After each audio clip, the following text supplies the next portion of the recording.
In 2007, in Boston, Massachusetts, the United States. This city, said to be the smartest in America, gathered within its bounds 5 universities ranked among the top 50 in the world. Foremost among them were Harvard and MIT, famed above all the rest. The two institutions faced each other across the river.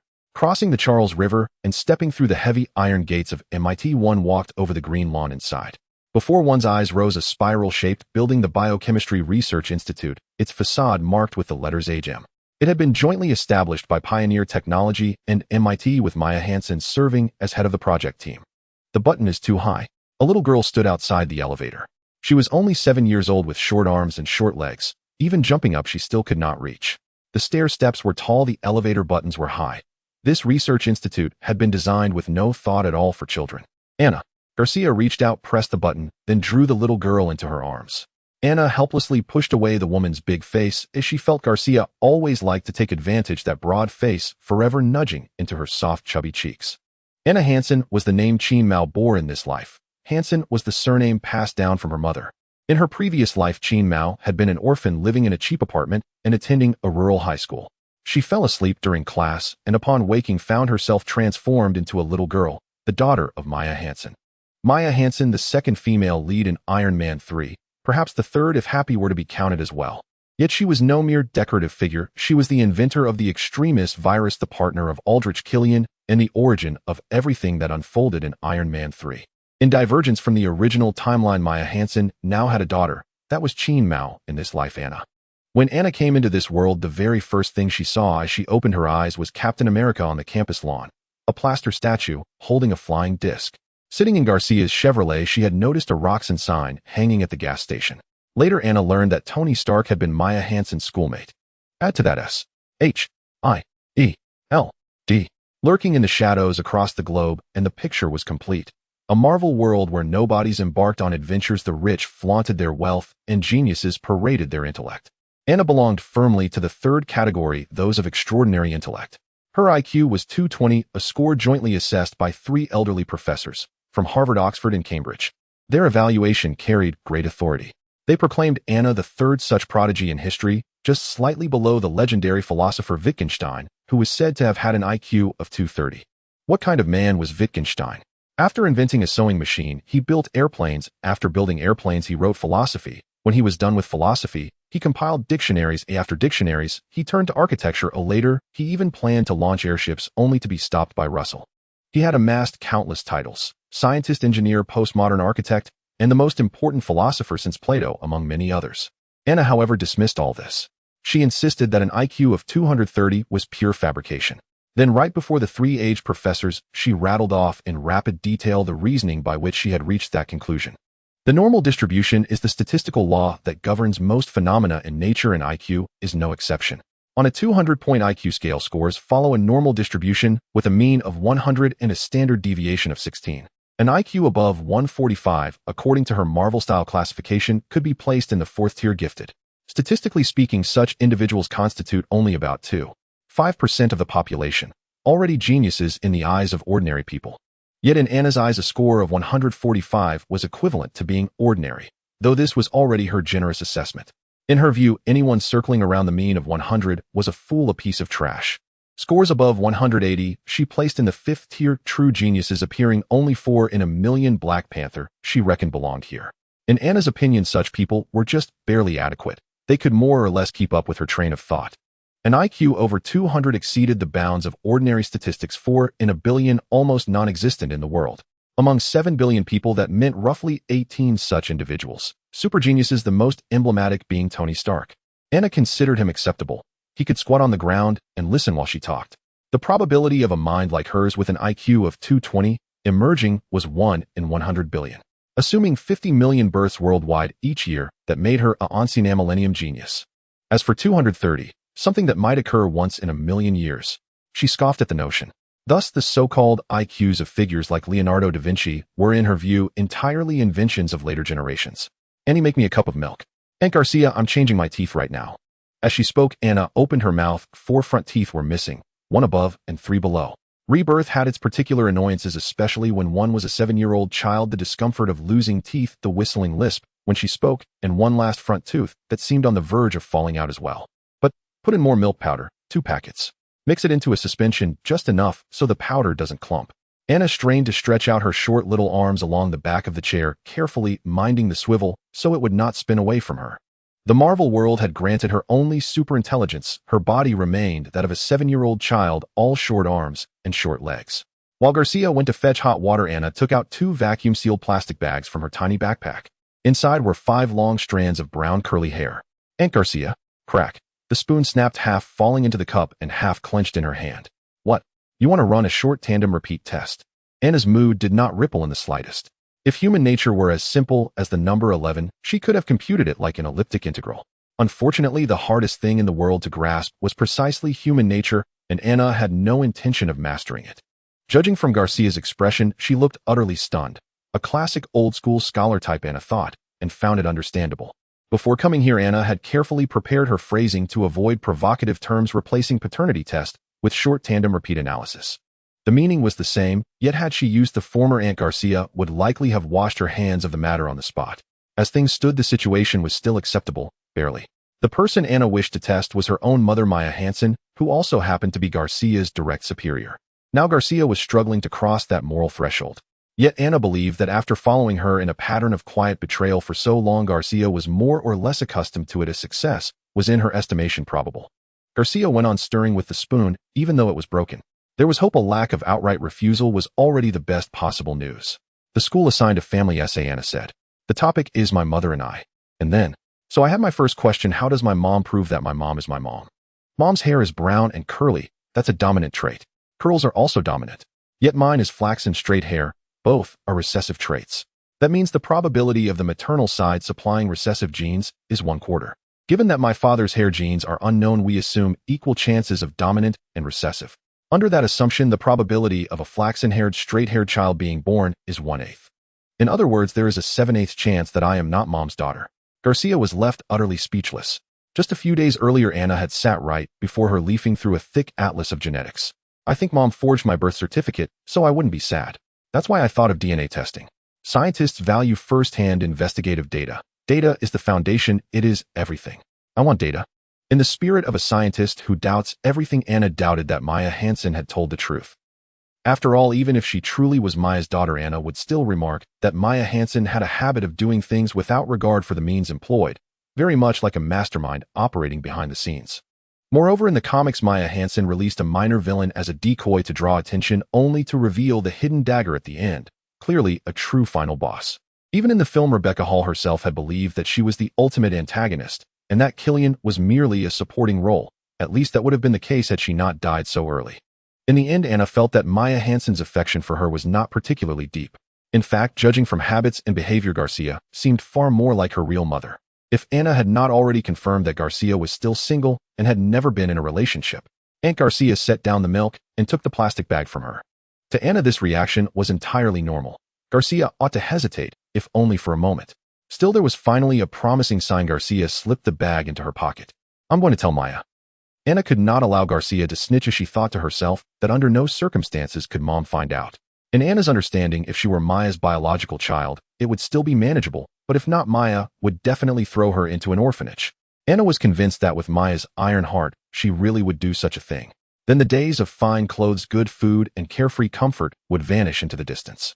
Her grand technological blueprint would be ruined before it even began. Aunt Garcia, mom, would be heartbroken. You've already made Maya heartbroken. She had no choice but to bring out some tactics. I can help you find a boyfriend, Anna said, producing her ultimate trump card. In order to tame the loyal hound Garcia, Anna had no choice but to reveal a little of her technological blueprint. Meeting Garcia's suspicious gaze, Anna turned her computer screen, her fingers rattling across the keyboard as she typed a series of English commands linked into her own machine and opened a database. Aunt Garcia, this is Database 1. I used web crawlers to scrape data from more than a dozen major American matchmaking and dating sites, and I've already cleaned it to remove interfering factors. It's absolutely authentic and reliable. Next is Database 2, the driver's licenses of all permanent residents in the United States. I constructed a neural network extracting feature vectors from Database 1 and target vectors from Database 2. What you see before you now is the neural network after it has completed its training. Next, we only need to input your information, your photo, height, education, hobbies, and so on, and it will list your potential spouses from highest to lowest match score. I've already found 10 candidates in Cambridge, and the chances of success are very high. Judging from Garcia's expression, Anna felt it was working. She pulled up the first candidate. From his looks alone, he seemed reliable, and he did not appear flashy or gaudy. In Anna's understanding, Garcia and this man were like Sheldon and Amy. After all, wasn't Amy the match found for Sheldon by Howard through an online dating site? By Anna's rational analysis, a woman like Garcia, an older leftover single and a homebody, filled the same life role as Amy. For someone like her, the only way to find a partner was through matchmaking websites. But he's divorced and has a 6-year-old child. Could you please move your eyes away? I can see the light shining in them. Anna almost wanted to clasp her round little head in both chubby hands. Garcia's figure was decent, and with a bit of grooming and dressing up, she could be a beauty. The problem was that Aunt Garcia was far too tsundere. The more she liked someone, the more she had to pick out a few flaws. Look again. His name is Jeffrey Solomon Meyer, with many medals: the Legion of Merit, the Silver Star, the Meritorious Service Medal. Not bad at all. Look at his criteria for a partner: a traditional woman who is well-read, sensible, and highly educated. Isn't that precisely you? It really was her, and Anna sensed that Garcia's heart had been stirred. Just last week, when Anna had snuck into the lab, she overheard Garcia complaining to Maya, lamenting that she had been single since birth for 30 years. Looking again at the man on the screen, tall, powerfully built, brimming with vigor, especially those eyes, his emerald green pupils radiated a firm, resolute gaze. He looked like someone who truly believed in Jesus. Aunt Garcia, I can hack into his civil life records to check the places he frequents. Oh, Public Garden. Every weekend, he takes his son there. Look, here's a photo of him posing with the Captain America statue. See, even morally upright Garcia did not stop her from invading someone's private information. It seemed Garcia was already infatuated with him. Jeffrey Meyer truly was a man of considerable charm with broad shoulders that easily inspired a sense of security. How did you get the driver's license records? Catching her off guard, Garcia abruptly asked the question. I captured a few zombie computers, then, after several hops, attacked the motor vehicle registry to obtain the data, Anna replied. Don't worry, the impact is negligible and limited to Boston. After extracting the information, I used an upgraded CIH virus to destroy the transmission chain and sacrificed one zombie machine. It was physical level damage, you know. Even if they dismantle the drive, they still won't find anything. Anna felt that there ought to be applause at this point. This was her first real strike in 4 years. A clean kill within 10 steps, vanishing over 1,000 miles, slipping into the motor vehicle registry without a sound. The FBI had even mobilized, scouring the black market for a month, only to find nothing. The CIH virus she had used originated from Bay Island and was one of the few viruses capable of physically damaging hard drives. After obtaining the virus file, she invested a vast amount of time researching it and created CIH Virus V2. This version directly destroyed the zero sector, obliterating both the MBR and the partition table. If anyone could still repair it, then fine. They might as well be wielding the Eye of Agamotto against her. This is a crime, Garcia said. Not being a true-born hacker, she could understand, but not grasp the true implications. This was no crime. It was clearly a devastating weapon held in one's hand.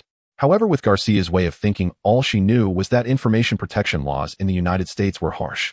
If you were caught, it meant prison. So she now looked rather frightened. At that moment, the rapid patter of footsteps sounded outside the door. Anna raised her head. Mom. Maya nearly collided with Garcia at the doorway. Garcia, where is Anna? Anna waited silently for Garcia to speak. From here on, everything depended on the balance in Garcia's heart. Maya, take a few days to spend time with Anna. The ducks at the public garden are really fun. Secretly, Anna made a small victory gesture. Garcia was the loyal hound at Maya's side, a diligent, earnest researcher. Controlling her meant planting a nail right beside Maya, and that in turn meant access to resources in the field of biological information. Good. Anna approved of her own actions. From the moment of her rebirth, she had been laying out the board with premeditated care, studying computer science, tinkering with neural networks. Accumulating the initial datasets had been excruciatingly difficult. The web crawler had taken 3 years just to gather data, then breaching the driver's license information management office had cost another 5 months, and combing through memory records had taken 5 more. Now at last it was time for the harvest. Late that night, Anna obtained the matching results. She had completed a total of 21 pairs of chromosomes, achieving a 99.9% match rate. Anna had even checked specifically and learned that mother-daughter genetic inheritance allowed for a 1% mutation rate. Therefore, Anna was indeed the daughter of Maya Hansen. Next came the question of who her father was. Tony Stark, possibly. Judging from the timing of the Barcelona Carnival plus 10 months of pregnancy, the dates more or less lined up. But she could not afford to ignore another man, Goodrich Killian. Deep down, Anna fervently hoped it was impossible. That guy's crippling inferiority had twisted into extreme arrogance. To achieve his goals, he would stop at nothing. From beginning to end, whether before 1999 or after advanced idea mechanics got on track, he had always been a loser for 10,000 years. lame buck-toothed like a low-end version of Quasimodo walking out of Notre Dame de Paris. Mr. and Mrs. Mara have been looking for a place to live. However, every time Mr. Mara finds a place he likes, Mrs. Mara dismisses it. She is always afraid of foxes in the forest and turtles in the water. She says she does not want to establish a home in a place with either. Thus they kept flying. When they reached Boston, they were too tired to fly any further. By chance, they spotted a lovely pond in a park with a small island in the middle. This is a great place for us to spend the night, said Mr. Mara. So they flapped their wings and descended. The Boston Public Garden was where Mr. Mara landed. In America, every child has a picture book story. Make way for ducklings. This refers to the garden where Anna and Garcia are currently. Garcia read aloud from the picture book while Anna lay on a long chair solving calculus problems. She could see the English words carved on the chair's back commemorating General Philip. He was a hero from World War II, co-founding S.H.I.E.L.D. with Carter and others. Garcia hoped Anna would have a normal childhood playing with balls, making friends, and watching swans. But Anna did not agree. I want to write programs, I want to do math. Learning makes me happy, it brings me joy. Anna believes that solving math problems sharpens her mind, so she always keeps a notebook at hand. Aunt Garcia believes that Anna, like other geniuses, has Asperger's syndrome. Anna thinks this so-called genius disease is merely a way for ordinary people to comfort themselves. Ordinary people believe that if a genius excels in any aspect, they are divine, but in reality there cannot exist such divine beings. Thus they concocted various strange illnesses for geniuses: social withdrawal, depression, split personality, homosexuality, just to find psychological balance. However, they do not realize that the happiness of a genius far exceeds what ordinary people can imagine, just as the joy of a super-rich person cannot be summarized by a bowl of soup or a golden yolk. With an IQ of 220, Anna's brain operates at a speed 100 times that of an ordinary person.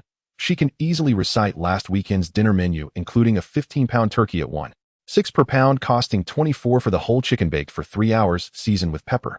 Just like now, Anna noticed Garcia's expression. Within a minute, Garcia's gaze had flickered towards the sculpture 16 times. Based on the patterns she learned from soap operas, this was the sign of a lovesick woman seeing her crush. Aunt Garcia, am creating an opportunity for you, Anna said calmly.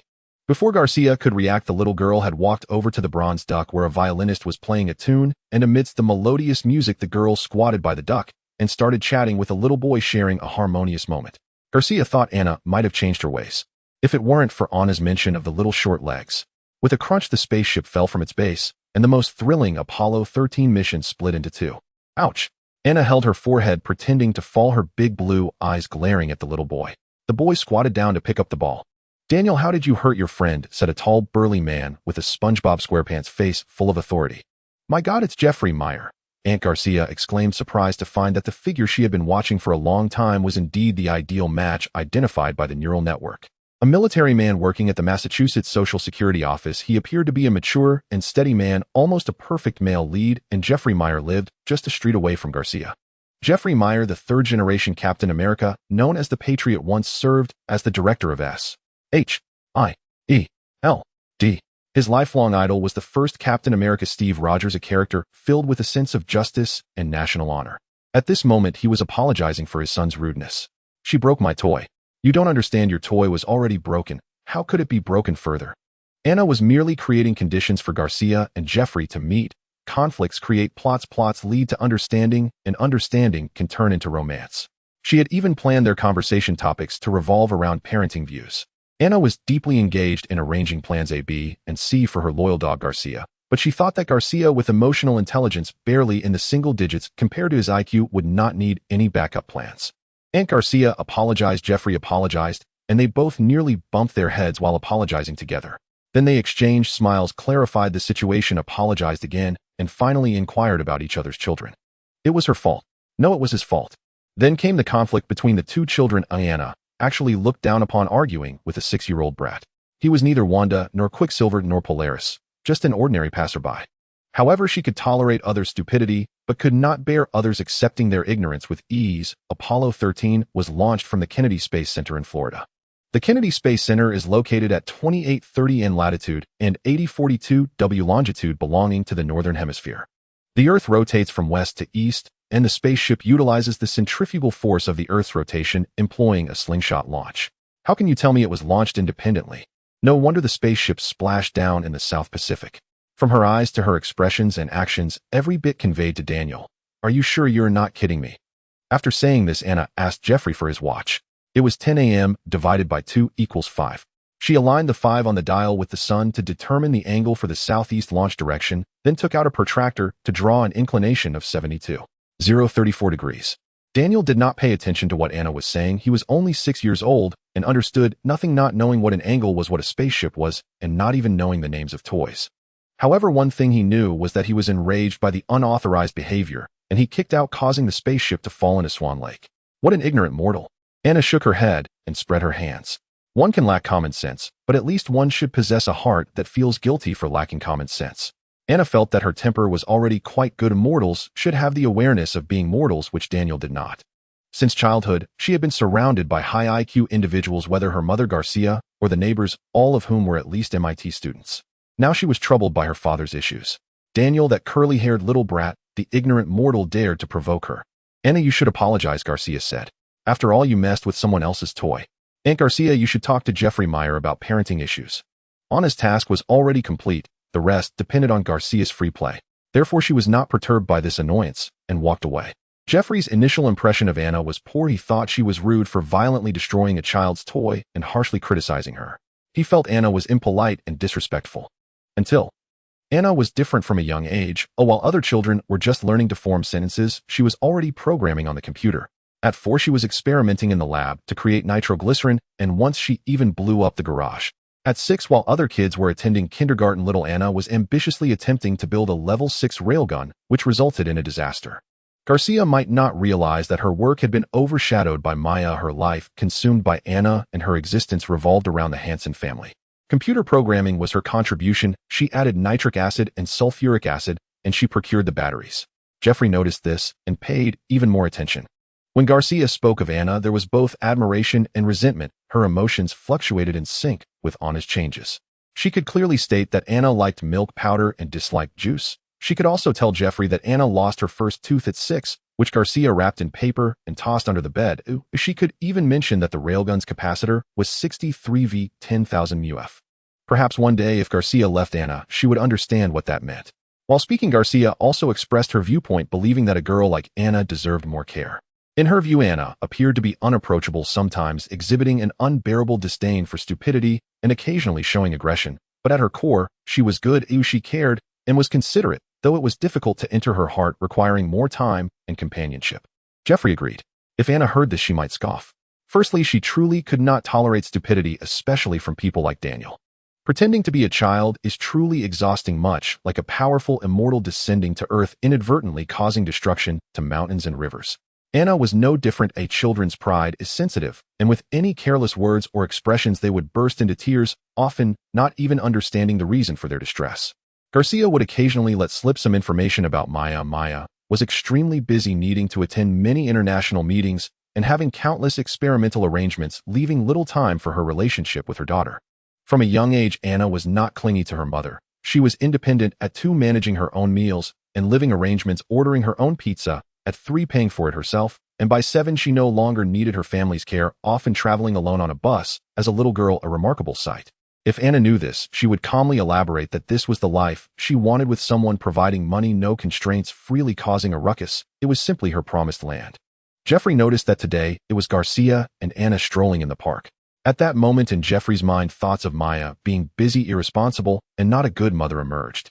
Conversely, thinking about how Anna often ate and lived alone at night, played alone during the day, ignored and lonely, hiding in her room, crying, Jeffrey felt he had wronged the little girl. She merely lacked her mother's companionship. At this moment, Anna was unaware that Garcia was adding drama to her life. No one knew what impact this conversation would have until Maya discovered it. Data from 6 months ago showed that Jeffrey was a military veteran working as a civil servant at the Massachusetts Department of Social Services for Veterans. Now he had been promoted. He entered the core of the Department of Social Services, and then the department had a subsidiary, Child Protective Services, which specifically handled cases of children subjected to parental emotional abuse. In the United States, various levels of government share a common belief: as long as a child is born on American soil, they belong to American citizens, and children do not belong to their parents, but to the state. Various public prosecution agencies are very willing to handle cases of domestic emotional abuse. Of course, Anna did not know this yet. She only saw Jeffrey approaching with a friendly expression while accompanied by Daniel, and found his large face paired with that expression rather strange. Jeffrey asked Daniel to pass the ball, but Anna thought it should be thrown away, as she truly felt like she was being treated like a 3-year-old. She wanted to tell them that she was 7. She had no real interest in the ball. If it were an olive ball, she might discuss the current research on second-order linear elliptic partial differential equations with you. Garcia shot a stern glance. Anna said, "Thank you," albeit reluctantly. Jeffrey wanted to ease the atmosphere, talking to her and Daniel about the sculptures in the public garden. Captain America Steve Rogers, with the Howling Commandos behind him, the sergeant with the mustache and cap was Dum Dum Dugan, and the shortest black man was Gabe Jones. Jeffrey Meyer was indeed a die-hard fan of Captain America, not only knowing his life story, but also being familiar with each member of the Howling Commandos. He should be involved in patriotic education, much like a high school political teacher in China. Anna pondered. "Jeffrey, do you know where the second smartest person in the world is?" Jeffrey paused for a moment. He could not understand Anna's leap in logic. Who was the second smartest person and who was the first? Before Jeffrey could respond, Anna coaxed, "I hope to find Tony Stark, pat him on the shoulder, and tell him, as the second smartest person in the world, you are quite remarkable." Her tone carried a condescending pity, sounding childish, and even a bit delusional. Anna had the audacity to think that in terms of intelligence, she could surpass Stark. He should be grateful to earn her approval of him. She avoided asking Garcia, fearing that she might report to Maya. How could she tell others, Anna want to find my father, who might just be the one responsible for the mess, without putting Maya in an awkward position? Thus, the best and most direct way was to ask Jeffrey, now a Social Security officer. Jeffrey thought for a moment and replied, "Tony Stark is a big figure. The whereabouts of such big figures are always kept confidential, and I have no way of knowing." Anna snorted. She was just taking a chance. Last night she had searched for information, but all she found were Tony Stark's tabloid news, either with some cover girl or a celebrity. As the president of a colossal corporation, he had not done any serious work in 2 months. No wonder old Stan wanted to get rid of him. Who could maintain their sanity when working hard while someone else was goofing off? "However, I heard there is a gathering at Harvard University in a few days, gathering the smartest people in the world. Ooh, I think Mr. Stark would be quite interested." Anna nodded, realizing, with such a boastful event, how could Tony Stark not participate? She had just saved on gas. Early in the morning, Maya rushed to catch her flight to Sweden, entrusting Anna to Garcia before leaving. Garcia was preparing materials in his study when Anna asked about it. Garcia replied, "I need to submit the conference registration information a few days in advance." Garcia was attending the same conference. Anna checked and found that it was organized by the National Academy of Sciences, featuring business magnates, scientific giants, and eminent figures from various fields, lasting 6 days. Participants included top talents in physics, chemistry, biology, and medicine. It had been held for 15 years and was the largest, most comprehensive academic event in the scientific community, hosted this year by Harvard University. "I will step out for a while to confirm the registration information at Harvard University. Please don't wander around." Anna was eager for Garcia to leave. Once he did, she accessed the conference website and filled in the registration using Garcia's passport, and indeed, it showed a duplicate registration indicating that Garcia had already accepted the invitation. Next, she used Maya Hansen's social security number, knowing that Maya would not be back anytime soon, so she wasn't worried about colliding with her mother. Then came the information about her workplace title, honors, referees, and so on, which Anna filled out meticulously. For the research topic and the National Science Fund number, Anna found the documents in her notebook. She remembered that Maya had a National Fund application and the project name, the draft, saved as a PDF still on the computer. Maya probably never imagined that her daughter had implanted a virus in her notebook. As long as the computer was turned on and connected to the internet, Maya Hansen's computer would continuously send data to Anna's laptop, including various PDFs, Word documents, Excel files, and binary text. The information in Anna's computer was even more comprehensive than Maya's. Next, Anna took out a photocopy of Maya's passport from the drawer and scanned it to upload to the website. Anna copied several substantial papers from Maya's personal website, each with an impact factor above 30. After a moment of thought, she realized they were old articles and didn't seem new enough, so she found another article that had just received a response from a Cell journal last month. Then there was the conference organization review process, which would take some time. During this, Maya called from the terminal, advising Anna to focus on her studies and not skip classes. The conference in Sweden was focused on biology, a specialized seminar aimed at industry professionals. Both Maya and Dr. Jillian were on the invitation list.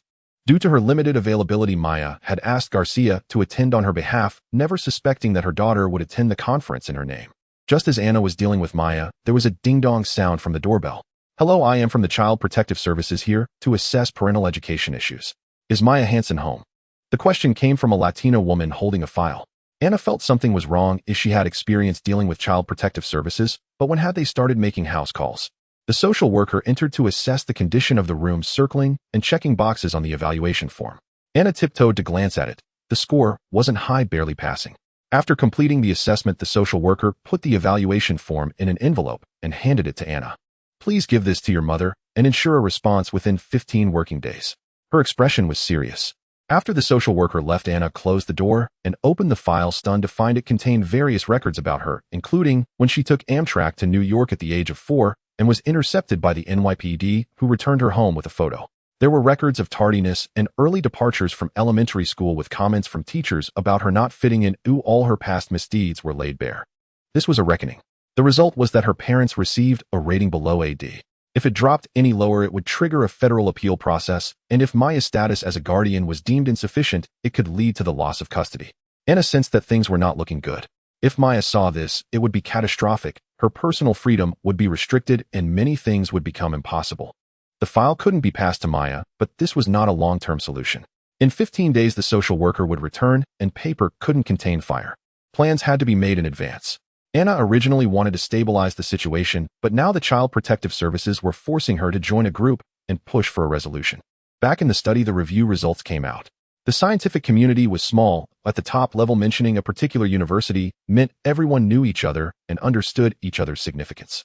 The website inquired whether Maya Hansen had been invited to be a guest speaker at the conference, with a pop-up asking for a yes or no response. Half an hour earlier, Anna had of course selected yes as a guest speaker and chosen a seat in the last row before immediately escaping after finishing her tasks. After all, guest speakers were of little consequence, and leaving early wouldn't matter. Now she had to consider carefully. The hidden issues would soon explode, and pretending to be an ignorant little kid wouldn't help. Ultimately, Anna decided to step into the spotlight. She uploaded the internal presentation materials that Maya had prepared along with the PPT, officially accepting the invitation to be a speaker in the biochemistry section. Then came another problem: on-site confirmation. Anna held her head in her hands and sighed, realizing she had to return to her old line of work. The on-site confirmation took place at the Harvard Science Center in a tiered building. She took out an electromagnetic bomb the size of a coin, a microwave remote control modified car, keys, a Wi-Fi transmitter meant to spoof Harvard's Wi-Fi, and a TFT LCD screen. Wearing welding glasses, she took out a heat gun, plugged in the various components, applied flux, and with one hand held the soldering iron, while the other held the heat gun. She soldered each piece onto the circuit board. Soon a rudimentary signal snooper composed of a microwave remote control, Wi-Fi transmitter, LCD screen, and microcontroller was completed. After encasing it in plastic, it resembled a handheld gaming device produced by Nintendo.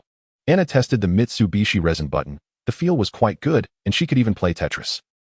She moved the materials onto her self-designed balance bike frame, with the handlebars printed with the Osborne Corporation's logo, designed by Anna and manufactured by the Osborne Corporation using 3D printing technology.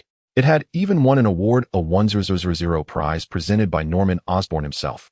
Finally, she placed the gaming device bomb in a small satchel, ready to go as Anna set off. The balance bike rolled along the banks of the Charles River. In fact, MIT and Harvard were sister schools, separated by a wall, and students and teachers from both institutions could cross-register for courses. Thus, she saved on fuel. During confirmation, there was a bit of an unexpected situation with too many people, and since children have no rights, several times Anna was pushed out of line. "Do you need my help?" The speaker was a woman squatting beside Anna with a backpack larger than 30 L. She had a calm demeanor different from most Americans, speaking slowly and deliberately. Next to her was a boy feeling lost as he scratched the back of his head amidst the bustling crowd. "Hello, my name is Annabella, but you can call me Anna. Could you help me by standing in line?" Anna's full name was Annabella Hansen. Anna was just a nickname among acquaintances, much like how Garcia's full name was Emma Garcia, and both Anna and Maya referred to her simply as Garcia. "I'm Gemma Simmons, but you can call me Simmons. This is my senior brother, Leo Fitz." It turned out they were the super popular duo from S.H.I.E.L.D., the renowned Simmons and Fitz. Based on their timeline, they were still in their doctoral studies. Anna remembered that their teacher was Dr. Hall, and they must have come out to broaden their horizons under his guidance. Simmons picked Anna up. She was soft and exuded a pleasant fragrance. Her gentle gaze emitted a sense of comfort. After long hours of sifting through literature, she had grown thin, resembling most high school students with slightly slouched shoulders. This was also a common issue in academia, where a lack of exercise led to overly relaxed back muscles. Meanwhile, Fitz, fresh out of the lab and in a lively environment, felt somewhat uncomfortable and fidgety. The professors were all connected, and soon a student emerged from the staff to greet Simmons and Fitz. "Where's Dr. Hall?" The teacher went to the sculpture park with Professor Selvig. Fitz instinctively scratched the back of his head, feeling more at ease with familiar faces around. The senior brother had arranged everything, picking up Fitz and Simmons' luggage while glancing at Simmons and Anna. Simmons, holding Anna, looked around and asked Anna, "Where are your parents?" It turned out Simmons was just playing house with her earlier. Feeling overlooked, Anna shouted, "I'm not here to play. Oh, I need to confirm my registration." Everyone burst into laughter as they all assumed these were just the children of faculty members sneaking out to cause a ruckus, darting towards the crowd. Once Anna explained the situation, Simmons and Fitz still found it hard to believe. Reluctantly, Anna had to clarify that she was just running errands for her mother Maya. It was a well-intentioned lie, and no one suspected anything. Anna was small. In Europe and America, even the urinals were a bit higher, and even when she stretched her arms, she barely reached the counter unnoticed by the staff. Simmons placed Anna on the counter, and she quickly became the center of attention. The staff on site were students and administrative teachers, young people who noticed the adorable dumpling on the counter. Overflowing with maternal affection, they eagerly tossed snacks from the fruit platter towards her, while also getting a bit touchy-feely. Anna found it overwhelming, wishing she could wield a 6-level electromagnetic cannon to blast them away. The scene was less than pleasant, but Anna endured it as she was there to take care of business. From her small bag, she took out a photocopy and submitted it to the teacher.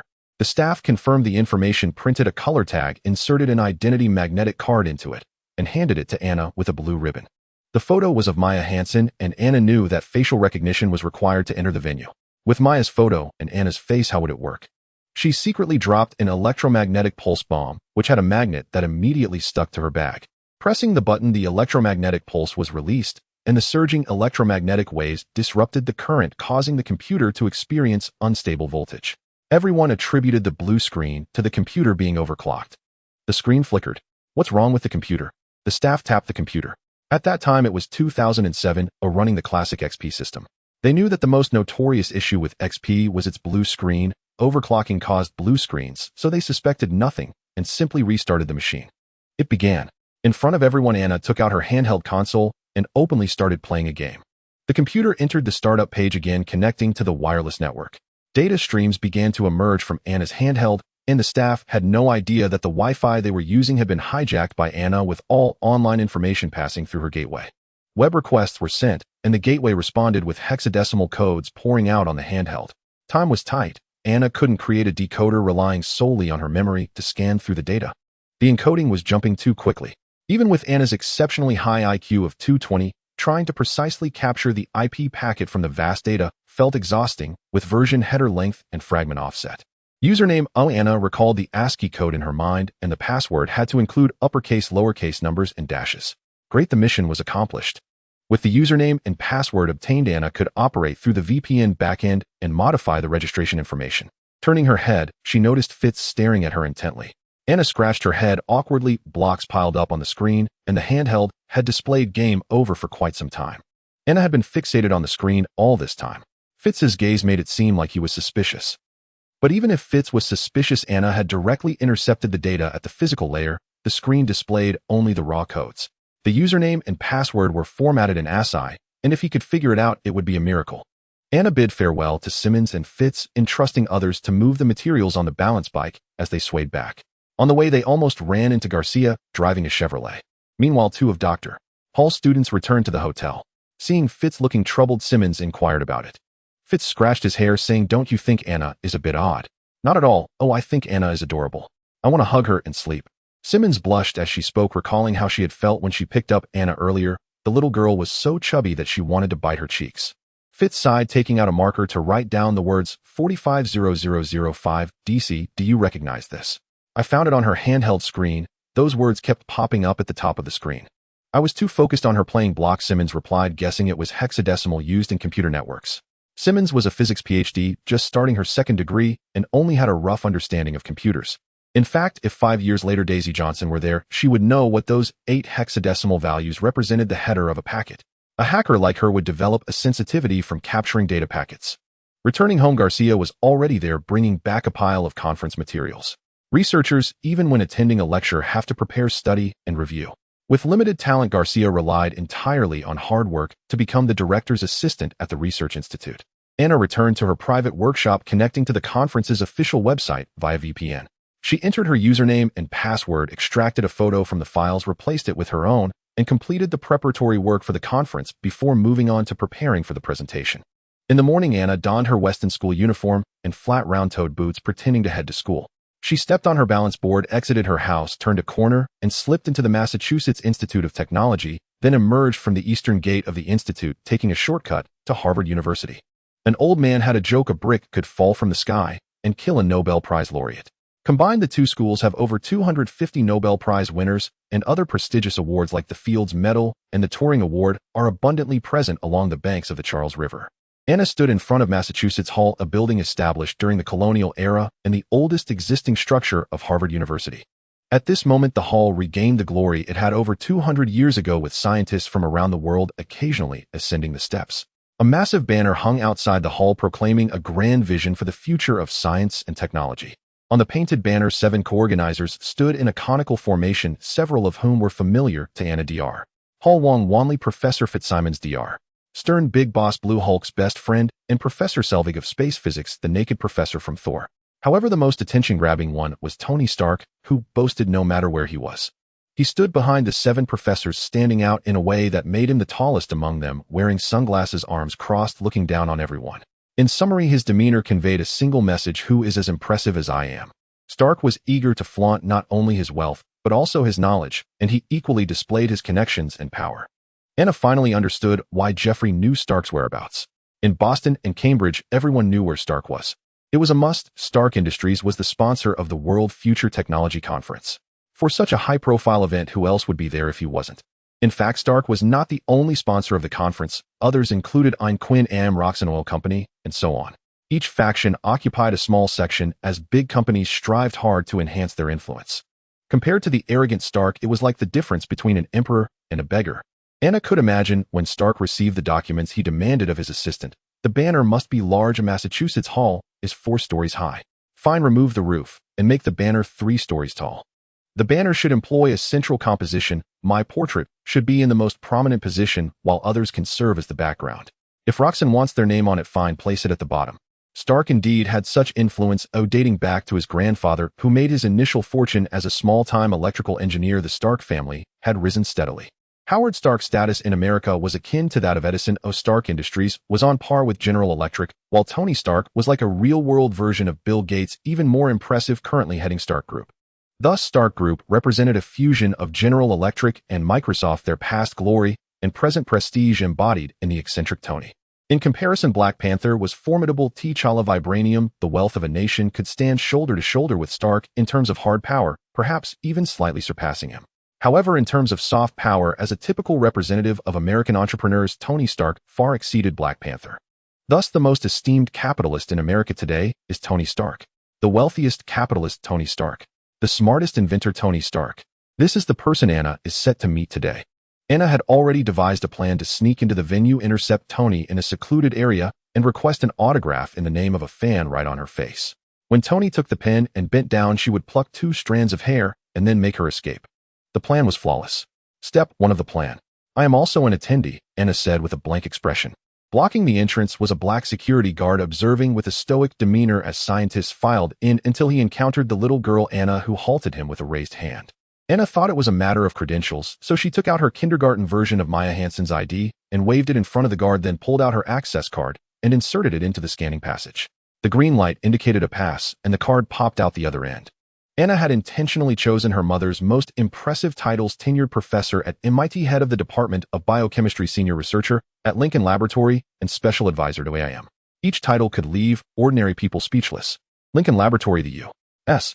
military's top-secret research facility, was where Bruce Banner turned into the Hulk, leading to a deadly feud with General Ross when he destroyed most of the laboratory's data while fleeing.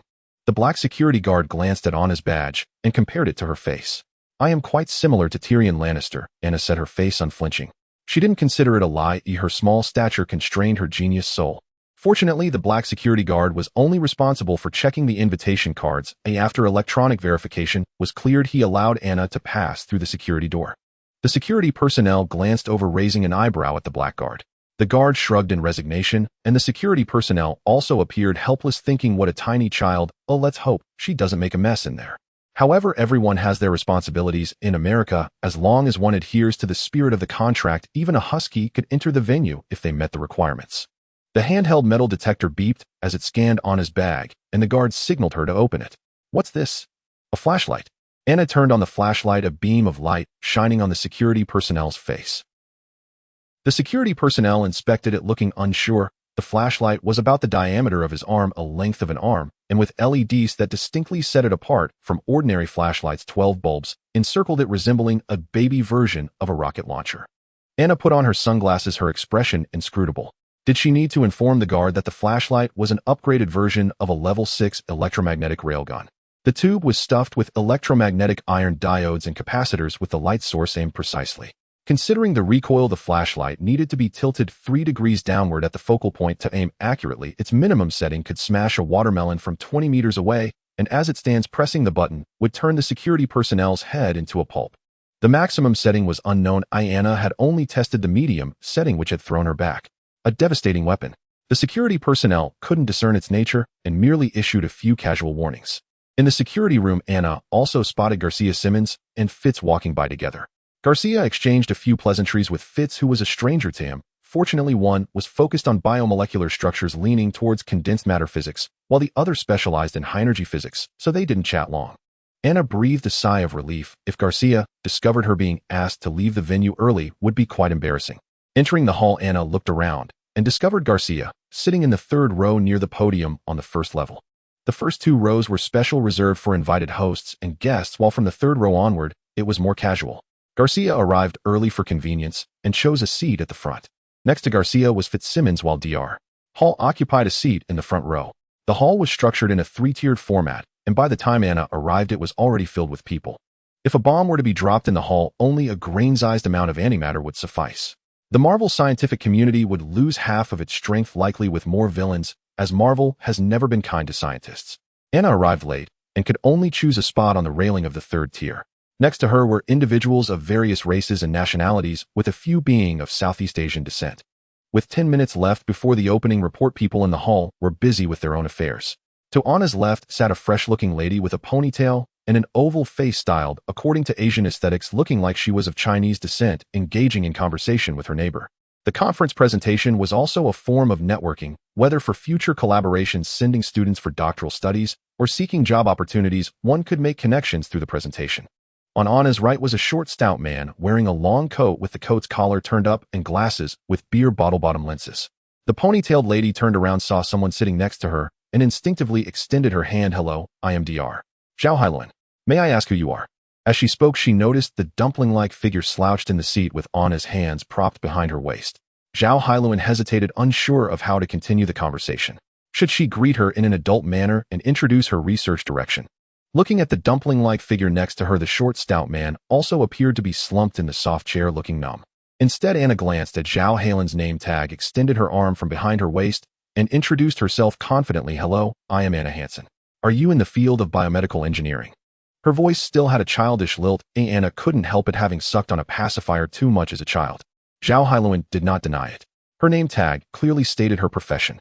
Instead, she glanced at Anna, noticing the name tag resting on Anna's belly, and raised her tone. Maya Hansen is your mother. Oh, I see you and Mom are rivals. Maya Hansen is known for her strong ambitions, competitiveness, and desire for control, a typical representation of a strong woman. Being related to Maya in the same industry, Zhao Hailuan's expression made it clear that she was deeply impressed, allowing Anna to draw her conclusions. Her mother wasn't the type to fight bitterly with others over men and women. Yes, if Maya returns, she'll surely tell you that she snatched a business deal from me. Zhao Hailuan was also unclear why she was discussing adult topics with Anna, who appeared childish, and felt that the conversation was awkward. Perhaps it was because she also had a genius son. Oh, I was away in Sweden for business, ECM gel wound healing technology. Zhao Hailuan sighed. It seems Maya truly loves to show off. Anna rolled her eyes. How could she not know? To compete with Zhao Hailuan for business, especially a large contract, she found that only the wound healing technology matched, which was also Anna's solution to the specific rejection issue. ECM stands for extracellular matrix, unique to animal cells, providing support and connection for tissue structures comparable to the beams in a building. When the matrix is damaged, it is typically understood as an injury, and ECM gel can achieve rapid wound healing. Anna was already calculating how much profit she could gain. Maya was well aware of the profound lessons learned from Heidi Lamar's frequency hopping technology, so she kept the patent firmly in her hands. This meant that in the signed large contract, when negotiating with Dr. Gillian, the Biological Research Institute, would take a significant share, at least 50% or more. With contracts worth hundreds of millions, even if profits were calculated at 100 million, Maya would receive $50 million for her contribution in solving the specific rejection issue. Anna controlled Garcia from behind the scenes, splitting the profits 50-50 with him. This meant Anna could secure $10 million. A 7-year-old millionaire, Anna felt thrilled just thinking about it. Moreover, this was just the beginning, with contracts signed with the government and medical institutions to come continuously. Comparing this to her self-designed balance car, Anna felt like covering her face. A mere $10,000 seemed like begging, so she vowed never to study mechanical design. It was a dead end with no prospects. Zhao Hailuan was unaware that Anna's emergence allowed Maya to successfully design ECM gel and snatch the orders that originally belonged to her. However, she took it lightly. It was just a few $100 million worth of contracts, and she wasn't a direct beneficiary. Her resentment towards Maya was not as great as imagined. Scientists often have an inexplicable confidence in their technology. She believed that the Regeneration Cradle project could absolutely surpass Maya. Once the project approached perfection, performing heart bypass surgeries and resection surgeries would be as easy as pie, and patients could be discharged immediately after the operation. That was her pursuit. After sitting for a while, the two began to chat comfortably. Perhaps it was the dumpling-like charm. In less than a while, Zhao Hailuan assumed a maternal role, smiling like an aunt, engaging in casual conversation with Anna about family education. In academia, the people one interacts with are students and teachers with simple minds, slow aging, and youthful attire. Much like Zhao Hailuan sporting a ponytail, she looked like a college student, yet she was already in her 30s, around the same age as Maya. I have a child too, a 4-year-old boy, just as smart as you. Saying this, Zhao Hailuan pulled out a Samsung flip phone and showed a photo of her son, Amadeus Zhao. Anna felt offended. The phrase "just as smart as you" was inherently a belittlement of her. According to Marvel's history, Amadeus Zhao possessed the ability of instant calculation and perceiving probabilities. Anna had similar abilities. Once intelligence reached a certain level, various superpowers emerged, such as instant calculation, photographic memory, perceiving probabilities, and multi-threaded calculations. However, Anna was not satisfied with merely perceiving probabilities, as she preferred to totally annihilate her opponents with a royal flush and 2 furrow-kinds. Therefore, Anna did not care about Amadeus Zhao. Moreover, the most critical point was that Amadeus Zhao ranked only 7th among the smartest individuals. Was Zhao Hailuan implying that Anna's intelligence was also merely 7th? Thus, Anna patiently replied, "Miss Zhao, I regret to inform you that Maya will win again." It was a rare occasion of mother and daughter being in sync. As Zhao Hailuan was lost in thought, the conference officially began. The conference host delivered a speech outlining the theme of the meeting and paying tribute to the attending guests before introducing Professor Selvig of space physics alongside Professor Hall and others. Selvig and Dr. Hall chaired the first day's presentations, while the remaining 5 co-organizers each chaired the first presentation of their respective days. Professor Selvig presented on the detection of gravitational waves and speculated about extraterrestrial life. There are 4 fundamental forces in the universe: the strong force, weak force, electromagnetic force, and gravity. Among these, gravity is the most peculiar. Dr. Otto, a short and stout figure, scoffed dismissively. Selvig then introduced string theory. The atmosphere became charged with excitement. Suddenly, Dr. Otto stood up beside Anna, exclaiming, "Nonsense. It's all utter nonsense. You, a highly respected physics professor, actually believe in metaphysics." Dr. Otto was visibly agitated, spitting words at the screen presented by Professor Selvig. Anna instinctively shrank to her left, primarily to avoid the disgusting spray of Dr. Otto's spittle. "Otto Octavius, please control your emotions," said Dr. Otto's companion, standing up to restrain him by the shoulder. "You too believe in Professor Selvig's nonsense. Taxpayers are actually funding these unprovable scientific studies." Dr. Otto, growing increasingly furious, pulled out a bottle of mineral water from his seat, twisted off the cap, and threw it toward Professor Selvig. The bottle of mineral water fell from the 3rd floor, crashing onto the podium.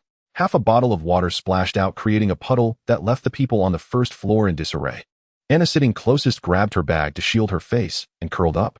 Meanwhile, Zhao Hailuan, acting on maternal instinct, instinctively reached out to protect Anna. "Thanks," Anna said, appreciating Zhao Hailuan's goodwill. At that moment, the patrolling guard of the conference moved in, forcibly dragging Otto out of the hall, while Dr. Octopus continued to flail his arms toward Selvig. Professor Selvig, accustomed to such chaos, remained unfazed by Otto's outburst and joked self-deprecatingly, "I once discussed string theory with Dr. Pym, who made a remark that has stuck with me. It's a rather nice mathematical tool." In fact, many scientists in the physics community, including Dr. Pym, regarded string theory with disdain. What is string theory? It is a theory of delusion holding a status in the physics realm akin to Sudoku. a mere pastime for physicists with idle minds. Conversely, many mathematicians in the adjacent field found it intriguing. After Otto's outburst, Zhao Hailuan realized that Anna seemed to be listening intently. Seemingly, in Zhao Hailuan's mind, Anna was just playing around in the hall. Parents who are scientists hope their children inherit their careers, fostering a scientific atmosphere from a young age. Zhao Hailuan believed this was Maya's arrangement, allowing the child a taste of a world-class presentation.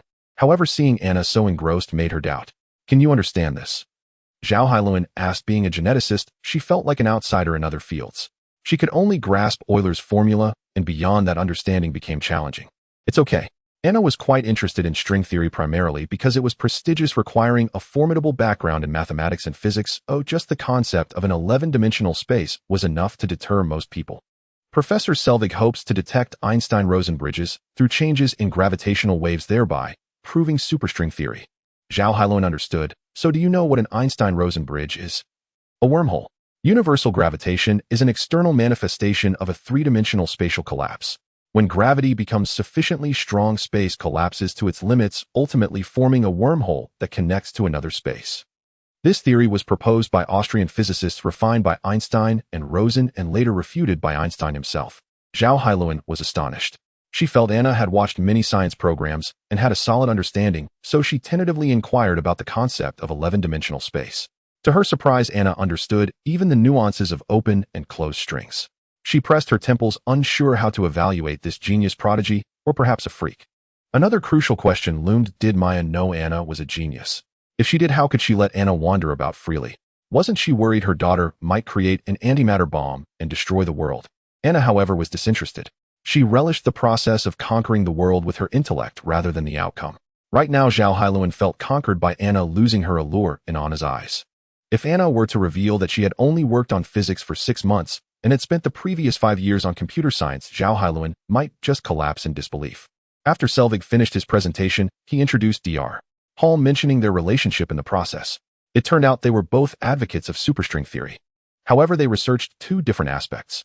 Professor Selvig hoped to discover Einstein-Rosen bridges wormholes through changes in gravitational waves, thereby proving superstring theory.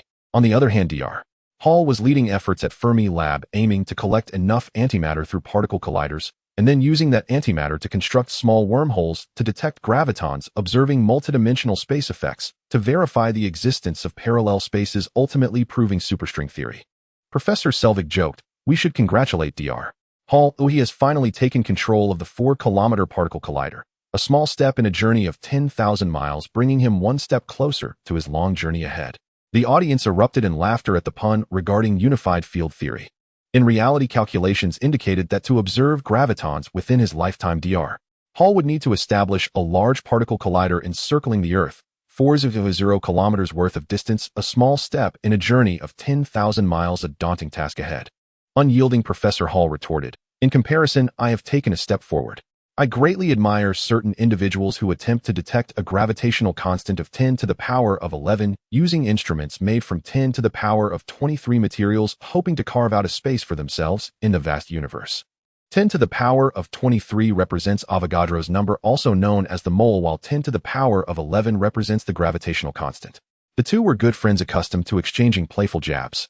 Dr. Hall mocked himself for peering into superdimensional matter with microscopic materials, calling it a mad endeavor, while Professor Selvig's hopes of detecting superdimensional matter on a macroscopic scale were no less than expecting the heavens to provide sustenance. The two further played on the comparison of scales, with Professor Selvig mocking Dr. Hall for taking a small step in a journey of 10,000 miles, while Dr. Hall directly ridiculed Professor Selvig for seeking true love across a distance of 34 orders of magnitude.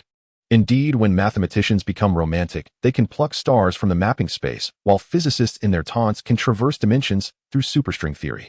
Those who truly understand realize this reflects the helplessness of two peaks in physics yearning for the unattainable unified field theory, akin to gazing at the four-dimensional universe from a two-dimensional plane. At that moment, neither of them knew that in the future one would truly discover an Einstein-Rosen bridge, while the other would uncover gravitational waves. After all, it was a scientific future exhibition. The two spoke not of rigid mathematical formulas, but rather of scientific aspirations. Dr. Hall then proposed the application of superstring theory in condensed matter physics, eagerly hoping that someone would apply it to the self-assembly and folding of proteins. He believed that one could start from the 10-dimensional space of string theory, which bore a certain resemblance to the 3331 space of proteins, emphasizing the attempts made by Maya Hansen. Those engaged in science mostly understood some physics and were aware of the situation both men faced. Climbing the peaks of science not only required talent and hard work, but at this level courage and perseverance were even more crucial. Thus, after Dr. Hall bowed in gratitude, the audience erupted into waves of applause following one after another. Then behind Dr. Hall the scene momentarily stilled. Staff unfurled a red carpet. A group of flamboyantly dressed cheerleaders emerged waving signs and scattering flowers, as amidst the enthusiastic welcome a sleek and flashy sports car rolled out, with beautiful women attending to him. Tony Stark made a grand entrance. Anna felt that Tony Stark's taste was a bit hasty. He seemed to want to turn the prestigious scientific conference into a masquerade ball without considering the audience's tolerance. Zhao Hailuan had likely already met Tony Stark. As the music played, she closed one eye and instinctively hugged the dumpling spirit, raising a hand to shield Anna's eyes from the glaring sight. The attendees below exchanged expressions of dismay. The infiltration of capital into the scientific community made it clear that money was king. The host wore a stiff smile, slightly turned his face to the side, lowered his head, and raised a hand to shield himself, evidently regretting the situation, with a flood of expletives racing through his mind. Indeed, money was the devil. Tony Stark genuinely had the idea of holding a masquerade ball. He believed that as long as he showed interest in spatial physics, Professor Selvig would have to step aside. From his gaze to his tone, and even to his flippant gestures, Tony Stark likely thought to himself, "This is not directed at a single person. I mean, all of you present here are nothing but rubbish." His thoughts aligned with Anna's with a slight difference. The rubbish Anna referred to included Tony, while the rubbish Tony referred to included Anna. Tony's speech centered on the targeting and convergence system of laser weapons primarily deployed in space-based weaponry. Under the command of ground-based bases, synchronized satellites targeted ground objectives, firing lasers that reached the ground with a diameter the size of a fist, piercing through 5 stories and leaving a wound the size of a bowl, a display of incredible violence. During the 10 minutes Tony was on stage, the audience below became a theater of human emotions. The same words held different meanings in the eyes of different people. Young male scholars resonated with Tony's passionate rhetoric, questioning the worth of nobility, while young female scholars were enamored with the commanding presence of a leader. Older, higher-status scholars felt a sense of dread. They realized that even before their time was up, someone was already eager to push them off the stage. Finally, it ended. The host wiped away a bead of sweat and welcomed Tony off the stage with a bow and a smile. Stark's speech was like a potent hallucinogen. Once the excitement passed, everyone forgot that next up were the presentations by Osborne and Ein Quinn. Fitz and Simmons appeared quite interested. Both were not only PhDs in physics, but were now venturing into mechanics, with Osborne Enterprises representing mechanical dynamics, boasting numerous small inventions. Garcia, however, was lost in thought as she looked at the presentation report. She saw Maya Hansen's name and texted her, only to find out that Maya was celebrating with Jian Lian in Sweden and wouldn't be back until tomorrow night. The problem was the presentation was today. How was she supposed to be in 2 places at once? Garcia scanned the surroundings, knowing Maya's nature. If she had attended the presentation, she would surely have been seated in the front rows, but she was nowhere to be found. Noticing Garcia's expression, Dr. Hall inquired, "Are you looking for Maya Hansen? I'm very interested in her work in condensed matter physics." Simmons chimed in, "Yes, I encountered Maya Hansen's daughter when I confirmed. Oh, she's a little genius. However, I feel it's not safe outside and children should be cautious." Garcia responded stiffly. The series of information connecting Anna and Maya led her to recall the electronic components Anna had fiddled with. Garcia was beginning to realize that something was happening beyond her control. A false report for the presentation. How dare she? Dialing Anna's Nokia, it said to leave a message. She sent a text, but there was no response. This is bad, Garcia thought. This has nothing to do with Anna. Anna left her seat, first ambushing in the men's restroom, waiting for Tony Stark to come in, and then blocked him with the fervor of a fan. "Ahem, could you please give me an autograph?" Upon seeing the little short legs clad in British style, Tony Stark took a step back to look at the sign outside the door, then glanced at the urinals, remaining silent for a long time before bypassing Anna and walking inside. Anna blocked him again. Stark tried to circumvent her, but Anna kept obstructing him. Noticing the change in Stark's expression, it seemed like he recalled some very unfriendly memories, as if someone had splashed him with urine. Happy. He called for his bodyguard, Happy, feeling the need to resolve this quickly. It was already impossible to pull her hair. Happy's footsteps were approaching. Happy, come help the little short legs with their urine. This is an offense, Anna understood. Given her nature, she would have long since pulled out an electromagnetic railgun and blasted him in the face. However, she had something very important to do. The mission took precedence. She lunged at Stark's thigh, not to be a mere accessory hanging off the leg of a big shot, but for another reason. Ouch, little brat, you're pulling my leg hair. Anna achieved her goal and stepped back, but Stark reached out to block her.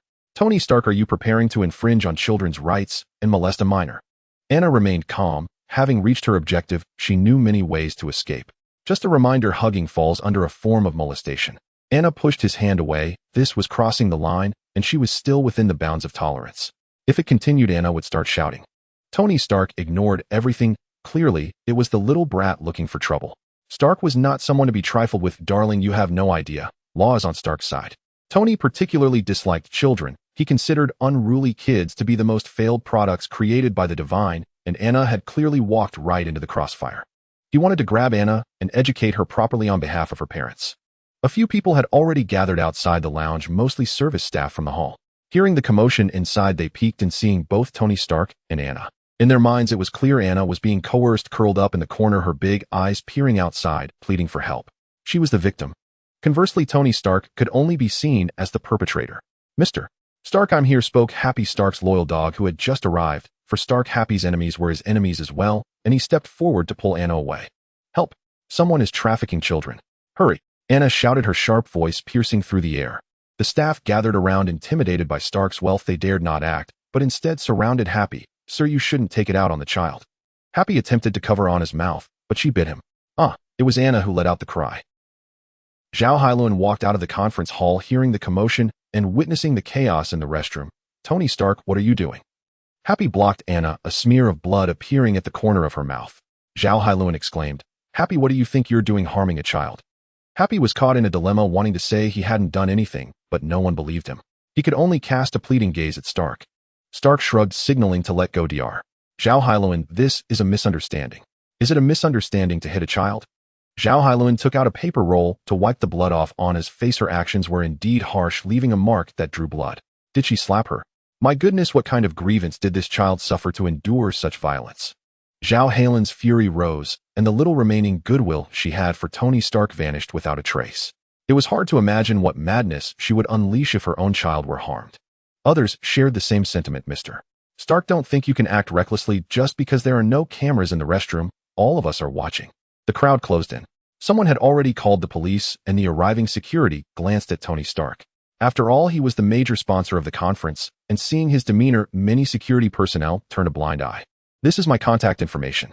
If it goes to court, I am willing to testify. A teacher left their phone number, handing it to Anna. I am willing to. The world should not tolerate such scum. This was an impassioned student who had been fervently applauding Tony Stark just moments ago. The Child Services Protection Center is on its way. Massachusetts is more than willing to initiate a public prosecution against Stark. The crowd was irate surrounding Tony Stark, their eyes brimming with hatred, wishing they could strip Stark of his skin. It seemed Stark would not be able to escape this predicament for the time being. Zhao Hailuan picked up the child and kicked Happy's shin with her basketball shoes. Without Stark's order, Happy dared not act and could only endure. She then quietly comforted Anna as they exited, who was not crying, but had a strange expression as if she had swallowed something foul. Zhao Hailuan thought Anna was just scared and wanted to take her to a psychologist. I lost a tooth, Anna said expressionlessly, raising a little hand to indicate the fifth one, upper right, first premolar. Who said children are carefree? Step forward. Anna thought, wanting to slap him with a face full of dirt. The feeling of losing a tooth was so sour that she wished to have them all pulled out. It turned out her premolar had been loose and was likely to fall out in the coming days. After biting Happy, she had lost it naturally. Anna grinned, spitting out the tooth she had been holding in her mouth, wrapping it in a tissue and placing it in her small bag, secretly cleaning up Stark's leg hair. Zhao Hailuan breathed a sigh of relief. Oh, as long as she wasn't hurt, that was good. The Child Services Protection Center arrived, and during the inquiry, Anna recounted the situation straightforwardly, without embellishment, omitting the part about the leg hair removal, merely stating she was a diehard fan of Stark, and the conflict arose from Stark's disdain for children. As she spoke, Anna made a face of disgust, mimicking Stark as if she had been splashed in the face. That is the overall situation. Honesty is a virtue. Well done, Anna. Nodding, the worker from the Child Services Protection Center summarized, in summary, Mr. Stark exhibited verbal and expressive behavior that violated the rules, while his bodyguard Happy engaged in inappropriate violent behavior by covering a child's mouth. We have recorded this, and it could constitute indecency. Prosecution is advised. Garcia sat in her seat, flipping through the speaker list, realizing it was soon Maya Hansen's turn. What should I do? Maya isn't here, and I haven't prepared any presentation materials. You're going to get me killed, Anna. Garcia had already guessed it was Anna's doing, but was unsure of her intentions. Oh no, if Maya finds out she made a big fool of herself, she'll definitely come after me, Garcia thought. But having her go up to present was terrifying. The audience was filled with big shots elites, and at least 10 Nobel laureates. How could she dare stand before them? Even if she went up, there would still be a 5-minute QA session afterward, and the questions from those big shots would be piercing. Answering them poorly would be even more embarrassing. She hadn't even prepared her presentation content and didn't know what to talk about. Damn it, Anna, Garcia thought. Regardless of how this presentation turns out, I will suggest that Anna be grounded and have her allowance cut. I will no longer help Anna fool Maya. Amidst the applause, the Nobel Prize winner stepped down. Next was Maya Hansen. Dr. Hall said to Fitz and Simmons, Maya Hansen is one of the few with original insights into condensed matter physics. You should pay close attention to her work, as her mathematical and physical approaches are fundamentally aligned with our methodologies. Fitz and Simmons looked like obedient children. Garcia stood up feeling helpless. She couldn't let the host call her name. Dr. Hall turned around upon hearing the commotion from the back and saw Garcia. Garcia expressed her sincere apologies as she walked out from the middle of the seats. Sitting in the middle, she had to pass by each audience member walking past Professor Selvig, seeing Dr. Stern catching Mr. Richards' nod and Norman Osborn giving her an acknowledgement. Einquin greeted her, and Dr. Connor deliberately moved aside, all the prominent figures directing their attention towards her. Garcia's legs trembled, feeling immense pressure. Calm down, it's not that big of a deal, she thought. There were 3 tiers of people, over 1,000 audience members, all famous individuals. Garcia was used to being a follower and had never acted independently. In that moment, Garcia felt that whoever replaced her, she would be eternally grateful to their ancestors. Garcia. Hearing her name, Garcia turned to see Anna waving at her from below the podium, seemingly mouthing something. Then, under the eager gaze of the host and the attention of the crowd, Garcia awkwardly ran back, sat down, and cradled her face, feeling flushed. The host was caught off guard by this sudden change and tentatively asked, Maya Hansen, the step is too high from below. A small hand reached out, grasping for attention. Maya Hansen. The host shouted, noticing the audience's gaze shift downwards. Where's Maya Hansen? A group of spectators watched as a young girl dressed in a Winston uniform approached the stage, waving her hands upwards. The steps were too high for her, and to ascend, Anna had to use both her hands and feet. It would be quite embarrassing to crawl in front of such a large crowd. Maya Hansen. The host called out one last time as whispers began to circulate among the audience. Under the spotlight, the host wiped the sweat from his brow, recognizing that this year's conference was particularly fraught with issues. Scanning the audience for their opinions, the host prepared to withdraw Maya Hansen's report. Dr. Hall pointed to the audience while Professor Selvig indicated with his eyes. At the audience's signal, the host finally spotted the cute little girl hiding beneath the wooden platform. Her hair styled into a princess cut, she had a pair of large, sparkling eyes. The problem was that this was an academic conference, a solemn presentation, not a kindergarten performance. Ultimately, while the host was still in confusion, a staff member rushed over, picked Anna up, and placed her on the stage, leading her to the lectern. The spotlight fell upon the young girl. The host was internally thinking, what is happening? Are you kidding me? Do you want me to wet myself? The little girl waved to the host again, and perhaps her calmness affected him as he handed the microphone to Anna. One hand couldn't grasp it firmly, so she needed both hands to hold it. In the audience, Fizz was pulling his hair, Garcia was clutching her neck, and even Dr. Hall had his forehead in his hand. It was truly unbearable to watch as a little girl squatted on the lectern, one hand on the mouse, and the other pressing the keyboard, all under 3 floors of a hall with 4 200-inch projection screens broadcasting live. You could even see the sweat-soaked hair on the girl's head. It was utterly preposterous. A 7-year-old girl presenting at an international conference in front of a crowd of professors and doctors. Everyone was rubbing their faces, clutching their necks, wiping their foreheads, and pulling their hair. Many shared a common thought: the Grand World Future Technology Outlook Conference had turned into a kindergarten parent-child activity, and the 2007 Future Technology Outlook Conference would certainly go down in the Guinness World Records as a laughingstock. Garcia felt embarrassed, and her friends were whispering in confusion, but she couldn't make sense of it either. Should she tell her friends that she was also a victim?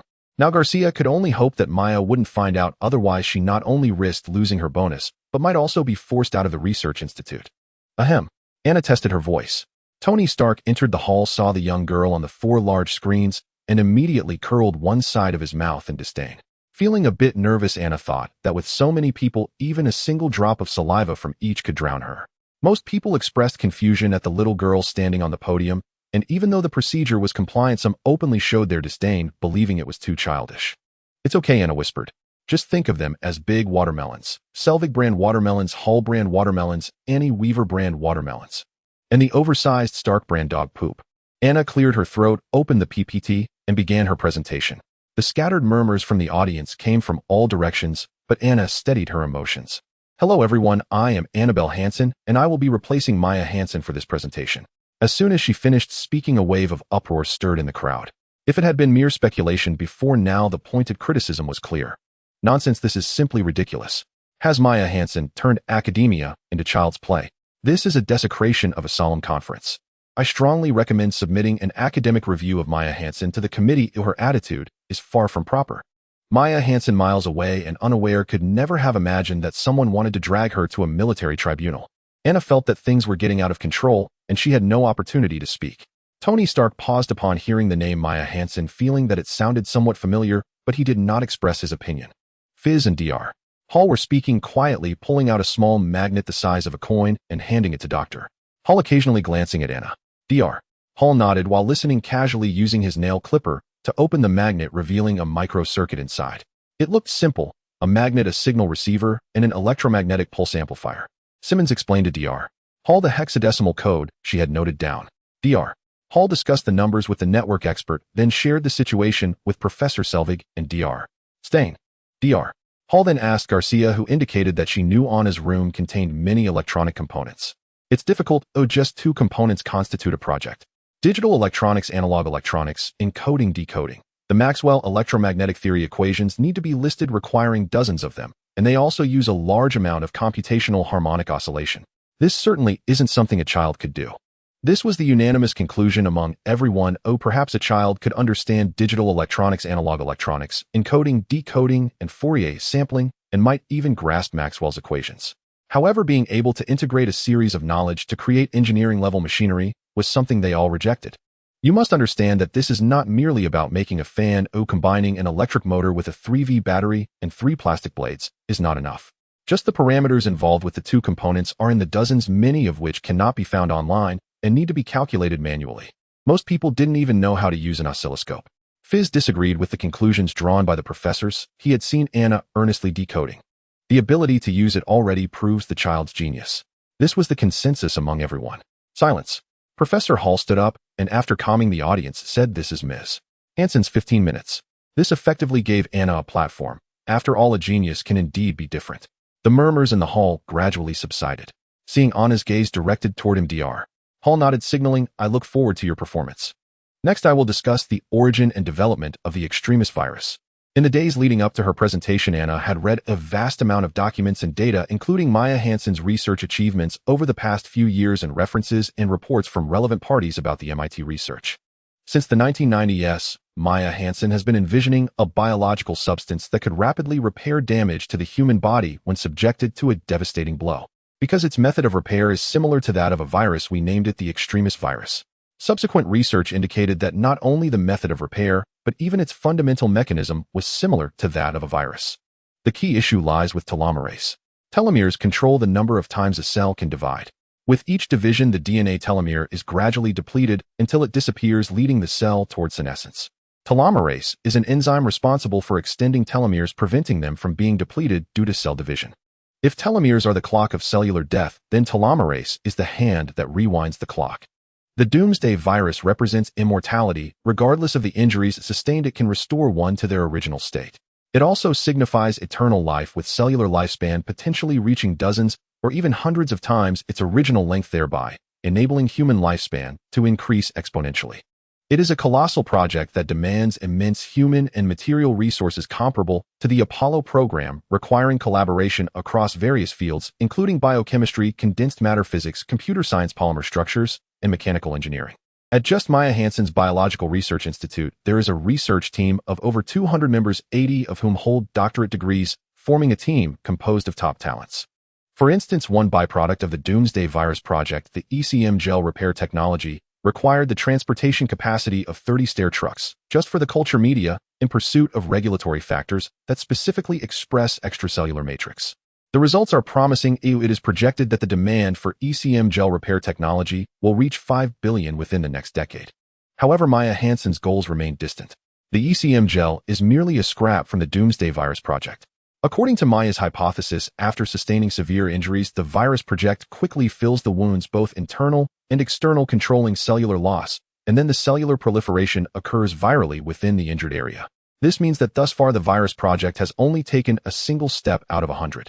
Currently, the Doomsday Virus Project is facing a bottleneck. It is both a success and a failure of telomerase. Theoretically, the Doomsday Virus can repair infinitely. However, during the repair process, the infinite proliferation of cells blurs the line with cancer cells. If proliferation is not ultimately controlled, the virus becomes a true virus. At this point, individuals like Garcia are quite satisfied, having articulated both the prospects of the Doomsday Virus Project and the research dilemmas currently encountered. Dr. Hall nodded, stating that the simpler the presentation, the deeper the understanding. As for Anna's content, it has reached the level of an undergraduate in biological engineering. Topics like electrophoresis, spectral analysis, and gene editing were merely touched upon, akin to a farmer who needs only to distinguish between rice and wheat to graduate. Professor Connors from the State University of New York also rested his chin on his hand, occasionally commenting on Maya Hansen's thoughts with Norman Osborn. He too found Anna's explanations commendable. He then watched as Anna turned the page, and a vector formula appeared on the screen. This is already a technology of polymer simulation, which should be Maya Hansen's hope to simulate the process of telomerase recruitment by yeast telomeres. Connors only grasped a rough idea and was not clear on the specifics of each term. It is currently calculating the 4-level coiled structure, which exceeds the undergraduate level, utilizing computer simulation technology, statistical physics, fundamentals, and practical applications from various disciplines. Anna was also bewildered, mainly because she hadn't paid close attention while reviewing the PPT before, not realizing that what Maya presented was a draft. This seems to be Gibbs' free energy, and the other is entropy. Anna's mind raced as she recalled the books she had read, quickly flipping through them in her mind. According to functional variational theory, all problems can be reduced to finding the minimal function under constrained conditions. What is the constrained structure, and what does the minimal function represent? Constrained representing that Maya is studying molecular structure. What is constrained? Anna could feel the excitement at the ends of her neurons, with billions of presynaptic membranes undergoing depolarization, calcium ion channels opening, proteins binding, and then the fusion of synaptic vesicles and presynaptic membranes suddenly bursting. It was as if fireworks were going off in her mind, with neurotransmitters being released in a quantum fashion. Sparks of thought ignited. Anna finally understood a structure is constrained. It must expose both inhibitory and activating structures. The dual constraints of bipolar values maximize mixed entropy, representing the fastest pipeline for cellular repair. Under the above conditions, the 4-level coiled structure of telomerase is derived. A formula illustrates the core idea of the Doomsday Virus. Garcia explained the formula to Dr. Hall. The new formula Maya listed has been published in the Cell Journal as a guiding formula for computer simulations and biological research concepts, also indicating future research directions. Dr. Hall, a physicist, recognized the complexity of vectors, matrices, and tensors as indicative of computational calculations. The equation is a bit difficult to solve. If purely computed by a computer, the computational volume is astronomical. For nonlinear problems, especially 3-body coupled systems, the only reliable method is brute force enumeration. Based on estimates using the Lincoln Laboratories cluster, reliable data would take 1,000 years to resolve. However, it has nonetheless pointed the research in the right direction. Even Anna felt that Maya was a genius. She was unaware that this formula was based on the fundamental formula provided by Tony Stark, which Maya acquired through a one-night stand. Tony Stark, looking at the screen, had no recollection of the incident. After all, it was from 1999. He remembered Maya Hansen because of her being like a wild horse in bed, a stark contrast to her usual professor demeanor. He only remembered black lace, transparency, and no padding. Beyond that, he had forgotten whether it was in Barcelona or Sweden. The girl before him, with the curvature of her jawline, made Tony Stark frown in deep thought, feeling an uncanny familiarity grow stronger the more he looked. Then, considering the girl's intelligence, Tony Stark thought, given Maya Hansen's foolishness, she could never produce a super genius. Damn, is she here to claim my inheritance? Tony Stark pondered how much equity to give her, calculating how many billions that translates into an illegitimate child also wants a share of my inheritance. Dream on. Once this door is opened, Tony Stark imagined that the next day there would be a dozen mothers outside the iron bars holding children. If she were a super genius, perhaps I could consider it. On stage, Anna concluded her final topic, graphing the universal curve. The presentation was officially over. The audience fell into silence until Dr. Hall began to applaud, followed by Professor Selvig, and then the audience. Even the one-handed Professor Connors raised his hand in encouragement. Director of S.H.I.E.L.D. Annie Weaver intentionally ran on stage to take Annabelle down. Annabelle waved to the audience, which erupted into thunderous applause, during which Dr. Hall gave Anna a thumbs up.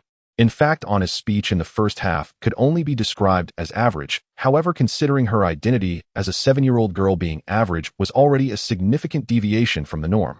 Moreover, her concise yet precise explanation of the core formula demonstrated a complete understanding of the essence of the Doomsday Virus. The host joked, "Director Weaver, you stole my business." It was unclear who was displeased, but Anna mumbled in her heart. "Don't forget to put your contact email on the screen. I believe many would be eager to connect with the little genius Anna," the host remarked, thinking that after today many scientists would become interested in topics related to abducting young girls. The host was delighted to see the situation unfold. Anna typed her personal email on the keyboard. During the break, Anna and Garcia sat on the lawn accompanied by Dr. Hall and Fitzsimmons with Radcliffe College in front of them.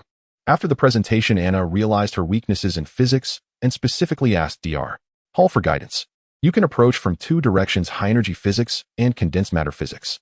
If you pursue biopolymers, you should study condensed matter physics, which is closely related to biological soft matter. If you opt for nuclear physics, you can delve into high-energy physics. In condensed matter physics, your mother is the leading expert, and for nuclear physics, look over there." Dr. Hall pointed to the other end of the lawn where Dr. Otto Octavius and Dr. Connors were sitting. Dr. Octavius is an expert in nuclear physics and a leading figure in light nuclear fusion. He graduated from MIT and is an alumnus of your mother's class.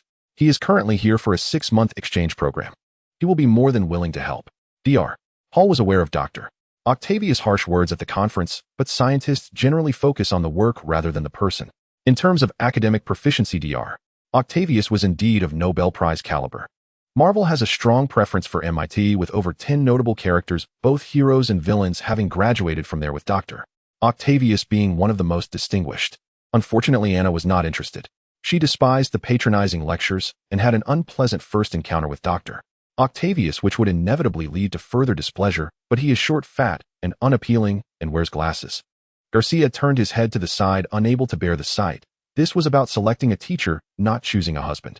After the meeting, there was a party, but Anna did not want to attend, and consequently Garcia had to politely decline the invitation as well. It was likely that Anna had scared him. Given the commotion of the day, if it happened once or twice more, she would likely suffer a heart attack. Anna exchanged contact information with Zhao Hailuan. Amadeus Zhao, a 4-year-old child, also learned to play with Facebook. Anna reluctantly accepted. She initially wanted to invite Zhao Hailuan to Bicon Mountain, but was declined as the relationship between Dr. Zhao and Maya was complicated. A group of scientists filed out. Among them, Stark, wearing sunglasses, looked towards the dumpling creature. Remarkably, Stark sacrificed a second of his time worth $10,000 to stay in this nonsensical place. Anna cast a glance, as she would never forget Stark's expression, which looked as if he had been splashed with urine. She felt her psyche had suffered permanent damage. Simply put, Anna's thoughts were muddled. She broke free from Garcia's embrace, pulled out a flashlight from her bag, cradled it in her hands, and aimed it at Stark's head. With a smile from Tony Stark, Anna pressed the ABS plastic button. The current connected, and the electromagnet spun rapidly, causing the flashlight to tremble like a Parkinson's patient, emitting a buzzing sound. Boom! A thunderous sound erupted. Tony Stark's face was stained black, a mark of the plastic carbonization. Luckily, Anna did not press the medium setting, otherwise his head would have been pierced through the banner. On the steps, Tony Stark's face darkened as he caught a provocative glance from the little girl. "Come on, let's settle this onion." Anna arrived on a balanced scooter and left in Garcia's Chevrolet. After a brief silence, she exclaimed, "Garcia?" Anna handed over a sealed bag, making a gesture to Garcia indicating, "You know what to do next." Garcia casually took it and set it aside as the air fell into an awkward silence. Through the rearview mirror, she saw Anna pull out tweezers from her bag and reassemble the disassembled electromagnetic pulse bomb into proper form. Fitz returned the bomb, which had been disassembled by Dr. Hall, and Anna repaired it as the bomb was her labor's result. She pulled out a game console for adjustment, and the mobile screen flashed but still worked. The car passed by the State House and quickly approached Bicon Mountain. Perhaps it was too quiet. Garcia felt the need to say something. He picked up the sealed bag and glanced at it, noting the curled short hair twisted into a clump, and opened his mouth only to explode. The typical old spinster thought it was some hair from a man's private parts, simply too repressed and disgusting. Anna sympathized and casually asked about her relationship with Jeffrey. Anna felt that with Jeffrey's physique, he could definitely make the old spinster sore. Garcia's face bloomed with a hint of color, and his tone suggested that things were progressing well. However, observing Garcia's shy expression, it likely remained at the pecking stage. If their relationship had surpassed that step, it would have long transitioned from being repressed to being overt. Garcia's thoughts were forcibly redirected by Anna, and the topic of their discussion shifted to Jeffrey, even though Anna was not particularly interested. The conference in Stockholm would not conclude until tomorrow. Within a day, Anna could align her narrative with Garcia. They had done similar things no less than 10 times, becoming quite adept at it. However, upon entering Surprise, came a big embrace. The surprise was not so much delightful, but rather shocking, as Maya Hansen had returned early. What are the coordinates for Stockholm? North latitude 5919, east longitude 1810. Anna was well aware of the game between the mother and daughter. Before Maya could continue, Anna replied the coordinates for Boston are north latitude 4219, east longitude 7105. The shortest distance between 2 points is a straight line. The straight line on a sphere is a geodesic. According to the distance formula based on latitude and longitude, Stockholm and Cambridge, Boston are 6,002 kilometers apart. At an aircraft speed of 900 kilometers per hour, it theoretically takes 7 hours from Logan Airport to Arlanda Airport. In reality, it requires at least 17 hours in transit. Maya Hansen gave a thumbs up. Congratulations, Anna. You have become the sole heir to a billionaire's fortune with a $600 million order, and your mother will receive a full $200 million. Wow, Anna exclaimed in a surprised tone, but internally she felt no waves. She calculated her share of the profit to be $40 million, genuinely exclaiming in awe. The number was enormous. Followed by 2 commas and 8 zeros, enough for her to purchase another property in Bicon Mountain. Anna's current location was indeed Bicon Mountain.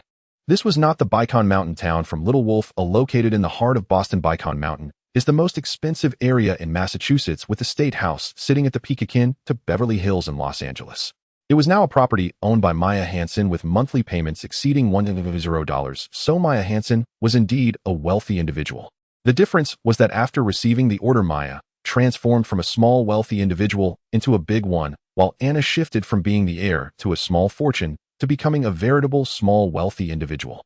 However, Anna felt that numbers could not measure a scientist. Mom, you returned a day early. This was what Anna was concerned about. In the end, Anna still did not know that the gene sequencing results of her biological father had been intercepted by Maya.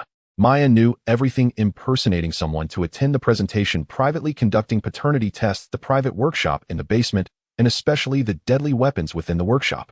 When Maya opened them, she was horrified. Nitroglycerin, electromagnetic railguns, Tesla coils, small arc welders, acetylene tanks, oxygen tanks, and so on. After seeing all this, she suddenly realized how difficult it was for a little kid to reach the age of 7. Any of these items, a little nitroglycerin meeting an open flame, the railgun exploding, or the Tesla coil piercing through the air, could easily kill or injure the little kid. It was too dangerous.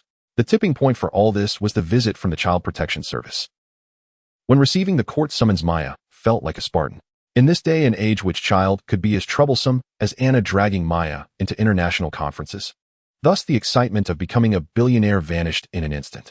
Maya was troubled as she had racked her brain over Anna's education.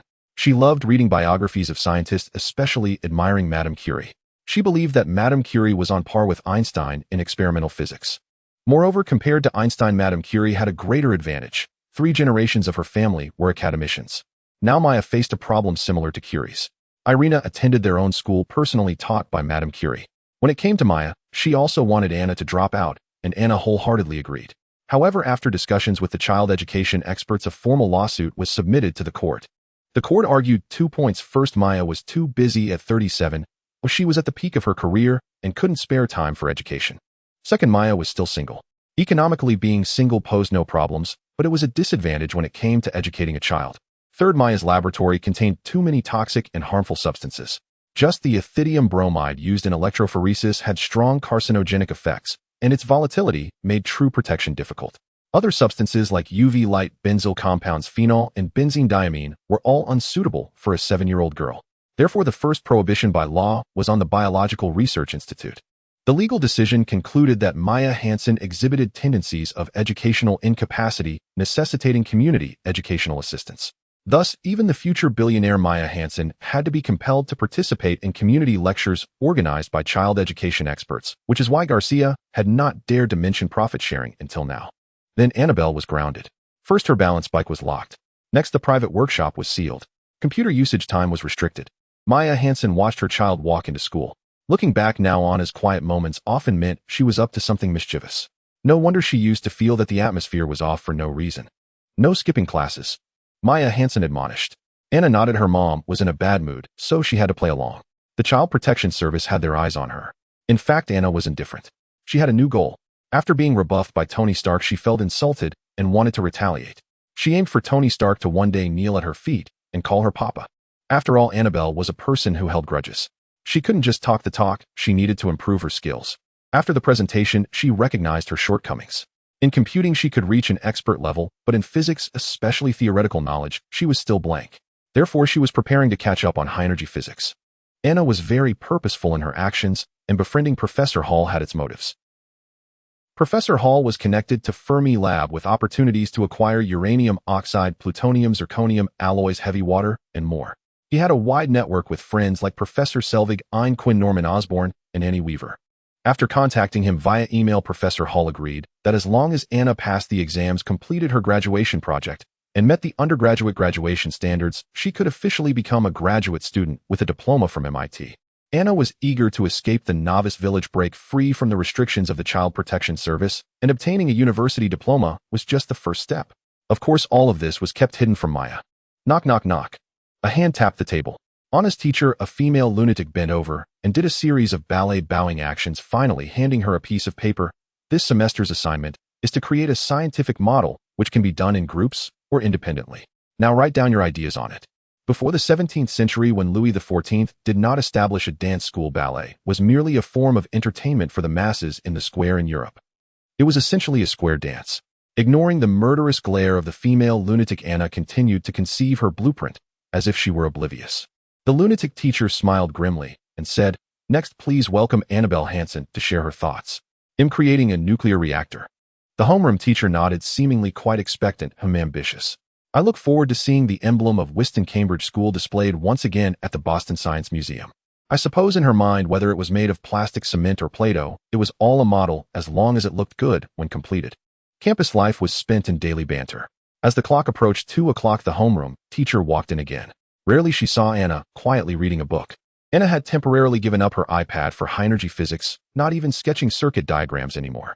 It was a thick book, Nuclear Physics by Portlaney, over 500 pages, 16 open format, weighing 1.5 kg, which Anna couldn't lift with one hand. Anna, nuclear physics is super difficult. You don't need this knowledge to make models. Using your hands is enough. Anna couldn't bear to look at her teacher's naivety and didn't want to respond to her foolishness. She believed explaining foolish problems to foolish people was the most foolish act. The lunatic teacher was unfazed. Anna always had a unique way of doing things. She clapped her hands to attract everyone's attention. "The school will send student representatives to visit the Boston Science Museum along with the sponsors of the Whiston Cambridge School Foundation." A group of elementary school students was excited, but Anna was indifferent. From the enthusiastic words of the lunatic teacher, she knew that the school had already predetermined the student representative. Sure enough, after careful consideration by the school committee, the school has decided. Ultimately, Annabelle Hansen will serve as the student representative for this session. It's unfair as she's only in 2nd grade. Why not? Do students in the 12th grade not have a say? "Teacher, I need to tell my mom." The parent committee won't agree. Complaints erupted loudly. The lunatic teacher clapped her hands again and signaled, "This is also a unanimous agreement from the parent committee based on Anna's outstanding performance at the World Future Science Conference, and it's the first time the parent committee and the school board have reached a common consensus." The reason for reaching a consensus is obvious to Anna. At the Whiston Cambridge School, she is the only one with extensive experience of the world. Of the 1,000 students at Harvard University, they are essentially a group of monsters that occupy half of the scientific community, holding significant weight. With Anna taking the stage, the Whiston Cambridge School once again gained worldwide fame, having been silent for a long time. The last time being over 100 years ago, when Helen Keller attended the 9th grade here. TCSW holds a high status in society, not just because of Helen Keller. Its geographical location is advantageous. The town of Whiston is the 9th highest income town in America, just a 10-minute drive from Harvard University, close to the university town, where most residents are school teachers with generally high standards and an extremely low crime rate. With a long history of establishment, it was founded around the same time as the Massachusetts Institute of Technology, and is one of the 7 sister schools, historically a strong advocate for the 3 waves of the feminist movement in America, holding a high position in politics and culture. Thus, the school foundation is well funded with sponsorship from various prominent figures. Sitting in the car, Anna mentioned the committee's proposal to Maya, who did not oppose it. Gripping the steering wheel with the sun blinding overhead, it was only 2 p.m., just the time for the Research Institute to begin work. As Anna got off from school, Maya felt the time difference because picking up the child disrupted her routine. To alleviate her discomfort, Maya chatted with Anna in a casual manner, hoping to understand her child. Anna, with a blank expression, recounted her experiences at school. The little black kid said to Barbie, "Look, I have eyes on my belly." Barbie followed suit and rubbed her belly, surprised. "I have eyes on my belly too." "Wow, what a coincidence, we both have eyes on our bellies." Then they became good friends. Maya Hansen chuckled dryly. Her daughter had a talent for telling jokes. In the school, the real-life events unfolded. The little black kid sat in front, and Barbie sat beside her. Anna felt embarrassed, especially when the little black kid turned around and kindly asked Anna if she had eyes on her belly. In their minds, having eyes on the belly must have been proof of entering the Freemasons. Rarely Anna agreed with Tony Stark's expression, as she felt as though she had been splashed with urine. Maya appeared distracted. It was challenging to shift her from work mode to housewife mode in a short time, until a big black kid carrying the little black kid came over to greet them. "Wow, Tony Stark," the little black kid shouted across the bridge. "Papa, I also want to drive a Porsche 911. Thus, family education is key. Just like the little black kid who might not know how a navel is formed, but knows Tony Stark and the Porsche 911, indicating that their elders must be wealthy. Maya was fastening on his seatbelt when she spotted Tony Stark across the bridge, pulling an envelope from his messenger bag as he walked across the sidewalk. It seemed that Tony Stark had come to see her to confirm if she was his offspring, judging by their expressions. This matter had previously caused an unpleasant dispute between Stark and Maya Hansen. Maya Hansen was highly possessive. She believed her child belonged solely to her, and no one could take her away. "Tony Stark, sorry, I borrowed 23 chromosomes from you, but the volume I provide is 180 times yours. The mitochondria are mine, the cytoplasm is mine. You haven't raised her, and I don't want you to raise her either. Anna's last name is Hansen. So this is a personal safety protection order." Then Anna saw Maya throw the envelope at Stark's face. The dignified Stark was hit in the face with documents by a woman, even breaking his sunglasses. Taking off his sunglasses, Stark wasn't angry. "Maya, you misunderstood my intention. I came over to discuss a few documents that I hope you and Anna will sign. Inheritance rights, what a dream." For the first time in 3 months, Stark and Obadiah Stane reached a consensus and handled a legitimate matter. Speaking of which, after Annabelle's presentation, Obadiah Stane got wind of it and couldn't help himself. He allowed Stark to be a playboy, as it was his intention, but if Stark got confused outside and ended up with an illegitimate daughter, legally an illegitimate daughter is treated the same as a legitimate child. If an accident occurred, the inheritance would naturally pass to Annabelle, which was far from Obadiah's intention. Therefore, give up the inheritance rights, Maya said after reviewing the documents.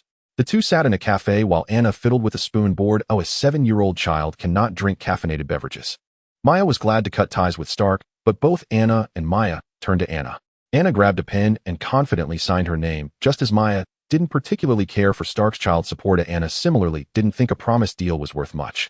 Maya Hansen had her career. In fact, if she were willing to take a crooked path, she could make billions by selling telomerase concepts, deceiving women who value beauty above life, and selling exaggerated health products. However, Maya believed that honor and wealth were waiting for her just ahead on the road. She could completely change the world with the virus of despair, so why take a detour and be humble? Just like eating ice cream compared to ice cream passed to her by someone else, Maya preferred to buy her own. Scientists always have a mysterious confidence. Anna believed that with her intelligence, she could definitely create a company greater than Stark Industries. She was already planning. The little genius Anna was overflowing with confidence. Compared to paths predetermined by others, Anna would not hesitate for a moment to choose her own path. Rarely the mother and daughter reached an agreement. Originally, the contract stipulated that Stark Industries was willing to offer $100 million as compensation, but neither mother nor daughter wanted the bulk of it, so they didn't care about such trivial matters. It should be noted that Maya had just signed a $600 million deal, becoming a billionaire free to act on whims. After confirming several times, Tony Stark got into the Porsche, waved, whistled, and drove away. The current Tony Stark was just an irresponsible genius slacker, and his most frequently spoken phrase was, "Not my problem." Maya Hansen handed over the documents, pointing at the departing figure of the playboy. "Anna, remember, in the future, if you encounter someone like that with dog shit on their neck, take out the personal safety protection order. As long as he crosses a 10-meter personal safety distance, we can definitely sue him in court." Stark's only contribution was to ease the tension between mother and daughter. With a common ground established, Maya relaxed on his supervision. Now, under Maya's lenient gaze, Anna could temporarily use the underground workshop. Dr. Hall provided Anna with a list of books, and she immersed herself in her studies. Time flew by, and soon it was the day for the visit and learning. After dressing up, Anna stepped out of the campus with the mad teacher amidst the envious gazes of a group of little kids. Cambridge itself served as a template for Cambridge County in England. Over 100 Puritans who could be considered highly educated crossed the ocean to Boston to ensure their children received higher education, pooling their resources to establish Harvard University modeled after Cambridge University. As the representative elementary school of Cambridge, Weston Cambridge School adhered to a distinctly British style in student management, with easily recognizable uniform shirts paired with wool sweaters, pleated skirts combined with leggings, and round-toed flat boots. On the first day of school, children were taught to wear uniforms. Anna was always meticulous. Her tie was perfectly knotted in a standard four-in-hand knot, and she couldn't tolerate even a hint of pilling on her wool sweater. Of course, she did not see this as merely adhering to rules. In her understanding, it was about learning to walk before jumping, learning the rules before innovating within them. Just like in circuit soldering, she could not tolerate the spacing between component pins and pads exceeding 4 mil. With too much hair, it easily curled when long. Her thick hair formed waves resembling Hermione from Harry Potter, except Hermione had blonde hair, while Anna's was light brown and curly. She tucked her hair behind her ears and shrank back inside the school bus. The school foundation representative was Annie Weaver, the principal of Shield Academy. Anna did not know that she also lived in Weston and seemed to have a child attending 9th grade at the school. They were old acquaintances, and there was no awkwardness on the road. Anna, I am an expert in child education and a PhD in psychology from Harvard University. Annie Weaver had her first close conversation with Anna. Wow, so you are the one who sued Maya. The court required Maya Hansen to undergo a psychological evaluation, and Annie Weaver was the evaluator. Maya had just filed her complaint in the morning and received a subpoena from the court by noon with Annie Weaver's signature on the certificate. Seeing an enemy always feels different. Annie Weaver handed Anna a milk bottle filled with a substantial amount of formula using 3 packs to create a cloudy liquid. Anna couldn't help but regard Principal Weaver with a newfound respect. She felt Maya deserved her fate. Grabbing the milk bottle and shaking at the sight of a 7-year-old girl pretending to suck from a bottle seemed somewhat embarrassing. She glanced around and noticed only 4 older classmates nearby who were not paying attention to her. Well, it was fine to drink on the bus. The duck route ran through Boston all the way, even passing the Boston Museum of Science where the duck boat tours began. The hand-drawn map gave way to the ducks and Mr. and Mrs. Mullet took off from here. In front of the Boston Ducks, even Captain America had to make way. The bronze duck occupied the center of the museum's entrance, and passing parents and children either had to step over it or go around. Captain America was just the guard at the museum. The first floor displayed rocks, minerals, and specimens of flora and fauna. Anna wandered around, but found nothing of interest. If dinosaurs were alive, she might have looked at them a few times, but fossils couldn't evoke any excitement. The large python at the entrance was alive, yet it was not a rare species, far less appealing than a giant panda. Accompanying Anna, Annie Weaver noticed that she showed no interest in the exhibits on the first floor and suggested they go up to the second floor. At the corner leading from the first floor to the second, a giant photo of Howard Stark greeted them. This guy had encompassed nearly all major scientific inventions after 1940, leading research on the atomic bomb, constructing large particle colliders, and participating in the Apollo moon landing program. If Captain America was a symbol of the American spirit beside the ducks, Howard Stark was the spokesperson for the American scientific community. On the second floor, there were 5 or 6 items related to Howard. The Apollo lunar module, Martian rock samples, and artificial intelligence machines were among the exhibits. Anna explored for a long time. Even rocket satellite models she could consider were at geosynchronous orbit height, so she just glanced at them. Further inside were medical electrical equipment and instruments from other disciplines.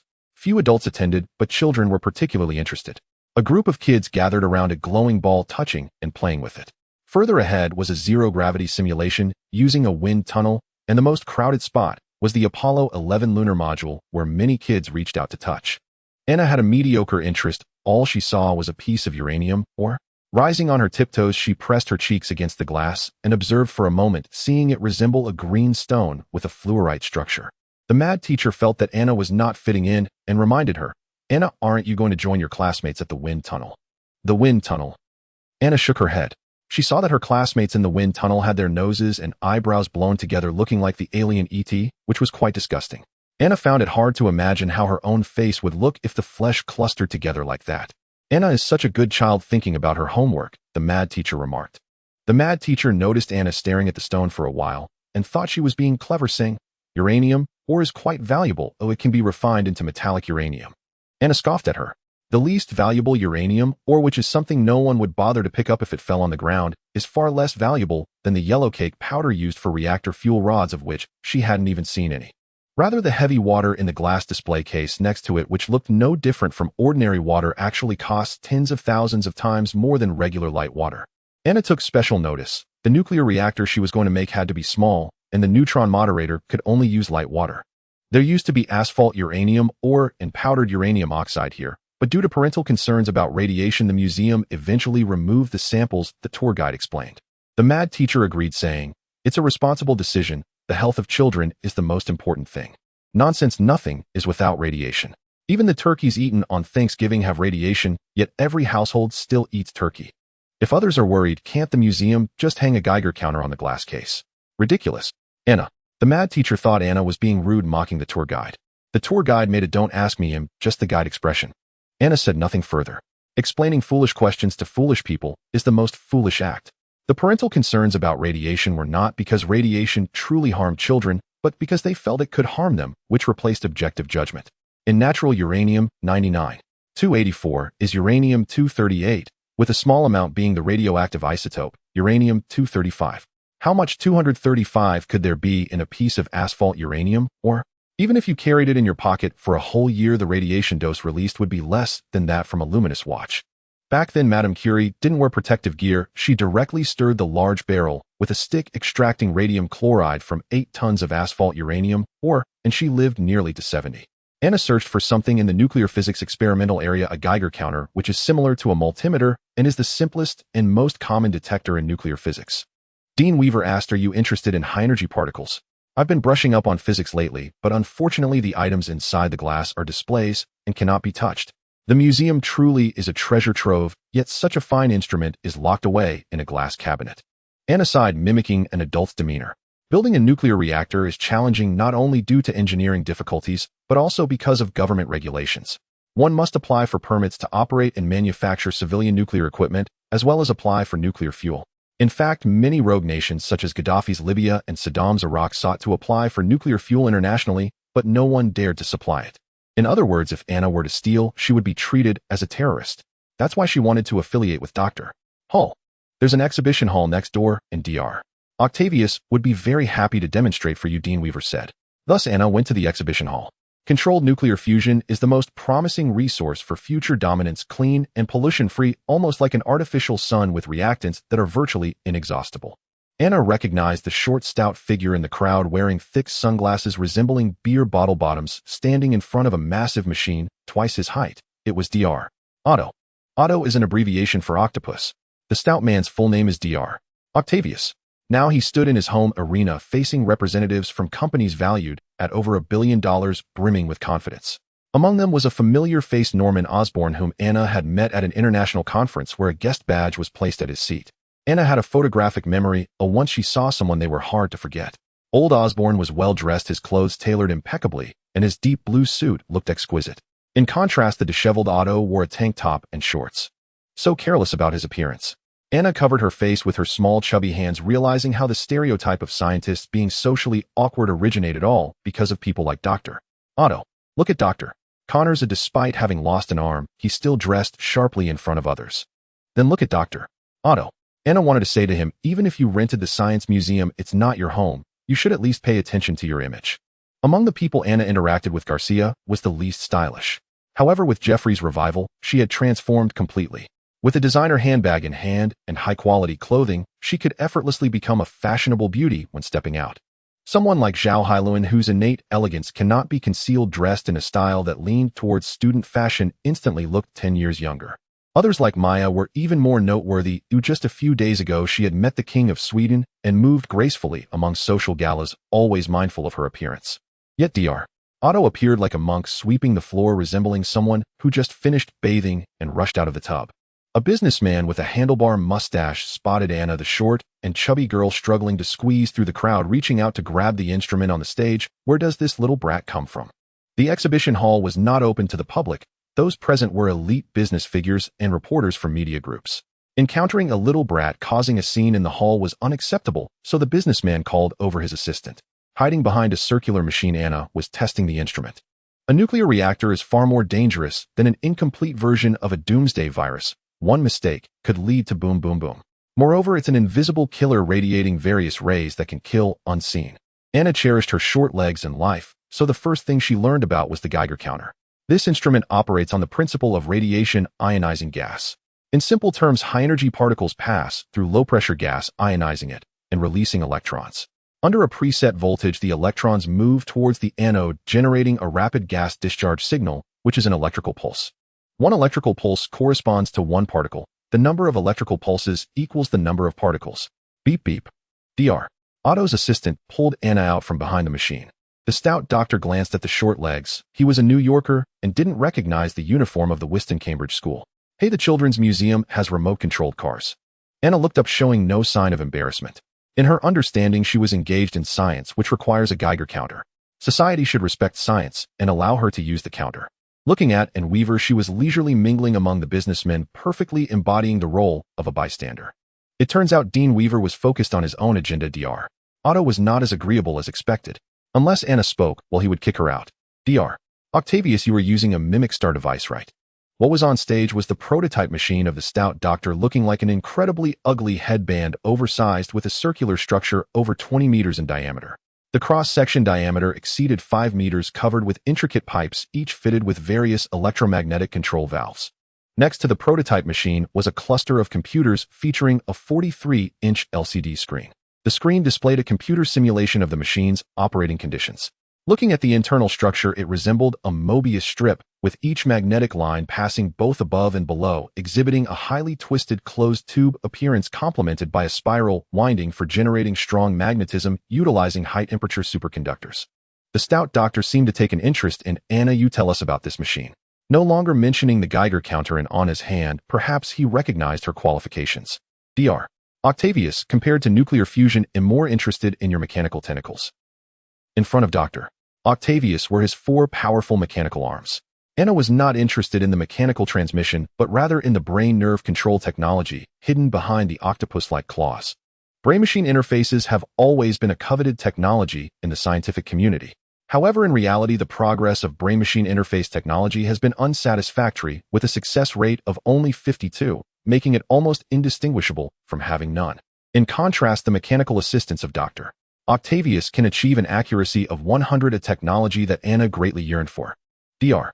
Octavius was taken aback, realizing that the little girl might not comprehend the significance of nuclear fusion, likely attracted by the more intuitive look of the mechanical arms capturing a child's attention. He held down Anna's hand as she tried to reach for the tentacles, and kindly said, "You need to prove your qualifications." Anna stepped onto the stage. First, the experiment uses deuterium-tritium fusion. Under high temperatures and pressures, deuterium and tritium nuclei collide and fuse into helium nuclei, releasing a neutron, with the strong interaction releasing enormous energy. In fact, as Dr. Octavius stated, nuclear fusion is indeed the most important energy source following nuclear fission, releasing energy far greater than that of fission, surpassed only by antimatter annihilation. The problem is that the conditions for nuclear fusion are extremely harsh, requiring temperatures exceeding 100 million degrees. A hydrogen bomb is simple, consisting of an atomic bomb and fusion materials. At the moment the atomic bomb detonates, it generates temperatures over 100 million degrees, allowing deuterium and tritium to naturally undergo fusion. However, a nuclear fusion reactor is not a hydrogen bomb and cannot be ignited by an atomic bomb. The reaction vessel employs a laser ignition method with 8 lasers simultaneously emitting the same wavelength of light, forming a laser harmonic, which theoretically can indeed reach temperatures over 100 million degrees. Temperature is the average motion of particles. At 100 million degrees, one can imagine how intense the motion of fusion particles is. Each particle colliding with the wall of a conventional container would result in disaster, while deuterium-tritium fusion releases a neutron. Simultaneously, at cosmic-level high temperatures, any material undergoes mutation. Molecules cannot exist independently, atoms, atomic nuclei, and surrounding electrons separate. It is easy to imagine that a conventional container is utterly incapable of holding a reactor. Thus, unconventional containers and special confinement methods known as force field confinement involve 3 types: gravitational field confinement, inertial confinement, and magnetic confinement. Instruments on Earth directly bypass the gravitational field. In fact, stars utilize gravitational field confinement. Inertial confinement is a pitfall, yielding a return of 1 for every 10 invested. Therefore, the final option used in the stellar simulator is magnetic confinement. All electromagnetism can be traced back to the Tesla coil. In fact, Tesla's status in physics is comparable to that of Newton and Einstein. While Newton and Einstein focused on gravity, Tesla specialized in electromagnetic forces, each occupying 2 of the most common positions in daily life. The essence of the stellar simulator lies in the coil, generating a strong magnetic field confining fusion particles to move within a closed track. It appears promising. The principle is simple, and there are feasible implementation plans. However, the next issue is the third and most critical one: how to allow deuterium and tritium to maintain self-sustained combustion. Anna, having studied fission reactions, knows that similar to how a uranium mass has a critical volume for a chain reaction, hydrogen fusion also has a critical equivalent for self-sustained combustion. Anna looked up at Dr. Octavius, who was gazing intently at her. Dr. Otto, who had an unhappy childhood and had not shown intellectual gifts as a child, found it remarkable to see a 7-year-old genius grasping nuclear fusion.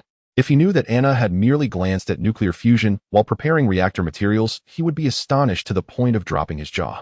"You are Anna, right? Stand next to me." Dr. Octavius said. Then he removed the cover from the mechanical tentacle, allowing Anna to observe. Most of what little Anna said is correct. I will add that we use high temperature and high pressure technology, applying pressure with electromagnetic force, resulting in a central pressure that can reach 5.0 standard atmospheres, thus allowing the temperature to be slightly lowered. As for the third question posed by little Anna, she touched on the key point. Every uranium fission has a probability. The so-called chain reaction occurs when one uranium fission generates neutrons that collide with other uranium nuclei, inducing further fissions. 1 gives birth to 2, 2 gives birth to 3, continuing infinitely. If a chain reaction does not form, then the fission reaction cannot be sustained. Similarly, without self-sustained combustion, fusion cannot be sustained and lacks economic value. Back in the day when Old Stark was overseeing the atomic bomb, he called upon Canadian scientist Sloan, a member of a suicide squad, to measure by hand. Times have changed, and nowadays when conducting fusion experiments, one cannot simply rely on hand-counting experiments. Bang! Dr. Octavius knocked over the blackboard, rapidly writing down a long formula and drawing an arrow. Dr. Otto continued writing, likely a mathematical physics probability equation occupying an entire blackboard from top to bottom, left to right. You can try calculating the collision phase transition point. Anna bent down at the blackboard, trying out with chalk. An entrepreneur in the front row glanced at it, but quickly turned away. The formula on the blackboard resembled a jumbled mess, with features distorted, making it dizzying to look at. A shaped account table looked much prettier. Norman Osborn, however, was paying close attention. After a while, being from an engineering background, he found the little sample rather unique. He said nothing and smiled at Anna. Dr. Octavius, this is not the minimum equivalent calculation formula. It is clearly the optimal control system theory. You are familiar with control system theory. Norman Osborn was astonished, wondering just how much knowledge was contained in the little girl's head. He did not doubt that Dr. Octavius understood control systems. After all, science is a very personal matter. Most scientists, whether in high-energy physics or biochemistry, are interdisciplinary PhDs. Like Dr. Octavius, who specializes in nuclear physics, yet design mechanical tentacles, achieving a Nobel Prize level of expertise, most are polymaths. Looking at Anna, she was only 7 years old. According to the 10,000-hour theory, that amounts to merely 5 years of experience. Even if she had begun learning in the womb, it would be impossible for her to become an expert in 2 fields of science. It is truly a miracle. Anna currently harbored a singular thought. She suspected that Dr. Octavius' intentions were quite malicious, taking advantage of her naivete in nuclear fusion theory to deliberately lead her astray. The minimum equivalent calculation formula employs simplified models. How could it involve second-order partial differentials, especially nonlinear ones? This fellow is clearly here to trip her up. Dr. Octavius, having been seen through, remained unfazed and quickly wrote down another simplified formula. 360 seconds. Anna blurted out, incredibly simple. It is merely a probability model. If the collision probability exceeds the threshold, it is deemed self-sustaining. Indeed, unlike the minimum equivalent of nuclear fission light, nuclear fusion calculates the stable combustion time. As long as it exceeds 360 seconds, nuclear fusion can maintain self-sustained combustion. The tritium nucleus is used to reduce the stable combustion time.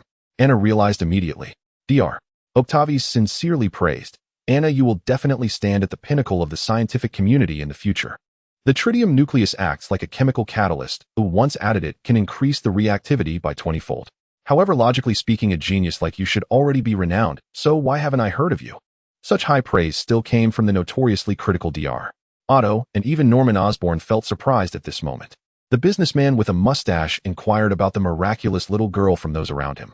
One person opened a YouTube video pointing out the little protagonist from the future scientific exposition.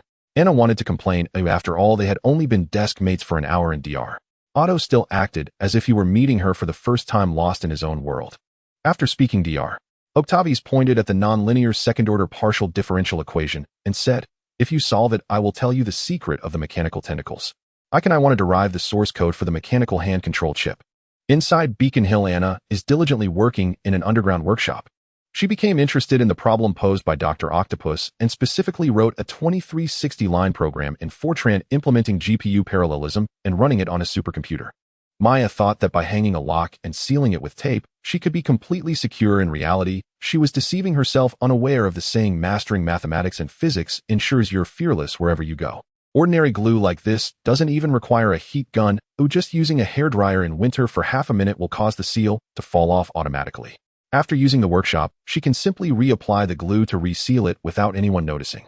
The lock is simple as well. Anna has learned about lock core structures and can open it just by feeling the pressure changes with a paper clip. Other issues like the electronic lock on a balanced scooter or computer management are trivial problems for Anna.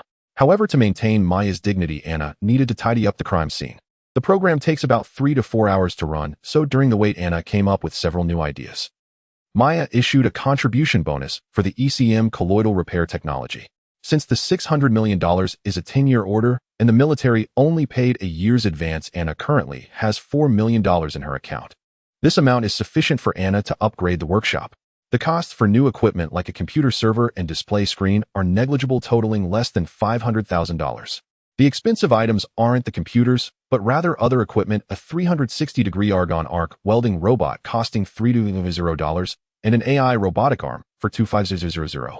Additionally, Anna withdrew $2.6 million to purchase a micro-nano 3D printer. Altogether, that sums up to $3.7 million, all developed by Osborne Enterprises, featuring ultra-high precision and an intelligence level far superior to the market.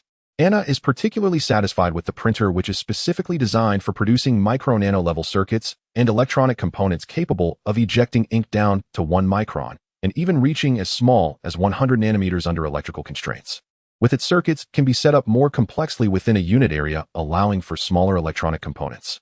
First, Anna improved the electromagnetic pulse bomb by reconstructing the circuit into an electric pulse bomb, increasing its complexity by a factor of 10,000. The effect is 100 million times more powerful, with a pulse energy release that can reach 3,000 kilojoules, equivalent to the calories of 50 large apples. It may seem substantial, but in reality, it doesn't amount to much. 50 large apples could cause a few bruises, but if released in 0.1 seconds, Anna believes it could at least incapacitate 10 elephants for a minute. If directed at a person, she hopes it won't lead to cardiac arrest. Opportunities are reserved for those who are prepared. Not only is Anna talented, but she is also a diligent genius. Mastering her craft comes naturally.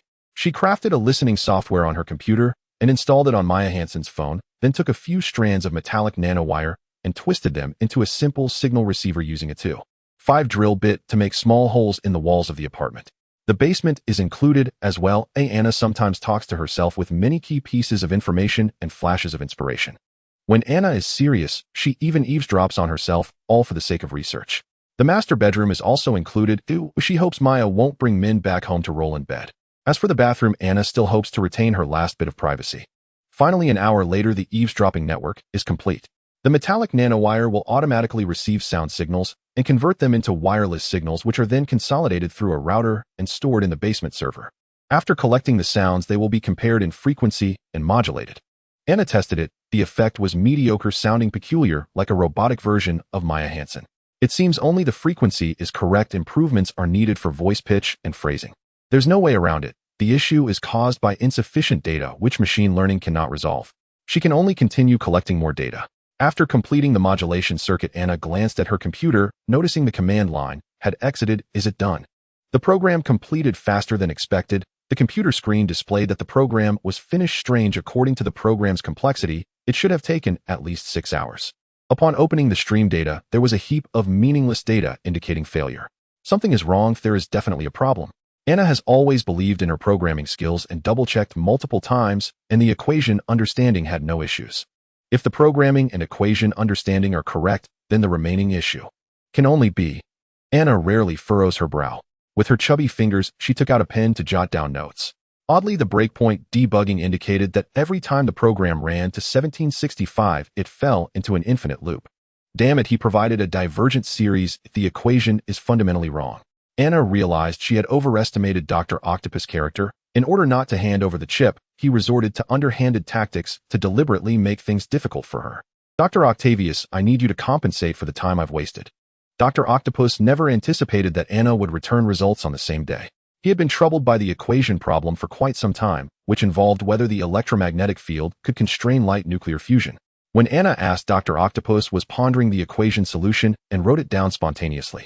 No one expected to be schooled by a 7-year-old girl. Dr. Otto, can't you even determine convergence?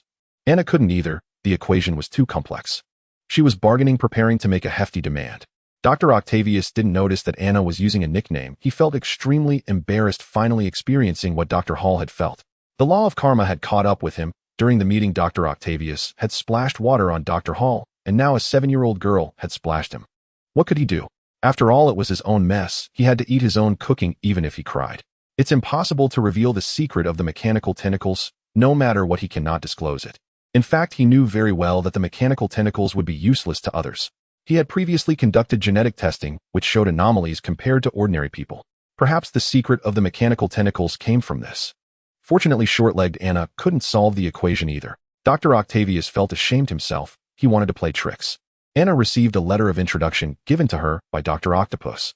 Despite Dr. Octavius' shabby appearance, he is still a notable figure in the field of nuclear physics. Being notable is one thing, knowing even more notable people is another. Dr. Freriedman, a senior experimentalist at Lincoln Laboratory, is a scientist of the same level as Maya and even more distinguished. He is a Nobel Prize winner in physics, having participated in discussions for the positron-electron collider led by Howard Stark. Later, he personally helped construct the Large Particle Collider. Now he is the director of the Nuclear Science Laboratory at MIT, a historical witness and an old relic. As usual, Anna was stopped. Lexington is the 6th wealthiest town in the United States, while Anna's residence ranks 5th. However, it is not a public garden. It is important to highlight Lincoln Laboratory, which is almost synonymous with weapons and equipment research and development. The well-known Sidewinder missile's infrared guidance system was developed by Lincoln Laboratory. In the guard room, an American soldier was sorting through incoming and outgoing data. In Lexington, all mail entering the Lincoln Laboratory must pass through the guard room. For a small town of nearly 30,000, all packages are sent to this single post. The soldier found it quite bothersome. Knock, knock, knock. A knocking sound came from the window. The soldier raised his head, and through the window saw a little girl dressed in denim overalls wearing sunglasses with flaxen curls spilling over her head. Sweat was trickling down her forehead as her chubby little hand waved at him.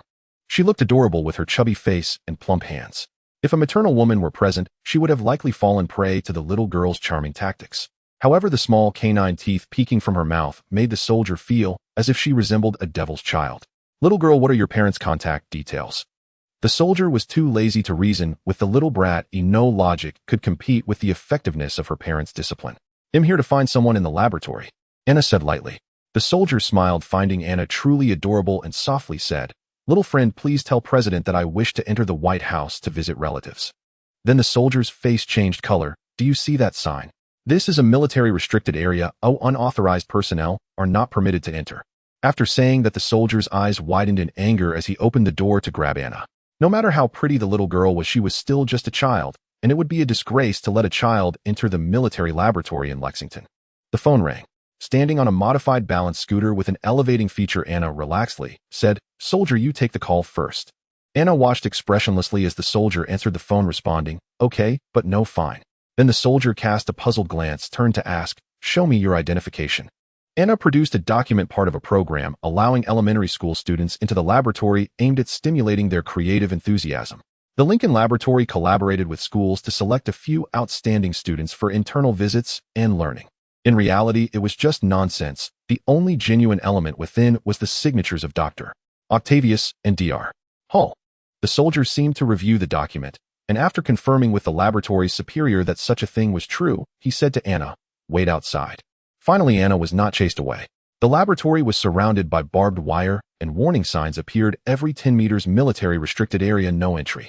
Peeking through the iron fence on the vast playground, an officer was shouting military orders as several soldiers carried wooden crates onto a Humvee. Booming sounds.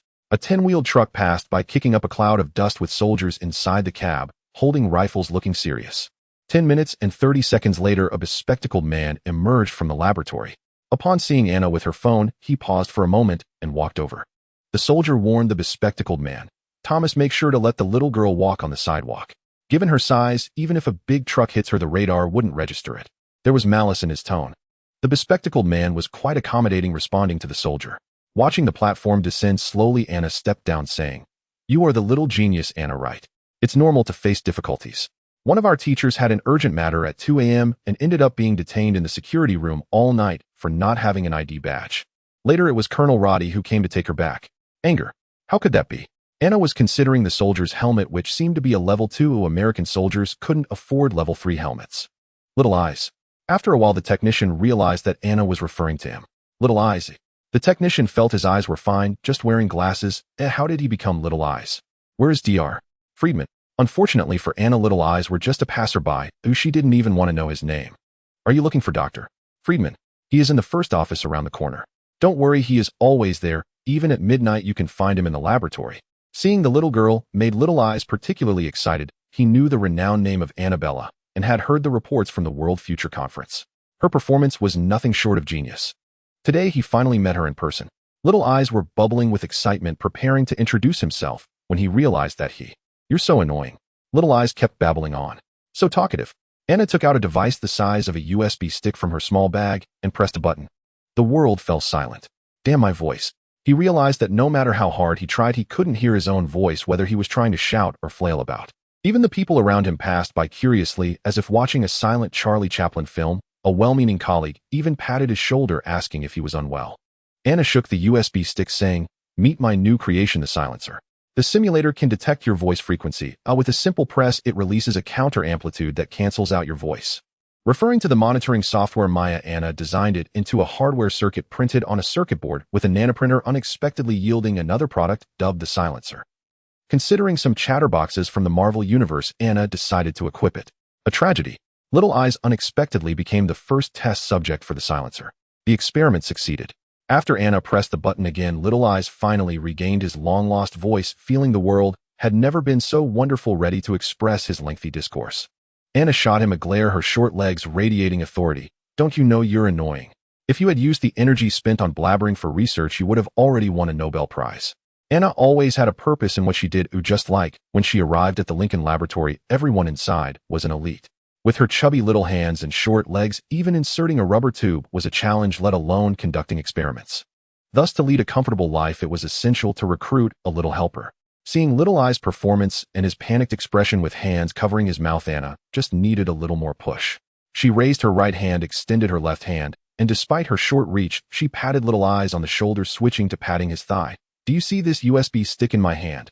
It's a patent. Do you know how much it's worth? 1 million. Stick with me, getting a few patents and publishing a few papers will be a breeze." Little Eyes nodded in fear as Garcia 2 was activated. The experimental building was located within the base. Unlike the outside, the interior was spacious and quiet, with occasional hurried individuals passing by, keeping their eyes straight ahead. Anna blocked Dr. Freriedman at the restroom door. He had just finished using the toilet, washing his hands, and was casually shuffling out in flip-flops. This guy in his 70s or 80s still looked disheveled, wearing baggy shorts casually thrown on a short-sleeve shirt with a receding hairline and a face covered with dead skin. He hadn't even washed his face. It was said that the doctor was notoriously unkempt, with exaggerated rumors suggesting he wore the same underwear inside out for more than 3 months. This was an elderly man who made the laboratory his home, truly a lifelong single dog. Anna handed him her business card, but the doctor didn't even glance at it. "Anna, right. Just in time. The laboratory is short on observers." A quick-thinking doctor. Heavy water in a nuclear reactor is akin to an upgraded version of distilled water. Wherever regular distilled water can be used, heavy water can also be applied. The difference lies in the effectiveness of the two. Just like the Russians, who when constructing nuclear reactors tend to be quite crude, using tap water directly as a neutron moderator. Anna was conducting an experiment that required precision and was willing to spare no expense selecting the best materials. Given that the effectiveness of heavy water is 50 times that of light water, Anna naturally opted for heavy water. The method of purifying heavy water is simple and straightforward, using an upgraded version of distilled water as raw material, employing an 8-stage distillation process, which likely explains the several thousand-fold difference between heavy water and light water. Of course, Anna did not perform the experiment herself. The assistant assigned to her by Freriedman, a small-eyed individual, began setting up the experiment after Anna's approval, connecting rubber tubes, distillation flasks, and test tubes in sequence. Anna watched from the side as her life at the Lincoln Laboratory officially began. 7 days rapidly passed, and Anna started to concentrate uranium-238, still not operating it herself, as it was a dangerous procedure. she merely needed to observe. Anna's work focused on calculations while the Smalleyed assistant primarily assisted her in Hansen tasks. During her leisure time, she opened her email and found several messages from Octavius, who had sent 5 emails within 2 days, seemingly quite anxious. In recent days, Anna and Octavius had been discussing issues in nuclear physics. Anna was not satisfied with the nuclear reactor model provided by Dr. Octopus. She hoped to derive the distribution of the reactor core and the hourly fuel consumption. She believed that as a scientist, she must never slack off in mental labor. Dr. Octopus provided several calculation models, hoping Anna would design the program. The two engaged in a back and forth over the nuclear reaction formulas. Glancing at the top email, Anna replied, "Hello Dr. Octavius, I have received your questions. Please wait a month. You wish to get something done without any benefit for yourself?" Anna was quite polite. It's rare to find someone of Dr. Octopus caliber, a Nobel Prize-level expert in nuclear physics, willing to discuss matters. After several exchanges, Anna managed to impress him with her superlative understanding and calculation abilities. The control chip circuit diagram has finally been sent over. Sitting in her swivel chair, Anna kicked her legs against the desk and spun around joyfully, having her wishes fulfilled. Opening Octavius' email, Anna saw the handwritten formulas sent from a whiteboard with a note below it regarding a new control model for nuclear fusion. Dr. Octopus is trying to pull a fast one again. The formula included 3 new parameters, one of which is an electromagnetic correction factor. Anna's suggestion was to control the non-converging series. Anna, can you calculate the self-magnetic phase transition point and whether the central confinement force is sufficient to contain the outer layer's deuterium fusion? Looking at the formula, Anna realized Dr. Octopus was indeed trying to trick her. He had nearly changed the entire scheme. Doctor, are you treating tritium as an igniter? After igniting the tritium, you plan to add a large amount of deuterium. What are you trying to do? Create a boom-boom explosion? The two shifted into a state of dialogue. Advocates of experimental nuclear fusion claimed to be creating an artificial sun, yet it was far from resembling the true sun. The fuel for solar nuclear fusion is hydrogen, while experimental nuclear fusion uses deuterium nuclei supplemented by minimal tritium nuclei. Similarly, the method of confinement in solar nuclear fusion is gravitational, whereas in experimental nuclear fusion, it is magnetic. The fundamental reason lies in the sun's extremely high pressure and dense core concentration. Experimental nuclear fusion relies entirely on clever shortcuts. The reactivity of tritium nuclear fusion is significantly higher than that of deuterium nuclei, with deuterium being greater than protium. The reactivity of the 3 isotopes, protium, deuterium, and tritium, rises in that order. My current experimental idea is to use a large amount of tritium nuclei under short-term high-temperature and high-pressure conditions to instantly reach the nuclear fusion phase transition point, and then add deuterium nuclei as a supplementary fuel. At this point, a super strong gravitational confinement zone has formed in the central burning area, allowing deuterium fusion to be completed without a container. Anna sincerely replied, "That's wonderful, Dr. Octavius, may God bless you." Anna felt that only God could bless the doctor. The experiment was akin to dancing on a tightrope. A single parameter error could spell disaster. Just one parameter could lead to a hydrogen bomb. When Anna first met Dr. Octopus, she had a question. With such a mature technology in the Mimic Star device, even if an accident occurred, how could it possibly lead to an explosion? Now Anna finally understood the reason. According to Dr. Octopus' revised theory, it was entirely a small sun model. Dr. Octopus aimed to achieve something monumental. Dr. Octavius, are you sure the control system meets the Routh-Hurwitz criterion? Anna, meeting the Routh-Hurwitz criterion indicates the control system is stable, while not meeting it does not necessarily indicate that the control system is inadequate. Anna felt that Dr. Octopus was falling into a pedantic trap. Science can afford risks, but engineering cannot. Did Dr. Octopus not realize that once a problem arose, it could destroy an entire city? The two had their first fundamental disagreement and decided to part ways. Surprisingly, a month later, Dr. Octopus' nuclear fusion model successfully completed an experiment, breaking through a duration of 360 seconds. The Smalleyed assistant pulled out a pad and excitedly shouted at Anna while pointing at the news. The Nuclear Energy Research Institute and Osborne Company have begun collaborating to bring the new nuclear fusion energy to market. Anna rolled her eyes at him. What's there to be happy about? The model has completely changed, and the minimum stable combustion time is utterly meaningless. The Smalleyed assistant gesticulated wildly, almost going mad, but that's a breakthrough. Just imagine a safe and pollution-free energy source is about to emerge, and human society will undergo tremendous changes. Its impact will be no less than that of the Second Industrial Revolution. No, I have to sell my stocks in Roxxon Oil Company. Tomorrow they will definitely plummet. Humph. Anna snorted coldly. Even in the troubled Marvel universe beset by the Snake Gang and the chaos of Dr. Octopus and his crew Rocks and Oil Company remained resilient, boasting stocks comparable to government bonds. Selling now would definitely be a loss for the Somali assistant. The centrifuge is ready. Won't you hurry up and get the uranium-238? The Somali assistant smiled awkwardly, putting on protective gear and stepping inside. He felt that Anna was like a devil, showing no compassion for life. You see, every time the Somali assistant performed a dangerous task, the first question from the little girl upon his return was always about the results. Through the glass, Anna could see the Somali assistant's trembling hands. The concentrated uranium posed a criticality risk, and a single misstep could lead to a chain reaction. While Anna was safe behind bulletproof glass, the Somali assistant handling the concentrated uranium could end up as mere bones. Next, she needed to convert the concentrated uranium into fuel uranium. Anna employed a wet method of uranium refining, injecting uranium fluoride into water, adding a series of reagents, and after a complex chemical reaction, ultimately filtering, drying, and heating it in the air to produce uranium dioxide. Finally, it was time to make the fuel rods, but noticing it was getting late, Anna could only postpone it until the next day. Riding her balanced scooter home, Anna arrived at Beacon Hill, where Maya still had not returned. Recently, she was involved in the production line of ECM colloids, overseeing engineering quality.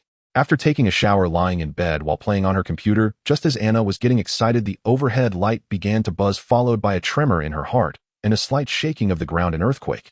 In a pizza shop in New York, a man and a woman sat in the corner. "Cheese, your taste is truly lacking," exclaimed a woman dressed sharply in a short leather jacket, her eyes sparkling with intensity. "May, it's rare to have some free time to bask in the sun, so don't complain. Here, have a slice of chicken pizza. The world is calm and peaceful. How wonderful." The man, codenamed Cheese, appeared kind-hearted, resembling a benevolent uncle next door. However, few knew that this amiable-looking, short, middle-aged man was once a member of the United States 2nd Army Special Forces and currently a member of the Homeland Strategic Defense Attack and Logistics Support Bureau, a seasoned agent, a skilled sniper, and an expert in close combat. Phil Coulson.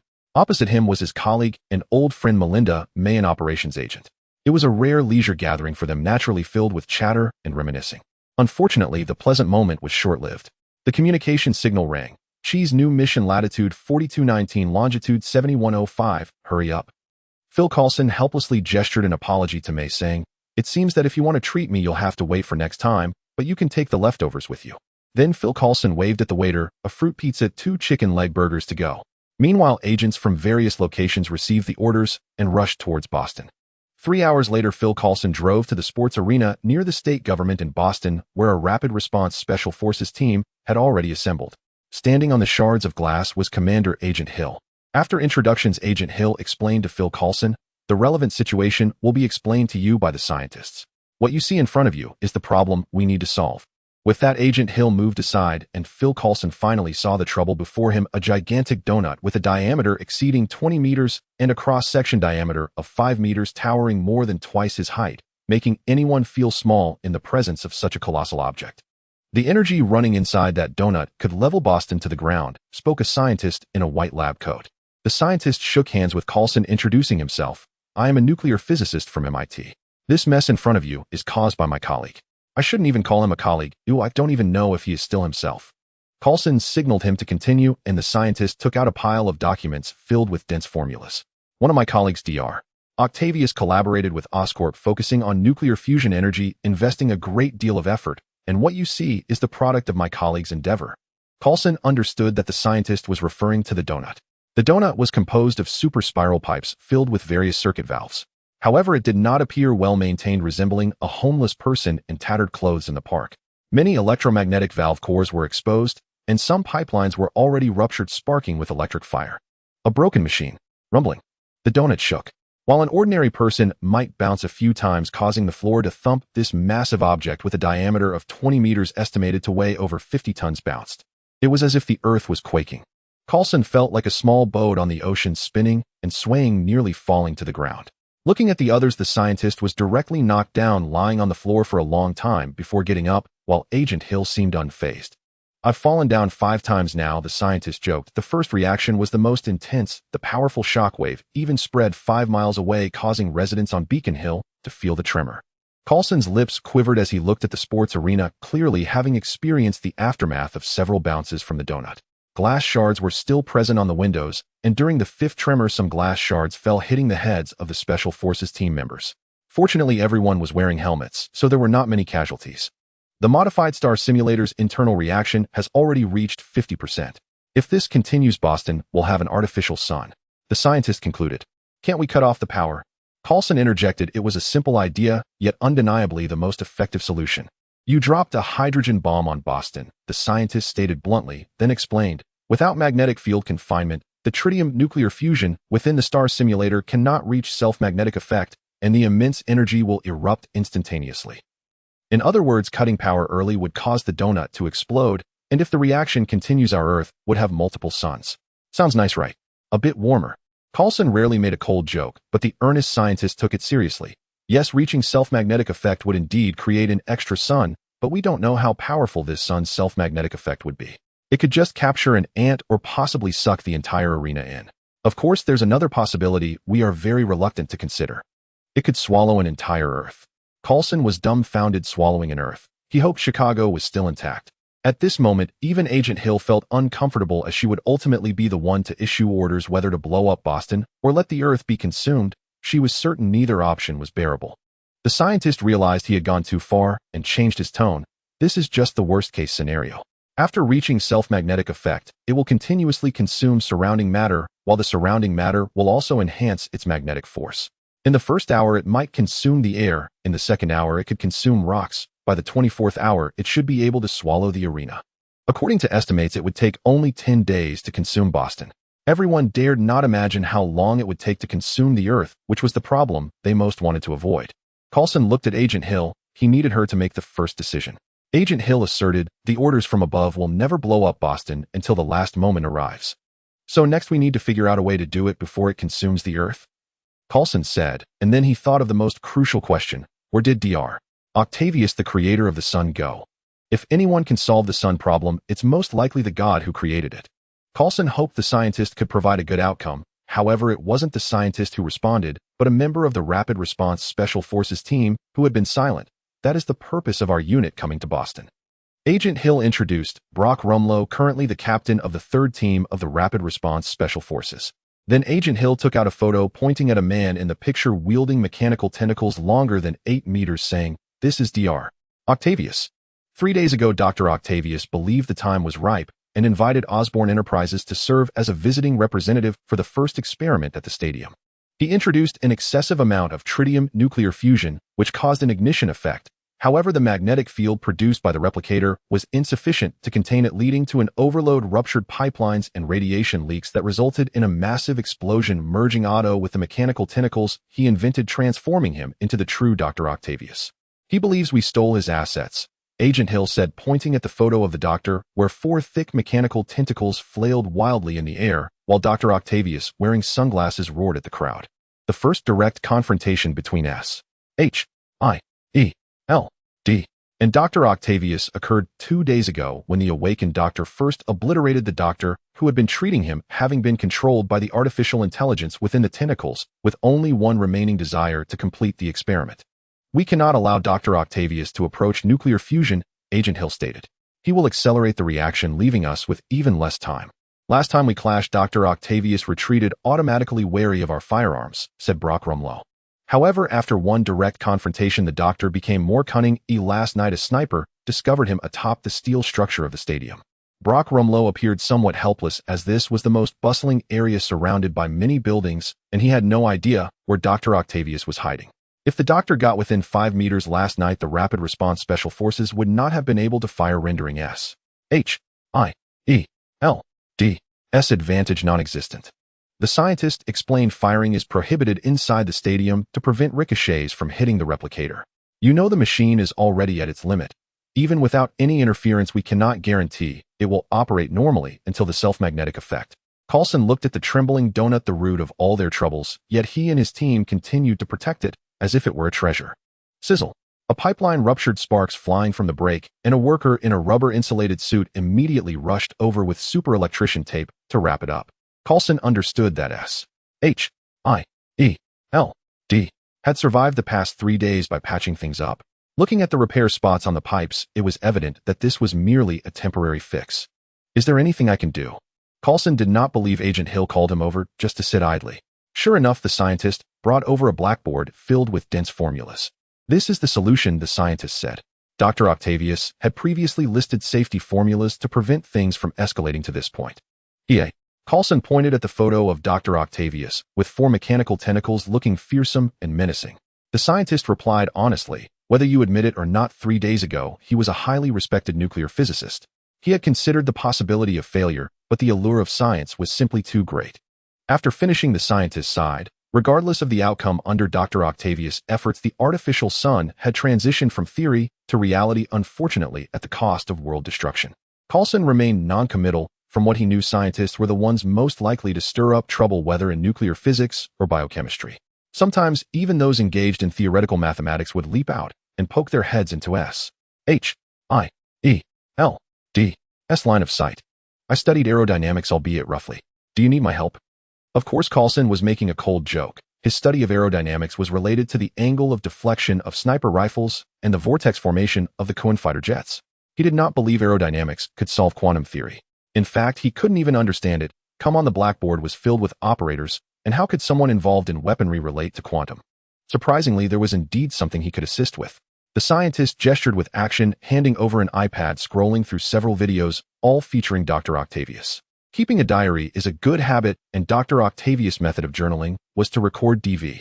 Given the urgency of the situation, Coulson skimmed through it at 16x speed. The videos recorded Dr. Octavius' thoughts, his mutterings, and the things he wrote on the whiteboard.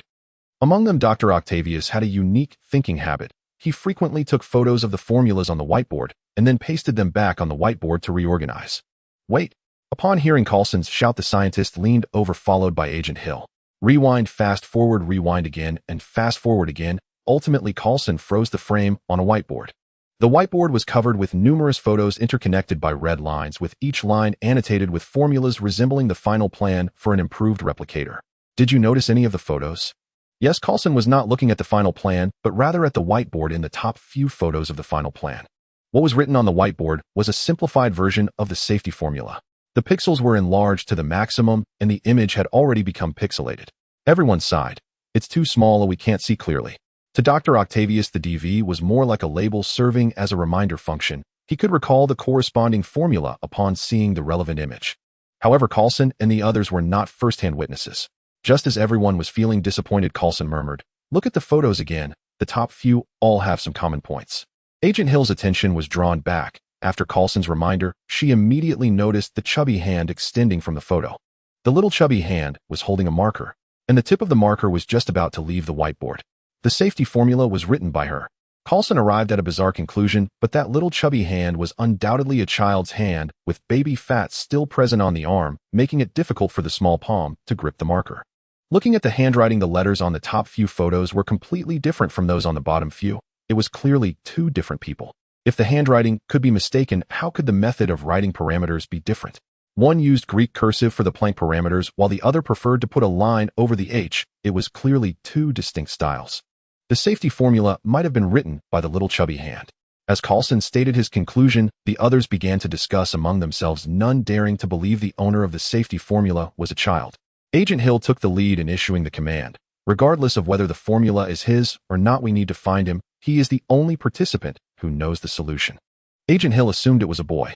Do not underestimate the investigative and search capabilities of S.H.I.E.L.D. Once they had a clue, Coulson and his team immediately followed up from Dr. Octopus call records to his official email correspondence, and then to his credit card usage records, quickly finding Annabella in a list of names. Incredible, only 7 years old. Even after finding the correspondence records between the two from the emails, Coulson still felt disbelief. Are you sure such a small child can hold a pen? Until he picked up a photo and headed to Weston Cambridge School. With Agent May, Coulson still felt dazed. Standing by the Charles River watching the little kids running around the school, he touched his forehead and thought, God, the hope of Boston is actually a 7-year-old girl. This is as unbelievable as God telling Coulson one day that Jesus was a black man. They were strangers, and considering the young girl's emotions, even agents could not casually take Annabella away. What if the little girl did not cooperate? Thus they sought the only acquaintance in Weston, the head of S.H.I.E.L.D. Academy, Annie Weaver. When they found Annie Weaver, she happened to be at the school handling foundation documents. By the time Coulson and his partner introduced themselves, Annie Weaver was not surprised at all, as if she had anticipated this day. After all, Annabella was truly extraordinary. In less than a year at the school, the Child Protective Services had already visited multiple times, all concerning the little girl Annabella, and even she had been involved in Maya's assessment. Annabella is participating in the school's science interest group and should be in the laboratory right now. The speaker was Annabella's homeroom teacher, the eccentric teacher, who the more familiar she became, the more she ignored the uniqueness of those around her. After Annie Weaver introduced them, the eccentric teacher looked astonished at the two agents from the Department of Homeland Strategic Defense and Logistics, having never heard of them. "You're in charge of the kitchen, aren't you? The Army's cafeteria with the big pot dishes." Coulson felt that everyone in the world except for himself told bad jokes. To prevent the eccentric teacher from probing further, he explained, "Annabella has a donut recipe and the logistics department hopes she can assist. It's all about donuts with a diameter of over 20 meters. The eccentric teacher humbly expressed her delight that her student could help the government solve problems while leading them to an experimental building near the school's garden. The first floor was surprisingly quiet. Those who had experienced such lessons like Maya and others might have known that a child was causing trouble. The eccentric teacher, unaware, calmly led them to the third floor. The thunderous music filled the air. Amidst the beeping sounds, a Japanese song mixed in, creating an exhilarating atmosphere. The eccentric teacher's mouth twitched. She finally discovered that all the students on the third floor, including teaching assistants, had gathered in the science interest group's laboratory. The doorway could not hold any more people. A crowd gathered outside, while explosive music blared from inside. A group of students from 1st grade to 12th grade, over 50 individuals, surrounded a Tesla coil. An oversized version dragged out by Annabella from home, capable of discharging voltages of several hundred kilovolts with peak currents reaching 700 milliamps, and could breach 20 centimeters of air. If there were seasoned experts on the scene, they would know that the input audio signal for the coil was the opening theme of the Cannon Sister.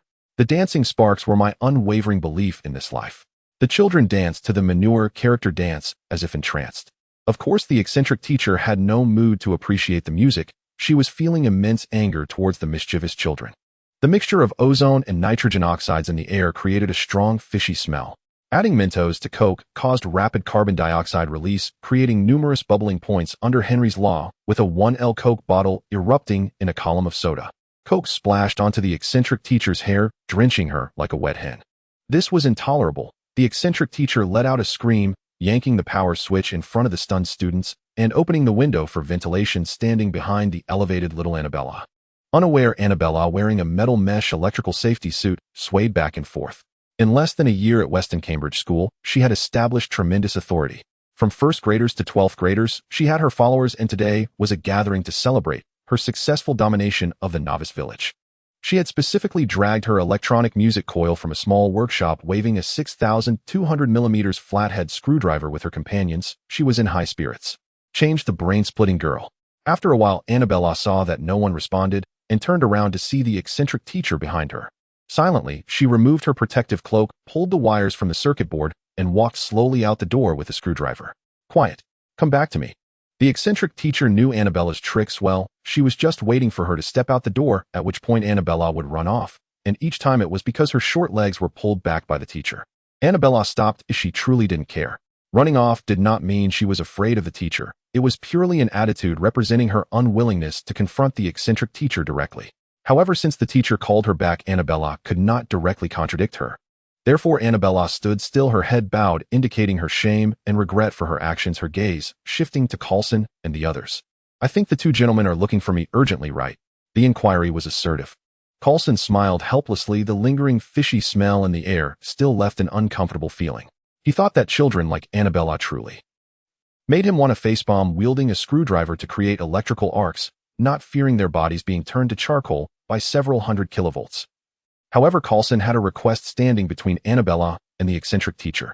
At this moment, Annie Weaver also had to step in as a peacemaker. "Miss O'Sullivan, may I have a word with you?"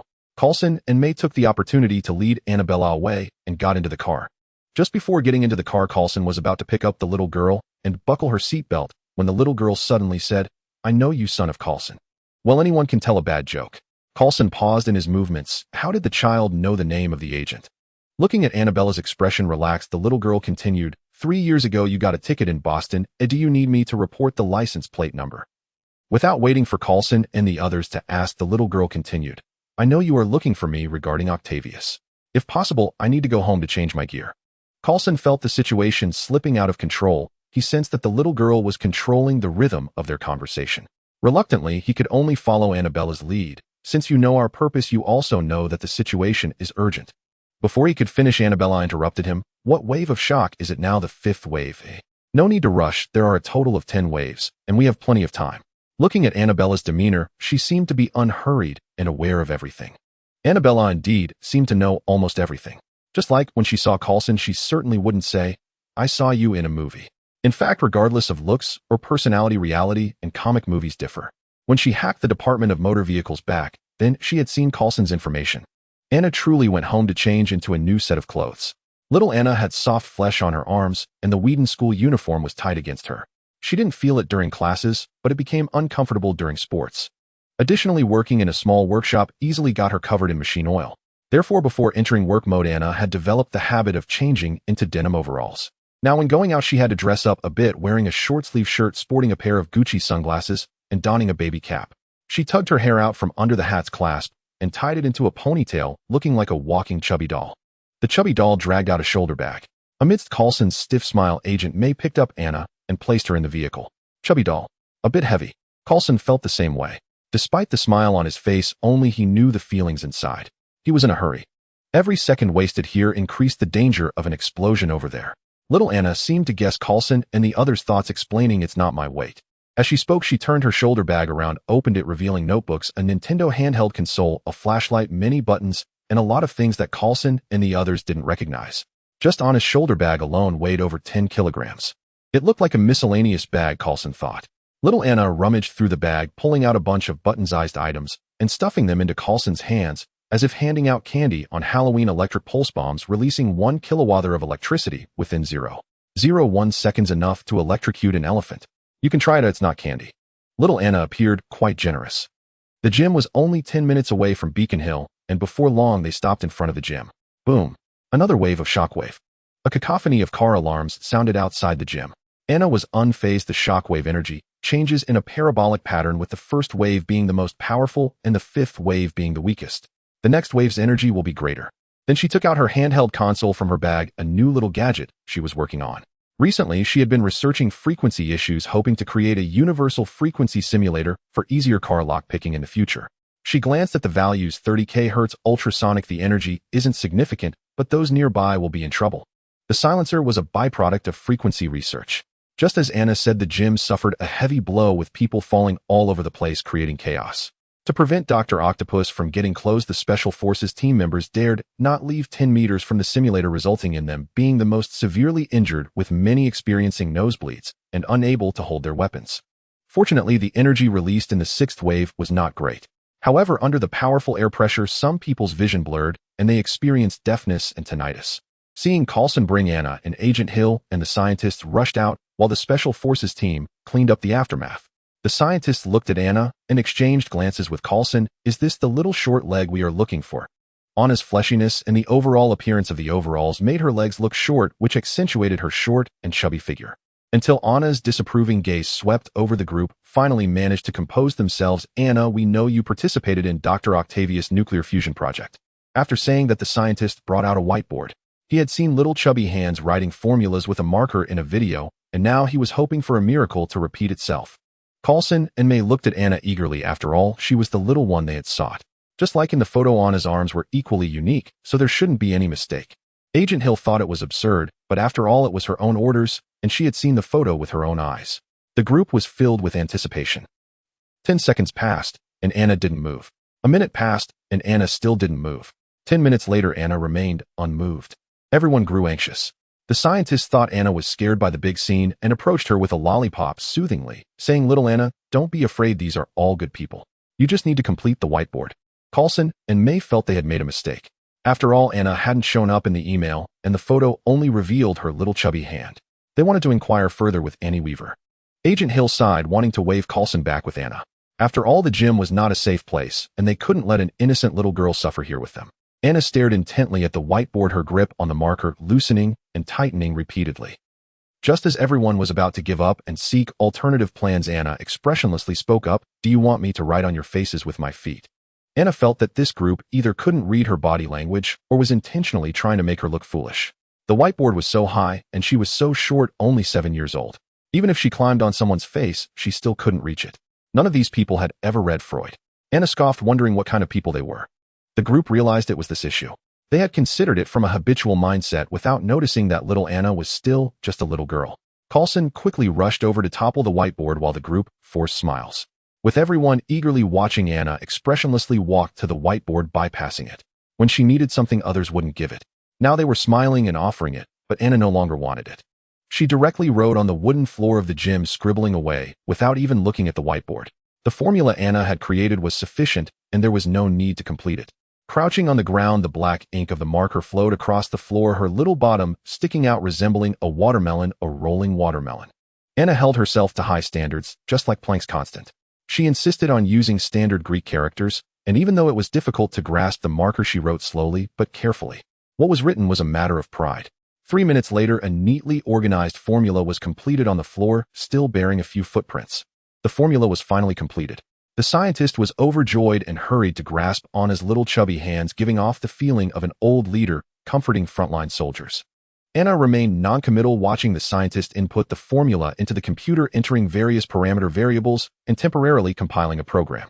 Not bad. He was connected to the Harvard University computer cluster and had programmed it for parallel processing. Soon the cluster returned results.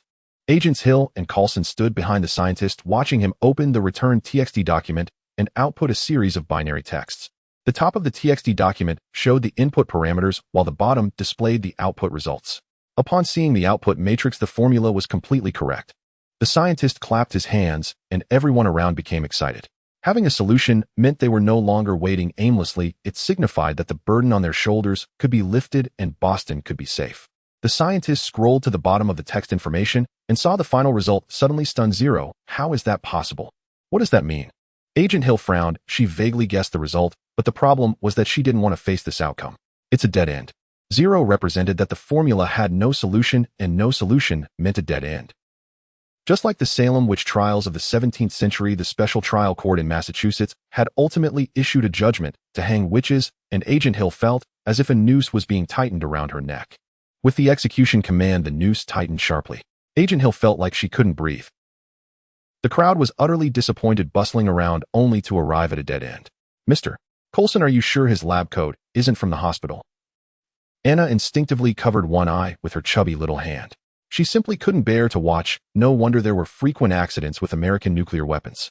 According to the report from the Department of Defense, nuclear weapon incidents in the United States occurred frequently from 1950 to 1980. There were as many as 32 incidents classified as broken arrow nuclear weapon accidents. Back then, the predecessor of S.H.I.E.L.D., the Strategic Science Corps, was working tirelessly for the Department of Defense. Anna waved at the scientist. In a moment of daze, the scientist saw in Anna's little waving hand the mentor who had advised him during his doctoral studies, and under the powerful aura, he instinctively handed over the laptop. First, we need to check if you've eaten the decimal point. Wow, double precision floating point. After saying this, the little girl crossed her legs and placed the laptop on top, her fingers tapping rapidly on the keyboard as she customized a 16-byte floating point, modifying the variables one by one. Submitting the task. Waiting. A series of operations flowed smoothly, as if the laptop wasn't in the scientist's hands, but rather growing from the girl's legs. So impressive that even the seasoned scientist who had spent years with computers couldn't match her familiarity. Anna didn't see any issue. The 16-byte floating point had a maximum of 2 raised to the power of 128 and a minimum of 2 raised to the power of 128, which was about right. The formula was written by her. At that time, there were no cluster computers around. Relying solely on her laptop, even if it took a month, she couldn't compute it, so Anna handed it over to Dr. Octopus. As a result, by a twist of fate, S.H.I.E.L.D. found Anna. Due to the increase in computational precision, the burden on the computer cluster intensified and the time taken to return results lengthened. The crowd waited for a long time, during which the Special Forces once again discovered Dr. Octopus hiding in a nearby hotel. The Special Forces' top priority was to protect the Mimic Star device, and Dr. Octopus was wary of firearms, so there was no direct confrontation. After the 7th shockwave swept through the cluster from Harvard, finally sent back a compressed file. Unzipping. Opening the binary text. Scrolling down. Amidst the anxious anticipation of the crowd, the laptop screen finally displayed the characteristic value matrix. What's the result? Coulson asked. Anna, however, was indifferent. She had roughly estimated the order of magnitude to be around atomic scale, approximately 10 to the power of 23. Agent Hill and May remained silent, simply expressing their feelings through actions, standing behind the scientist, their eyes fixed on the computer. The scientist was silent. There was a result, but it was not a simple one, and it couldn't be resolved by just setting a few parameters of the mimic star device. What does the negative sign represent? Agent Hill asked. She roughly understood the meaning of several characteristic values. Some represented the direction of the electromagnetic field, while others indicated the intensity of the electromagnetic field and the probability of atomic collisions. But among them, there was one negative sign. Don't even think about it, antimatter, it must be antiprotons. Anna scratched the back of her neck, and after deducing the result, it all made sense. In a standard mimic star device, a deuterium-tritium nuclear fusion reaction would pose no problem as long as the power supply was removed. However, to reach such a situation was entirely due to Dr. Octopus inserting tritium fusion as an igniter. As long as antiprotons were thrown in, the antiprotons would combine with tritium nuclei, leading to mutual annihilation, resulting in a powerful collapse at the center, and the explosion's power would instantly retract. Now the most critical question was where to find antimatter. Anna felt that if there was anyone in the world who had antimatter, it had to be Dr. Hall, who was currently managing Fermilab. Anna explained the situation, and Agent Hill made the call. The call connected. At this point, everyone had lost their pleasantries and got straight to the point with the doctor. When they heard that Dr. Hall had stored 1.0 antiprotons, which was enough quantity, everyone breathed a sigh of relief. Dr. Hall was still a bit hesitant. After all, he and his research partner had spent nearly 30 years accumulating that resource. Even if he was willing, his team might not be. Fortunately, Dr. Hall had heard about the serious situation in Boston and convinced his partners. Then another problem arose. Illinois was deep inland in the United States, and Fermilab was located next to Chicago on the prairie. The straight-line distance to Boston exceeded 1600 kilometers. The Kun-class fighter would need more than 2 hours, and with the installation and removal of antimatter, at least 6 hours were required. Now it was the 7th shockwave, and according to calculations, the 10th shockwave would likely arrive in 3.5 hours. By then, even if the antimatter arrived, it would be of no use.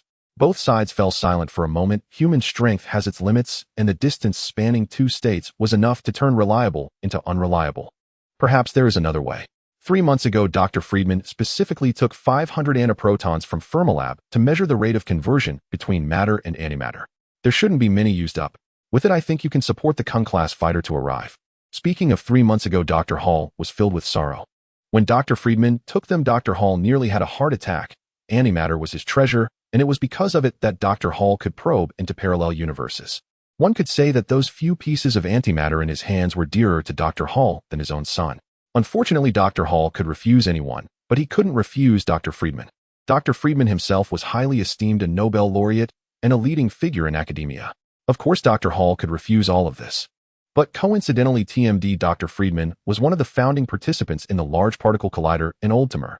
Dr. Hall could ignore anyone's feelings, but he couldn't refuse this old guy who had participated in the design of electron-positron colliders and the construction of Large Particle Collider projects. Dr. Hall was still using Dr. Freriedman's son. Before hanging up the phone, Dr. Hall added, "You can bring Anna along when getting the antimatter. If there are any special circumstances, perhaps Anna can help. I heard that Dr. Freriedman speaks highly of Anna's diligent spirit." The last sentence was added temporarily as Freriedman had communicated with Dr. Hall. Unlike Dr. Hall, Dr. Freriedman had seen Anna almost every day over the past few months. From his eyes, he saw Anna's thirst for knowledge, and he believed that her future achievements would be limitless. With absolute talent and a willingness to put in absolute effort, if Anna doesn't succeed, who else could? As the blind sound came the moment the call ended, Anna still heard Dr. Hall's painful and desolate cry. It was likely that as soon as the call ended, Dr. Hall rushed to get his digoxin. In a single day, taking away Dr. Hall's 30 years of hard work, it's a miracle he didn't have a heart attack. Time was of the essence as Coulson and Agent May drove Anna towards the Lincoln laboratory. Boston was small enough that they arrived in half an hour. The group stood outside the guard shack, observing the eerie silence within the iron bars. Coulson sensed something was amiss. It was too quiet. As far as Coulson understood, the Lincoln laboratory, a military stronghold, usually saw a constant flow of heavy trucks with 10-wheeled giants that roared as they passed. Even the concrete road beside the guard shack, due to the sheer number of vehicles, was in disrepair, constantly being fixed and then breaking down again. May shook her head at Coulson, having detected the strange atmosphere as well. Looking through the one-way glass of the guard shack, she could see nothing of the interior. So standing on the steps, she jiggled the door locked, and stepped back a few paces before crashing into it. A pungent scent of blood hit her nostrils. Coulson instinctively shielded Anna behind him. Anna scratched her neck and stepped out from behind Coulson. Following Mike's gaze, she sighed, wondering if it was necessary to be so tense. It was just a dead person. Anna took a closer look and recognized the big soldier from the first day he had stopped her. He was now collapsed on the ground, his eyes wide with terror, a third of his skull missing. His face was a grotesque mix of red and white, resembling soy sauce tofu, beyond dead. He had no strength to resist. The soldier still clutched a carbine in his hand, yet the safety on the wall had not even been disengaged, and his eyes hadn't registered the threat before the M88 helmet shattered into pieces. His skull was penetrated by a hard object. May stated without needing to assess further, as the concrete slab still bore a gaping hole the size of a bowl. Anna purposely approached to inspect, wiping some debris off the hole with her small chubby hands. It was a mechanical tentacle. Dr. Octopus was here. The helmet was useless against Dr. Octopus' 8 tons of force. Even a level 3 helmet couldn't withstand such power. From the bloodstains, Agent May deduced the time of death was over an hour ago. Coulson sensed the dire situation. He drew his handgun and moved ahead with Agent May.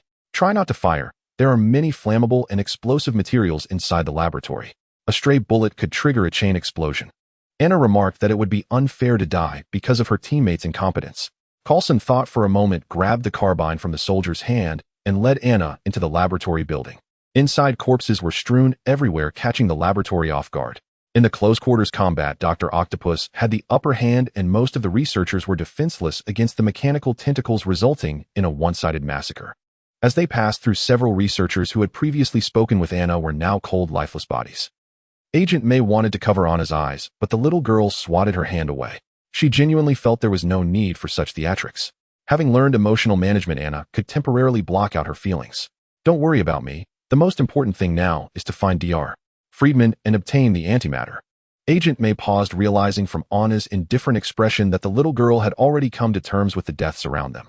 In front of the heavy water extraction laboratory, Anna finally saw a familiar face still alive, though one could hardly say that, as he was on the brink of death. A small-eyed man was hiding beneath a cabinet that had toppled over. A metal box had crushed him, and a jagged piece of iron had pierced his lung. Blood gushed from his mouth as he saw Anna and the others. With his last ounce of strength, he pointed towards the bottom of the laboratory, attempting to say something before he spat out more blood. He said nothing more and died. There was no saving him. Technology is not omnipotent. If they had arrived 5 minutes earlier, Anna could have swiftly removed the iron piece, cut open the small-eyed man's wound, and applied ECM gel to his injured lung, and he might have survived. However, by the time Anna and the others found him, he was left with only his last breath. Garcia too. Gone. Sighing, Anna lamented that cultivating a Garcia too was not easy, and now only Dr. Freriedman was left. There's a safe shelter at the laboratory's base. Dr. Freriedman should be hiding there. Anna recalled hearing the small-eyed man mention that the Lincoln Laboratory's safe shelter could protect against nuclear radiation. If they could escape there, they should have enough time to call for help. The three of them rushed downstairs, passing several more bodies along the way. One lay at the elevator door, likely just having emerged from the elevator, attempting to reach the shelter, when Dr. Octopus intercepted him, sweeping him away, leaving his body in a grotesque position on the ground, 1 foot still in the elevator. The elevator door, which could not close, opened and closed intermittently, creating a scene reminiscent of a horror film, instilling a sense of oppressive fear. They paused at the corner. Dr. Octopus has gone completely insane, Anna exclaimed. She held no hope for him anymore. He had become a pure killing machine. Ahead lay the shelter, which represented safety, yet Dr. Freriedman lay just 10 centimeters away from it, the switch button already pressed, but the massive reinforced concrete door remained suspended in midair. Dr. Freriedman was indeed dead, crushed by one of his few close friends, Dr. Octopus, whose claw had pierced through his feet and killed him. Coulson contacted Dr. Hall, who fell silent on the other end. Without Dr. Freriedman, we have no idea where the antimatter is hidden. We can't find the antimatter. Perhaps I know where the antimatter is hidden, Anna said, surprisingly taking the initiative to reach out for Coulson's satellite phone. By her understanding, if there was a problem, they should seek Anna's help, but the issue was that Coulson hadn't adjusted to her role yet. In this critical moment, Anna stepped forward, stating, "As far as I know, Dr.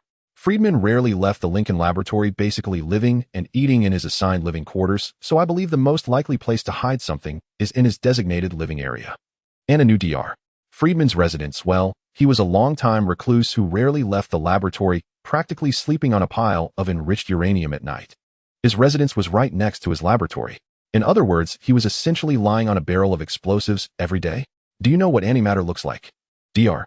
Hall had not expected Coulson to bring Anna along to help find the antimatter. Antimatter annihilates upon contact with normal particles, so it uses magnetic confinement similar to deuterium-tritium fusion, probably resembling a stellarator structure, a small sweet donut.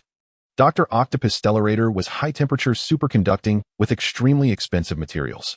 Antimatter does not require that it can be contained using low-temperature superconducting magnetic fields, so it must be stored in a liquid nitrogen bottle. Dr. Hall had to admit that this world indeed harbored geniuses, and one was right beside him. Some individuals could easily draw inferences from limited information like Anna, who deduced the probable storage location of antimatter based on its properties without ever having seen it. Soon under Anna's guidance, the two arrived at Dr. Freriedman's room and found a freezer. Opening it revealed a liquid nitrogen bottle inside. To check the amount of antimatter stored, Anna used tongs to pull out the container and discovered there were still 200 units left, which was sufficient. At last, things seemed to come to a close. Although 200 units was not a lot, it was enough to delay the nuclear reactor's evolution into an artificial sun. As Anna walked out of the laboratory, her brows furrowed. Questions swirled in her mind about why Octavius had approached the Lincoln laboratory. Logically, Dr. Octavius should not have been involved with the Lincoln laboratory. He should have been lurking around the gym waiting for an opportunity to strike. Glancing at the football in the liquid nitrogen container and recalling Octavius' condition, when Anna provided the formula, she realized that with the massive computational load, her 256-core computing cluster would take at least 24 hours to compute it. At that time, Anna had already severed ties with Octavius, and after handing the formula over, she stopped concerning herself with it. In fact, if Octavius had borrowed a cluster from Harvard or MIT, he could have calculated it in about half an hour. For a scientist, it would be a trivial task, and it was hard to guarantee he hadn't already computed the characteristic matrix. This all made sense now. Antimatter was the only means to destroy a man-made sun, and given the relationship between Dr. Freriedman and Octavius, the old doctor must have inadvertently let something slip. To destroy the antimatter, the octopus, controlled by mechanical arms, would stop at nothing, even if it meant murdering his old friend. So would Otto, who hadn't found the antimatter, leave the Lincoln laboratory? Through the glass across the playground, Anna saw Otto wearing sunglasses with four metallic tentacles flailing wildly. In an instant, he dashed into the laboratory before Coulson and the others could react. This is such a mess. Covering one eye with her chubby hand, she felt for the first time that Octavius should be sent to the execution chamber to be tortured. What was this octopus doing sneaking into the laboratory? It was snatching everything from the tritium core in Dr. Freriedman's hands to the plutonium stored in the lab, and even the fuel rods that Anna had suppressed, tossing everything into a single sack indiscriminately. The most hateful part is, Anna cradled her head and scratched her neck, recalling the heavy water she had painstakingly refined over 3 months in the lab. Not only had she conducted purification experiments on heavy water, but under Dr. Freriedman's guidance, she had also extracted super heavy water. She had extracted a full 3 milliliters stored in a reagent box. 3 milliliters were worth the price of 3 tons of gold, and now it was all stolen by the octopus. Anna covered her face. She finally understood what it took for a scientist to fall to the level of a bandit. Just 4 metallic tentacles. Perhaps foolish people have foolish fortunes. Despite the mix of dangerous materials, the sack had yet to explode. Anna suspected that Octavius' brain must have been completely fried, given that he had combined highly dangerous substances, each one alone being a super hazard.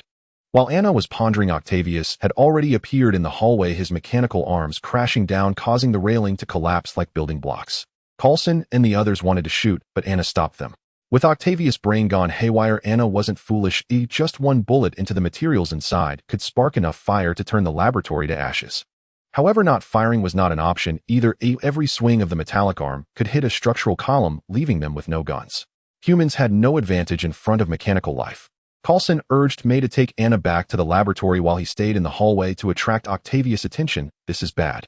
Silently, he picked up a carbine rifle as a club. As Octavius charged forward, he rolled and slipped beneath the mechanical tentacles, standing up to sweep at Octavius' waist. Octavius had more than one tentacle. 3 supported him, while another slithered like a giant python below, sweeping the area, nearly smashing Coulson's brain to bits. Coulson braced himself with the carbine sliding under Octavius with the power of the tentacle, creating distance and jumping to the side. Just from that one moment, he was drenched in cold sweat. Octavius' target was the antimatter in Anna's hands. After Coulson circled behind Otto, without looking back, charged toward Anna. The mechanical tentacles crashed down onto the ground with loud thuds. Agent May, holding Anna, ran into a chemistry lab on the 2nd floor. She smashed a window with a chair leg and pried the safety net off with an iron rod, preparing to jump down from the 5-meter height of the 2nd floor. A trivial distance for a trained agent. Boom. A shadow loomed large as Octavius easily crushed the massive steelwood door, slicing toward May and Anna like a giant cleaver. Without a doubt, if the steelwood door struck them, May and the child would be severed apart. Just a few seconds. Agent May felt frustrated. The exit was right before her eyes, and all it took was one step to escape the laboratory. Unfortunately, the steelwood door roaring behind her would not allow that. With no choice, she could only cover Anna's head, brace herself against the window, and push forward, landing on the ground to use her body as a cushion, shielding Anna in her arms, avoiding the door panel. At that moment, Coulson arrived. Seeing Octavius extending his tentacles toward May and Anna, he couldn't afford to evade. He raised his carbine as a weapon, jumped from behind Octavius, and struck him on the head with the butt of the gun. A contemptuous smile appeared on Octavius' face. He was now a hybrid of man and machine, with eyes in front and mechanical ones behind, fully aware of Coulson's movements. One metallic tentacle hovered beside him like an Amazon hunting its prey, taking advantage of his squat body for cover. As soon as Coulson's attack was spent and he descended, it swiftly lunged out, capturing its prey. The tentacle coiled around Coulson's body, and in an instant he lost all freedom. Dr. Otto slowly turned his head, watching the little short guy struggling with his hands and feet, revealing a look of genuine delight, as if watching a dying struggle in a Roman gladiatorial arena. The metallic tentacles tightened further, and Coulson felt his body being compressed into a flat shape. He wanted to struggle, but mere human strength was utterly ineffective against the hydraulic force of the machine. He could no longer breathe. In a daze, he glanced sideways and saw May and Anna hiding behind a storage cabinet. May was holding a pry bar, crouching as she approached the cabinet, preparing to launch a surprise attack, unaware that a mechanical tentacle lay in ambush beside her like a venomous snake. Looking at Anna, Coulson noticed her little short legs were signaling him with her eyes. She placed the liquid nitrogen bottle aside, extending her chubby hand, pointing vigorously at Coulson's pocket in a silent gesture. "Take it out, you fool." Anna felt like banging her head against the cabinet. This guy just didn't understand what she meant by sending him a button, thinking it was a candy to be eaten. A button. Anna thought that the IQ of S.H.I.E.L.D. agents was barely above passing. Fortunately, Coulson recalled this matter. According to the little short legs, it was an electric pulse bomb, which looked quite unreliable. Now, with no other options, he decided to give it a shot, trembling as he reached into his pocket, finding the button still there. He grabbed the button and pressed it against the octopus claw. The button struck the octopus tentacle. Dr. Octopus seemed oblivious, lost in a tormenting pleasure. Soon the little figure before him would be reduced to a pulp. With a pop, blood splattered, resembling the most beautiful fountain in the world. Coulson felt something magnetic on the button. Halfway through the strike, it automatically adhered to Dr. Octopus tentacle. Seeing little Anna give a thumbs up, he touched the button. Seemingly, it could be pressed down, a push button. Tap. Press down. Dr. Octopus designed the mechanical tentacles to operate the nuclear fusion reactor using a metal resistant to magnetism and radiation, but not to electricity. He believed the risk of electric shock was low, and if it occurred, a layer of electrical insulation could be applied to the mechanical tentacles. He never expected to encounter Anna's electric pulse bomb today. A powerful current surged through the mechanical tentacle, penetrating the neural sensor and reaching the spine, ultimately arriving at Dr. Octopus' body. Electric arcs even erupted from the neural interface as the powerful current instantly burned the skin on Otto's back. Agonizing pain struck. For ordinary people, electric shock starts with burned skin, but for Otto, because the spinal nerves were directly connected to the mechanical tentacles, the current transmitted directly to the cerebral cortex. Experiencing the same electric shock, Otto's suffering was 1,000 times that of an ordinary person. In the midst of the pain, Otto released his grip on the bound agent. Coulson fell, clutching his neck and gasping for air. Thanks to the little short legs' electric pulse bomb, although he was also shocked. Dr.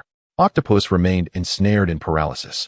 Coulson hurriedly rolled to the side, seeking cover, and in his roll glanced around, finding the windows blocked by several iron doors, making a jump out of the window nearly impossible. Looking back at May and Anna, May had stopped her movements, retreating to Anna and hiding behind a storage cabinet. The two were temporarily safe, feeling a slight relief. Little short legs gestured to him and pulled out a device the size of a USB drive from her bag, tossing it to Coulson as a signal.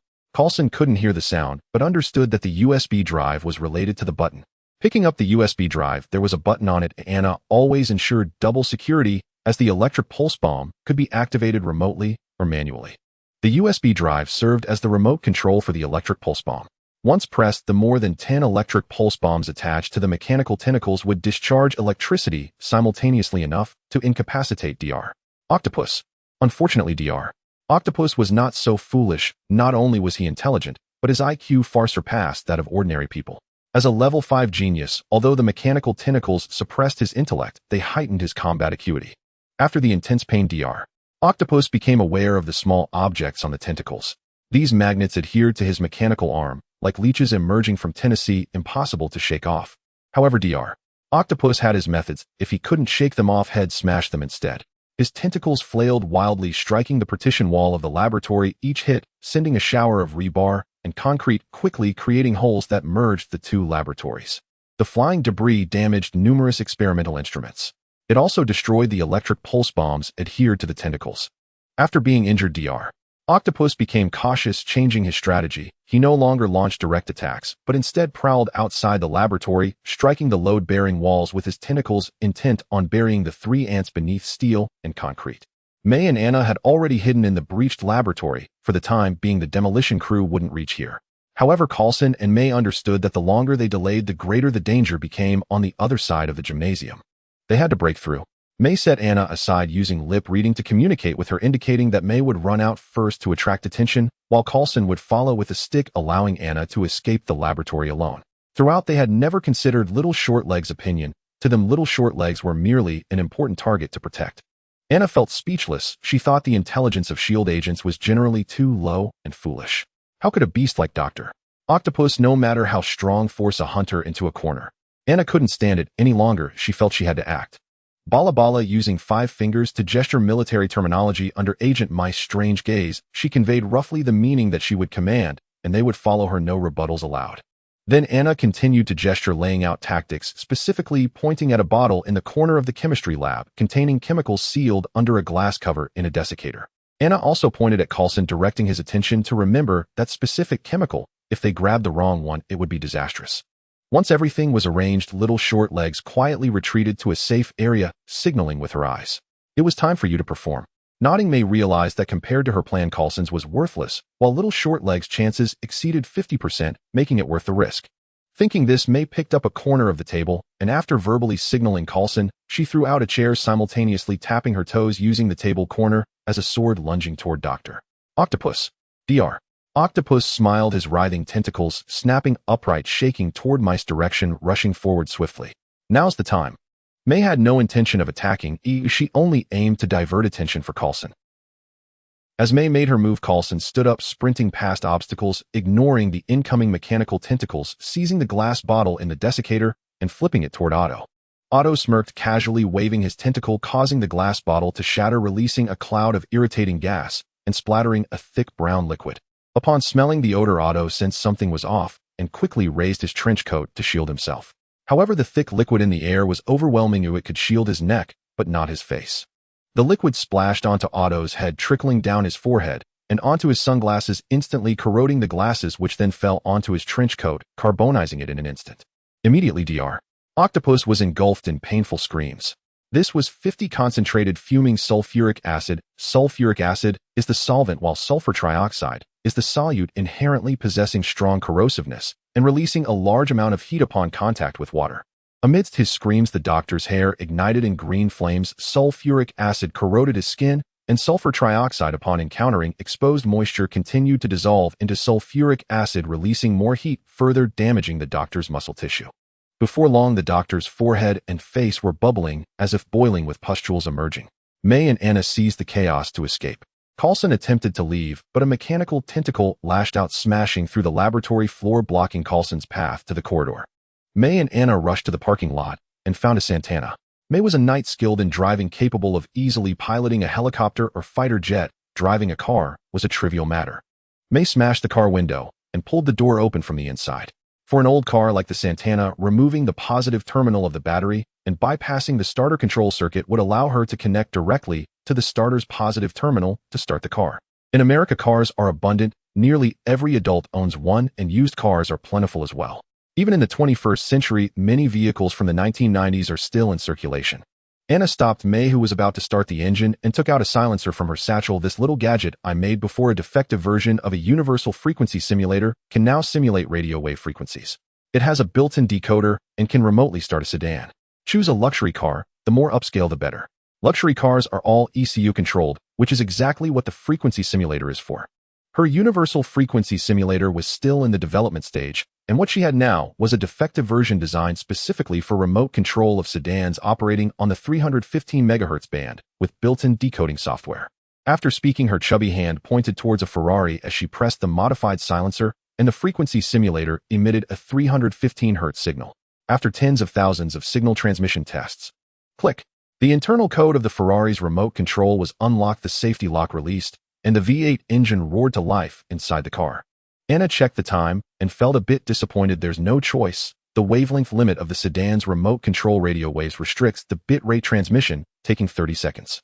The longer the wavelength, the lower the frequency, and the fewer the bit rates. This limitation is inherent to the carrier frequency band. Unless the decoding algorithm is improved, there's no other way. May was very satisfied with this. The method of connecting the positive and negative terminals had great limitations only applicable to old cars.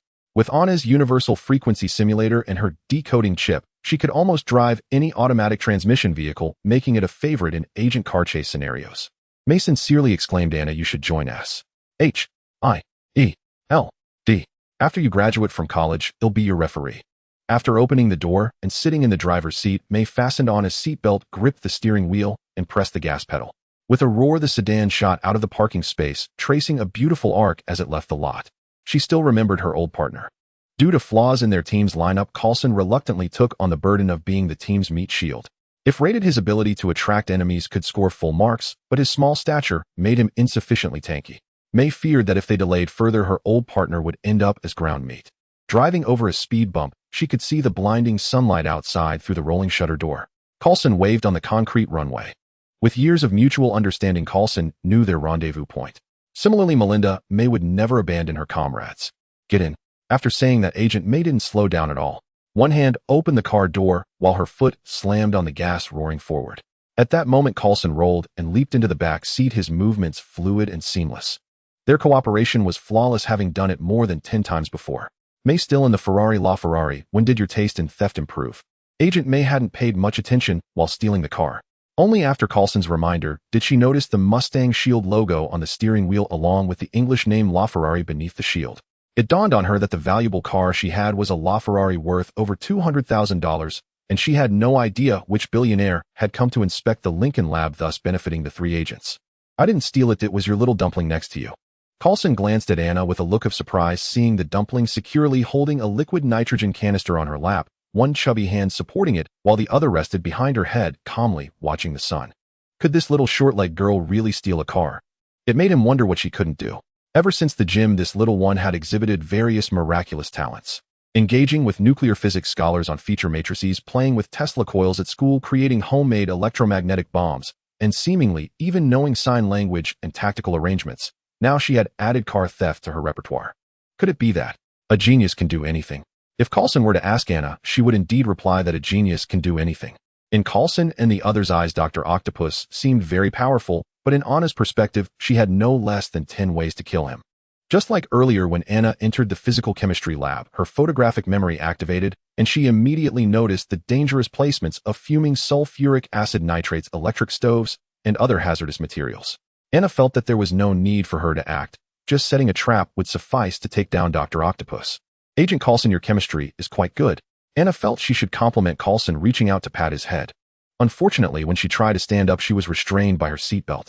Coulson thought it was a genuine compliment from Anna, not realizing it was a form of sarcasm. In Anna's eyes, Coulson's IQ was only at a 60 level, far below the passing mark of 90. What have you done about Dr. Octopus? Agent May asked.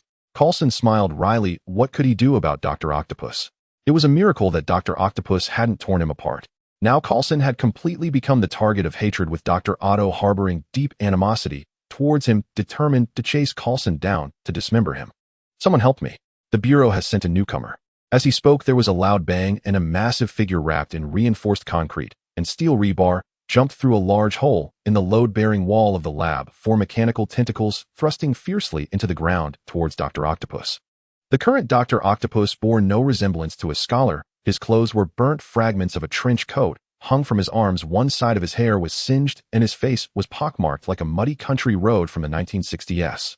He had completely devolved into a demon. At the same time, a man burst out from the opening, rolling as he came close to the ground, quickly crouching up, drawing his bow, and knocking an arrow facing off against Dr. Octopus. The man was not tall, and crouching made him seem even shorter. He wore a tight short-sleeved shirt revealing muscular arms that were intimidating. Most striking were his eyes, sharp and piercing, seemingly able to penetrate the heart. He held a compound bow which appeared to draw at least 120 pounds, and with his commanding presence, he stood his ground against the biomechanical entity. Needless to say, he was the pedestrian produced by the Bureau. Hawkeye Clint, Coulson introduced. Of course, Anna knew his name. Based on previous data, she recognized him as an archer with a combat skill level of 7 proficient in throwing knives, archery, swordsmanship, and close-quarters combat. Now it seemed his courage and confidence to confront Dr. Octopus alone justified his place among heroes. Dr. Octopus still retained a semblance of sanity, but that sanity was fixated on tearing Coulson to shreds. He would never forget Coulson's voice, that little guy in the car who had doused him with a bottle of sulfuric acid, casting him into an abyss for all eternity.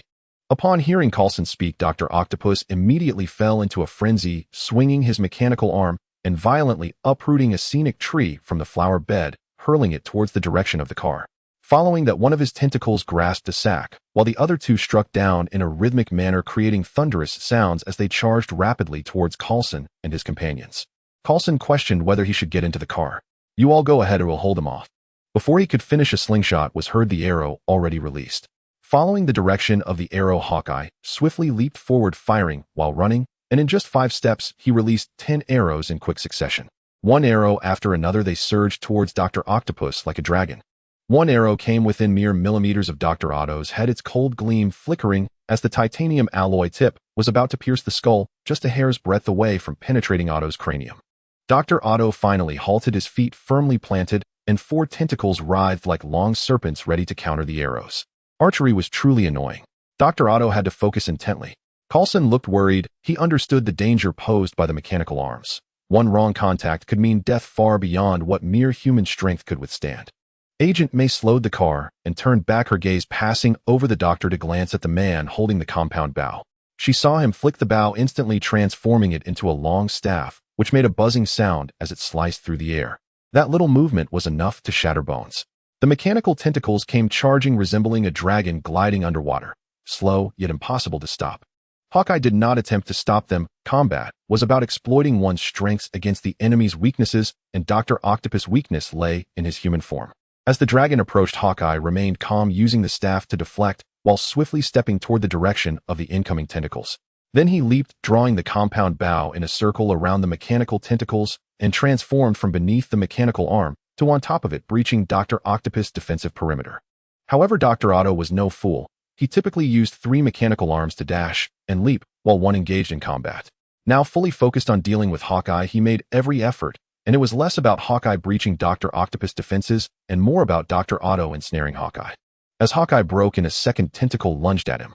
Within the web, Hawkeye spun around swiftly, throwing a knife, the blade flashing coldly as it shot toward Dr. Octopus' face. At the same time, he flicked again, transforming the staff back into the compound bow, pressing it against the mechanical surface before leaping again, dodging the second tentacle, now grasping a dagger. The third tentacle lunged out, catching the flying knife. The final line of defense, the fourth tentacle finally discarded the sack and collided with the dagger, creating a dazzling spark upon impact. Using the momentum from the collision, Hawkeye flipped back to the ground. Standing up, he still had the time to gesture to Agent May, signaling her to leave first. He then dashed forward, swiftly entangling himself in Dr. Octopus' mechanical tentacle web. Facing a cyborg like Dr. Otto, Hawkeye not only held his ground in battle, but even posed a threat to Dr. Octopus' life multiple times, forcing him to abandon his stolen goods, which made Hawkeye feel proud. This was still his close combat technique, forsaking his expertise in archery to tangle with the doctor. "Let's go, he can handle it," May said, a warrior herself, glancing at the clashes and realizing that Hawkeye was more than capable of handling himself, she need not worry about his safety for the time being. Thus, she executed a sharp drift, smashing through the iron gate of the lab and driving onto the highway. Hawkeye won't hold out for long. Once Dr. Octopus shakes him off, he'll come after us immediately. After all, in their duel, Dr. Octopus played with machinery while Hawkeye wielded knives. Once Dr. Octopus adapted to Hawkeye's attack rhythm, Hawkeye would fall into a passive position. Sure enough, as May reached the highway, she saw Dr. Octopus with one tentacle grasping the sack, while the other 3 touched the ground, thundering toward them. Each leap covered a distance of 10 meters. "Actually, I could get out of the car," Coulson said softly, realizing just how much hate Dr. Octopus held for him, relentlessly pursuing. On the other hand, he took pride in the fact that his small stature could attract the attention of a top-tier boss. Agent May interjected, not one to abandon her teammates. "But there is some good news. Dr. Octopus won't do anything to Hawkeye." Right now, Dr. Octopus' primary target is Coulson, followed by the antimatter in Anna's hands. As for Hawkeye, he poses little threat to Dr. Octopus. Hawkeye was likely approaching leisurely. Watching the relentless pursuit of Dr. Octopus, Anna covered her face, feeling it had turned into a mad dog, completely losing all dignity. Actually, you could shoot now. Coulson felt a wave of confusion. After enduring so long, was he finally allowed to use his gun? However, he only had a pistol. Having crawled and rolled for so long, he had tossed aside all heavy weaponry. How about trying something powerful? The little short leg suggested softly, her expression akin to that of someone promoting laundry detergent. Coulson actually thought it was a viable idea. He then saw little Anna put down the liquid nitrogen bottle she was holding, grab her bag, and pull out her ultimate weapon, a flashlight. This was the ultimate weapon. At that moment, Coulson felt his hard-earned trust in the little short leg waver. Anna did not notice Coulson's unnatural expression. Her entire focus was on the flashlight. As the current primary weapon, Anna held it with great care, having modified it from a fixed type to a telescopic type. Pressing the blue button, the modified flashlight extended into 7 segments, 2 more than before. She slung it over her shoulder, adjusting it to the highest setting, but as a child lacking a waist and shoulders, it slipped down immediately. After a moment's thought, she ultimately handed the weapon to Coulson, an 8th-level electromagnetic railgun metal projectile of 100 grams, with an initial muzzle velocity reaching 984 ms. Be careful of its recoil. The above was purely theoretical. Anna had not tested the power of the 8th level maximum setting. However, she knew that at 6th level the electromagnetic railgun could launch her away. At 8th level, Anna didn't dare to try. Adhering to the principle of a friend in need is a friend indeed, she handed it over to Coulson. Anna handed over the item, and Coulson received it. The flashlight appeared to be quite long and surprisingly light. Anna, being extraordinarily wealthy, had used gold wire for the coils inside the flashlight, with each wire finely crafted to the micron level. This allowed for denser winding of the coils, and she had also utilized dual-tube acceleration technology, making the outer layer look like a single tube, while housing 2 sets of coils side by side, effectively doubling the output power. However, Coulson remained skeptical. As a weapons expert, he understood the significance of the numbers Anna was mentioning. The muzzle velocity of a handgun is around Mach 1. The muzzle velocity of an AK-47 is approximately Mach 2. A sniper rifle is slightly lower, around Mach 3. These figures were comprehensible. The longer the barrel, the longer the acceleration distance, resulting in a higher initial velocity. What he could not comprehend was a metal projectile weighing 100 grams. What did that mean? A regular bullet weighs only a few grams. WTF, was it like throwing a shot put? Comparing it to a handgun with a weight of 6 grams and a speed of Mach 1, using the kinetic energy formula 12 MV superscript 2, the energy carried by the projectile would be 180 times that of a handgun bullet, with enough kinetic energy to penetrate a steel plate 100 millimeters thick. Note, it would penetrate. No skill involved, merely brute force to smash through the steel plate. Elevate the muzzle 28 millimeters from the horizontal line. Little Anna said to Coulson. Though she couldn't fire the projectile herself, she was familiar with the capabilities of the electromagnetic railgun.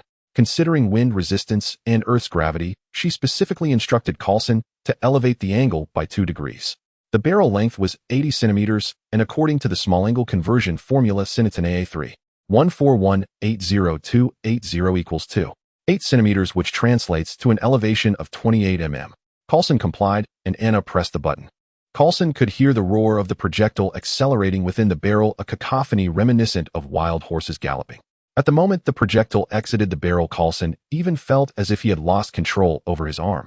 The enormous projectile broke the sound barrier akin to a bolt of lightning, instantly covering a distance of a kilometer and striking Dr. Octopus.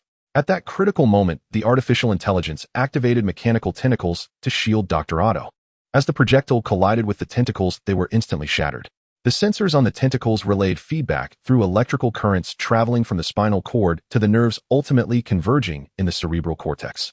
Amidst the screams, Dr. Octopus was thrown back 10 meters, with mechanical tentacles embedding themselves into the concrete road, dragging along the highway, and leaving a 5-meter-long scratch before finally rolling into a ditch. Anna felt that Dr. Octopus was done for. In the lab, she refrained from shooting due to fears that stray bullets might hit hazardous materials and trigger a chain explosion. Now on the highway in an area sparsely populated, she thought it was a perfect place to blow things up without concerns. Boom! A massive fireball erupted where Dr. Otto landed, flames soaring 5 meters high. It seemed his luck had run out. The metal projectile had struck the sack, leaving uncertain whether he was still alive. Coulson's hands trembled uncontrollably. While the railgun brought immense power, it also delivered a tremendous recoil to the user. Fortunately, he managed to direct part of the recoil into the car, or else he would have needed to switch to a mechanical arm produced by Stark Industries just from that jolt. Wow. The little girl before him was wielding heavy weaponry, and Coulson belatedly realized this issue. The effects of the electromagnetic railgun's projectile were comparable to those of an RPG rocket launcher. Coulson thought that if the Department of Defense slightly modified the projectile to conform to aerodynamic principles and included high explosive materials in the warhead, it would be no less powerful than the current military-grade RPG rocket launchers. Glancing at Anna, he noticed she appeared unfazed, seemingly aware of the situation. Anna, it seems the government hasn't authorized you to develop heavy weaponry. Anna rolled her eyes and pulled out 2 buttons from her bag. Squinty eyes, what do you think about covering your eyes with these 2 magnets? After all, it was her heavy weapon that had incapacitated Dr. Octopus, and yet the S-H-I-E-L-D was now turning against her. Coulson waved his hands repeatedly, jokingly asking if those were magnets. It was clear they were bombs. Covering eyelids with bombs was no better than poking his eyeballs with 2 needles. Coulson thought Anna was joking, but he didn't realize her true nature. If given the opportunity, she would experiment with the reaction of a human eye to a strong electrical shock. She felt no guilt about this. Her dark history was extensive, including invading the Massachusetts Vehicle Registration Office, the electromagnetic railgun, and the electric pulse bomb, among numerous other clandestine schemes. If she were to regret like Howard in his later years for developing the atomic bomb, Anna believed she would have to jump off a building right then. She felt that in the pursuit of truth, all morals and laws must take a back seat. Anna turned to look in the direction of Dr. Otto. By now he had disappeared off the highway. For the time being, there was no need to worry about Dr. Otto causing trouble. Speaking of Otto, Anna thought of Hawkeye. It had been some time on the highway, yet she hadn't seen him arrive. Where's that short guy from earlier? He wouldn't be dead, would he? They had planned to stall Dr. Otto, yet he had still managed to catch up. Even Hawkeye was struggling. Speaking of the few men Anna knew apart from Jeffrey, the others were all short. Dr. Otto was short, and Stout Coulson was short. And as for Stark, Anna felt her short legs were certainly related to Stark. Learning bad habits instead of good ones. Sighing, Anna covered her face. Back at the gym, a group of people eagerly awaited her return, and when they saw Anna safely return with antimatter and Coulson, everyone finally sighed in relief. Now it was already the 9th wave of shockwaves, and in half an hour the 10th wave would arrive.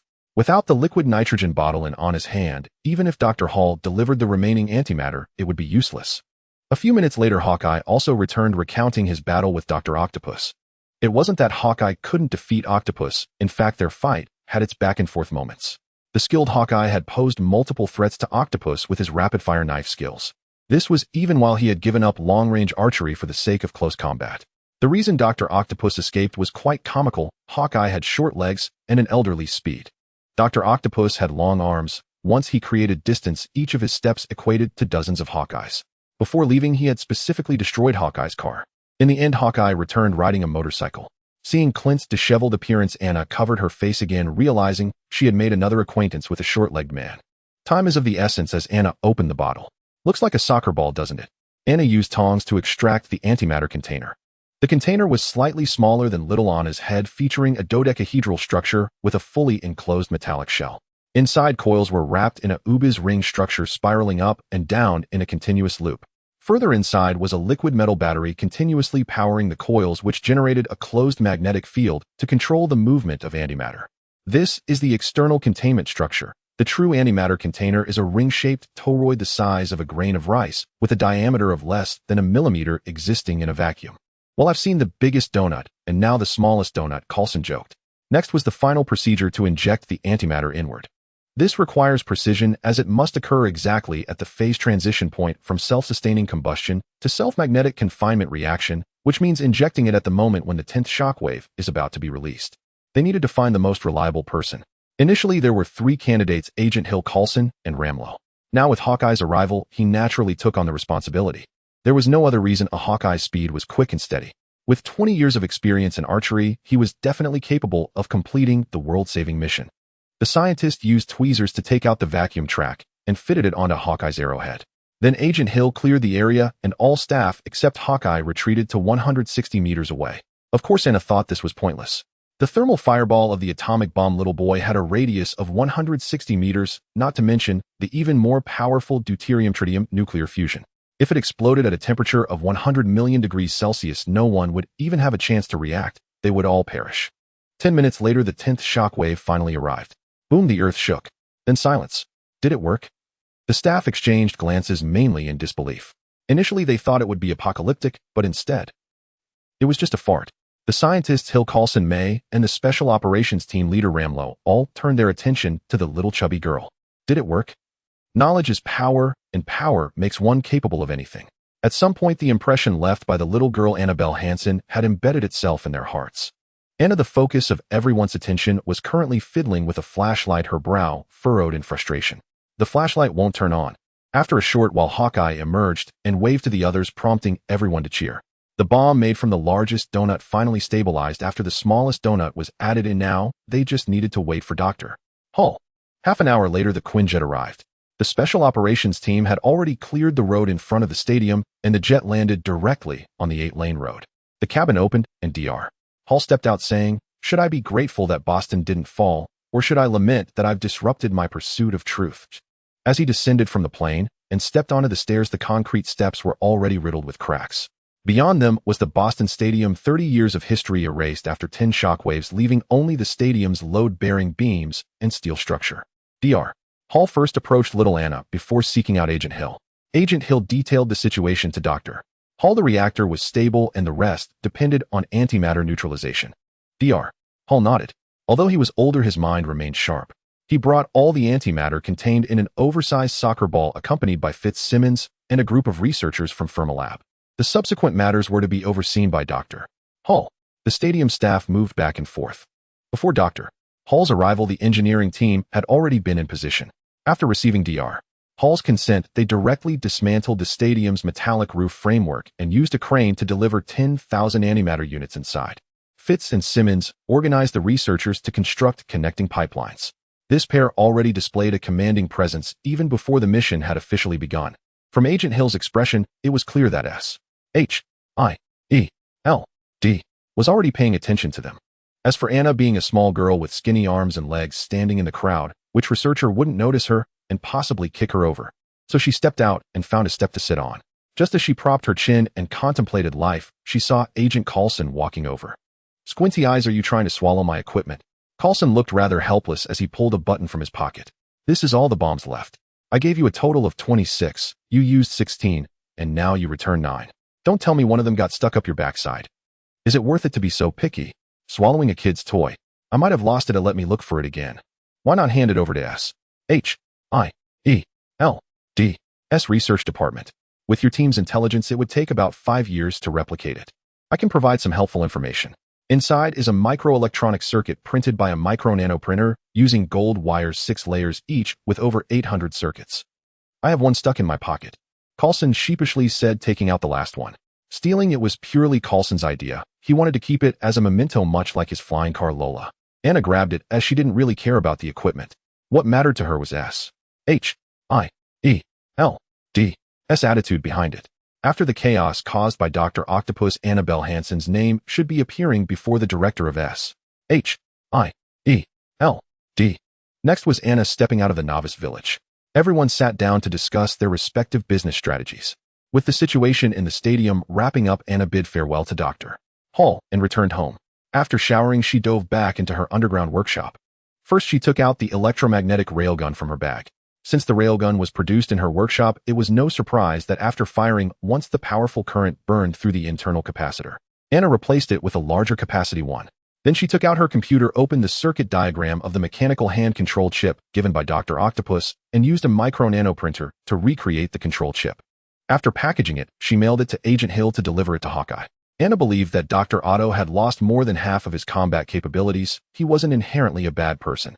If a suppression chip was reinstalled on the mechanical hand, he might have a chance to return to normal.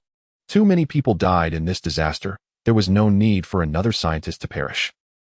During this time, Dr. Hull called, stating that the situation in the stadium had been perfectly resolved.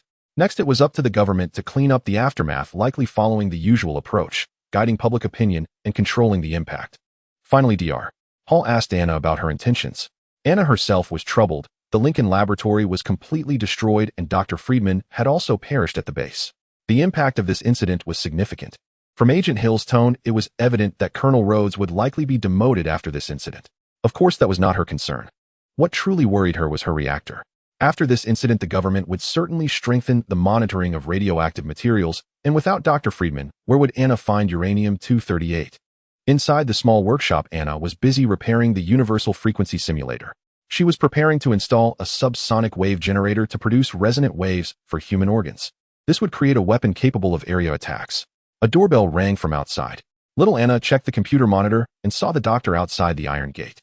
This guy showed up unannounced, now greeting Anna with a big smile. It was a rare occasion for Dr.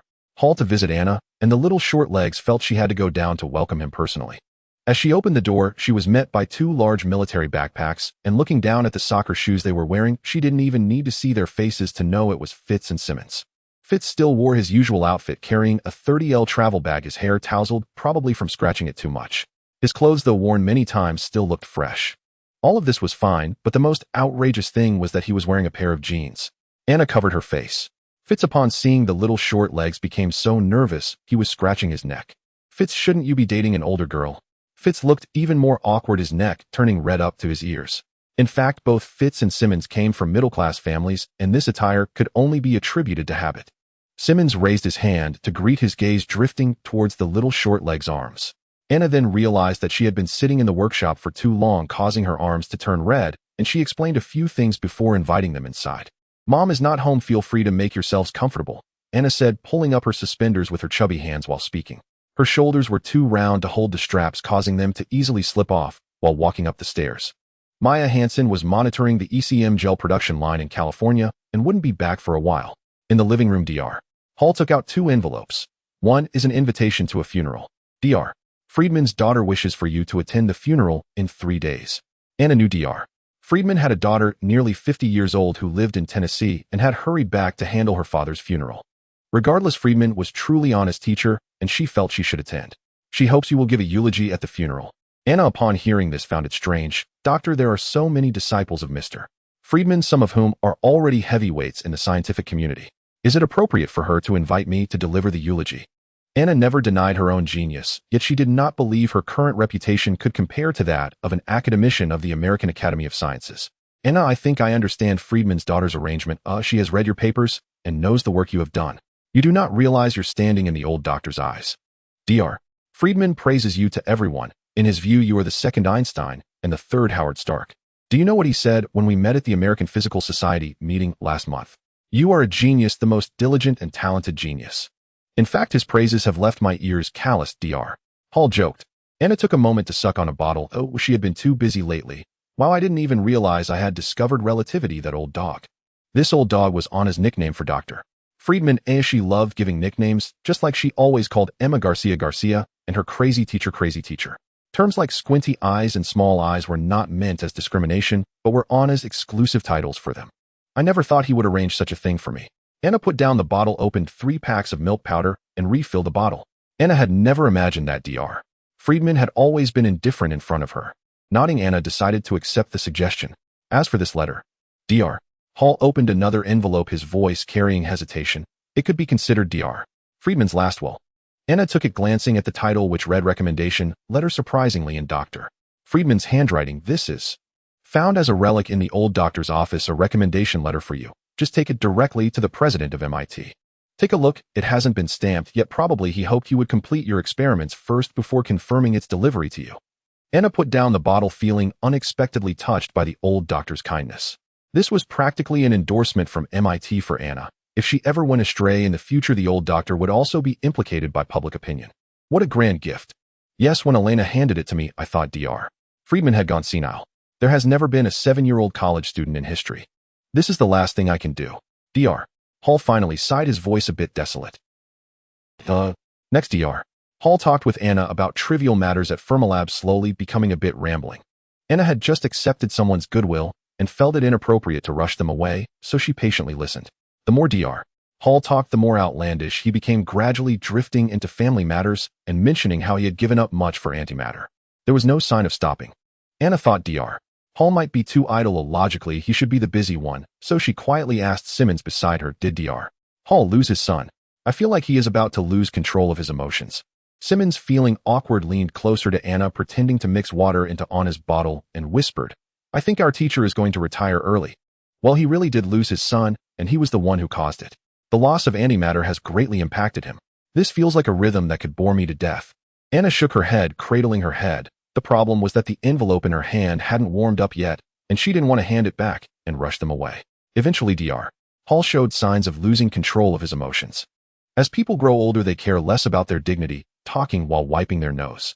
Anna couldn't bear to watch. She felt Dr. Hall was mourning, almost saying, "Little short legs, pity me, hug me, comfort me a bit." Anna was not about to do that. This guy was so old, yet still wanted hugs and cuddles. How shameless. Anna was growing impatient with the old person's rambling.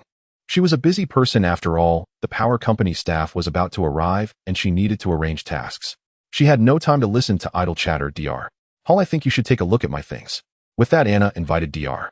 Hall and the others into the small workshop. As they descended the automatic retractable ladder into the cellar, the sights before the two scientific prodigies were astonishing. The entire basement was a private domain of a little tycoon. "This must be the latest LED energy-saving light, 200 lumens, Fitz exclaimed about the energy-saving lamp, leaving Anna speechless.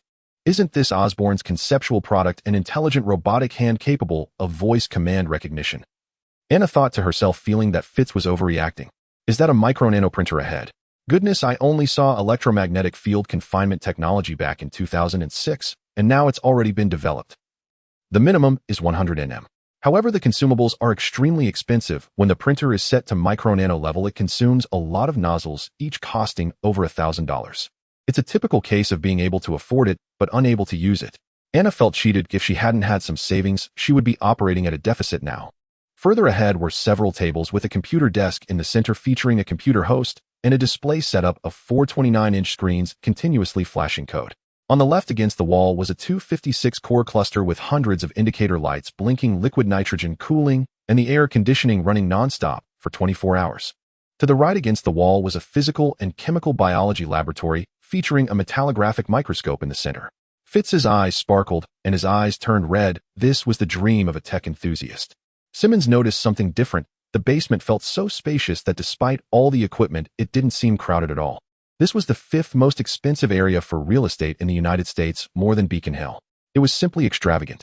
In fact, Simmons had misunderstood who Dr. Killian had connections with the Beacon Hill real estate developers, and Maya had purchased early, receiving discounts.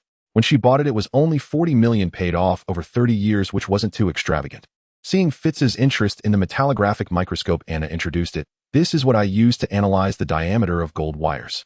The images shown are of the electric circuits from an electromagnetic pulse bomb using gold wires, each with a diameter of 100 atomic levels.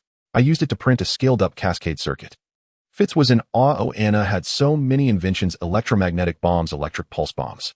And then he looked at the gold foil and alcohol. "Are you making graphene?" Anna explained, "Yes, the gold foil above is a complete sample selected by folding tape 35 times, and in preparing to attempt making graphene capacitors." Fitz was speechless. There was no way around it. Once it involved infrasound wave weapons, it concerned output power. If the power was too low, the lethality of infrasound wave weapons would be insufficient, so Anna needed to create a large capacity battery. The air conditioning in the cellar was set a bit low, making it somewhat cold. Anna had the three of them put on their jackets. Of course, Anna wouldn't boast about her studio after a full meal. She was busy and had no time for idle thoughts. She opened the computer and typed in a few commands, retrieving some hidden files from the Linux system. "Take a look at this." Inside the files were compressed images, all cutouts from old newspapers spanning dates from 1946 to 1965, with more than 30 images in total. The content of the images consisted of news reports documenting the results of laboratory students measuring the gravitational constant. Dr. Hall was puzzled. He was not shocked enough to be nursing a sow in public. Anna pointed at the newspaper with her index finger while recording the data on the paper, organizing it into a table. Upon further examination, Dr. Hall noticed the clues. Despite being the same gravitational constant, the values were different. It is essential to clarify that the experimental measurement of gravitational parameters is not a constant. This relates to the gradual development of human cognition. In 1687, Newton published the law of universal gravitation in his work Mathematical Principles of Natural Philosophy. Subsequently, scientists derived ideas from it. They believed that the weight of the Earth could be calculated based on gravitational force. However, it wasn't until 71 years after Newton's death in 1798 that scientist Cavendish sparked a breakthrough from measurements of light deflection, ultimately designing the torsion balance alongside Coulomb's torsion meter to measure the Earth's mass and calculate the gravitational constant. For the next 2 centuries, as understanding of gravitation deepened, scientists gradually recognized that the gravitational constant is not a fixed value. It increases with the expansion of the universe and is subject to measurement errors due to interference from other gravitational forces. Nonetheless, the normal margin of error in measured data is approximately 1 part in 1,000. The data Anna recorded, derived from experiments over a span of 20 years after 1945, had a deviation of at least 1, with some cases being extraordinarily exaggerated, even reaching 10. This caused quite a stir, with a group of uninformed individuals shouting that there was an issue with Cavendish's experiment, questioning how the gravitational constant could possibly change so significantly, with some even going so far as to demand that Newton's body be exhumed and beaten. The uproar was tremendous. Eventually, scientists deemed it an irreproducible experiment, relegating them to the realm of amateur science. Isn't this a matter already settled? Dr. Hall had his suspicions, but he hoped to hear Anna's opinion. Anna scoffed. Even the conclusions drawn about Newton in science have been revisited several times. Take another look at the experimental sites. Lawrence, Berkeley National Laboratory, University of California, Los Angeles, University of California, San Diego. Over a dozen newspapers, a span of 20 years, all reporting issues from the same location, California. What you mean is, Dr. Hall fell into deep thought. Science is never a matter of coincidence. In 1968, Gabriel discovered that Euler's equations could describe the strong nuclear force. In the subsequent years, after various explorations, the physics community officially established string theory through the research of Leonard. Prior to this, there was no concept of closed-string gravitons. Gravity is a peculiar force. Among the 4 fundamental forces, the other 3 can be incorporated into a unified field theory, while gravity cannot. Compared to the other 3 fundamental forces, electromagnetic force, strong interaction, and weak interaction, gravity is vastly weaker by 40 orders of magnitude, almost pitifully so. At that time, scientists pondered deeply, questioning why a force all created by God was so fundamentally different from the others. It was too out of place. Thus, experts in string theory proposed a concept that gravity is an exceptionally unique force. It is as if it did not share the same origin as the other forces. While the other forces involve open string vibrations, gravity uniquely involves the transmission of closed strings. Open strings must be fixed to the fabric of spacetime in this universe, while closed strings can transcend the fabric of spacetime. Like sunlight hitting glass, the glass feels nothing because most of the light passes through. Gravity operates similarly. Humans do not perceive it because most gravitons closed strings pass through. In other words, it is a creation of God that can penetrate the universe. Are you suggesting that if there exists a substance that can alter the transparency of glass? The rest was self-evident to Dr. Hall fell silent, taking out a pen and paper to calculate. Anna breathed a sigh of relief, finally managing to dismiss Dr. Hall. In fact, what Anna said was far from mere fanciful thinking. It was entirely derived from her synthesis of the comic and cinematic narratives from her past life, combined with her extraordinary intelligence in this life, which allowed her to calculate using string theory. The Earth is an exceptionally unique existence, so special that it harbors matter created by the Divine Mother. Moreover, the power of this matter far exceeds imagination, capable of controlling gravity, creating spatial doors, and penetrating various cosmic anomalies. Let alone the Kree Empire. If the other 2 major empires were to learn of this, it is likely that the 3 empires would unite to attack Earth and strip it bare. At this moment, Anna had only one goal: to use this matter to get rid of Dr. Hall. Next, she turned her gaze towards Fitz, feeling that he shouldn't be idle. Recently, the small workshop had added 2 mini instruments like cluster servers equipped with air conditioning and water cooling, which consumed even more electricity, resulting in daily electricity bills exceeding $100. Once purchased, there's no option to turn off the power. It must remain on continuously. The 3D printer was the same. Its printing speed was slow, necessitating it to operate 247. Just for Anna's button, which seemed inconspicuous, it actually consumed 1.3 grams of gold. In addition to energy consumption and machine, where when averaged out, each button was worth $100. The robotic arm didn't consume much electricity, but when combined with various other devices, such as the electric crucible and computers, the total consumption was significant. If all were running at full capacity, it would far exceed the power installation standards for the apartment. Last time it rained and thundered, sparks flew from the apartment's power meter. Maya initially thought it was due to aging wiring, unaware that the power consumption had exceeded the meter's maximum capacity. There was no other choice. Anna bought a transformer from the power company and restructured the high-voltage circuit. Concerning electrical repairs, Anna was not at ease, leaving everything to the power company, and it didn't seem right for her to oversee it alone, which was perfect timing as Fitz arrived. What could be more suitable for being drafted than the naive Fitz? Anna stood before him, appearing quite obedient. Very obedient indeed. Fitz instinctively took 2 steps back, feeling a chill in his heart. Anna, can you talk? The last time I saw you, you were in this very state, confirming the scene while playing Nintendo. Fitz silently added in his mind, deploying electromagnetic bombs, stealing data, altering records. Anna remained silent, continuing her adorable onslaught. Fitz felt uneasy and called for Dr. Hall, who was busy, then shouted for Simmons, who was on Anna's side. An hour later, Fitz donned a hard hat and high-voltage protective suit, stepping out with the electrical workers. Before leaving, Fitz shot a resentful glare at Anna, as he seemed to remember someone was supposed to be the guest. There was nothing he could do. The timing, location, and support all favored Anna. Fitz could only resign himself to fate. Anna liked girls like Simmons, who exuded a faint milky fragrance which was pleasant to smell. Look through the microscope with one eye while the other eye looks at the paper and pen. Anna obediently nodded, watching Simmons study earnestly, while actually her little chubby hand was lifting Simmons' collar to peek. Little Anna, being highly intelligent, was only interested in girls with high IQs based on the principle of same-sex attraction.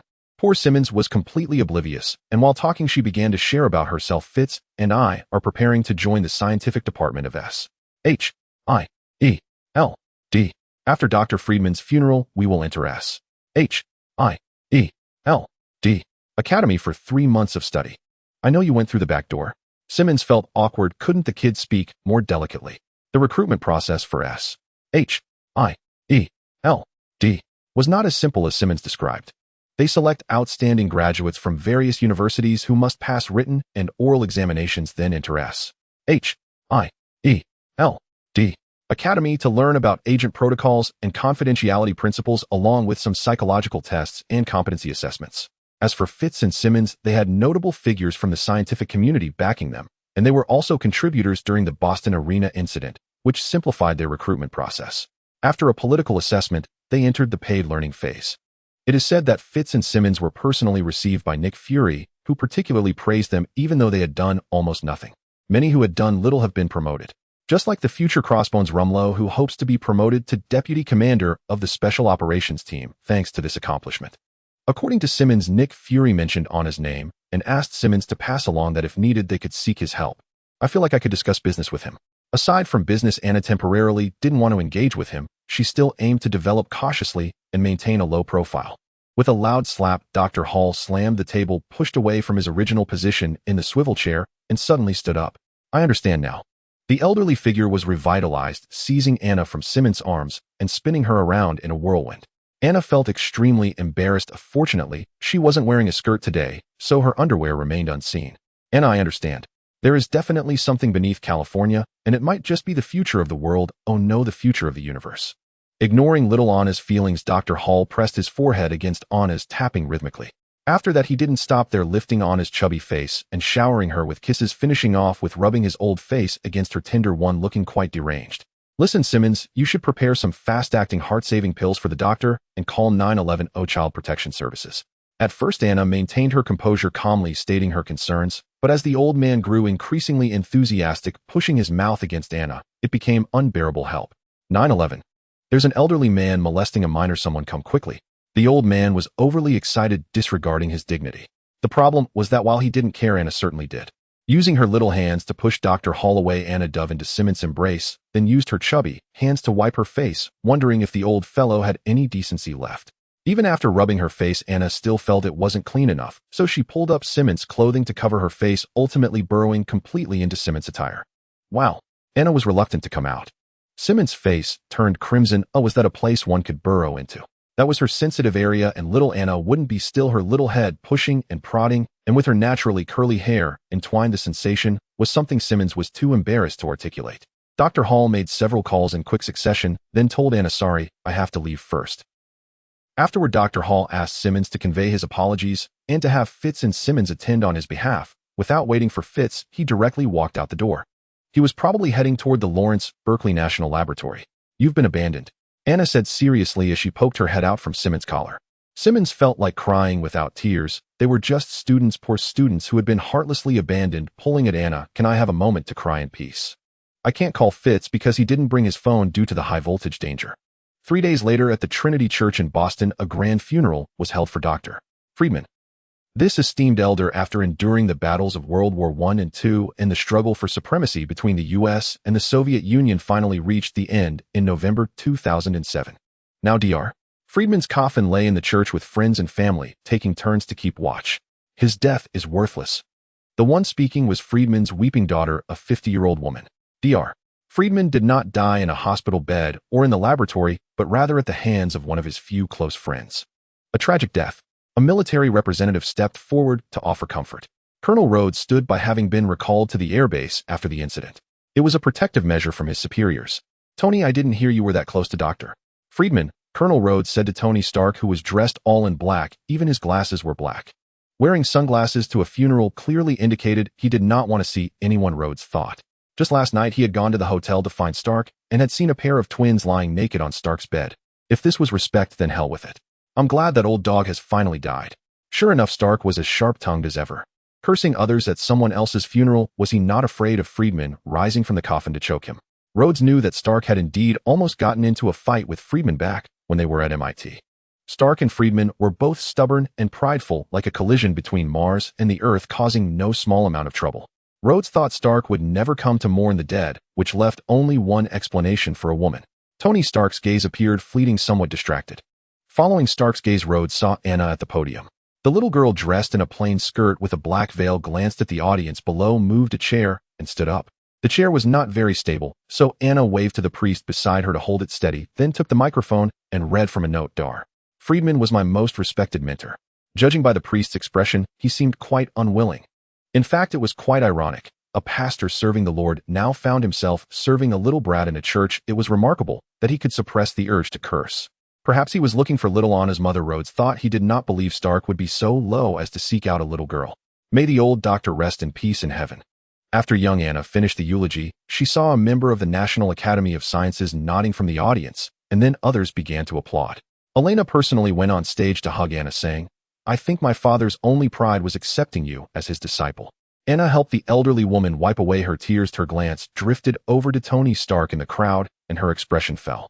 She remembered the restraining order was still in effect. What was Stark planning to sue? Just as she prepared to warn him, Simmons approached, followed by a short man with a very high hairline. "Carlson.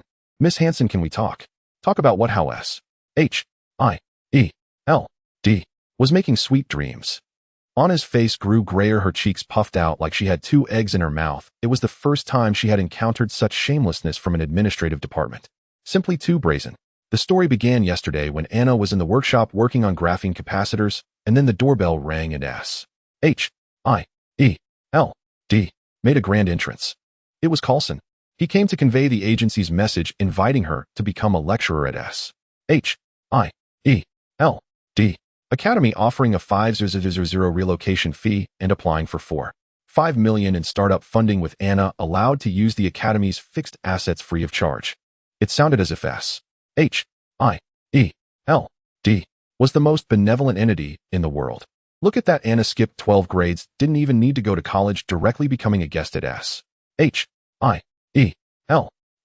fully responsible for making her own living, essentially jumping out of the novice village and reaching level 99, directly maxing out.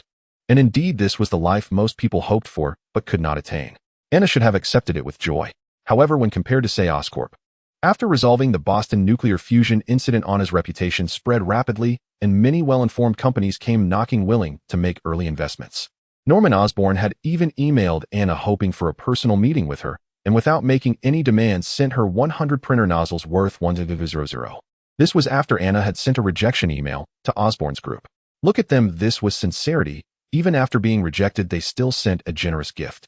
Anna had heard Norman Osborn reveal that as long as she was willing to be a technology consultant for Osborn Industries, the board would be willing to pay her a commission of $3,000 a year. Not only Osborn Industries, but also several other arms giants like Lockheed Martin and Boeing offered similar terms, all of which Anna refused. A mere lecturer trying to buy Anna off. Ridiculous. Anna adjusted her bag and politely yet sincerely said to Carlson, "Mr. Carlson, I'd like to make a suggestion to S-H-I-E-L-D, and I hope that before making a decision you could wash your face first." Anna thought, has he not woken up yet? Despite hiding in the workshop these days, she was well informed. News about her had been flying around. The New York Times, the Los Angeles Times, and the Washington Post, the 3 major newspapers, came together, and coincidentally the day after the incident, they all published front-page news: 7-year-old girl saves the world. Everyone spent 2 pages detailing how the little hero Anna played a role in the Boston incident. In the news reports, the three major papers deliberately downplayed the losses caused by the incident, instead increasing Anna's presence, showcasing her scientific intelligence as she stabilized the nuclear reactor at a critical moment. She had seemingly become a superhero, saving the world, a symbol of American spirit following Captain America. In other words, now little Anna's face was worth a lot. Without even needing to think, just by standing in front of any company's entrance, their stocks would surge by 70 to 80%. Even Anna did not foresee that one day she would become a celebrity. Look at that, short legs, chubby face, round hands, and feet, round head. With that appearance, she was absolutely an upgraded version of Dorman, a super collectible doll. Coulson was aware of the outside evaluations and knew that manufacturers were already requesting Anna to grant them rights to her likeness, but he said, "Miss Hansen, I think if it were just for money, you should have chosen a large arms company long ago." Coulson was right with this statement. Anna stopped and seriously said to Coulson, "Wow. Coulson, you are right, I have aspirations, but unfortunately my aspirations do not include being someone's fool." Anna felt that while she could tolerate most of S.H.I.E.L.D.'s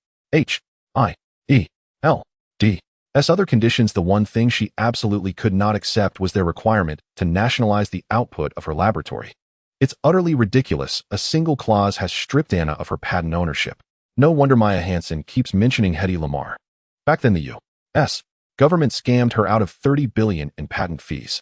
Then 30 years later, perhaps feeling a sense of guilt, the government presented her with a consolation prize, inducting her into the National Inventors Hall of Fame.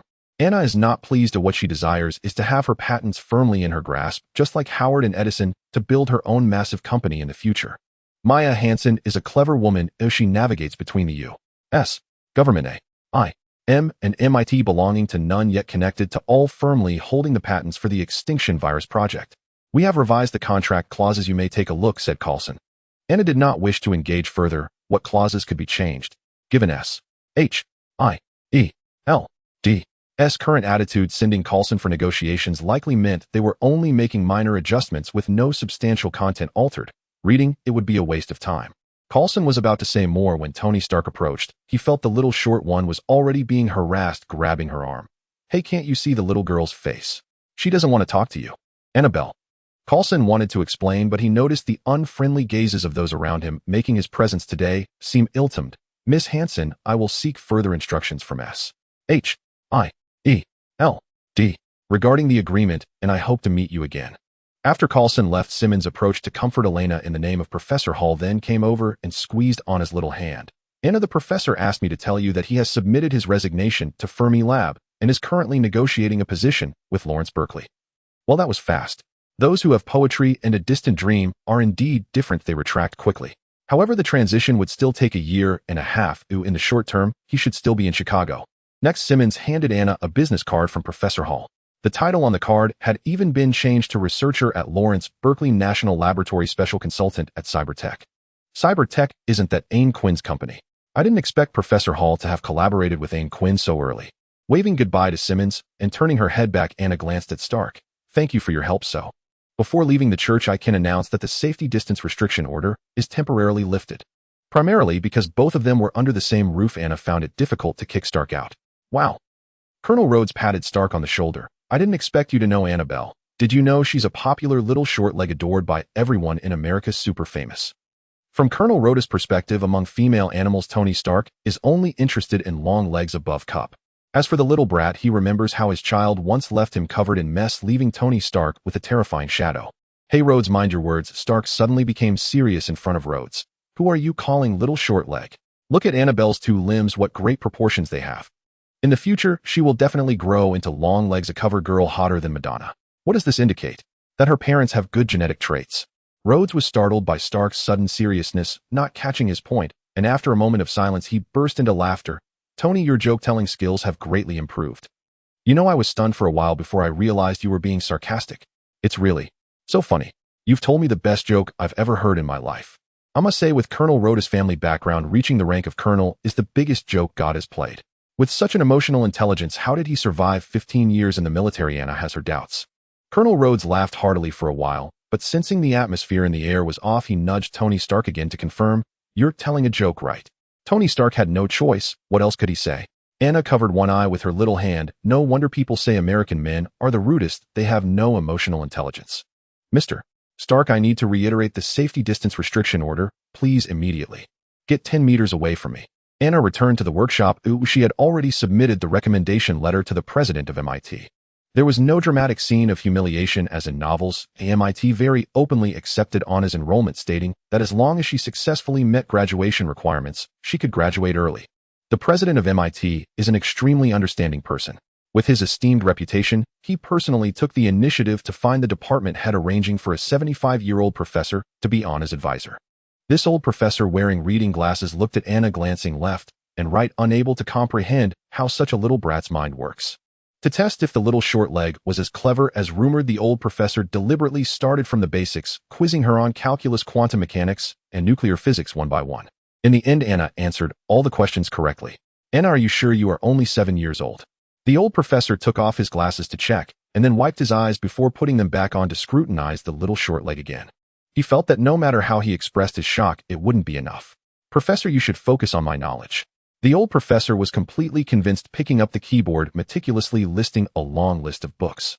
11 pages, 20 books per page, a total of 205 books. Anna glanced at it seriously, grabbed a marker, and crossed out one by one. Finally, in the old professor's puzzled gaze, she noted 5 books. These 5 should be available in the library, right? The old professor dumbly replied, these 5 are reference books, each over 1,000 pages long, similar to encyclopedias on nuclear physics. I want these 5.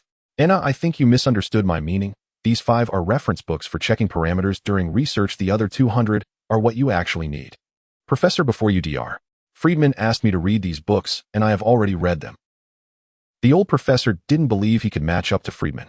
He genuinely couldn't believe Anna had read 200 books, but seeing the little girl insist, he didn't want to expose her, so he let her be. As Anna was about to leave, the old professor called out to the little short leg again. Anna, tell me the truth, are you really only 7 years old? Now, little Anna's life consists of running back and forth between MIT and Weston School. After classes at Weston and Cambridge at 2 p.m., Anna rides her balance scooter to MIT. The old professor has communicated with Anna and knows that she has fully mastered the knowledge related to nuclear physics, having finished reading over 200 books on the reading list. He believes Anna can officially enter the graduation design phase. As long as Anna completes her thesis on the nuclear reactor, which includes reactor calculations and model fabrication, he proposed allowing her to graduate. From then on, Anna could call herself a free person, soaring high like a bird. I have already determined the piezo-resistive coefficients for each part. Next, I will calculate the arrangement matrix of the reactor's fuel rods. Now Anna is at the most critical step of the nuclear reactor, the most calculation-intensive task, the optimal fuel component design. This involves the spatial arrangement of fuel rods, control rods, and coolant, which can only be simulated using a computer. Anna has programmed a software to continuously adjust various parameters to balance heat generation and cooling. At this moment, the security guard called. It was Maya Hansen. Several packages had arrived outside, and Maya instructed Anna to go sign for them. By checking the surveillance, they could see a car parked outside the iron gate. Could it be that Maya Hansen is coming back? Anna quickly accessed Maya's phone tapping records. After listening, her short legs and small face turned serious. Indeed, Maya is returning home today. Anna suddenly felt that her future was fraught with difficulties. At that moment, the property management called again, prompting Anna to obediently descend the stairs and walk outside the gate. A lady got out of the car, saw Anna, and bent down. What a cute little chubby girl. Ignoring Anna's protest, the lady patted her head and then turned to take out several packages from the car. Hello, this is from the Lagerfeld studio. The packages contain 5 sets of dresses that Maya Hansen ordered a month ago. Please sign for them. Anna glanced at the dresses. Oh, all 5 sets were small, presumably for her. It seemed Maya had placed the order with Lagerfeld long ago, and it was only now being delivered. But why did Maya order the dresses? Anna had no idea if there were any recent festivals. Just as she was pondering, a video call from Maya came through, and Anna answered. Hi, little Anna, guess where we are? With that, Maya turned the phone camera towards a sign. Bingo, you guessed right, we're at the Empire Hotel in Manhattan. Did you see the packages that were sent? I ordered them a month ago, and I want to wear them tonight. I want you to sparkle with me. Love you lots. After hanging up, Anna received the packages with a blank expression. Little Anna knew Maya's true nature. She had a strong desire for control, loved fame and wealth, and was keen on flaunting not just her knowledge, but also her riches. Today, she would likely flaunt her daughter. Before long, Garcia arrived, hurriedly stuffing Anna, the child, and the dresses into a Chevrolet, rushing towards New York. Anna remembered, do not act out today. Garcia earnestly reminded her, as she was most worried about Anna never knowing what mischief she might get into. Before getting in the car, Garcia specifically patted Anna's short legs, fearing she might bring some nitroglycerin or an electrical pulse bomb. Maya values this celebration greatly. Along with Dr. Killian, she has invited various representatives from New York's upper class. Another stern warning followed. At the banquet, speak little, act little, eat little, and try not to move around. Anna finally understood that Maya wanted her as a mascot, like a Pikachu in a mall or Kumaman at a sports game, in short, a thoughtless decoration. Life can be exhausting. By the time they reached New York, it was already noon. Garcia hurried Anna into the Empire Hotel without time for lunch. Upon entering, she saw a designer discussing the stitching issues of the dresses with Maya. Maya, who was tearing at the stitches, spotted Anna, rushed to her, took her little chubby hand, and twirled around like Cinderella in a fairy tale. How does Mom look today? Am I sparkling? Wow, Anna exclaimed weakly. You look like a walking Franklin, loved by everyone. Maya, for the first time, felt Anna's mouth was so pretty. She rubbed Anna's face and instructed the designer, change my daughter into this dress. The ECM production line has been completed, and now, as long as production capacity is maximized, Franklin will continuously roll into Maya's pocket. Next, I just need to focus on my dire virus project, and it will be fine, Maya said, and it was clear she was very happy. From now on, she could unleash her ambitions. After the designer's adjustments, Anna donned the princess dress. Well, sort of. Maya turned around and saw Anna's expression. What's with that face? You look like you're holding in a poop. Is the dress not nice? It's too tight, it chokes my neck. Anna thought about throwing the dress in the designer's face. What is this? Is this what the world's top design studio produces? It's so constricting. The designer tried several times to tie the straps on Anna, but to no avail. Finally, she helplessly said, Maya, how much weight has your daughter gained in a month? It's clearly a design flaw, yet she blames it on Anna gaining weight. Anna could hardly bear it. I think this dress could use some modification. But no, Anna can stand up to anyone, but not to Mom. What if one day Mom is unhappy and grabs Anna? Where will she escape to? It's fine, no need to modify it. Take a deep breath and just squeeze into it. Don't worry about not being able to breathe. Breathing less will help you lose weight. Breathing less. Watching the designer stepping on Anna's old waist to adjust, Garcia was taken aback, truly ruthless. This is what it means to be a real mom. The feeling is different. Just as Garcia was lamenting, the door opened, and in walked a man leaning on a cane. Dr. Killian, who Anna referred to as Quasimodo. Today, Dr. Killian felt it was the first day of his triumphant return to New York. Even with a limp, his ambition was still evident in his eyes. Hi, Dr. Killian, has your limp not healed yet? It felt like falling from the clouds. Killian's dreams were abruptly brought back to reality. In front of Anna, he tried to put on a friendly expression. Hi, little Anna, how long has it been since we last met? Regardless, the limp was a lifelong pain for Killian, like a thorn embedded in his heart, constantly reminding him that he was not whole. Anna. Maya patted little Anna's head and then apologized to Killian. I'm sorry to have kept you waiting. At the banquet, little Anna accompanied Maya to meet the governor of New York, the chairman of the Empire State Hotel, and the president of Rand Group. In short, it was a series of forced smiles. Finally, she couldn't take it anymore and made an excuse to go to the lounge, running out midway. This was too exhausting for a child. With her head tilted back, running around, her little short legs could hardly bear it. Now the back of her neck was still drenched in sweat. Fortunately, there were no stinky feet nearby, and hiding under the snack table, Anna was comforted as she gulped from her bottle. At that moment, someone crawled under the table, not noticing the little short legs resting against the table's bottom, resulting in a bang as their forehead collided with Anna's bottle. Ouch! The two exclaimed in unison. The intruder covered their forehead and the back of their head. Anna covered her mouth, feeling terrible. Just as she was about to reason and scold the other person, she realized it was someone she knew. Zhao Hailuan, this world-class geneticist, just like Anna, didn't care about appearances and was hiding under the table. Annabelle, you've gained so much weight. So what if I have? Am I eating your family's rice? Anna's previously slight fondness for Zhao Hailuan vanished. You knocked out my upper right molar.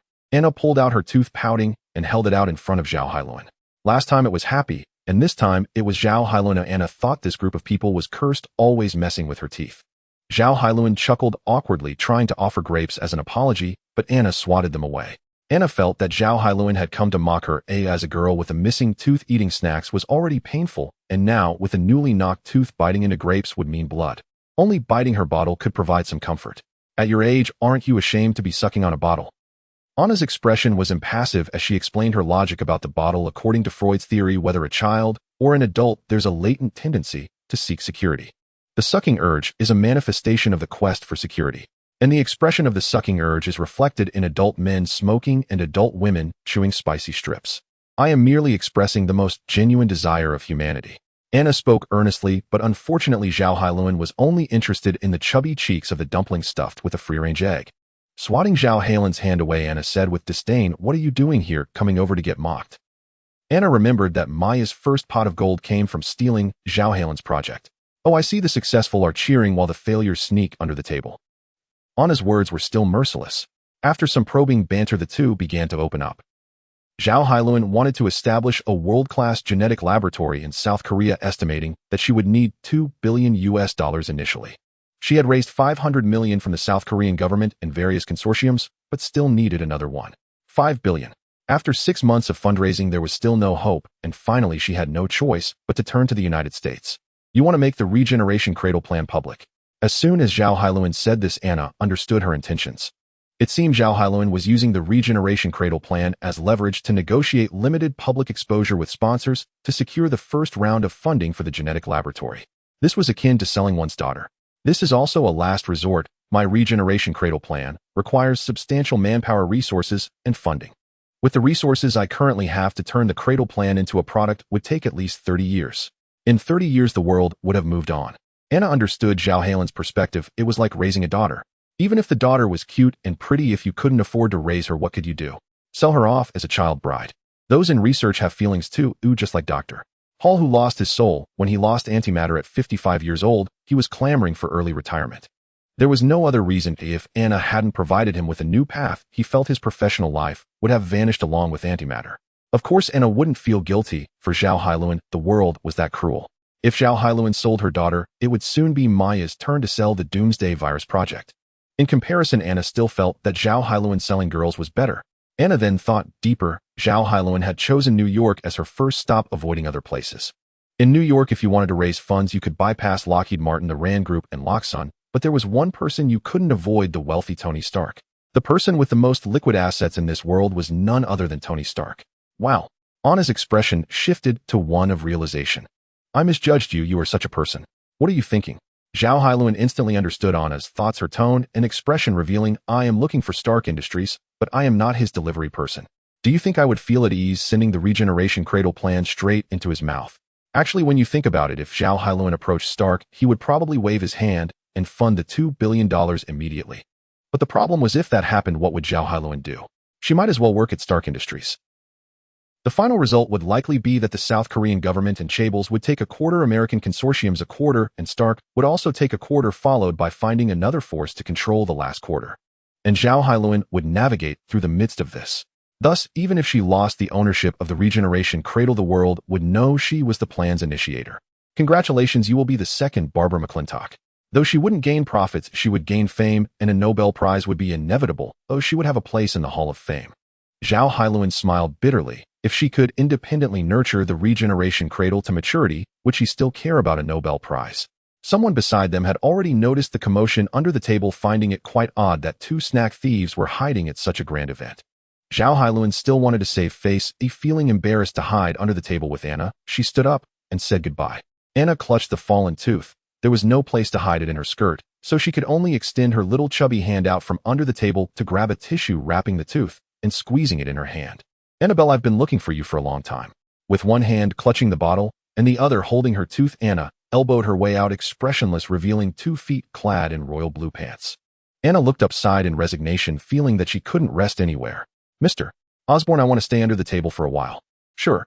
Norman Osborne smiled, kneeling on one knee and leaning down, looking like a knight proposing to a princess, displaying gentlemanly demeanor. He'll keep you company.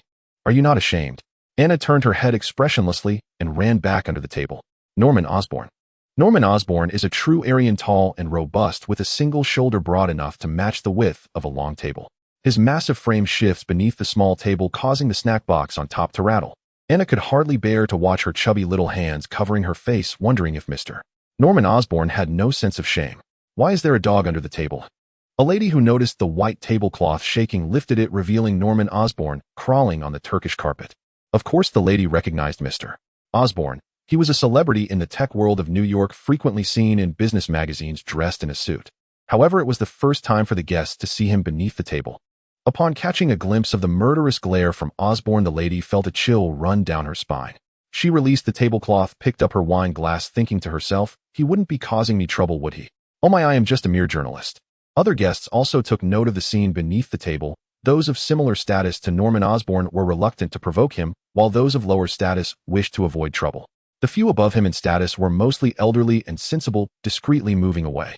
Thus in the corner of the hall a curious gap formed in front of the snack table. Anna sat cross-legged beneath the table watching Norman Osborn's large face slowly approach, unable to hold back any longer. "Stop, let's talk." There was no other choice, but if he got any closer his face would practically cover Anna. Norman Osborn was quite obedient. In fact, he felt it was worth sacrificing his dignity in front of Anna.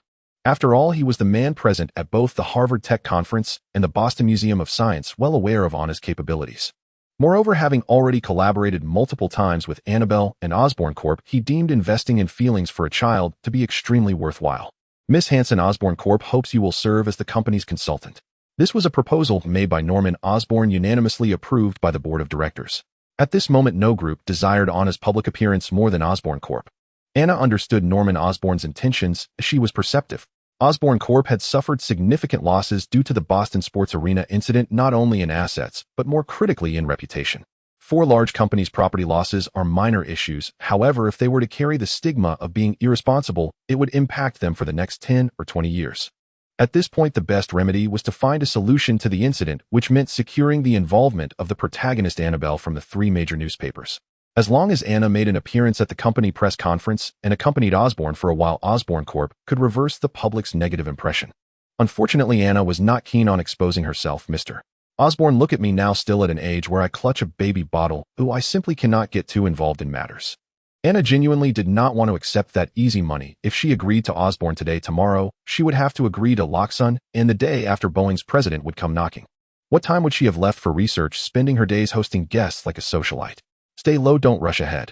Anna believed that the greatest enemy to scientific research was not the difficulties ahead, but the temptations of the glamorous outside world. Norman Osborn's expression appeared somewhat disappointed. He still wanted to continue persuading.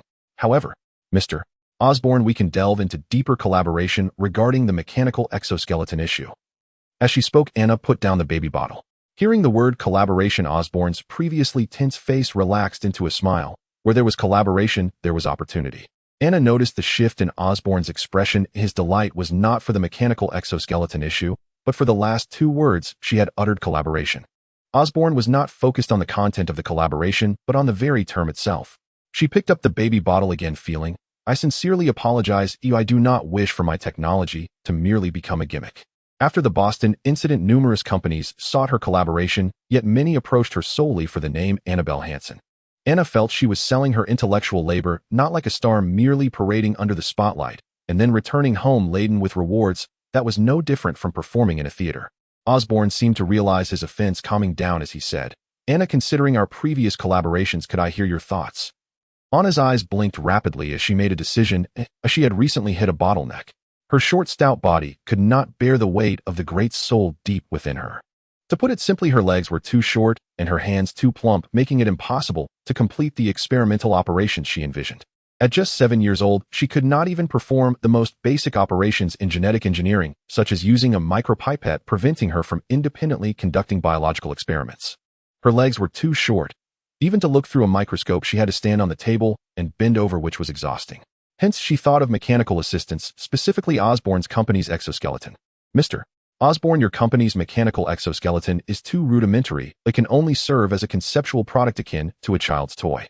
There was no rebuttal from Osborn. He watched with keen interest as Anna continued. "Those with precision lack speed, those with speed lack strength, and those with strength lack accuracy. The flexibility of gear transmission is low, while chain transmission cannot handle high-intensity work. In summary, your mechanical exoskeleton is utterly useless." With Osborn and Anna's interaction, whenever she expressed disdain for something, it meant she had a better solution in mind. So Norman Osborn was very eager to hear what Anna would say next. Anna picked up the baby bottle, took a hearty sip, feeling fatigued after speaking so much in one go, her throat dry. She needed to moisten her throat. "I want to customize a biological laboratory-specific exoskeleton designed specifically for me by Osborn Corp." Not in a hurry, Anna first took a detour. She felt that as long as she started speaking, there was no need for anyone else to chime in, as she would block all the questions others might raise. "I offer the dual-cylinder oil-gas combined transmission technology, of which I hold the patent rights, and can grant Osborn Corp a 10-year usage license with no room for negotiation." "Wait a moment, I would like to ask, what is the dual-cylinder oil-gas combined transmission technology?" Norman Osborn caught onto the key point, keenly realizing this was a new technology. Yes, it is a technology that integrates hydraulic cylinders and gas cylinders, combining the fast movement speed of gas cylinders with the strong force and high accuracy of hydraulic cylinders. The most important aspect is the feedback adjustment system of the dual-cylinder oil gas system. In simple terms, it possesses both power and accuracy, with high flexibility capable of replacing current market technologies and becoming a new type of transmission technology for exoskeleton muscles. From Anna's perspective, the current robots resemble stacks of building blocks meant for children to play with. It's truly hard to bear. Turning around and waiting for half a year just to see a robot take a few steps can leave one feeling utterly exhausted. Most of the robots are laboratory products, and the only ones available on the market are manufactured in Japan. Made from silicone raw materials, they have stolen the concept of robots and are essentially upgraded inflatable dolls. In comparison, the mechanical skeletons of your company are quite good. They can hold a basin and wash a dish. Hearing this, Osborne was astonished for the first time to hear a single robot priced at $100,000 deemed worthy of such an evaluation. It should be noted that Anna's small workshop only has 2 robots for serving tea and water. Ignoring Norman Osborne's awkward expression, Anna took out a tablet from behind her. This is my design diagram. Anna watched as Norman Osborne zoomed in and out on the tablet. From his expression, it seemed he hadn't understood it for a long time. Anna thought to herself, it shouldn't be too hard. The stored diagrams and model cross-sections of the oil-gas dual-cylinder transmission technology should be quite easy for someone like Osborne with a mechanical background. But when she got the tablet back and took a look, Anna was stunned. It contained her conception of a future robot, a service-oriented robot. Ahem. To conceal her embarrassment, Anna disassembled the robot in front of Norman Osborne's bewildered gaze, stripping away the rubber exterior. As Osborne's confusion turned into shock, a vision of Anna's version of future robots appeared before him. Thousands of miniature oil-gas dual-action cylinders, varying in size, with the larger ones having a diameter of 10 inches and the smaller ones reaching 1 inch. Inside, millions of mechanical units, including gears, universal wheels, and chains, moved in unison. Norman Osborne was left speechless for a long time. It was certain that if this futuristic vision were shared with the United Nations, it would stand alongside major scientific initiatives like the Human Genome Project, the Manhattan Project, and the Apollo program. The Android Project. Don't worry about the complex structures inside, Anna said as the tablet displayed her future vision, which was still far from realization. Just focus on the oil-gas dual-action cylinder. As she spoke, Anna shielded the artificial skin and removed gears, chains, wires, and other fibrous materials, leaving only the continuously functioning oil-gas dual cylinders. She picked out a 1-inch cylinder from the thousands of dual cylinders and enlarged it to show the 3-dimensional views. You should be able to understand this. It's the composite structure of the oil cylinder and gas cylinder, Anna asked tentatively, believing that Norman Osborne could certainly comprehend it, as he was also a mechanical engineering graduate. After a long pause, seeing that Norman Osborne still hadn't responded, Anna couldn't help but think to herself, what's wrong with this old Osborne? Did he get his PhD from the State University of New York through sponsorship? It can't be. Whatever if the old man can't recognize good things, then he'll just find another buyer. In this world, as long as there's a good idea, there should be no shortage of good buyers. Anna was about to put away the tablet, which contained her intellectual labor, a complete and reliable robot design that took her a year or 2 to conceive. If it were lost, Anna would surely cry. Annabelle. Norman Osborne finally spoke, his hand trembling over the tablet. Can I participate in this project? Seemingly afraid that Anna would refuse, old Osborne cautiously suggested, not much, just the mechanical skeleton of the robot. You know, your robot project fascinates me. Really, seeing it feels like I am looking at the sun. At that moment, old Osborne looked like a devoted disciple, his eyes shining without concealment. He believed that if Ow's group could complete the mechanical skeleton design within 10 years, it would be enough to dominate the military robotics market. In these times, one need not fear a lack of orders, but rather a lack of technology. Anna hesitated a bit, mainly because she felt that the robot on the tablet was just a conceptual design and that it would take a long time to be realized. Mr. Osborne, this is not a product that can be completed in a short time. Instead, Anna advised old Osborne, I can first purchase the technology for the oil-gas dual cylinder. I believe NASA would definitely be interested in space robots. Old Osborne, being a businessman, immediately thought of the customers once Anna mentioned it. There is a type of business known as a seller's market. A significant flaw in the aerospace industry is that their space station currently still relies on human maintenance, with astronauts dressed in bulky spacesuits. With Osborne's connections, if he could get in touch with high-ranking officials at NASA and mention it, perhaps NASA would even provide research funding. In this way, Osborne could gain both fame and profit. What could be a more satisfying business? Anna nodded.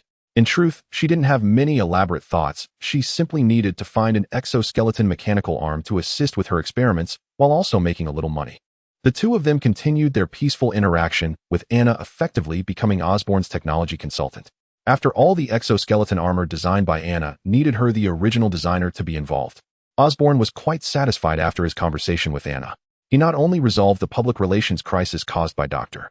Otto, but also gained insight into the development direction for the next decade. Now he wondered why other people's daughters were so outstanding while his own son was. If it weren't for Anna's disdain for how old and ugly Osborn was, he would have been very willing to take on the role of Anna's mentor. Anna, sucking on a baby bottle, kept giving Osborn meaningful glances. The lesson was over and Osborn had gained benefits and solved his troubles. Surely, he should give a little tip. Anna thought Osborn was quite lacking in awareness. After a while, just as Osborn was about to crawl out from under the table, Anna poked him in the back. Osborn suddenly realized. Turning on the flashlight on his phone, he pulled out a check and, using a marker, quickly wrote down a number and signed his name. This is the advance payment for the oil-gas dual-cylinder transmission technology. I will draft the specific contract after discussing it with the board and deliver it to you in 3 days.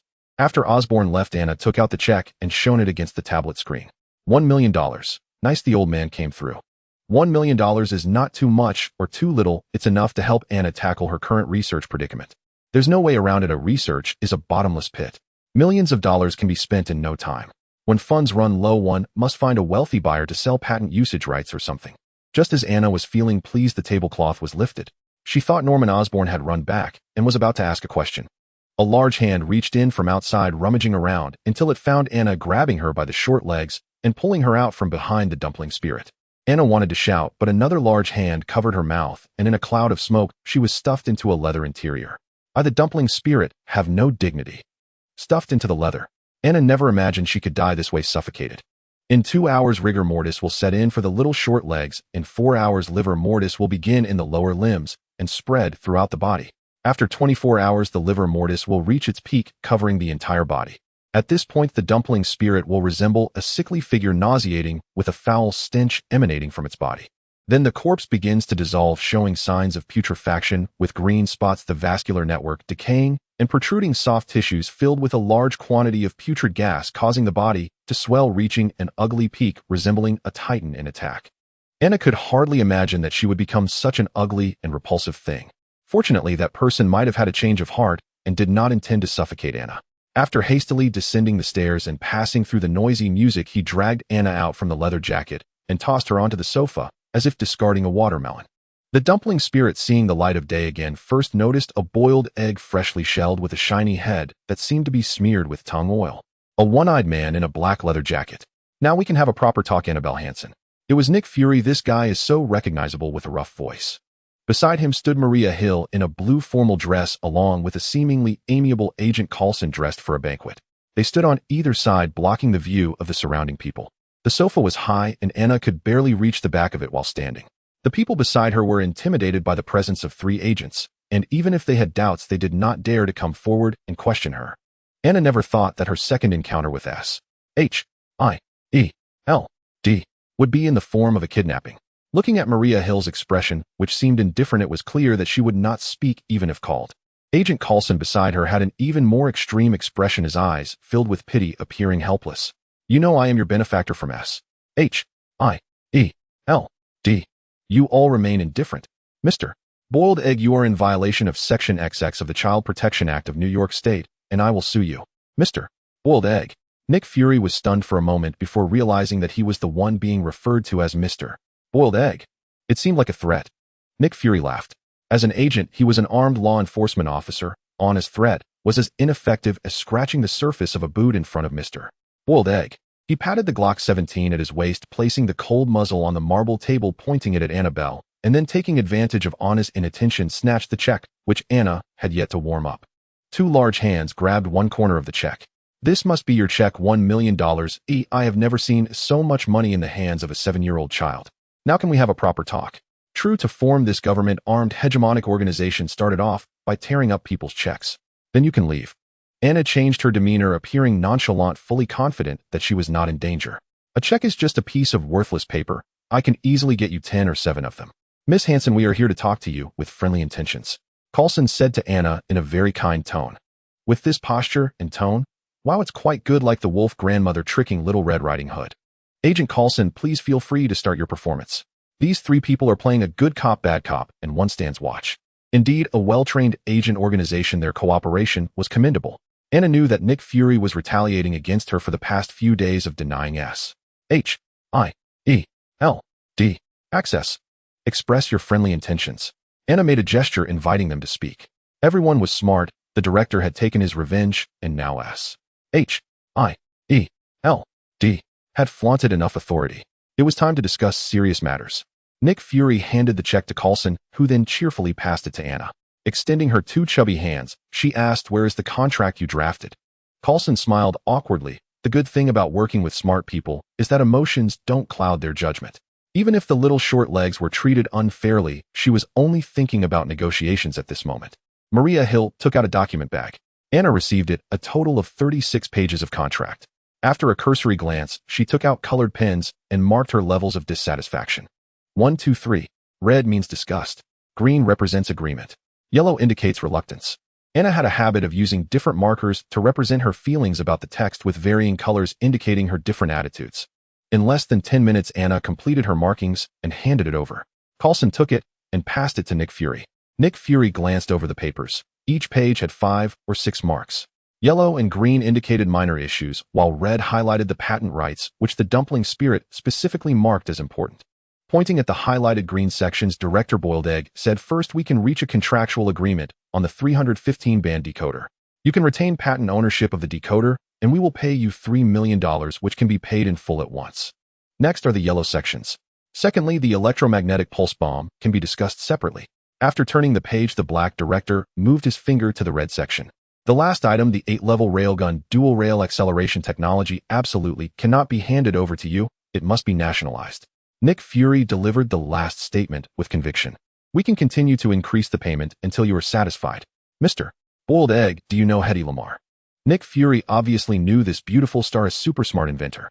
He also understood Anna's implication, but Annabelle Hansen, do you think the dual rail acceleration technology for railguns is like Wi-Fi? No, of course not. Anna herself invented the dual rail acceleration technology, and no one understood its value better than she did.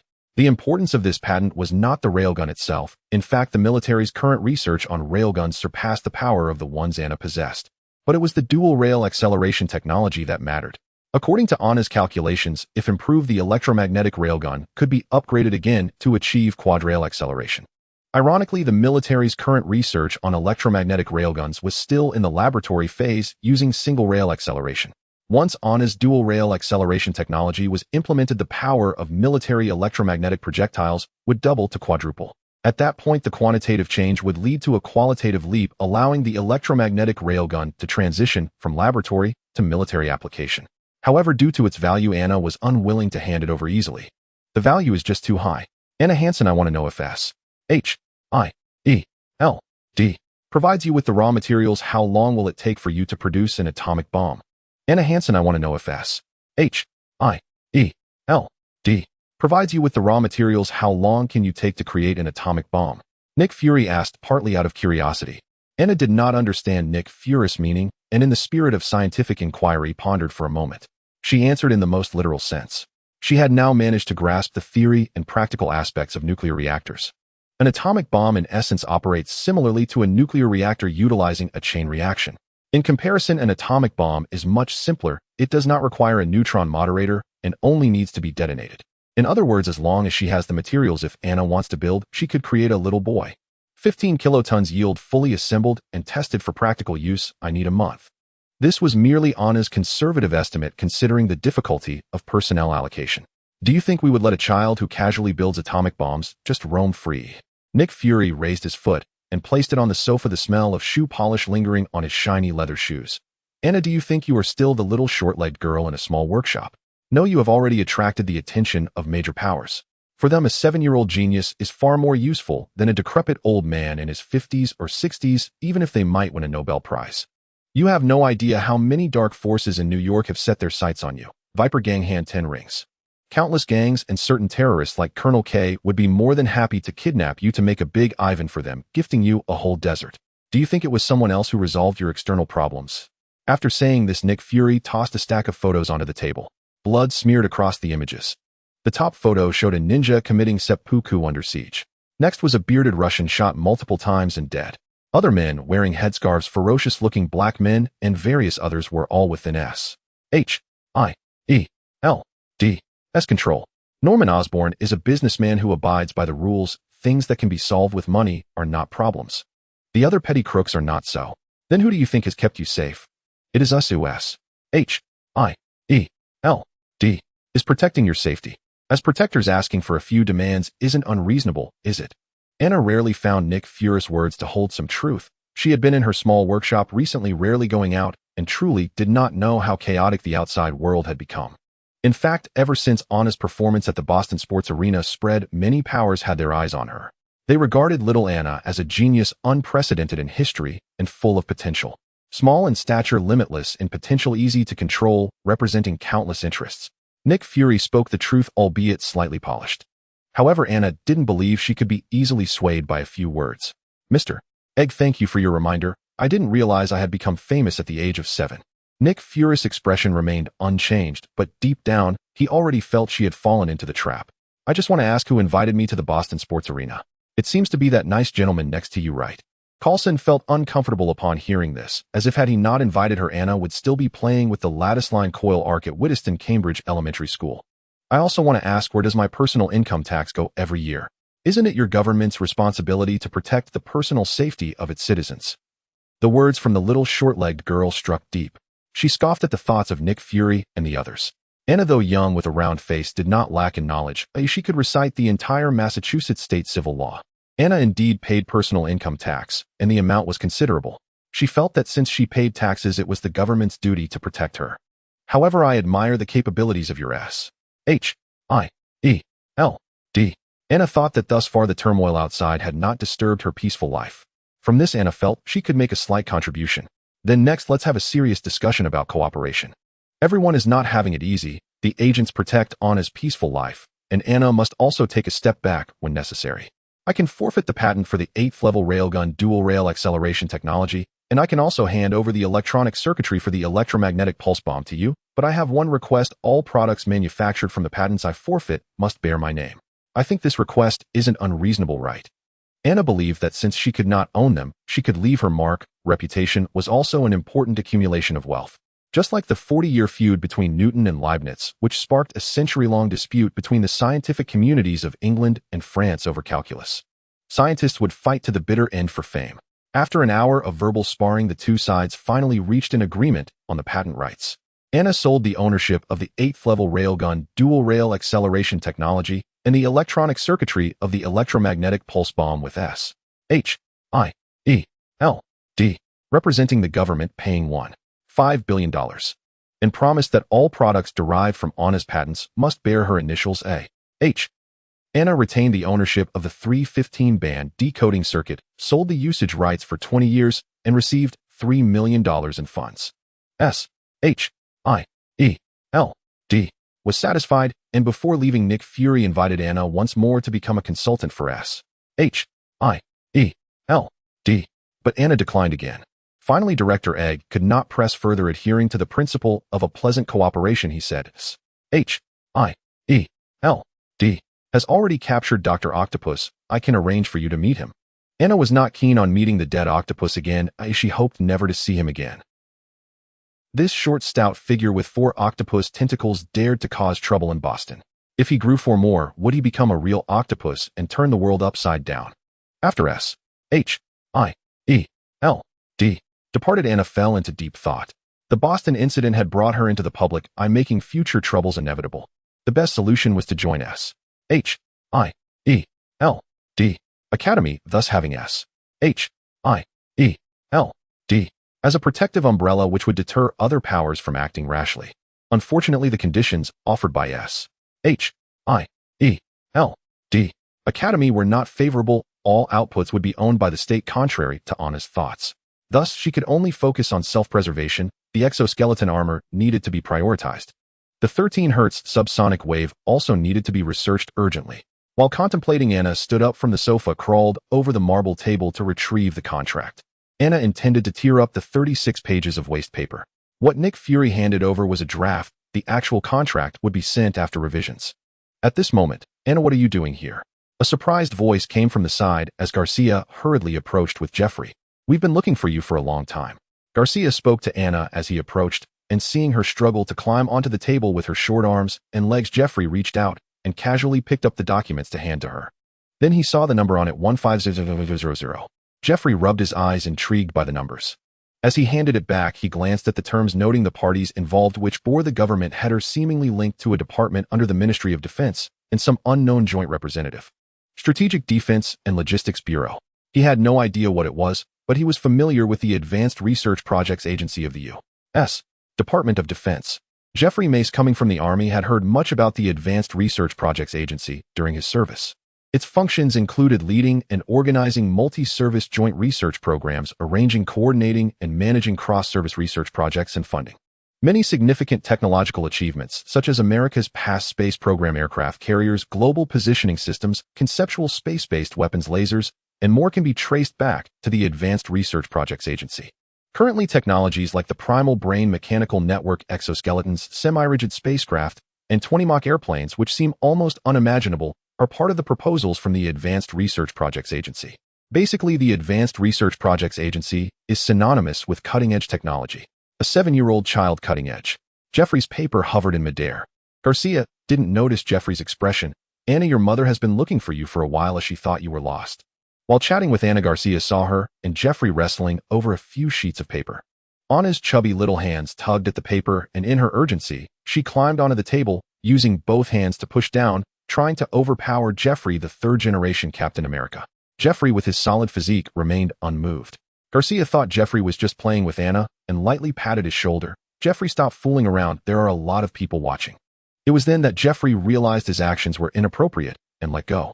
Meanwhile, Anna, exerting too much force, tumbled off the table and rolled onto the couch, flipping over like a watermelon. Garcia hurried over to help the little dumpling up. Fortunately, her hair was just a mess. Turning around, her eyes were filled with anger as she shouted at the man beside her, "Jeffrey, what are you doing?" Her voice suddenly rose as she felt that Jeffrey had intentionally harmed Anna. Jeffrey wanted to apologize, but didn't know what to say. How could he admit he was scared? A burly man like him scared by a 7-year-old dumpling. Who would believe that? His arms were nearly as heavy as Anna. Anna got up and didn't blame Jeffrey, as she had more important things to do. She needed to destroy the evidence. She grabbed the 36-page contract and tore it apart. If she couldn't tear all 36 pages at once, she would do it 1 page at a time. The tearing noise echoed. Eventually, Garcia couldn't stand it any longer and joined the battle to help tear it. Jeffrey wanted to say, "Do you know what you're tearing up? A contract from the Department of Defense, which might even have the Secretary of Defense's stamp on it, and you're treating it like scrap paper. How appropriate is that?" As he watched Garcia tear the front page, splitting the English header Advanced Research Projects Agency U.S. Department of Defense in half, Jeffrey decided to remain silent. "As long as you're happy, don't care about my life or death." The tearing sound was loud and Jeffrey's eyelids twitched. Soon the 36 pages were shredded into pieces, some large, some small. Anna tore the big ones while Garcia tore the small ones. Anna wanted to throw them into the trash can, but Garcia thought it was inconvenient for her short legs to hop up and down from the couch, so she let Anna sit inside while she took it to throw away. The trash can wasn't far away, just a couple of sofas away. A few steps would get there. At that moment, a waitress happened by and offered to help throw it away, making Garcia feel relieved. As she handed over the scraps of paper, she happened to flip to the numbers on the contract, and Garcia was stunned. What were the zeros after 15? 2 commas and 1 zero, a total of 7. What was the number? Units, tens, hundreds, thousands, 10,000s, millions, 50 million, 150 million. What concept was that? Garcia still hadn't grasped it. Now she realized that she seemed to have torn up something significant. Oh no. Garcia hurriedly snatched the scraps back from the waitress. Her frantic demeanor made the waitress think she had done something wrong, continually bowing and apologizing. Jeffrey approached and saw the tears welling in Garcia's eyes as she frantically pieced together the contract on the table. Garcia shouted at Jeffrey, "What are you looking at? Come help me piece it together. You were the one who tore it up the most, and now you want to piece it together."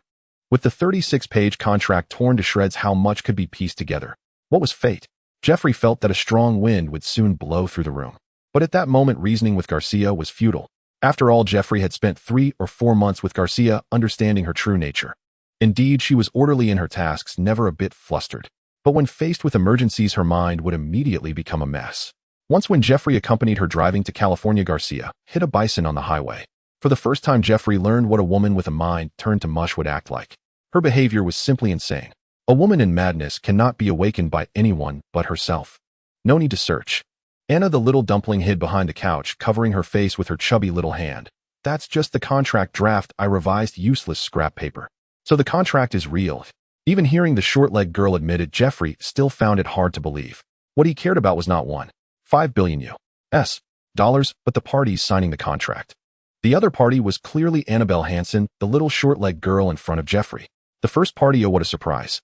Compared to that, Jeffrey felt he would more easily accept it if President Brown came out instead of the first party. Even after retiring, Jeffrey, with his military background, still cared about U.S. military politics. He knew that the Advanced Research Projects Agency controlled $3.2 billion U.S. dollars and would suddenly pay Annabelle $1.5 billion. WTF. Just 1/20th. Jeffrey thought, Annabelle, you might as well bring President Brown out for a chat. I would find that more acceptable. Don't be so surprised, it's paid over 10 years. Anna was quite understanding. In fact, how could such a large payment be made all at once? If the Advanced Research Projects Agency suddenly allocated $150 million U.S. dollars, what about the other ongoing space-based kinetic weapons, the Avatar program, and so on? They couldn't just stop funding. Therefore, both parties agreed on the funding payment method. The U.S. would provide Anna with government bonds purchased back in 10 batches over 10 years, exempt from transaction tax. Anna, are you sure you're talking about $150 million U.S. dollars? Garcia still couldn't believe it. Anna believed that the U.S.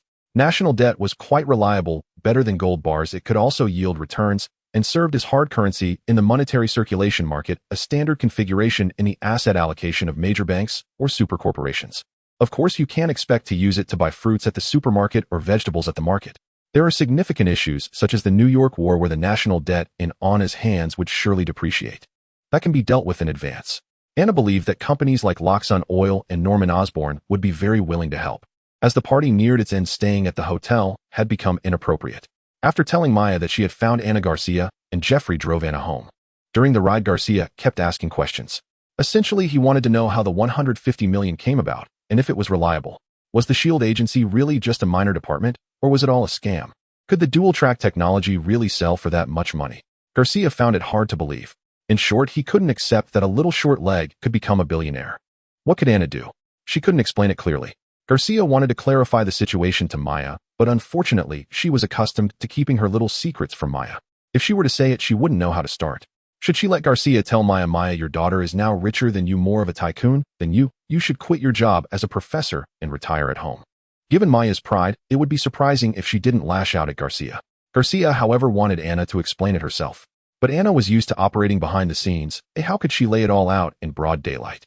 Thus, Anna could only endure Garcia's barrage of questions while holding her head and covering her ears, finding it too bothersome. After 4 hours, they finally arrived at Anna's doorstep. The little dumpling couldn't take it anymore and locked Garcia and Jeffrey outside, telling them to go back to their little world. Garcia was a millionaire, yet he acted like someone who had never seen money in his life, making a fuss over $150 million. It seemed there was more.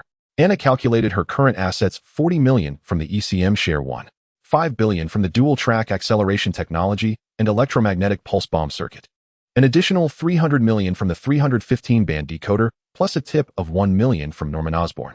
Wow, her current assets were reaching $194 million, a solid billionaire. Her total assets had already surpassed Maya Hansen. She wondered how her mother would feel if she found out. Anna recalled that just a moment ago, under the table, someone was lamenting about being poor. If she knew how many Franklins the little short leg had amassed after she left, she would surely go insane. So Anna was absolutely right when she told the little-eyed one that dealing with patents was a highly lucrative business. Unfortunately, the little-eyed one was dead. Money could not corrupt Anna's passion for research.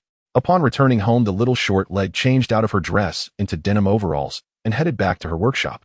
At Norman Osborn's request, Anna sent the oil and gas dual-cylinder transmission model and feedback regulation chip to Osborn Industries. Upon receiving the blueprints, old Osborn instantly transferred $5 million in cash to the little dumpling, indicating that Osborn's plans had gained unanimous approval from the board. Furthermore, Osborn, on behalf of the company, sent a sincere request to Anna, hoping to participate in her robotics program. Anna felt she needed to consider it. If it had been before, she would have absolutely refused. She preferred to proceed slowly, keeping the robotics program firmly under her control. However, after meeting Nick Fury, SHIELD had awakened her to the fact that she had already stepped into the treacherous adult world surrounded by venomous snakes and fierce beasts. She needed to quickly enhance her own combat power. The mechanical skeleton was one of those methods touted as the strongest individual weapon for urban warfare. Yet while it sounds simple, it was incredibly difficult to execute. Just one skeletal frame has 25 subsystems. Completing them is essential to proceed to the next step, not to mention the various sensors involved. This was a massive project.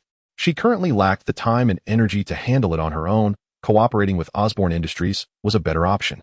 Thus, after discussing with Osborne, the Osborne Company agreed to add another $10 million in exchange for Anna's robot skeleton blueprints, with the additional condition of designing 5 more robots for Anna. After reaching an agreement, Anna eliminated redundancies in the documents, extracted the 3-dimensional diagram of the robot skeleton, and sent it to Osborne. The 3-dimensional diagram of a single skeleton occupied 150 GB, taking an hour to transmit via optical fiber.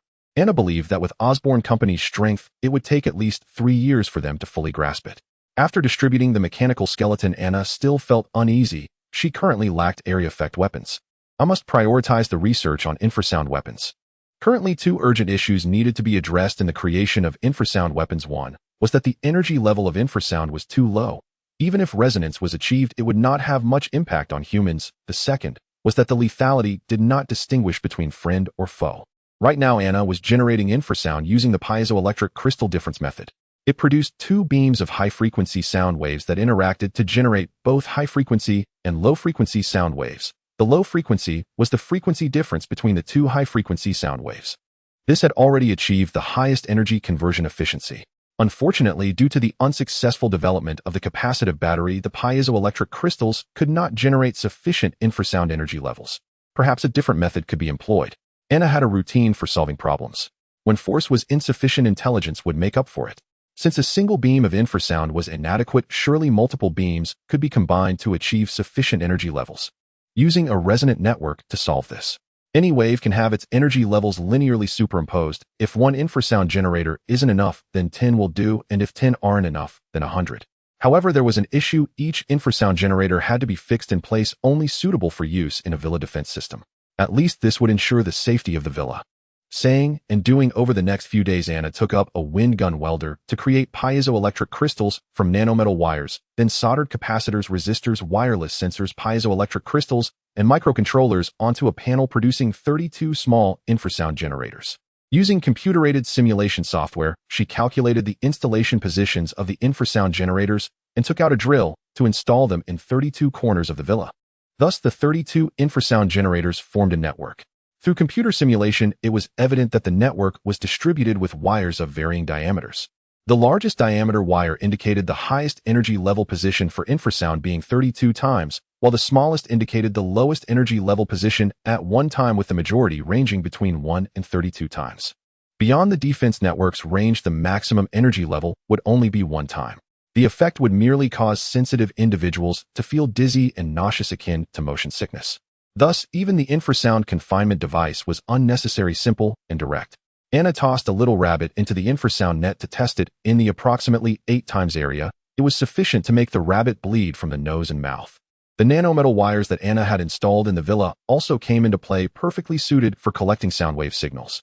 The final task was to write a recognition program. Anna was not willing to keep a constant watch on the surveillance screens. Another significant project awaited. She needed to create analysis software for the signals collected by the nanometal wires. After a long while, the command line displayed a series of binary codes. The little short legs tossed aside the keyboard, saying, "Finally, the great achievement is complete." The program debugging was successful. Next, as long as a stranger is deemed a threat by the program, the defense system will release infrasound waves. So tired. Scratching her neck, such intensive labor was still too difficult for her 7-year-old body. At that moment, Norman Osborne initiated a video call. Anna answered, and his passionate voice echoed through the phone. "Anna, we've created the dual-cylinder oil and gas sample. Let me show you the results." "Wait," he said, ready to demonstrate to the little short legs. "Please, I'm really tired right now." Anna weakly refused. Unfortunately, her voice was too soft. Norman Osborne thought Anna had agreed and rushed to the laboratory, making it hard to imagine that a company president would run to the lab. Inside the laboratory, 2 assistants were helping a researcher in a white coat put on a mechanical exoskeleton. The exoskeleton was connected to a computer with wires. By the computer, an elderly gentleman with a receding hairline was nervously testing parameters. In the center of the lab, 2 steel plates were placed. Anna casually glanced and immediately understood the past development direction of Osborne Industries, as she felt that the company's thinking was somewhat outdated. Anna's idea was to create an implanted exoskeleton and later design organ structures similar to the T-800 from Terminator, whereas Norman Osborn's demonstration was of an external exoskeleton similar to the bulky suit worn by Tom Cruise in Edge of Tomorrow, heavy and akin to a turtle shell.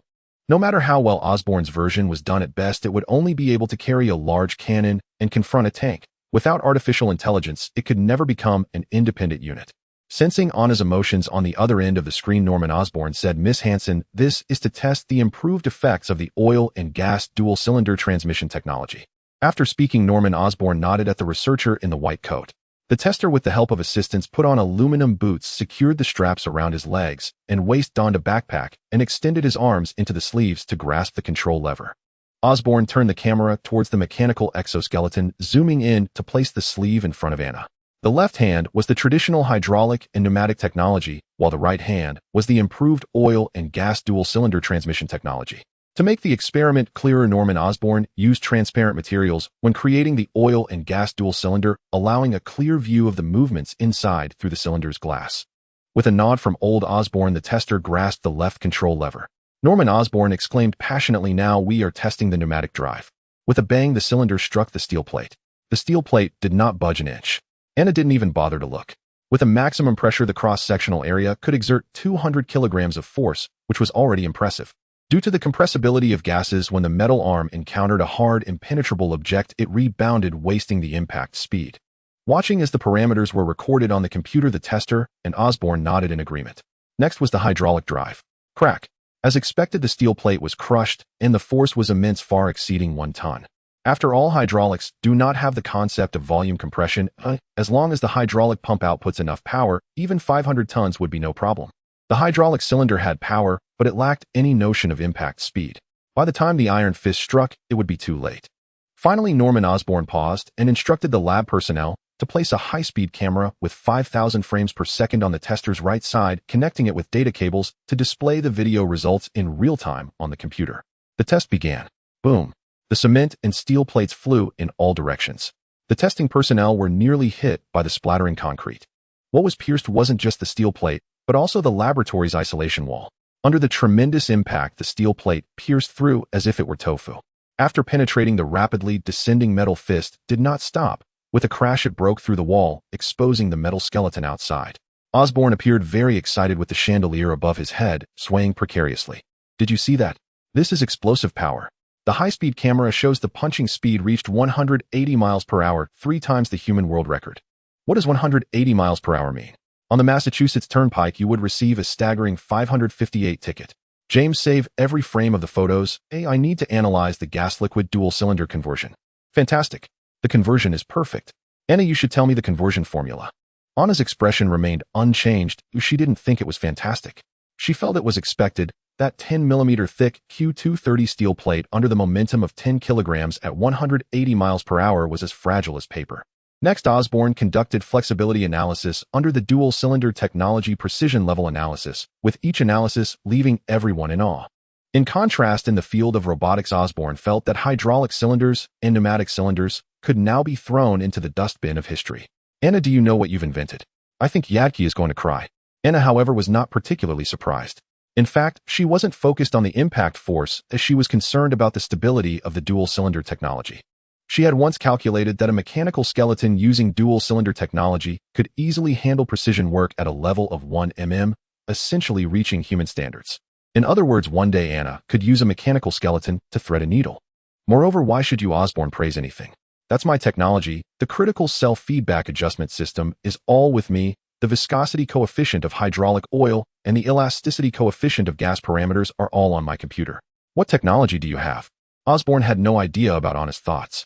He was now caught up in a self-excited state, feeling increasingly thrilled, believing he had stepped into the threshold of new-century robotic occupations, with the door to a new world opening before him. He instructed the lab personnel to record the data while praising Anna. He spoke passionately at the screen for quite a while. As a result, there was no response from the other side. Turning around, Osborn saw Anna sprawled on the table. The little dumpling was sound asleep. She was simply too tired. Through the screen, Osborn saw the 4 computer displays beside the sleeping little dumpling light up, abruptly flashing in unison, with a command line window popping up showing a series of binary codes 01101111. Having collaborated with the little dumpling several times, Osborne knew that many of the software she had programmed used a rudimentary binary code for human-computer dialogue, which only she could understand. Seeing her asleep, he didn't dare to disturb her. Osborne had no idea that at that moment in the villa a stranger was trapped in a scene of deep distress. After crawling out of the small workshop, little-legged Anna lay beside the shoe rack staring with her big eyes at the living room. Outside the window, the wind howled furiously and large raindrops pounded against the floor-to-ceiling windows, creating a loud noise. A bright light streaked across, illuminating the living room as if it were broad daylight, revealing the rarely serious face of Tang Yuan. Thunder rumbled, making the air feel increasingly heavy. After the brief daylight, Beacon Mountain was plunged back into darkness without a single light. The power went out in Beacon Mountain due to the torrential rain. She had lived in Boston for 5 years and hadn't seen such a large-scale blackout in 2 years, especially not in the state capital, Beacon Mountain. The last time was due to maintenance at the power plant, and the blackout was limited to the area near Weston Cambridge Primary School. Time rewinds to 10 minutes ago. Inside the small workshop, little-legged Anna was awakened by an annoying phone ringing. It was Coulson's call. She was lying down asleep, still covered with a blanket, and was still groggy when she answered the phone. "Listen, Anna, someone has entered the villa. You need to find a hiding place quickly." The sound was mixed with the pouring rain. Little-legged Anna was still half asleep, still confused. "Your protection detail has lost contact." Outside the community, Coulson was agitated in the surveillance car, angry enough to want to smash his phone. 4 trained agents, fully armed, were positioned at different spots in the community, more than 100 meters apart, watching each other, creating a seemingly foolproof formation, yet they were all taken out without even triggering an alarm. He felt anxious knowing this was an organized and premeditated crime. Perhaps the circuit maintenance in the community was a trick devised by the criminal gang. Coulson was certain that those guys had been observing the community for many days under the watchful eyes of S.H.I.E.L.D., fully understanding the agents' routines. If it weren't for Coulson's meticulous nature and his temporary verification of the agents' patrol locations, S.H.I.E.L.D. wouldn't even know when little-legged Anna went missing. Coulson was burning with anxiety. It would take half an hour for the agency to send reinforcements. There was no choice. He could only go in alone. Just as he was about to tell little-legged Anna that he was on his way, and to stay calm before he could speak, there was a static sound on the line. "Damn, the phone signal has been jammed." Without hesitation, Coulson drew his Remington 870 shotgun, donned his bulletproof vest, and dashed out of the surveillance car. The rain poured down violently, and the dark sky seemed ready to collapse. Within moments, Coulson was drenched. Boom! A bolt of lightning erupted in the sky like a sword, piercing through the heavens. A shining silver arc streaked down from the night, crossing over the state capitol building and crashing into the community garden. In the garden, Coulson spotted an agent lying in the bushes.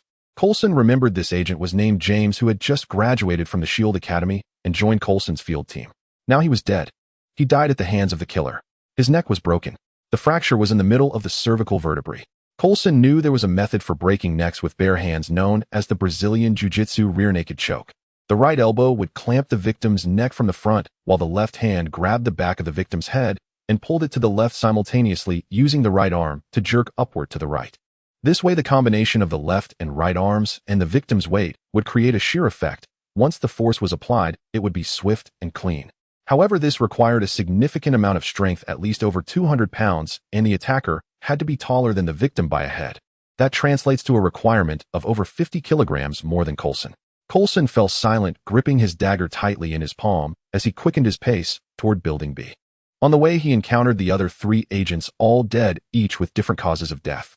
One had a massive dent in his chest, his heart and lungs pulverized. Another had his eyes gouged out, limbs twisted into strange angles. And the last one was the worst, with a large dent in his forehead and brain matter splattered everywhere. 3 agents, each taken out in one move. No weapons were used. It was all hand-to-hand combat by a single person. Coulson's heart sank deeper. He knew his own capabilities. He could take out 4 agents in a surprise attack when they were unprepared.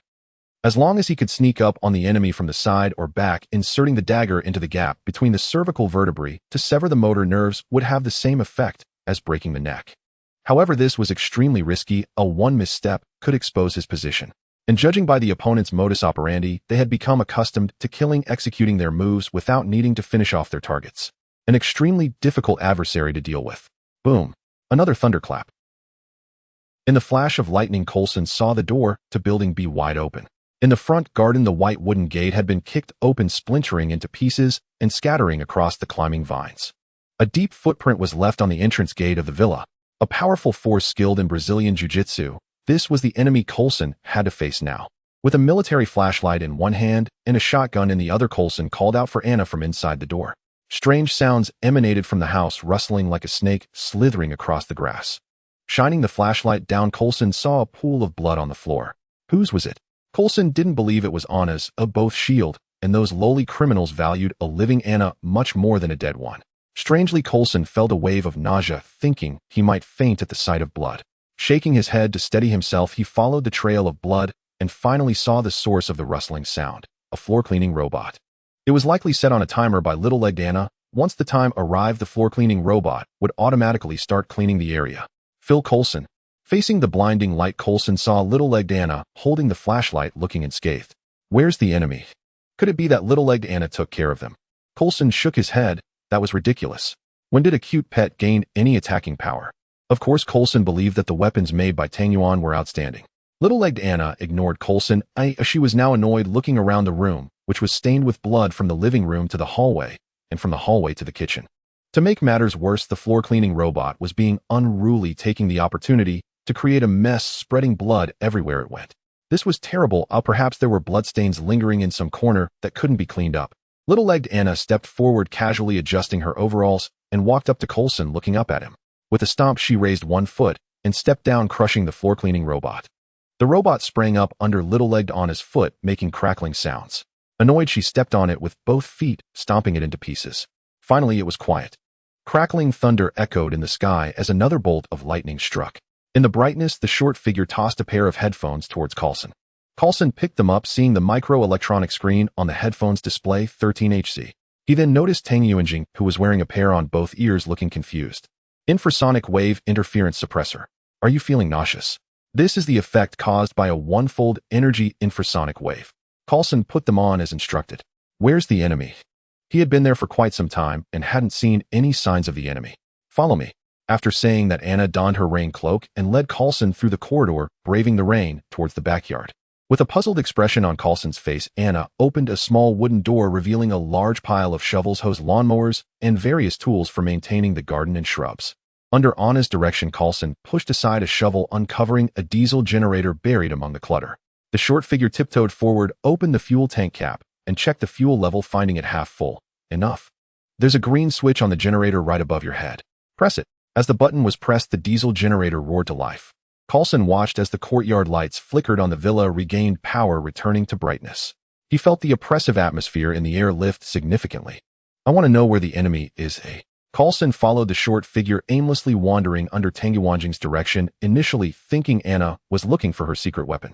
In reality, it turned out that her short legs and arms couldn't reach the generator switch, so she had him do it instead.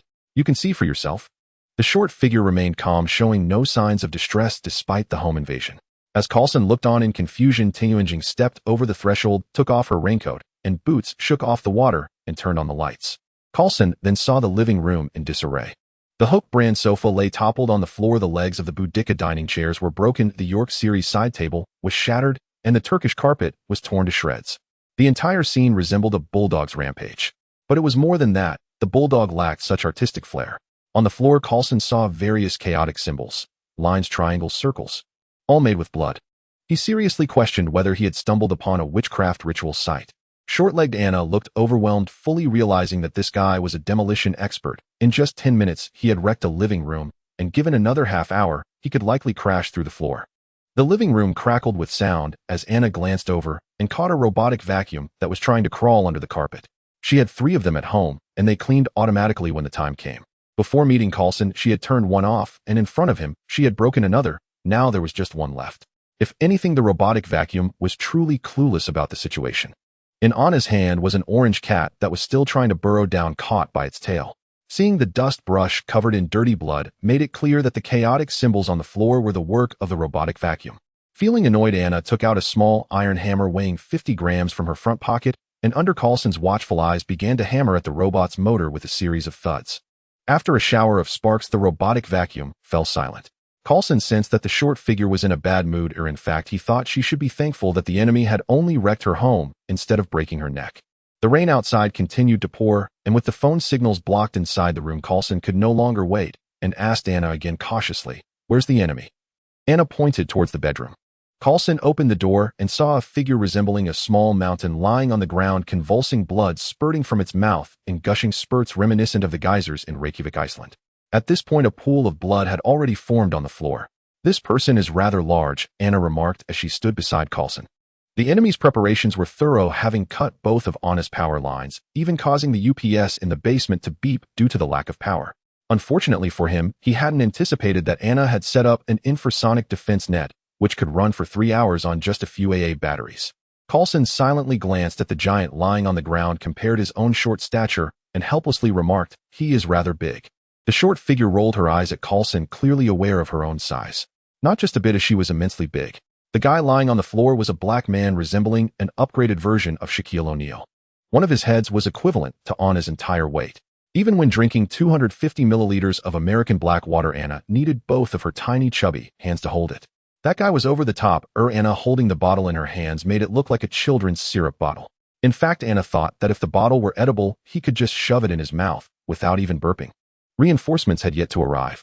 Carlson held a dagger in one hand and a shotgun in the other, wanting to check, but was stopped by Anna. Let him vomit a little longer. In response to Carlson's question, Anna explained, with his build weighing no less than 180 kilograms and considering that blood volume is about 8, he has 15 liters of blood. Given the amount of blood he's expelled in the room, it shouldn't completely incapacitate him. After checking, Anna concluded that the blood on the floor would not exceed 3 liters, just to be safe. That's the good thing about teaming up with the short figure. Knowledge is power. By calculating the numbers, she knew whether there was danger inside and whether the enemy was faking death. Then the short figure felt the guy inside wasn't vomiting fast enough, so she pulled out a few electronic pulse bombs, tossed them in, and pressed the button. With a series of pops, as the shark-like figure convulsed, a wisp of smoke emerged, accompanied by the smell of burnt feathers. Truly ruthless, Carlson thought that the various gadgets in the short figure's possession were anything but small. At that moment, he noticed the pouch in front of the short figure, which was about the size of her belly, apparently sewn on by Anna herself. He felt as if she had crammed all her magical tools inside. Being cautious, Carlson still didn't move, knowing that as long as they stayed inside the house with the infrasonic defense net, they were safe from any enemy fire unless the attackers outside brought in a PRG. 20 minutes later, the SHIELD support team finally arrived. Leading them was a squad captain from the Rapid Response Special Forces, a guy named James Williams. Looking at the shark-like figure lying in the pool of blood, James Williams had a serious expression on his face. Members of the Viper gang. Taking advantage of the team leader's exploration of the house, the short-legged Anna made a round in the living room and eventually discovered a mobile phone signal jammer hidden behind the television. Turning it off, the mobile phone signal finally returned to 4 bars. As for the infrasonic wave, Anna had turned it off after the support team arrived. This device is an indiscriminate area attack, harming both enemies and allies. Anna didn't have many infrasonic wave jammers.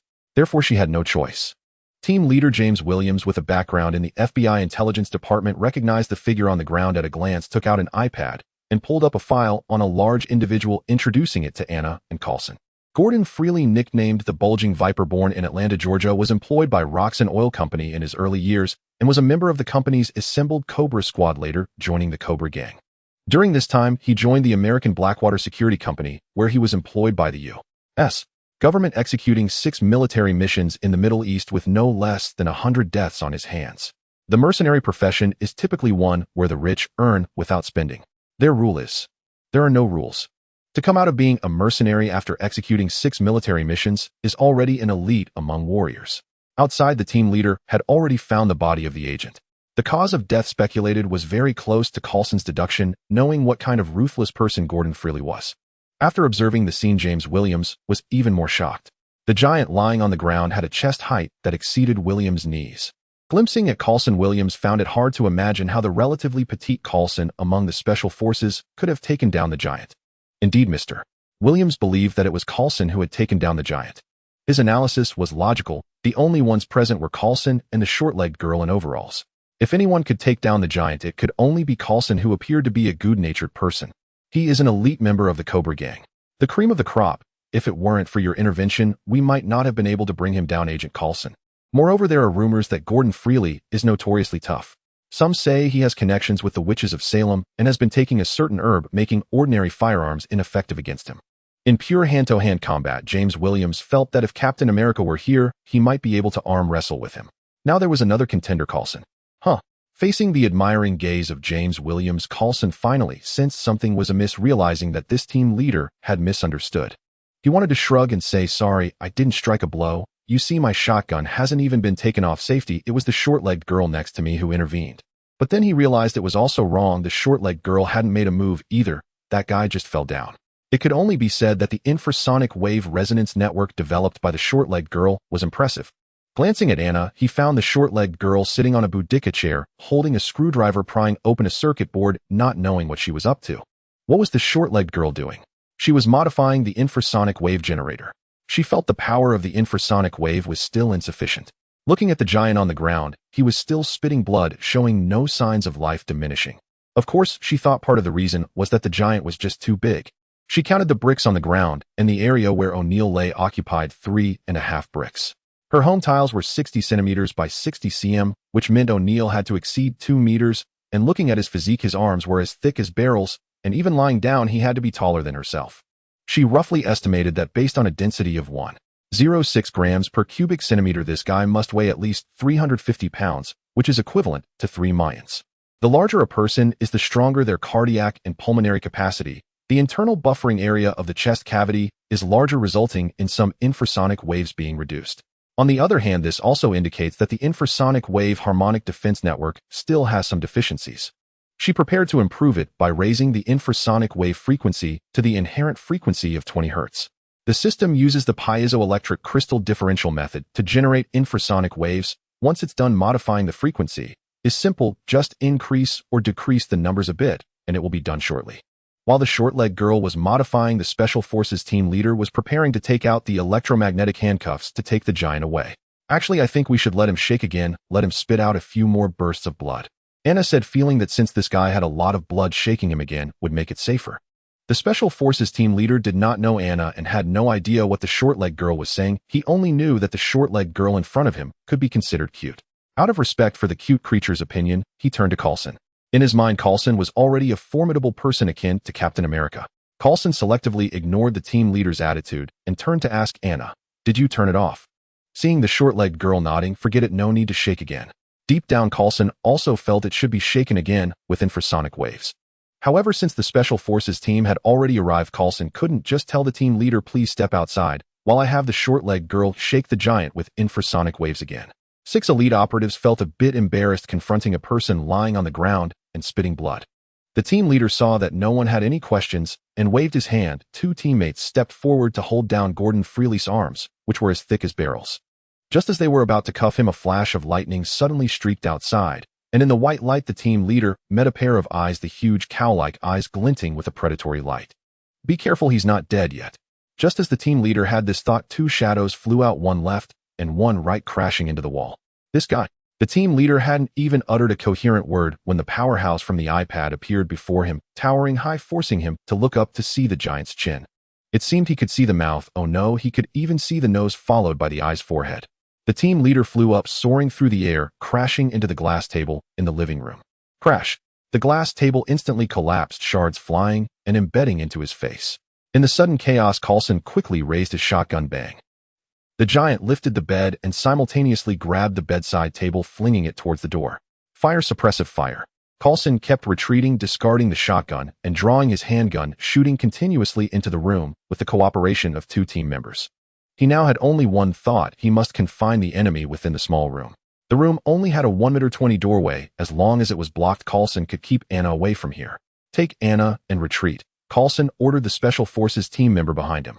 In a short moment, he had already emptied 2 magazines.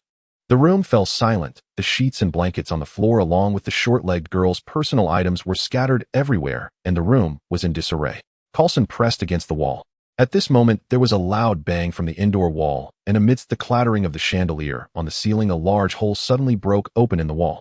The little short legs watched Gordon freely demonstrate his might, wondering if she should hold on for a bit longer. She regretted trusting Coulson when choosing between knowledge and S-H-I-E-L-D, with a pig teammate and a pig-like S-H-I-E-L-D. Coulson, who appeared godlike in the eyes of the team leader, was tossed out in just a couple of exchanges, landing on the glass table, becoming a comrade in misfortune with the team leader. The team leader was stunned and confused, his mind unable to process what just happened. One moment he saw a hero, the next moment the hero had become a tattered sack. Little did he know that Coulson himself was in disarray. This was the second time he encountered a non-human entity. The last time Dr. Octopus had chased him like a dog running through 3 buildings, had it not been for Hawkeye's timely arrival, he would have been torn in half by Otto. This time the enemy had changed to the demolition team leader Gordon Freely, whose brute strength was unimaginable, smashing through a 12-centimeter partition wall with his body. If only I had known. I shouldn't have cared about face. If that guy had spewed another bucket of blood, it would have been better for us to sit down calmly and discuss. Fire. With a loud shout, Coulson picked up the handgun from the ground, and along with his Glock, fired in rapid succession. The wounds on the team leader's face looked terribly grim, but in reality, they were not that serious. He raised his M4 carbine and began shooting at the figure in the dust. Rat-a-tat. The enemy across did not dodge or evade. It appeared that he was hit. Coulson saw the bullet penetrate the dust and strike the figure within. However, the sound was a bit strange, not like that of a bullet piercing human tissue. It was more akin to striking cotton. Then Coulson recalled the intel on the team leader and thought of the situation he least wanted to face. Bad luck indeed. Gordon Freely had connections with witches. Bearing the bullets like a moving fortress, Gordon Freely advanced. Bang! A muffled sound. A bullet struck the wall, ricocheting off to hit James Williams. The team leader's left arm was rendered useless. Seeing the giant emerge from the dust, Coulson was drenched in cold sweat. The shots had clearly hit. On Gordon Freely's vest, several bullet holes were still visible yet. Gordon Freely ripped off his clothing, revealing his pectoral muscles hard and solid with 5 or 6 bullets embedded within. He had used his chest muscles to block the bullets. Gordon Freely was utterly unafraid of bullets. No wonder he didn't carry a gun, with a physique like his firearms were merely a burden. Roar. Gordon Freely let out a tremendous roar, shouting at the few people with a coarse voice, "You have no idea what the Serpent Gang is." The giant stood before Coulson like an iron tower, looking down from above. Like a fierce tiger surveying its territory, the lives of mortals were entirely in his grasp. With a disdainful gaze, he struck the staircase railing with his elbow. The railing collapsed like blocks, scattering into wooden splinters. This was a warning to Coulson that if they dared to make a move again, the consequences would be the same as the railing. Following that, the giant, the Viper, glared with its bull-like eyes, scanning the surroundings, stopping right in front of the little short legs in the center of the room. "Annabelle Hansen, do you know? Many people want to have you, including those above me. I thought it was exaggerated legends until I saw you." The rumors were not exaggerated. They could not even begin to describe Annabelle's genius. The giant finally believed the words from above. This chubby girl was indeed a prodigy. However, even as a prodigy, she now fell into his grasp. Like a big boss who always shares his visions for the future, at the last moment the giant was relishing the feeling of crushing power. Anna was twisting screws with a screwdriver. Using a flathead screwdriver to turn a star-shaped screw was a bit challenging. Perhaps seeing the calm demeanor of the little short legs made Gordon Freely feel apprehensive. He walked over to Coulson, stomping on his arm with his big foot, pulling the sonic disruptor from his hand and placing it on his ear. He had suffered greatly. Had it not been for the timely support from S.H.I.E.L.D., Gordon Freely would have been done for. 1 step, 2 steps. He stretched out his hand, ready to grab the little short legs. In his eyes, no matter how brilliant she was in his hand, she would just be a dumpling. Coulson and the others felt despair. After twisting the last screw, she felt her chubby hands were exhausted. Gordon Freely hesitated a bit, mainly because the little short legs were too terrifying. He hadn't even seen her face and had already fallen down. After removing the earphones and checking once more, she saw the electronic screen on the earphones lit up with 13 hertz. Oh, and she felt relieved. Just as the big oaf was about to catch Anna, he was within reach. The little short legs shook her small feet and pressed the button. Beep. Suddenly, a high decibel noise filled the room. Amidst the noise, Gordon Freely let out a painful scream, one hand covering his ear, the other pressing against his forehead. He felt as if a stir stick was constantly churning in his head. The little short legs were up to something, and Gordon Freely suddenly understood. However, he couldn't fathom why, despite wearing the same earphones and being in a similar position, the little short legs were unharmed while he was suffering. Yet no one answered his questions anymore. Pain was like millions of ants gnawing at his brain, omnipresent and inescapable. "I want to kill her," Gordon Freely screamed in agony, suddenly charging forward a step. After that step, he came to a halt. The giant collapsed with a loud crash. This big oaf foolishly dove into the defense net, abandoning the perfectly fine 16x area to burrow into the 32x area. 20 Hz was already the lower frequency limit audible to the human ear. The parameters adjusted temporarily by the little short legs were not set correctly, causing the pressure crystal to emit infrasound while producing a slight byproduct of low-frequency noise. Just so happened that Gordon Freely's position was at the node of this low-frequency noise. The effect of the 32x level infrasound combined with the low-frequency noise node was evident on Gordon Freely. It was this guy, even in death, he wouldn't let people rest easy. While alive, he hadn't scared the little short legs, but in death, he had instead frightened her. His double chin even emerged. One should know that the big fellow was only half a meter away from Anna, and when he fell, he was directly above her. In the perception of the dumpling spirit, it was like a landslide, a massive shadow enveloping her.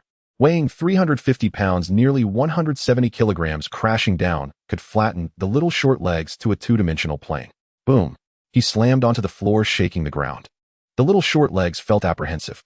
Thankfully, the angle was off by just 1 degree. She could leisurely watch as Gordon Freely's corpse passed by her. As he fell, it was unclear what this guy had spewed, but it sprayed onto the little short leg's face. Now her hair, cheeks, and overalls were covered in a thick liquid red and white. The red was probably blood, while the white was a mouthful of phlegm. Anna had never been in such a sorry state, vigorously rubbing her face with her little short sleeves. It was too disgusting. She wouldn't be able to sleep for many days. After a long time, the 6 agents of S.H.I.E.L.D. finally woke up, only to find the little short-legged figure before them. The dumpling spirit was leisurely spinning around in a chair, shaking its round head as it did so. Well, S.H.I.E.L.D. had certainly embarrassed themselves. The little short-legged figure didn't consider the expressions of the crowd and continued to fan the flames, saying, "You have been hit by a subsonic attack and will likely be unable to regain your mobility in the short term. I suggest calling for external assistance." The little short-legged figure wasn't concerned. If enemies arrived, they could unleash another wave of subsonic attacks. Without the jamming devices, those on the ground, including Carlson, would be easy prey in the subsonic waves. Reluctantly, Carlson had to make another phone call. Half an hour later, S.H.I.E.L.D. agents arrived, led by Maria Hill. Upon entering, they were startled by the shocking scene inside the room. The monsters in the living room were terrifying, a complete bloodbath. At this moment, an ambulance also arrived to assess the condition of the team members. Agent Carlson was the least injured. The squad leader was heavily injured, his face completely disfigured. Other team members suffered varying degrees of bone fractures. Maria Hill inquired about the situation, and Carlson pointed to the room. Upon seeing Agent Hill, the little short-legged figure familiar with her waved her over, without any politeness, asking the female commander to bring her the multimetter's positive electrode, as she needed to measure the resistance of Gordon Freely's body. Upon measurement, there were indeed issues. "No wonder my electric pulse bomb had no effect on him," Anna muttered while biting her thumb. This guy came prepared, adding carbon fiber to his vest. Conductivity was quick, and the electric pulse bomb's damage was minimal. No wonder he showed no signs of paralysis. Anna felt that the Serpent Society must have investigated her. Maria Hill felt like she was just a sidekick, seeing that the enemy was already dead, and she had nothing to do. She prepared to leave. Anna pulled her belt. "Maria, my family's estate has suffered serious damage today. Could you help me with the repairs? Not too much, just like yesterday." Maria Hill was not pleased with the little short-legged figure's request. She tried to walk away, but Annabelle Hansen insisted, practically using all her strength to cling to the female agent's thigh like a koala. Maria Hill found the dumpling spirit incredibly annoying. She glanced at Carlson, who had turned his head to pretend not to see, and then realized that the two were just using her to do this. She was just here to assist. Being asked to do such menial tasks made her angry, and after hearing Anna's words, she wondered if they were even coherent. Just like yesterday. No way can I turn back time. In the end, Agent Hill stayed because of a command previously issued by Nick Fury. The little short-legged figure stood before the tall figure, hands on her small hips, swaying them back and forth, her brow furrowed as she reasoned. "You see, I just had a $1.5 billion deal with Nick Fury. If my mom comes home and finds that we've been robbed, she would certainly. And then I wouldn't be able to deal with Nick Fury." The omitted words in the ellipsis were left unsaid. However, Anna knew that Agent Hill understood her meaning. Maria Hill was not someone easy to deal with. She got the message. But even with such an incredibly awkward order, she still wanted Nick Fury to issue it personally. Nick Fury was not foolish. He responded directly that unless there was an emergency above level 6, no phone calls were to be made. In any case, Maria Hill was not going to just walk away as if she had passed through Mount Beacon. The little hands waved, and the little short-legged figure wanted Maria Hill to lower herself a bit. Unfortunately, Maria Hill was stubborn, standing straight. With no other choice, Anna tapped her waist with her small hands, saying, "I trust you. S.H.I.E.L.D. is professional in this area." Agent Hill acknowledged the little short-legged figure's words. Indeed, S.H.I.E.L.D. was excellent at covering up evidence. However, this did not include doing menial work. Moreover, the little short-legged figure's gaze and posture made her very uncomfortable. It was as if she was saying, "I'm counting on you, so do it seriously." Agent Hill thought that if a bonfire were lit in the estate, she could roast the little short-legged figure on a stick right now. Next, a group of agents under the little short-legged figure's command played the roles of construction workers, housekeepers, and furniture installers working energetically. Hey, you come here and use quick-drying cement directly. This one here, the wooden fence, is white. Why are you choosing blue? And that the steel wood door needs to be distressed. Do you understand distressed? It can't look too new nor too old, about 7 years old. The furniture needs to air out. There's a lot of formaldehyde inside. One must admit, despite her short arms and legs and round face, the little short-legged figure knew everything and could do anything. With a safety helmet on, she was just like a little foreman on a construction site. With the combined efforts of the agents, the estate was finally restored to its former state. In the end, Anna sniffed the air, finding a lingering smell of blood. She took out a can of aromatic hydrocarbon deodorizer and sprayed it from upstairs to downstairs, finally completing the task. In all likelihood, with busy Maya's demeanor, the problems would not be apparent. Outside the estate's iron fence, the little short-legged figure saw off the S-H-I-E-L-D agents, feeling for the first time that her annual income tax was not paid in vain. Before leaving, Agent Hill surprisingly gave the little short-legged figure a hug. It was very friendly enough that she felt like using her two prominent assets to squash the dumpling spirit. Currently, the community still had no electricity. Since Anna raised the high voltage last time, the small workshop had been using industrial electricity, which was on a different standard and separate circuit from civilian electricity. The small workshop still had no power. So after returning home, the little short-legged figure could only lie on the bed, reflecting on what she had gained and lost today. First of all, the power of the 20 Hz subsonic wave was impressive, killing invisibly. Even a big guy like Gordon Freely would perish in the 32-fold energy level zone. Of course, she felt that the subsonic wave had one downside: it lacked a sense of achievement. It felt as if she hadn't even made a move yet the enemy had already fallen. Her emotions had nowhere to vent. Then she sensed that someone was secretly targeting her, investigating her background. Had it not been for her newly developed subsonic resonance network, she would have been in trouble today. Who could it be? Currently, the only one with a grudge against her was Dr. Octopus. Remembering Dr. Octopus, Anna recalled what Agent Hill had whispered to her before parting. Dr. Octavius wishes to meet with you. He says he has something you want. Was this Octopus planning something? The meeting procedures in the prison mansion are quite complex. After Anna agreed to meet Dr. Octavius, she still had to go through arrangements from above, which would take 3 days. Putting that aside for now, Norman Osborn woke Anna up early in the morning and casually mentioned the code he had seen on the screen. Anna brushed it off. It was the infrasonic wave defense network detection system, which checks for unauthorized intrusions, whether firearms are carried, and whether someone appears to be a good or bad person, among other criteria. There are a total of 8 items. Yes is 1 and no is 0. As for Gordon Freely, aside from not carrying a firearm and not being some bizarre mutant, he ticked all the other 6 boxes. It's no wonder the infrasonic wave defense network was activated immediately. The little short legs felt that Norman Osborn had a mother complex. The moment he saw Anna, he acted like a child trying to please his mentor, eager to showcase his new product to her. Maya Hansen, this is a robot designed based on your robot skeleton blueprint. The main target customers are NASA. Saying this, Norman Osborn stood obediently to the side, making way for the Mediterranean gentleman to explain various parameters to Anna. In short, it was a barrage of various performance indicators, such as the robot's pressure resistance, vacuum operation, heat resistance, and radiation protection. After speaking, the Mediterranean gentleman retreated to the computer to continue adjusting the robot's parameters. Norman Osborn emerged, his large face dominating the entire screen, and with that look in his eyes and those eyebrows. Anna understood instantly. It was as if he was hoping for her to say, "Osborn, you did well. I have high hopes for you." Such an evaluation was hard to say. The little dumpling tilted her head, asking Norman Osborn to bring the screen closer, inspecting the robot from left to right.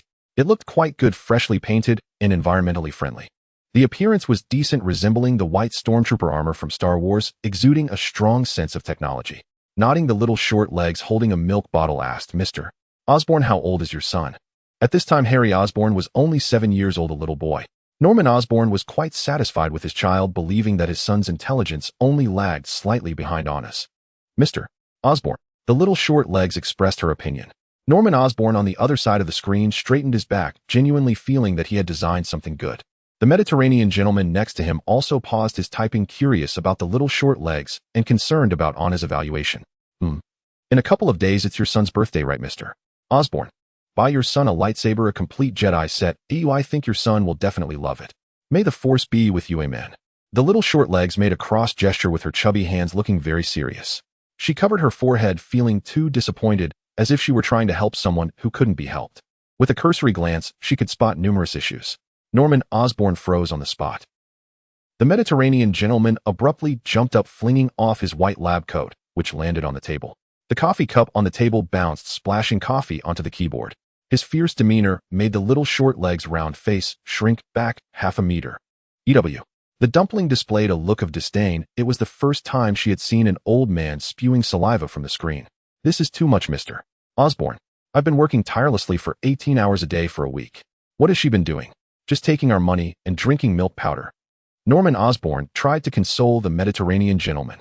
The little short legs wiped her face with a tissue, instinctively rubbing her neck with her chubby hands. Mr. Mediterranean, I know you designed a deep-sea caterpillar for James Cameron, the film director, 2 years ago. Just as the Mediterranean gentleman was about to explode the deep-sea caterpillar, the so-called deep-sea caterpillar mentioned by the little short legs had descended into the Mariana Trench and reached depths of 11 kilometers. Mr. Mediterranean, could you check the buffer margin? The old gentleman wanted to retort, but the little short legs spoke again, instructing her assistant to load the robot with 200 kilograms and perform a bow-legged squat. The little short legs had a look that said, I am very professional, you must concede, and the old gentleman barely had a chance to interject before being led by Anna. Strike the knee joint at a 45-degree angle to the horizontal plane, hitting from behind the knee to the front using a 100-gram small hammer. Bang! After a single strike, the old gentleman was stunned. He noticed the issue. The knee joint was loose. Strike 3 more times. Bang, bang, bang. Clunk. The Tumter-high metal robot lost 1 foot, fell out of balance, and crashed down, shattering its entire lower half. The upper body simply sat on the ground, and under the 200-kilogram load, the upper body, including the mechanical arms, shoulders, and chest, collapsed. In the laboratory, wires, motors, and gyroscopes were scattered everywhere. Only a complete metal head remained still, sparking continuously. A 100-gram small hammer just took down $5 million. Useless. Through the screen, one could see Norman Osborn's face black as charcoal, his heart darker. If it weren't for the fact that we live in a society governed by law, he would have dragged the personnel in the laboratory out and chopped them up to feed the dogs. What a huge embarrassment. Several employees were in a state of panic at a time like this. Regardless of their emotional intelligence, everyone knew the boss was about to explode. They all silently prayed not to speak. One word could turn them into a powder keg. The oppression from the other side could be felt even through the screen. The little short legs didn't care. Her task was already complete. Anna sent Norman Osborn an email. The materials and parts above must be prepared within 3 days. Norman Osborn glanced at it. It was the robot's accessories. Anna, give us some time. Osborn Industries can deliver well. With a snap, the little short legs turned off the video. Anna felt that Osborn could do well, but it would take 5 years. With that time, she could have developed energy weapons herself. Why wait for him? Flipping open her notebook, she took a look. The electromagnetic bomb had been crossed out. The electromagnetic pulse bomb had also been crossed out. The Level 8 railgun, infrasonic wave defense network, and 315-band decoder were all marked off. Below, the universal frequency simulator, an additional line meant incomplete. Flipping the page, she marked the exoskeleton armor with a tick. Flipping again, she saw the regeneration cradle plan, scratching her head and thinking it seemed that Helen Zhao's cradle plan would work. The national debt had just come through, so she might as well claim a spot in advance. Dialing Helen Zhao's number. Dr. Zhao, I'm offering you a large sum of money. Helen Zhao. When Anna proposed a $50 million national debt, Helen Zhao fell silent for a long time, as if she had come to sob about her poverty with some little chubby kid. Helen Zhao, do you want it or not? The little short legs felt impatient. Now she was the one in charge. Why wasn't Helen Zhao coming to seal the deal? Helen Zhao. After clarifying the source, it was from the Advanced Research Projects Agency of the U.S. Department of Defense, super high profile. If Helen Zhao changed her nationality, she would also think about visiting the research agency. There were no issues with the funding source or payment method. The little short legs seemed sincere. The problem was, Helen Zhao was afraid of a trap set by Maya Hansen. There was nothing else as long as she accused her of a child fraud crime. She was now so poor that she would sell her daughter. If a court summons came in accusing her of defrauding children's labor earnings by disgraceful means, even a scientist's last dignity would be lost. The risk was too great. When one is poor, aspirations are limited. Even knowing that they would be held accountable, Zhao Hailuan had to reluctantly accept the situation. Lack of money brings trouble. After finalizing the specific exchange agreement, the chubby boy hung up the phone and glanced over, seeing the vehicle at the foot of Ken Mountain on the surveillance monitor. Mom is back. Maya Hansen arrived in a mobility vehicle running up the hill with Garcia. While controlling the vehicle's direction, she communicated with Garcia, That bitch Helen Zhao, I knew she harbored resentment against me. Maya felt that Zhao Hailuan had come to New York just to cause trouble for her. Listen, she plans to establish a world-class genetic research institute in Korea, and she even named it the Woojin Genetic Research Laboratory. What? You're going for world-class, then I will aim for national level. Maya felt extremely angry, believing that Zhao Hailuan was provoking her from afar. Garcia tried to console her, thinking Zhao Hailuan did not mean it. Garcia, your thinking is still too simplistic, stuck in the mindset of a lab technician. Don't forget you're already independent now. Garcia is responsible for the ECM gel production line. Do you think the scientific community can be navigated solely by your own integrity? Even if Zhao Hailuan has no intention of conflict, once she attains a certain status, the scientists in Southeast Asia will rally behind her and exert pressure on me. Maya meticulously studied the history of science akin to patents, as she took Heidi Lamar as a cautionary example, while she believed Isaac Newton's methods were fundamental to solving problems. Reading the mathematical principles of natural philosophy, Maya Hansen's focus differed from others.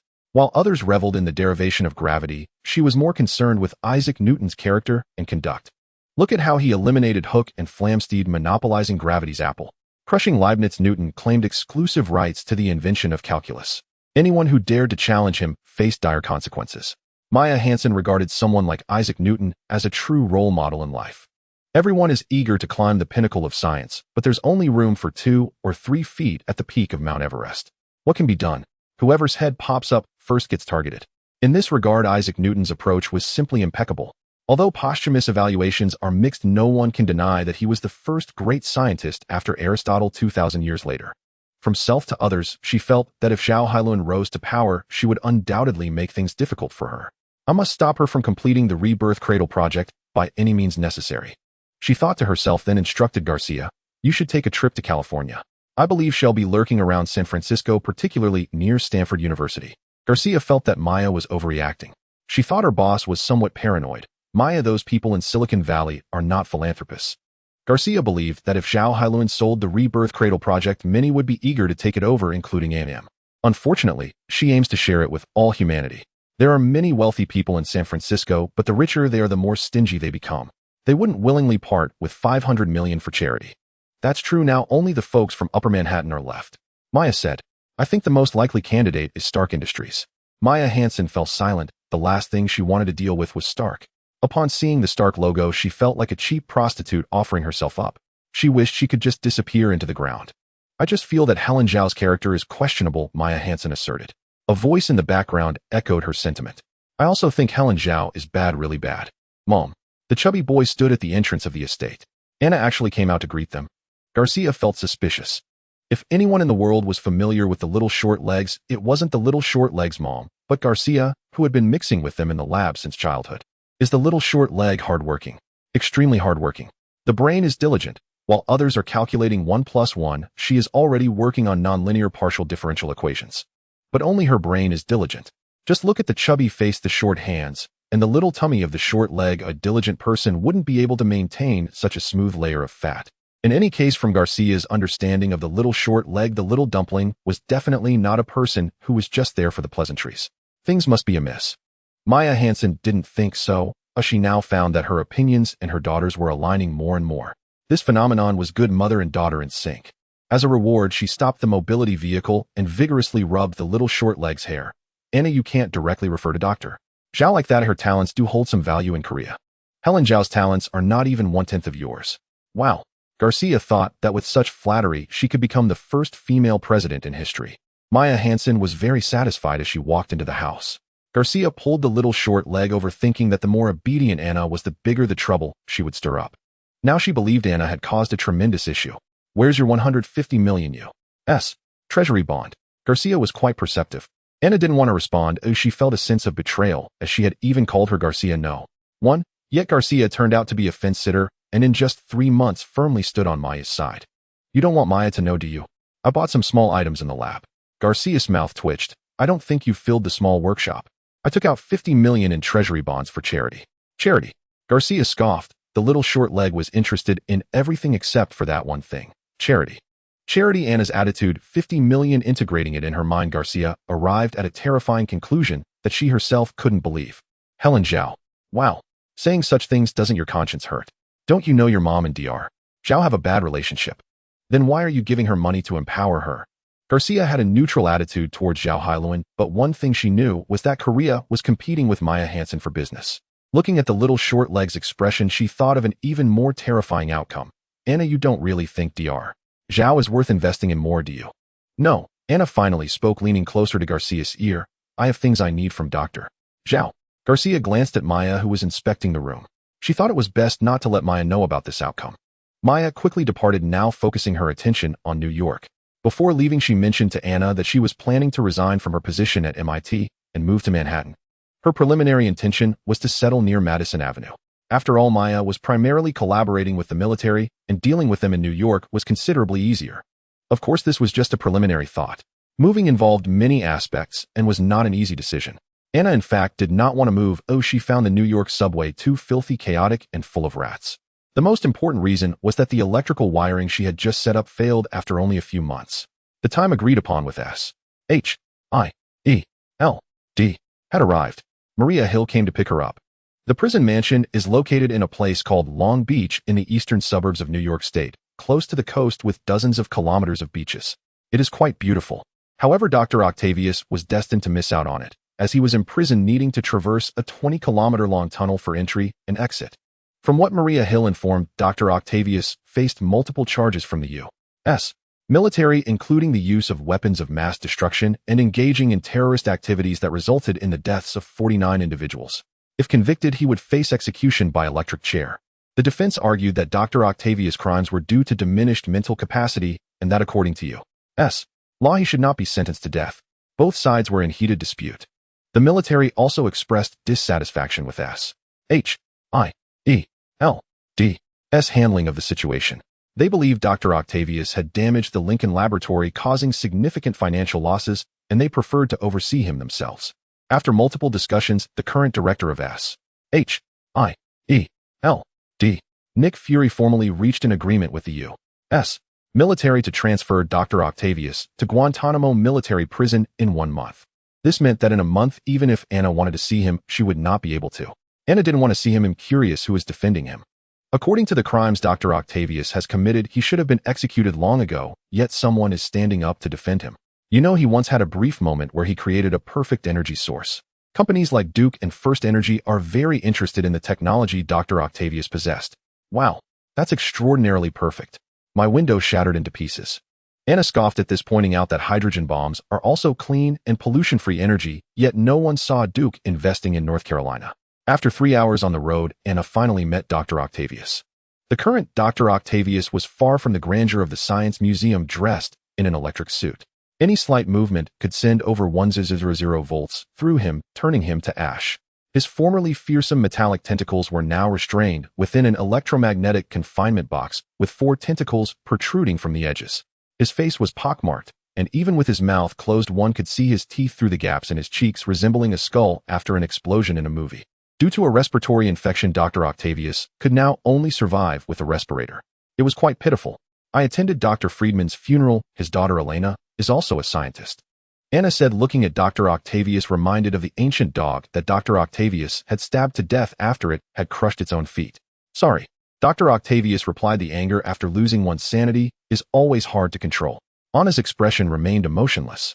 After a long silence, Dr. Octavius shook his neck, revealing the chip behind his cervical vertebrae. Thank you. The chip you made for me has helped me regain my sanity. Anna knew that Guantanamo prison was practically a private prison for the U.S. military, and they were more than willing to arrange special programs for this short, stout doctor. No thanks. In a month you will find that regaining your sanity is a painful affair. You shouldn't have said that to me. The 10-minute visitation time is almost up. Dr. Octavius took a breath. I know you are interested in brain-computer interfaces. I didn't deliver on my promise last time, but this time I have something real for you. Then Dr. Octavius produced 2 10-milliliter test tubes.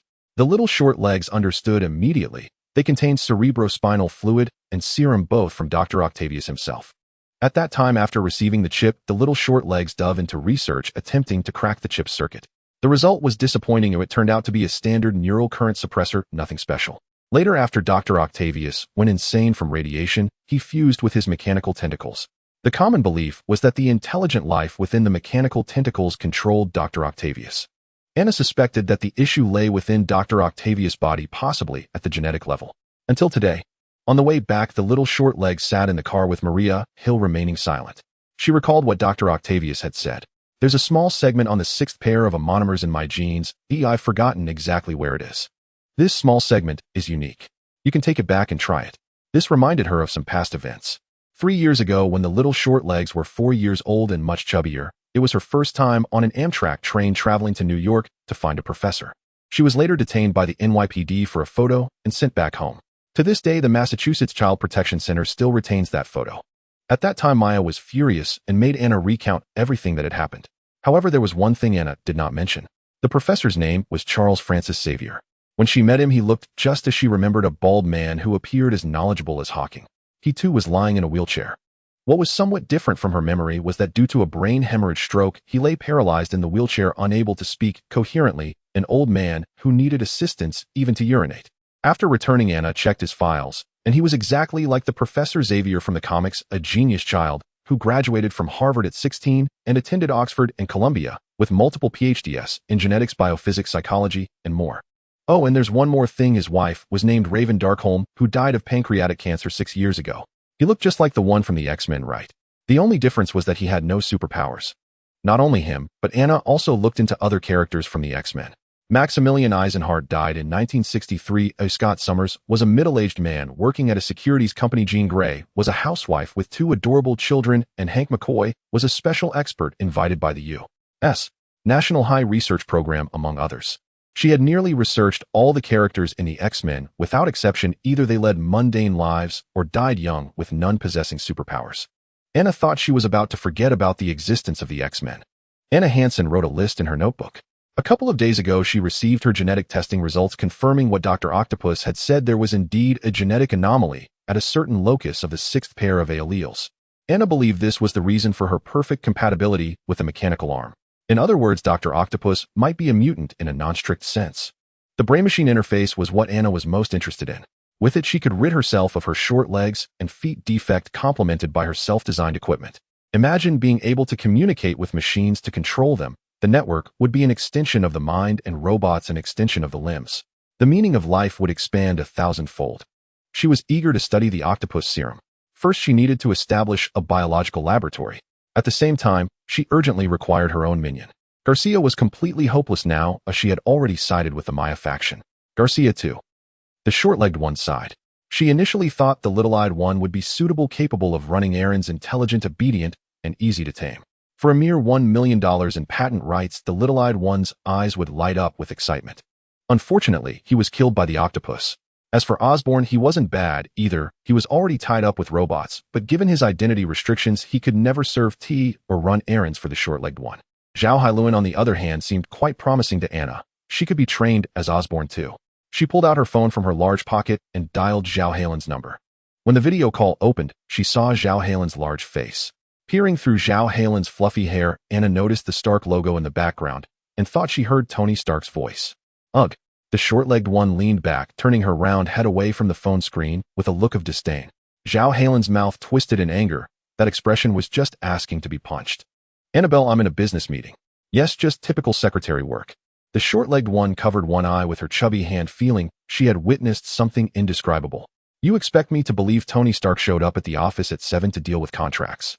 Shit. Zhao Hailuan was reluctant to pay attention to the short-legged one, because no matter what she said in the short-legged one's eyes, she was still a BTCH. After some idle chatter getting to the point, the short-legged one tore off a note and placed it in front of the phone screen, asking Zhao Hailuan to procure the items on the list. Zhao Hailuan glanced at it. What are you planning to do? Rob your mother's business? PCR machines, electrophoresis, imaging systems, centrifuges, ultrasonic devices, vortex machines, various reagents, plus a design for a level 10 sterile laboratory. Zhao Hailuan roughly estimated it would cost around $10 million, enough to meet the standards of a small biological safety laboratory at MIT. Anna did not respond as she took out 2 test tubes given to her by Dr. Octopus.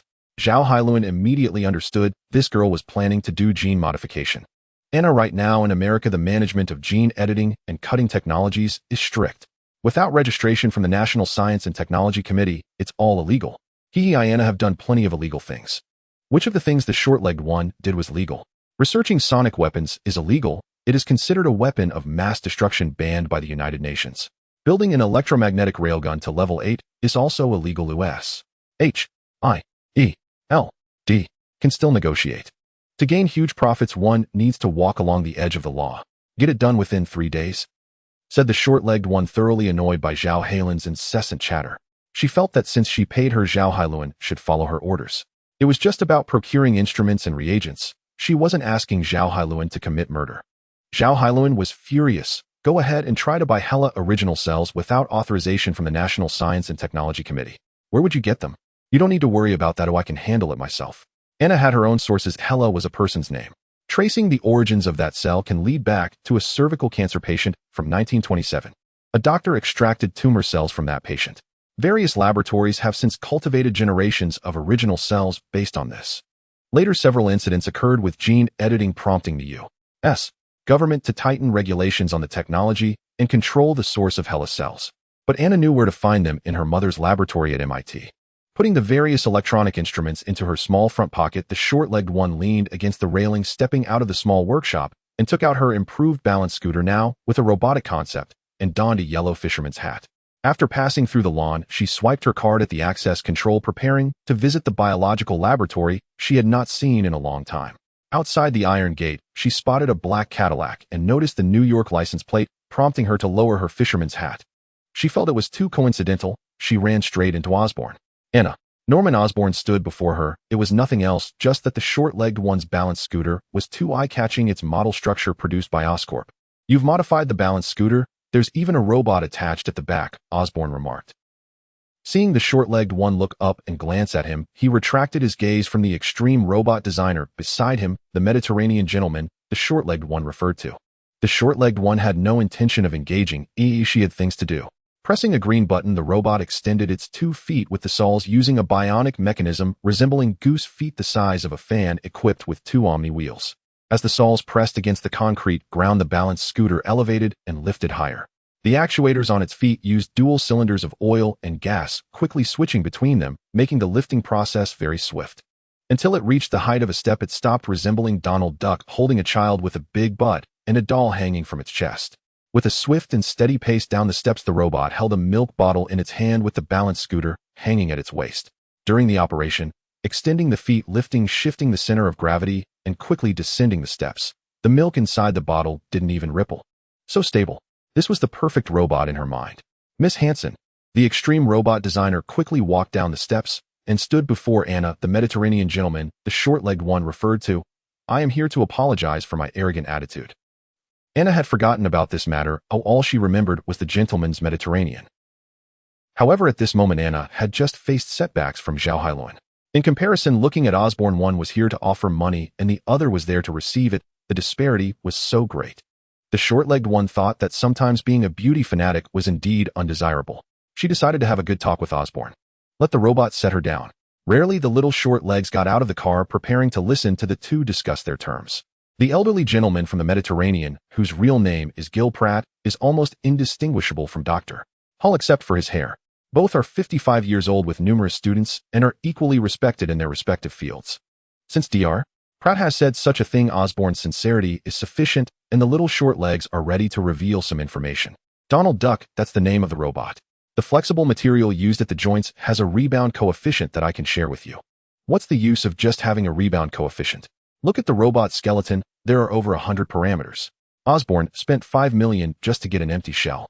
Without those parameters and formulas, what they produce can only be scrap. In the Empire State Building in New York, Osborne, looking for a bargain, bought the robot skeleton, and after half a day of research, it still turned out to be a defective product. After discussing with the board, Osborne prepared to stake a larger bet. Miss Hansen, you need to design the robot right. I can help you. In my personal capacity, Osborne Company will provide the venue equipment and materials, and we won't charge a penny during this period. I still need a franchise fee. This is the technical barrier. A few years later, Nokia became a thing of the past, and hardly anyone used their phones anymore. However, despite Nokia's struggles, they still managed to sell 100 billion just from patent sales. Entering this industry comes at a price. You can come back tomorrow. I will have the coffee ready. Along the Charles River, Anna walked through the large iron gate of the Massachusetts Institute of Technology, crossing the lawn. After being banned by Maya for half a year, the little short legs stood once again in front of this spiral-shaped building, the Biochemistry Research Institute managed by her mother Tianyuan Jing. The only thing the little short legs were happy about was that she finally didn't have to climb the stairs. The Donald Duck robot carried Tianyuan Jing up the steps. Along the way, she encountered several familiar faces. Seeing Tangyuan Jing and her Donald Duck, they all came over to greet her, some of whom were students of Maya Hansen. These poor guys had no idea that Maya was preparing to give up her teaching position and leave MIT. At that time, they would become helpless children with no mentors to introduce jobs, no one to write recommendation letters, and even the evaluation of their papers could only be signed by someone else. Born of a mother, but raised without a father. Poor kids. Tangyuan Jing was a big name here, even the cleaning aunt knew her. Look, Maya Hansen's daughter, the little short legs who frequented the lab more than the students, is easily recognizable. Back in the day when Anna and Maya got along best, Maya was even planning to set up a mascot at the entrance of the research institute. The prototype was the little short legs. Even after half a year without seeing each other, many people still recognized Anna. The little short legs felt quite gratified. Even though Tang Yuan was not in the world, the legend of Tang Yuan still remained. However, her sense of gratification ended here. A large black hand blocked the little short legs just as she was about to let the balance car release its metal legs. The large black guy, the head of the security team at the research institute, is an old acquaintance of the little short legs. His child is the little black guy Anna's desk mate who hangs out with the princess every day. Because the princess was too foolish, Anna had beaten her several times. Then the princess cried to the little black guy every day, and thus began their troubled relationship. The little short legs explained that she was looking for her mom. The black security guard stared at her with wide eyes. After staring for a long time, the security captain finally said to let the little short legs wait a moment while he got something. He turned and walked into the security room, rummaging through boxes, throwing away Playboy magazines, tossing out smelly socks, and finally, under a pile of received packages, found a blackboard. Pets and Annabelle Hansen are prohibited from entering. The little short legs' eyebrows drooped down instantly. Damn, it's still Maya's handwritten signature. The large black guy was too ruthless. It had been so long, and this blackboard was still there. This was her shadow. The little short legs recalled the terror of that day. The trouble started when Maya intercepted the gene sequencing results. Just then, the Massachusetts Child Protection Center sent a subpoena, adding fuel to the fire. Maya learned everything, participating in the presentation under someone else's name, secretly conducting paternity tests, personal workshops, and so on. At that time, Maya was so angry that her mouth twisted. She dragged the little short legs to the entrance of the research institute and threatened, "Annabelle Hansen, if you dare to step into the research institute, I will stuff you into the garbage bin. I mean it." Anna still remembers the garbage bin from that time, a foot-pedal iron one with only a square opening. Thinking about having to squeeze into such a small opening, the little short legs felt she would have to lose half her flesh to fit through. She was terrified. Ever since that day, Anna really behaved well for a long time, interrupted her research, and went to school on time every day, focusing on nuclear physics. It was so terrifying that even now, recalling that day, Anna still wanted to hug her head with her little chubby hands. Looking again at the security captain, this guy's gaze followed her movements, and she estimated that as soon as she ran in, he would grab her strap and throw her onto the steps. "See you later, large black guy." As night fell, the moon was bright and the stars sparse. Anna circled around to the back door of the research institute, which had a password lock, but it wasn't difficult for the little short legs. She pulled out a can of spray from her overalls pocket, which was a bit large, and Anna had to use both her little chubby hands to hold it. The main components of the spray were fluorescent amine and phthalaldehyde. She sprayed it on the password lock. It smelled a bit. The little short legs pinched her nose, waved her hands to disperse the mist, put on a fluorescent filter, and pointed a flashlight at it. Her fingerprints appeared on the password lock. 9643. She scratched her neck with her little chubby hand. With 4 digits, there are only 24 possible combinations. Using brute force, she quickly tried them out. Click, it opened. The little short legs let Donald Duck carry her up the stairs to the drug storage room. The steel and wood door of the storage room had a fingerprint lock. Anna took out a fingerprint stamp belonging to Maya Hansen. Anna not only had Maya's voice, but also her fingerprint stamp with all 10 fingers included and an artificial iris in a computer image version. Today, she finally got to use it. Finding the liquid nitrogen tank, it was a huge container, 3 times taller than the little short legs. Having Donald Duck lifted higher and higher, standing on the mouth of the iron tank, the little short legs had a serious expression. If she fell in, she would turn into a hard Tang Yuan. Groping around, she found the green button on the tank and pressed it, causing the freezing box to rise. Holding the iron tongs with her 2 little chubby hands, she pulled it out. It was very heavy. Taking out the half-embedded frozen storage tube, she picked out the one labeled Hella. Mission accomplished.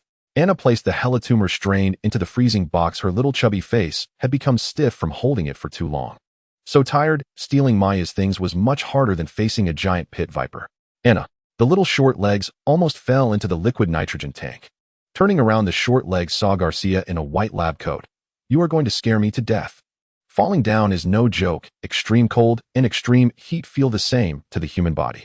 Falling into a liquid nitrogen tank is like being thrown into a furnace. Both result in protein denaturation, one turning into charcoal and the other freezing into a popsicle.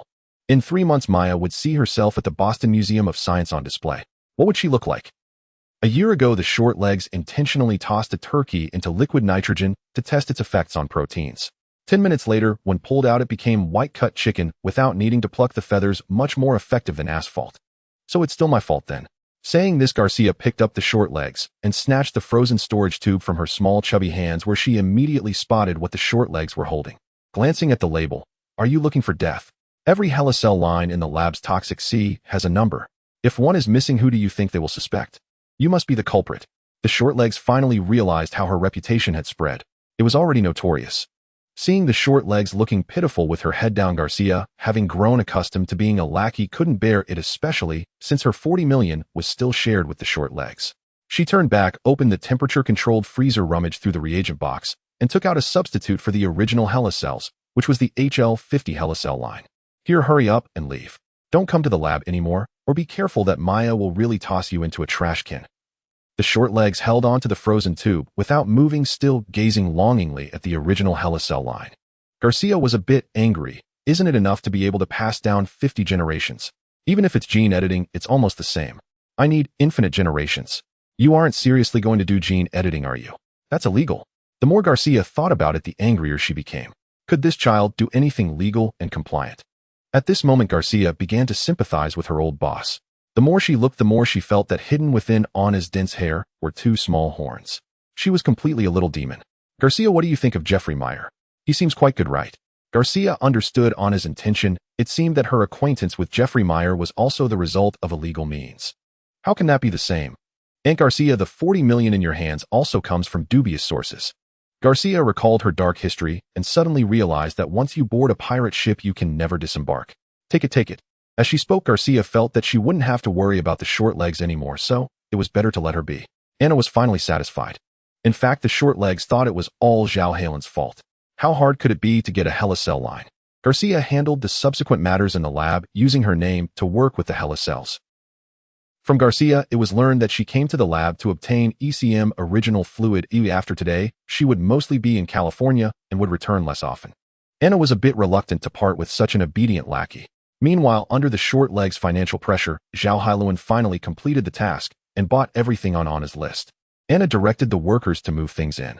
Osborne rushed over again, and now all he needed was to get involved in the robot project. "Mr. Osborne, I'd love to help you, but I have a project at hand."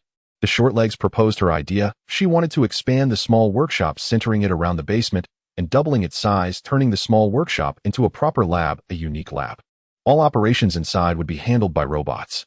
The Osborne group would be responsible for the manufacturing and assembly of the robots. This one is a robot for preparing culture medium called Robot No. 1. This one is a robot for using the pipette called Robot No. 2. This one connects directly to the electrophoresis instrument for assembly line electrophoresis. Roughly calculated, 20 robots would cost over 100 million. The short legs suddenly realized that money isn't really money. After giving Zhao Hailuan 50 million from her freshly earned 1.5 billion, she didn't have enough left. Fortunately, this time the Osborne group was genuinely investing heavily, probably because Osborne had made a military pledge in the board meeting to learn Anna's robot technology. The Osborne group directly took on all the funding. Moreover, they also took on the expansion work of the short legs lab. It was truly full of sincerity. The Mediterranean gentleman also came over, bringing along all the young men from the Robot Research and Development Department, gathering at Beacon Mountain, while a group of young men shouted at the short legs, calling her Teacher Hansen. It was just too enjoyable. Norman Osborne, at the short legs' request, found 2 construction teams to work day and night to keep up with the schedule. Osborne, a billionaire boss, wore a hard hat and directed the workers on the construction site, shouting until his throat was dry every day. Meanwhile, the short legs were leisurely spinning around in a swivel chair. Life couldn't be better. Thus, for the next few days at the short legs home, the sounds of clanking and welding filled the air alongside the rumbling of large styler trucks coming and going in front of the floor-to-ceiling windows nonstop, 24 hours a day. The noise drove the surrounding residents to the edge of annoyance. One day, a resident got up and looked through the floor-to-ceiling window, suddenly realizing that Beacon Mountain had changed its appearance, resembling the industrial area of San Diego, all muddy. Damn it, it was the short legs doing. Was Maya Hansen not going to do anything about it? In the face of the united pressure from the community residents, the short legs had no choice but to slow down her pace. As winter break approached, Anna wanted to formally say goodbye to the Weston Cambridge school she had attended for a year. Rarely after skipping class for many days, she returned to the mad teacher's classroom. Before the farewell, Anna prepared a gift for her classmates. "Don't touch it, it's quick-drying cement." Anna slapped the prince's hand, and then the princess was teary-eyed again. "I really can't stand her. The princess is not only foolish but also loves to cry." The box made of quick-drying cement resembles Donald Duck constantly buzzing inside. Opening it, "Isn't the light inside beautiful, eh?" That's Cherenkov radiation, a type of electromagnetic radiation that exceeds the speed of light in a medium. Looks beautiful, right? It's similar to a sonic boom, a light explosion phenomenon in the medium. Is it running now, eh? Yes, the emission of Cherenkov radiation indicates that the nuclear reactor is operating normally. Yes, Anna pulled out the nuclear fission reactor. She was preparing to complete her first-grade final exam by creating a simple science model. At the same time, she had already written her graduation project for MIT titled Overall Implementation of a Nuclear Fission Reactor. The crazy teacher is grading papers, and with winter break approaching, once she finishes this batch, she can go to Hawaii with her husband for some sunshine and beaches. Truly the most wonderful leisure time. She is wearing a radiation protection suit. There's no choice, the office has too much radiation from printers, computers, and so on. A noise came from outside the door, and the crazy teacher could feel the vibrations of the wooden floor beneath her, causing her flat, round-toed shoes to tremble. Her heart raced in response, and she sensed something was wrong, thinking of a certain individual who had brought nitroglycerin to school. A certain short-legged kid carrying a bomb on his back. The sound grew closer, and at the doorway appeared a giant version of Donald Duck. With two hands the size of fans, he brought in a block of concrete. "No, don't come in." Unfortunately, before she could finish, Donald Duck's backside had already squeezed through, getting stuck as it was too big for the small doorway, scraping against the doorframe. "Oh no, it's Anna. I need to find her mother." "It's terrifying," the crazy teacher thought, holding her forehead in regret. Who else could it be but the most troublesome kid in all of Boston? The crazy teacher felt as if she had run into a calamity. She believed that for every minute spent with her, a day would be deducted from her lifespan. "Hello, teacher." Anna bowed, surprisingly polite. After all, they might never meet again. "This is a gift for you. I think it could be displayed at the Boston Science Museum." Saying this, the short-legged kid unveiled a red cloth covering the concrete block, and a blue glow flashed across the teacher's face.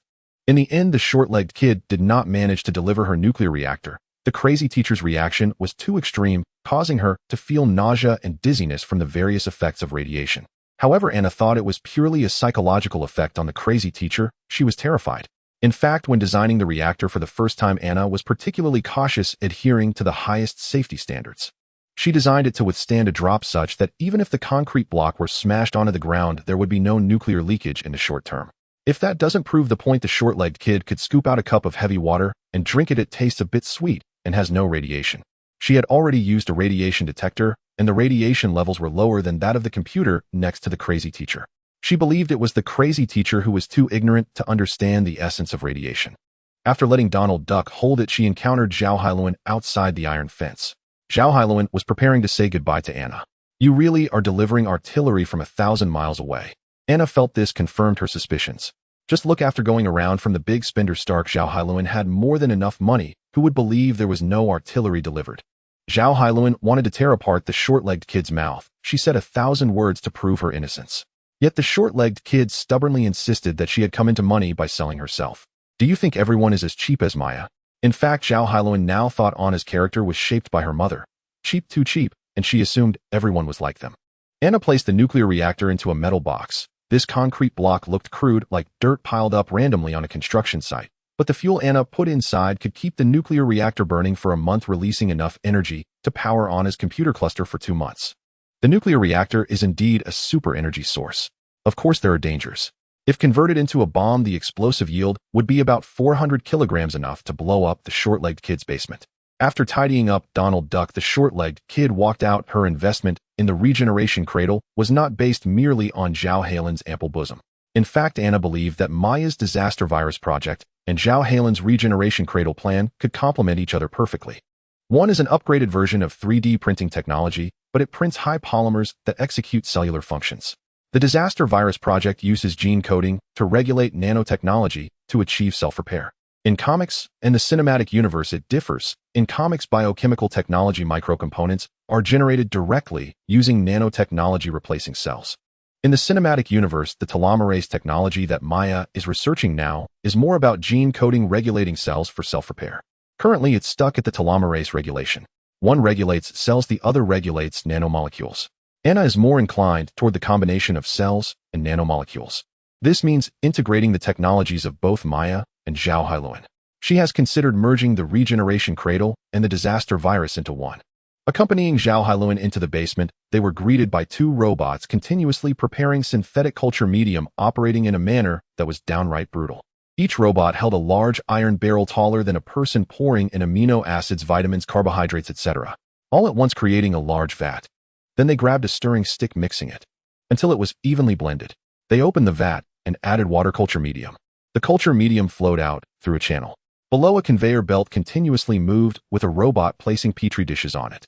Each petri dish was filled 1/3, removed, refilled, and moved. Once it reached the end of the conveyor, a robot would cover it with a lid using a mechanical hand and stack it in a frame. It's so brutal. Zhao Hailuan felt that the short-legged kid could monopolize the culture medium distribution market with just these production lines. Glancing around, Anna's small workshop had already expanded twice, with 20 robots busily working in an orderly manner. In the corner were thousands of cages filled with white lab mice, with one robot specifically responsible for feeding them. The laboratory side housed 5 refrigerated cabinets filled with various medicines, PCR reagents, and more. It's truly ruthless. Over 10,000 lab mice, hundreds of thousands of culture mediums, and a continuous production line for culture mediums. Anna, do you want to turn the biological laboratory into a shoemaking factory? Anna indeed had that thought. When strength is insufficient, intelligence compensates. When intelligence is lacking, strength makes up for it. If human society were divided into 3 levels, the first being agrarian society, the second industrial society, and the third information society, then gene editing technology is still at the stage of farmers growing vegetables. It is akin to Yuan Longping's level, the simplest, most brutal, yet most effective method. Culture mediums are equivalent to farmers' fields, and the X gene is akin to hybrid rice. For Anna to edit and splice genes is quite simple. It requires enough fields, enough rice, and tests upon tests. Exchanging space for time, quickly transitioning into gene coding. Anna has now used trypsin to break apart Dr. Octopus cells and performed PCR amplification, obtaining sufficient test samples. This means enough rice is in the temple. Next comes the fields. When Maya Hansen created ECM gel, it consumed 20 stair trucks worth of culture mediums. At present, the production line output has only reached 1/3 of expectations. 2 PCR robots, one of which has 6 arms, 2 under its ribs and 4 on its back. Under its ribs, there are 2 sets of 5 rows of pipette guns, with each row containing a dozen arranged in various specifications from 1 to 1,000 mul. On its back, 2 of the arms are combing machines. The other 2 are spray guns for ethidium bromide fluorescent dye. A conveyor belt delivers a gel strip to the side of the robot, which extends blade knives from its waist. Click, the gel strip is cut into pieces. Then comes 2 mechanical noises as the combing machines extend from the back, hitting the limit switch and stopping, pressing down the iron comb to create grooves on the gel pieces. Again, 2 mechanical noises sound as the robot switches to spray gun mode, puncturing each groove to spray the fluorescent dye. Finally, the 2 underarms lower, using the pipette guns to inject DNA into each groove. The conveyor belt pushes out the gel pieces. The robot's actuators are all powered by Anna's newly developed dual-cylinder oil gas system, ensuring speed and stability with an error margin not exceeding 0.1 mm. This efficiency makes Zhao Hailuan feel that it surpasses her recruited postdoctoral researchers, and most importantly, there won't be any mistakes. She also wants a robot like this. This is merely the gel sampling production line. There's also a medium production line in front, an animal cell culture line beside it, and a gene editing line next to that, along with a live embryo injection culture line. A complete system, highly intelligent and streamlined. The entire biological laboratory only requires one person, short-legged. At this moment, Dr. Zhao thinks of her own lab, a team of 200 with monthly expenses of 300 million Korean won, suddenly feeling a sense of sorrow. What do you want to do? Research gene weapons. All the equipment is repetitive PCR amplification and gene editing operations. Aside from researching gene weapons, she can't think of anything else. Moreover, Zhao Hailuan feels this is very much in line with the style of the short-legged one. Just imagine a chubby hand pulls a test tube out of a pocket and tosses it, the virus dispersing through the air. Earth would turn into a zombie paradise. The thought of that consequence sends chills down her spine. What is the emergency number in the U.S.? Look, Anna truly pulls a test tube from her pocket, holding it between 2 fingers. Dr. Octopus cells. Anna has already disrupted Dr. Octopus cells using trypsin, performing PCR amplification, and has enough test samples. Next, she needs to extract the X gene from Dr. Octopus serum cell line. Over 100 million on the production line, just for those few base pairs. This is under Osborn's funding with most parts sold at factory prices. Would Maya throw you into the Pacific if she found out? Anna rolls her eyes at Zhao Hailuan. She wouldn't throw herself into the sea. She would just stuff herself back and whether into a trash can or back where she came from. Mom is in New York, a 5-hour drive from here. Maya has just finished the ECM gel production line and is now working on the Doom virus. Given Maya's character, she won't be back anytime soon. Besides, isn't it just completed now? Don't tell me you finished it in a month. To be precise, it took 20 days and 6 hours. You know the excavator was a bit slow. 20 days. Zhao Hailuan feels she needs to take a moment. This is a project with many uncontrollable factors like buying the wrong screws or the excavator failing to show up causing delays here and there.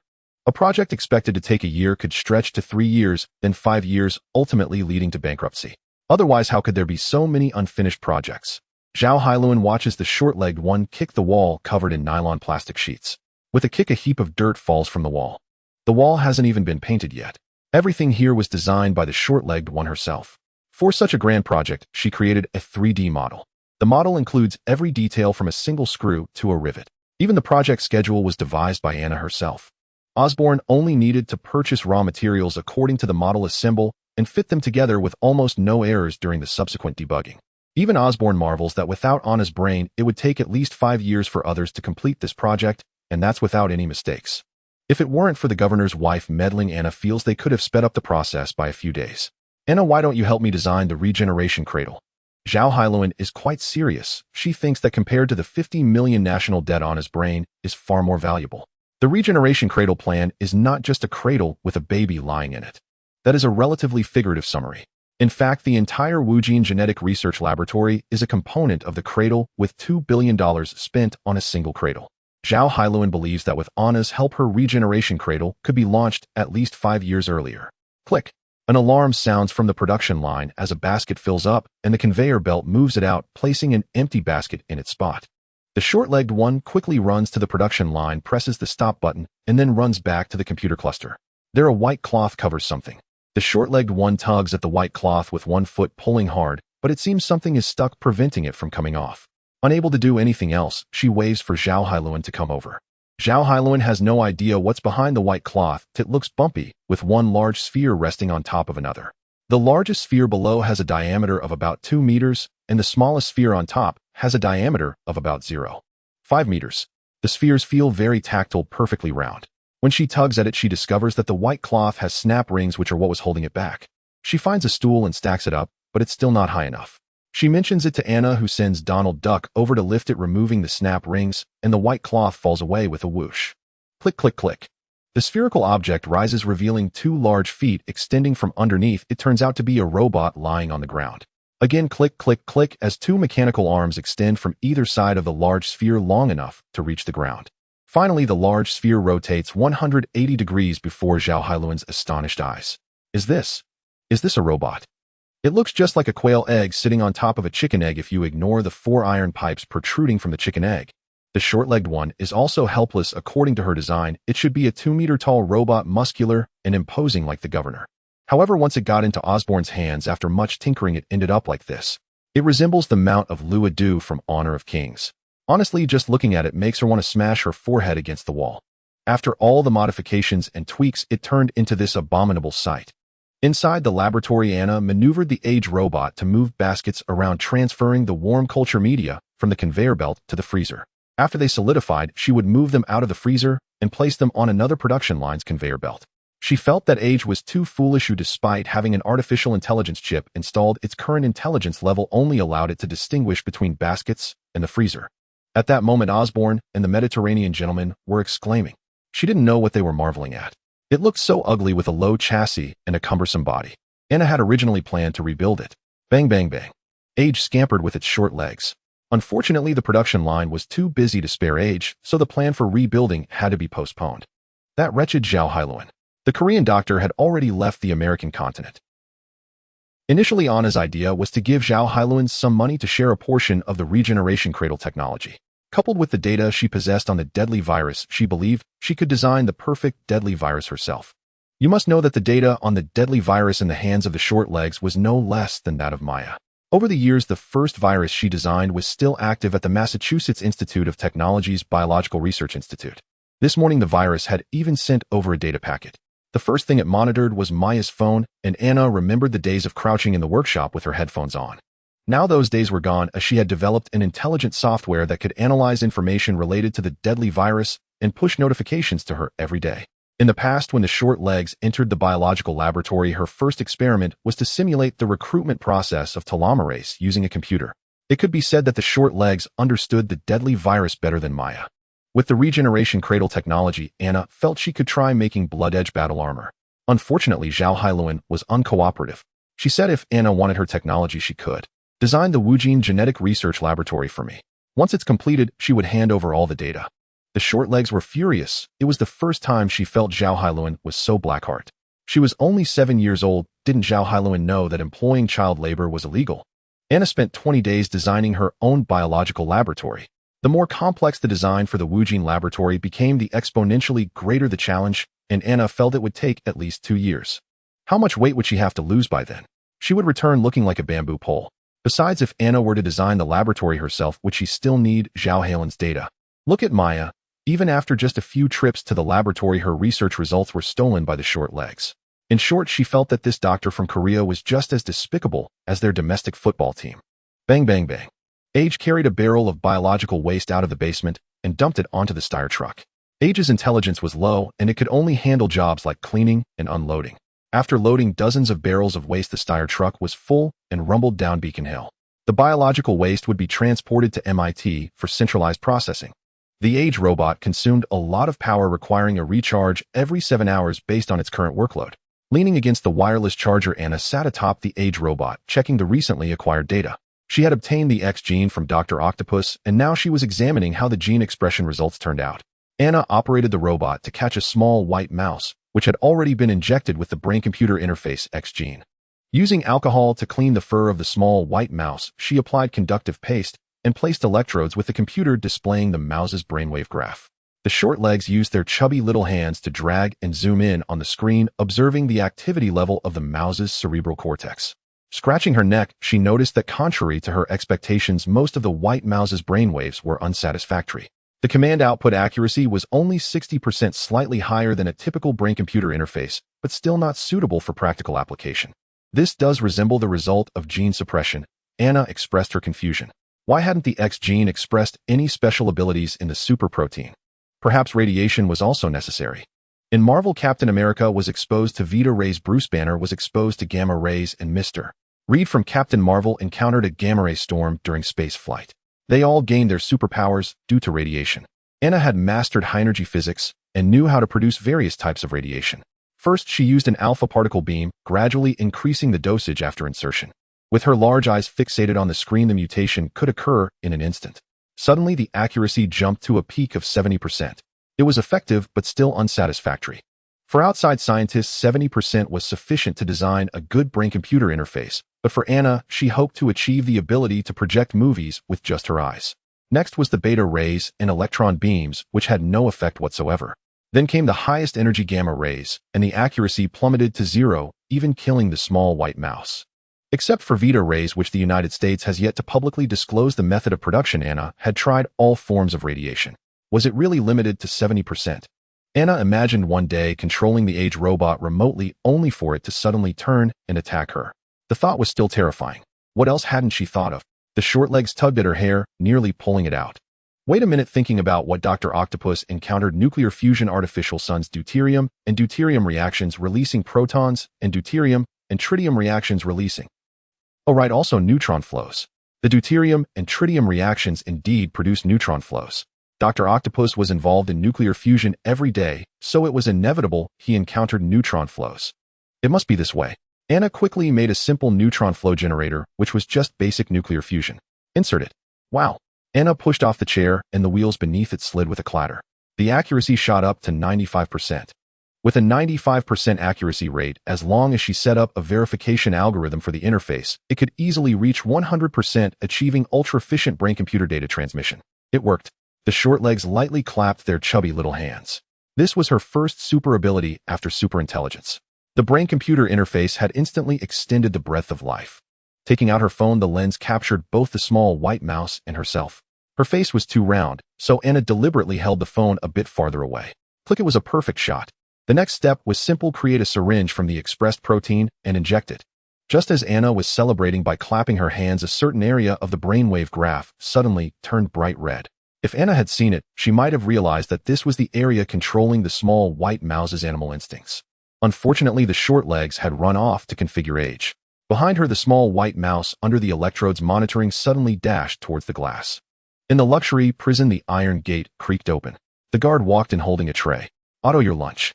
Otto glanced at the tray, seeing milk chicken and some snack fruits. He sighed, feeling fortunate to live in this nation where human rights extended even to prisons. He thought it quite good that an executioner like him, who had killed 49 people, could still enjoy humane treatment. Otto grabbed a piece of fruit, took a few bites, swallowing it whole, followed by the milk. Finally, he moved on to the chicken. As he chewed, he encountered a hard, unyielding object. Dr. Octavius was unfazed. He stuck his finger into his mouth, and after touching the object, pinched it out with 2 fingers. A tiny piece of paper the size of a fingernail still had remnants of chewed chicken mixed with saliva. Not bad, thought Dr. Octavius. The cafeteria chef must at least be a college graduate to have this kind of skill. In this past month, the food delivered was sporadic, mixed with various tiny components. It started with diodes, followed by capacitors, and just a few days ago, he found an implanted earphone in a beef burger. Today should be the last item. In 3 hours, he would be handed over to Guantanamo military prison. It was said that the conditions there were not very good. Who could it be? He felt he had nothing to lose, so he unfolded the paper using a fork to press down the edge of the paper, wiping off the chicken residue with his finger. 960 kilohertz. Medium wave frequency. Dr. Octavius instantly understood and pulled the micro component out of his mouth. For these past few days, Otto had been keeping electronic components in his mouth. Now, with the last piece of the puzzle completed, Dr. Otto began to assemble the electronic circuit from memory. He twisted the pins of the diode, capacitor, and coil together, piecing together a simple medium wave radio. First, he adjusted the variable capacitor to set the circuit's oscillation frequency to 960 kHz, then set the receiving frequency of the built-in earphone to match that of the medium wave radio. This way, the medium wave radio could receive signals from the outside world. The built-in earphone would receive the signals from the medium wave radio, which were then translated and converted into sounds in the human ear. First rough tuning, then fine tuning. Without an oscilloscope, he had no idea if the frequency was correct, relying solely on instinct. However, Dr. Octavius was lucky today. After a burst of static, he finally heard a voice speaking. "Fellow, you have finally accepted your fate." A declarative statement. A familiar voice, the demon in his mind. Otto knew who it was: Arnim Zola, a ghost from the network. A year ago, this doctor, resembling a Scottish fold cat, had contacted him via email, directly breaking into his computer and appearing on the screen. On the other side, Agent Hill was leading military representatives into the prison. As they walked, she informed the military about the precautions regarding Dr. Octavius. "This is the electric shock suit button. I'll press it as soon as Dr. Octavius makes any movement. The metal box behind Dr. Octavius must not be opened. Once it is, his metal tentacles would be free. After today, Dr. Octavius would no longer belong to the luxury prison." Agent Hill needed to clarify the sequence of events. This time, the military took the transport of Dr. Octavius very seriously, arriving with 5 pickup trucks, nearly a whole platoon. The luxury prison was shaped like an X, and Dr. Octavius was locked in the northeast corner of the X. Opening the iron bars revealed a long corridor. Agent Hill walked down the corridor. At that moment, her phone rang, causing her to frown. It was an unknown number. Agents do not receive harassing calls. It was simply that. Who could call her via the internal short number? Pressing her Bluetooth headset, Agent Hill cautiously answered the call. "Excuse me, is this Agent of S? H-I-E-L-D?" The voice still carried a childish tone, instantly reminding Agent Hill of a certain brat who clung to her. What a demon. Without a doubt, Anna was up to no good again. She remembered having had physical contact with her on 2 occasions. This girl had either hacked into her phone or injected a listening device into her. "No," Agent Hill replied firmly. "I can connect you to Agent Coulson. Whatever. Anyone who wants to be involved with the little shorty can go ahead. Last time it was cleaning her room, this time changing her diaper." "Is that so, Maria Hill? Dr. Octavius has a problem." Agent Hill still struggled to adapt to the abrupt change in tone. Then she heard the sound of a pacifier being sucked on, and it seemed that the little shorty on the other end was leisurely saying, "He will be transferred to Guantanamo prison today." "Oh, so this transfer will have issues." The little shorty's voice was very certain enough to make Agent Hill suspicious. She knew well that although this little shorty was quite troublesome and didn't consider others' feelings, her intelligence was genuine. If she said there was a problem, then Beep, beep, beep. The call was cut off. A jolt ran through Agent Hill's heart. It was clear that there was a problem, whether from the side of Beacon Mountain or her own side. Lowering her head and pretending to be on a call, Agent Hill glanced at the representative beside her, then noticed the blue light shining from his pocket. Damn, a signal jammer. Agent Hill suddenly realized this was a meticulously planned prison break. Silently backing away, she aimed to press the alarm on the wall. Two military representatives stood in front of her, one on the left and one on the right, blocking her line of sight. They didn't speak, but their actions told her that any movement would be met with enemy attack. At Agent Hill's shout, the two military representatives suddenly changed their expressions and charged at her with fists. Agent Hill ducked low to evade the attacks from both sides rolling along the wall, and once she created some distance, she drew her Glock 17, firing shots. The two soldiers fell in response. The battle had just begun. With a loud bang, Agent Hill turned her head to see 5 fully armed soldiers burst through the iron gate. Damn tear gas. Seeing the soldiers wearing gas masks, Agent Hill knew immediately what they were throwing. Sure enough, after a dazzling flash of white light, a pungent gas spread out. Agent Hill covered her nose and mouth with one hand and rushed forward, shooting at the soldiers by instinct with the other. Bang! Perhaps due to years of training, she managed to take down one person amidst the chaos. The problem was, without a gas mask, she couldn't last long. She was already feeling her vision blur, coughing. The tear gas contained not only liquid bromine, but also the toxin CS. Leaning against the wall, Agent Hill collapsed, tears blurring her vision as she watched the armed soldiers approach, raising their carbines. Bang! A soldier fell. The remaining 3 soldiers turned to see a short man in tactical gear, also wearing a gas mask, recognizing him as an enemy, prepared to open fire. 3 arrows were already poised before their faces. Hawkeye shook his head, returning the unshot arrow to his quiver. There was no need for him to shoot a second arrow at this group of little rascals. Seeing that Agent Hill was already losing consciousness, knowing that time was of the essence, the little shorty quickly ran over, removed the mask from the soldier lying on the ground, and put it on Maria Hill. Cough, cough, cough. After a long while, Maria Hill finally regained consciousness. Inside the small workshop, Anna typed away at the keyboard, her chubby little hands flying across it. Lines of code appeared on the computer screen. After pressing the confirmation key, the program ran and test information burst forth, nearly overflowing the DOS window. In a brief moment, the screen was filled with testing prompts. Then the scroll bar in the window shrank visibly until it became a small dot.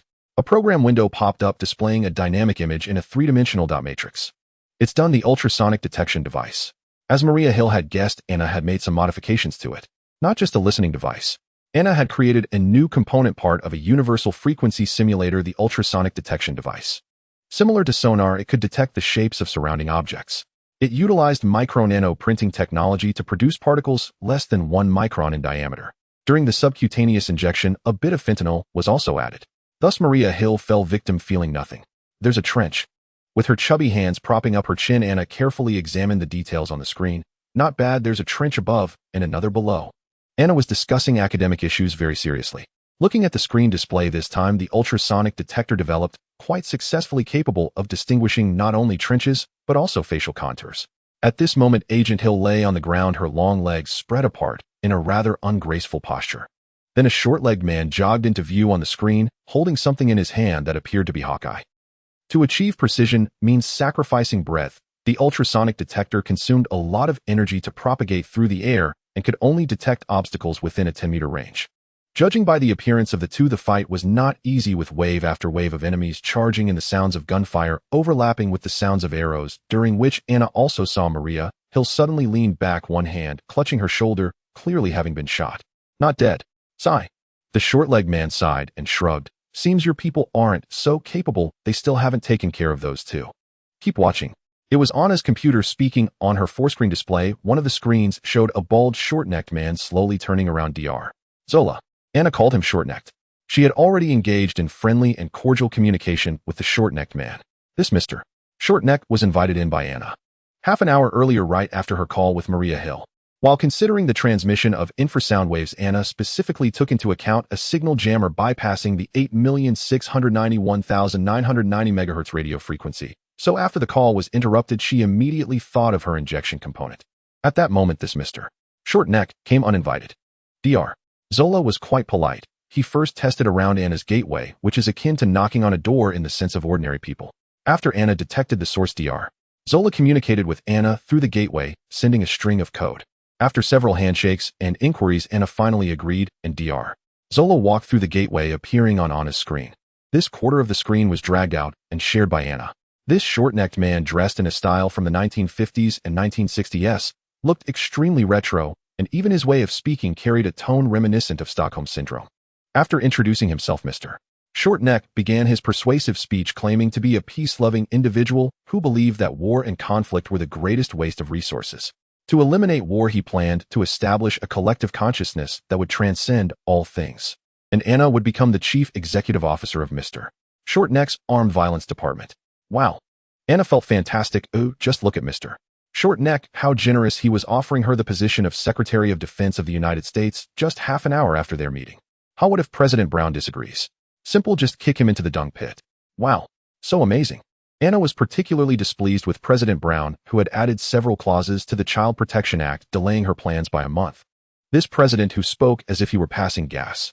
Anna thought it might be time to change allegiances. She prepared to gather her things and leave. However, Mr. Shortneck stopped her. Maya Hansen, I need you to contribute your robotics technology. Anna turned around, bounding over to the robot, and jabbed its foot with her index finger. Speed up the progress for me, or I'll have each of you remade. That feeling was just like a foreman supervising railway construction in the late 19th century, wielding a whip with iron spikes. Ooh, anyone who disobeyed would be in for a beating.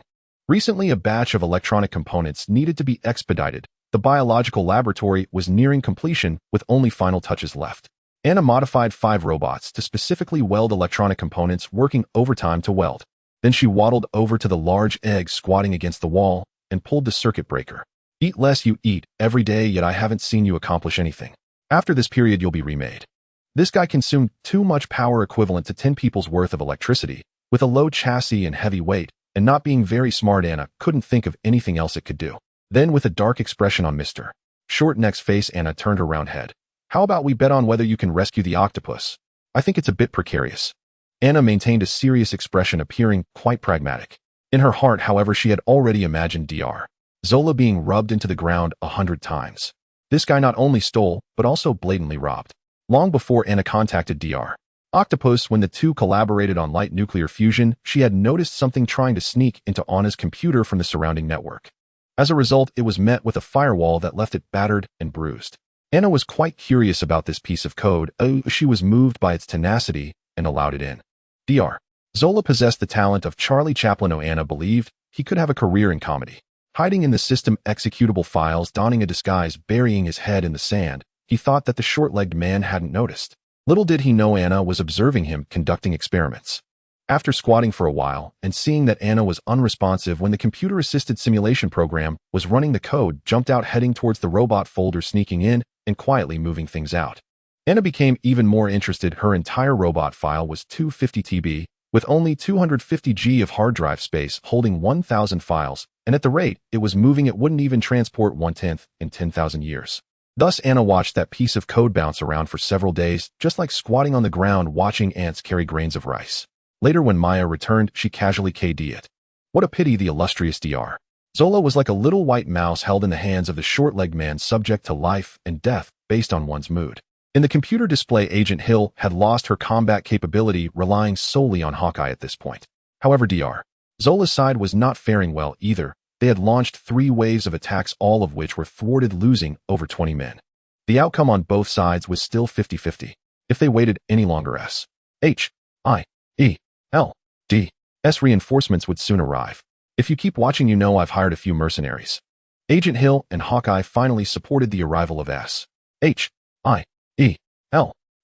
agents. At this moment, only 5 enemies remained in the corridor, huddled in a corner, resisting, which was utterly meaningless. Agent Hill was just about to breathe a sigh of relief. Then she saw a woman silently hidden behind the agents. The cold glint in her eyes, however, was not that of an agent. It was more like, "Be careful behind you." Before she could finish her sentence, the woman flicked her hand, sending a flash of cold light toward the back of the agent's neck, while 2 daggers fell from her sleeve, stabbing towards 2 agents from behind.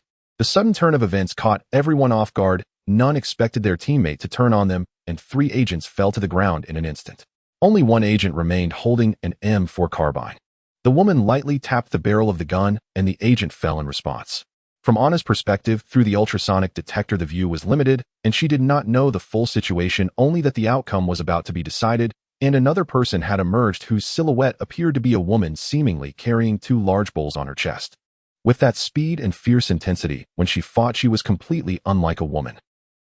In an instant the woman breached Barton's defensive circle, her right hand moving like a snake, striking fiercely at Barton's throat. Hawkeye quickly knocked an arrow, the high-strength titanium alloy gripping the woman's wrist at the ulna, twisting it around, transforming from a horizontal block to a direct thrust, aiming for her shoulder blade. Barton's legs may be short, but his arms were not, and with the 20-centimeter arrow he was able to stab her before she could hit him. Yet, she did not flinch or evade. Her left shoulder showed no reflexive movement, not to mention the slight smile at the corner of her mouth. Barton felt a jolt in his heart. Something was amiss. He had entered the circus to learn his craft at the age of 7, training under masters of swordsmanship and archery, and through hard work and determination, he had acquired his combat skills. There must be something sinister about her.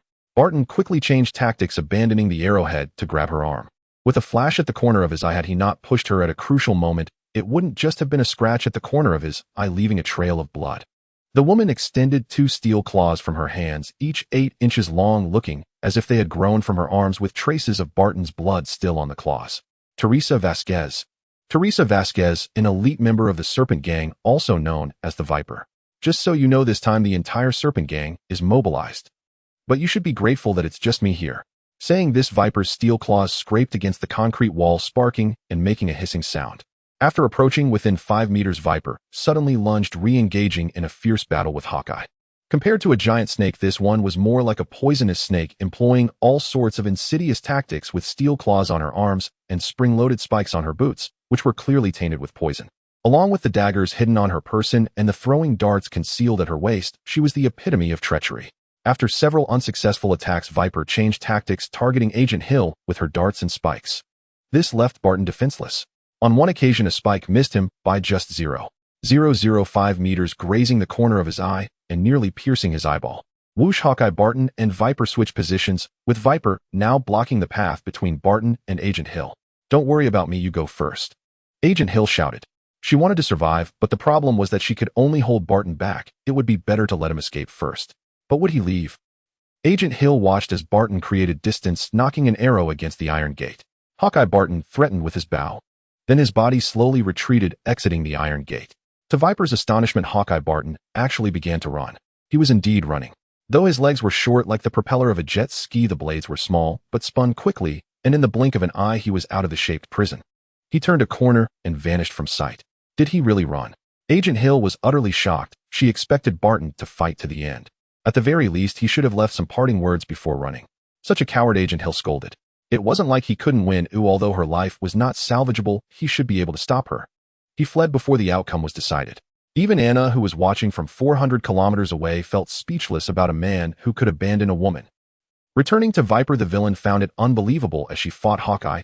She believed the outcome was 50-50, not daring to be certain she could defeat him. Yet he ran away cleanly and decisively. What a useless man. Shaking her head, she still had 4 subordinates beside her asking for instructions. Kill her. It was straightforward. After all, she was just an agent. The mission to rescue Dr. Octopus had been completed, and next. For soldiers raised their guns, aiming at Agent Hill.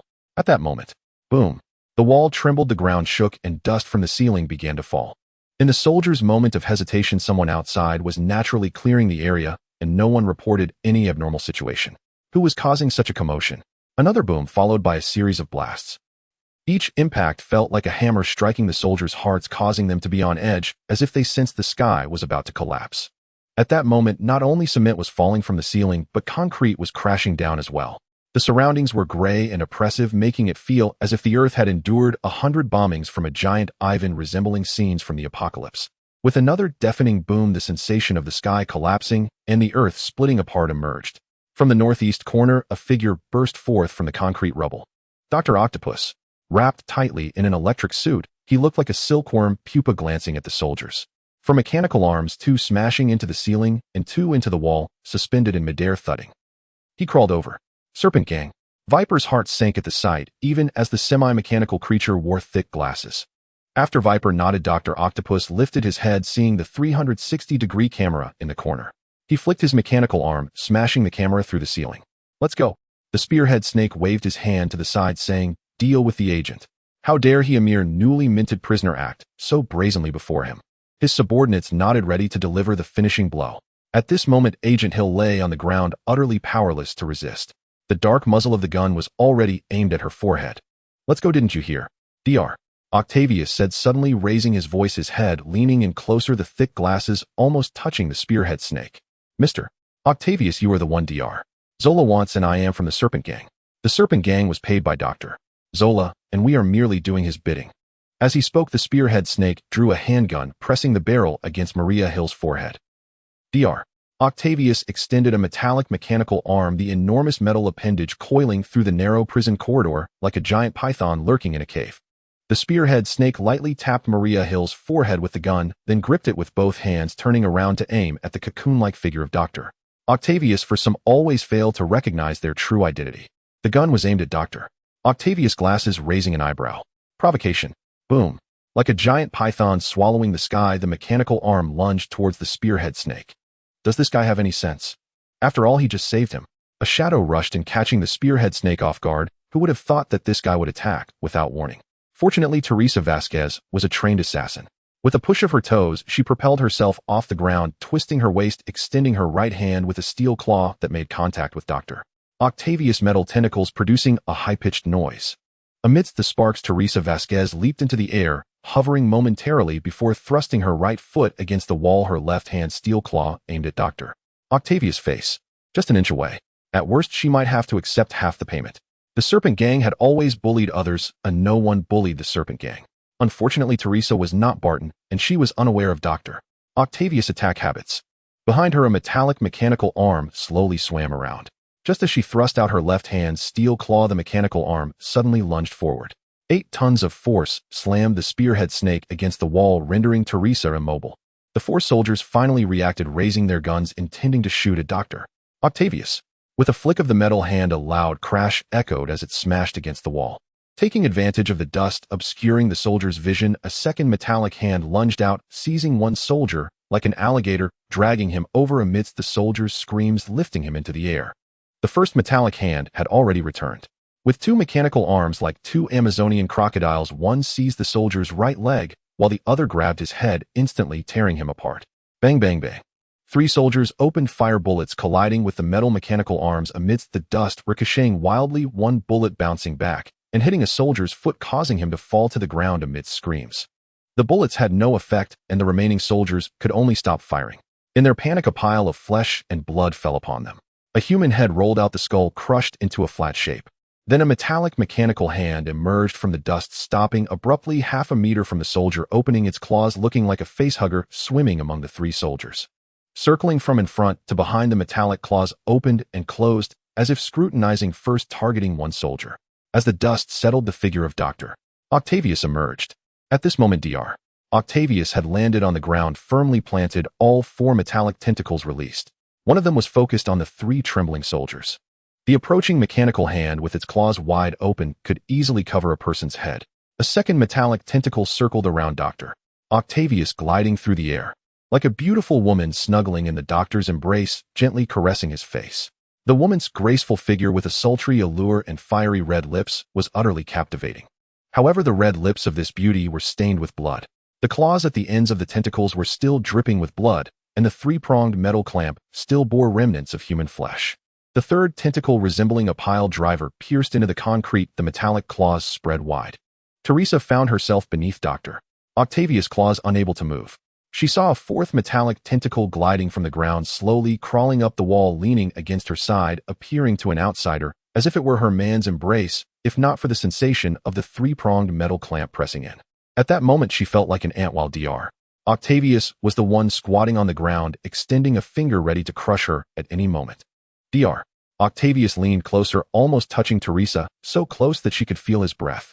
"Now do you understand what I'm saying?" Miss Hansen, I have one." The short-necked man appeared exhilarated. "Is that so?" This Dr. Octavius does not seem very obedient. The harder he worked, the luckier he became. The short-necked man wore protective glasses, watching the computer screen, while one chubby hand held a hot air gun, and the other wielded a welding gun, working on soldering a circuit board. There was no choice. Modified robots were just robots without brains, and they could only perform assembly line work. For tasks that required intellectual effort, the short-necked man had to do them himself. The battle at the mansion prison was nearing its end. With Hawkeye's escape, Teresa was defeated and captured by Dr. Octavius, and that place had seemingly become Dr. Octavius' domain.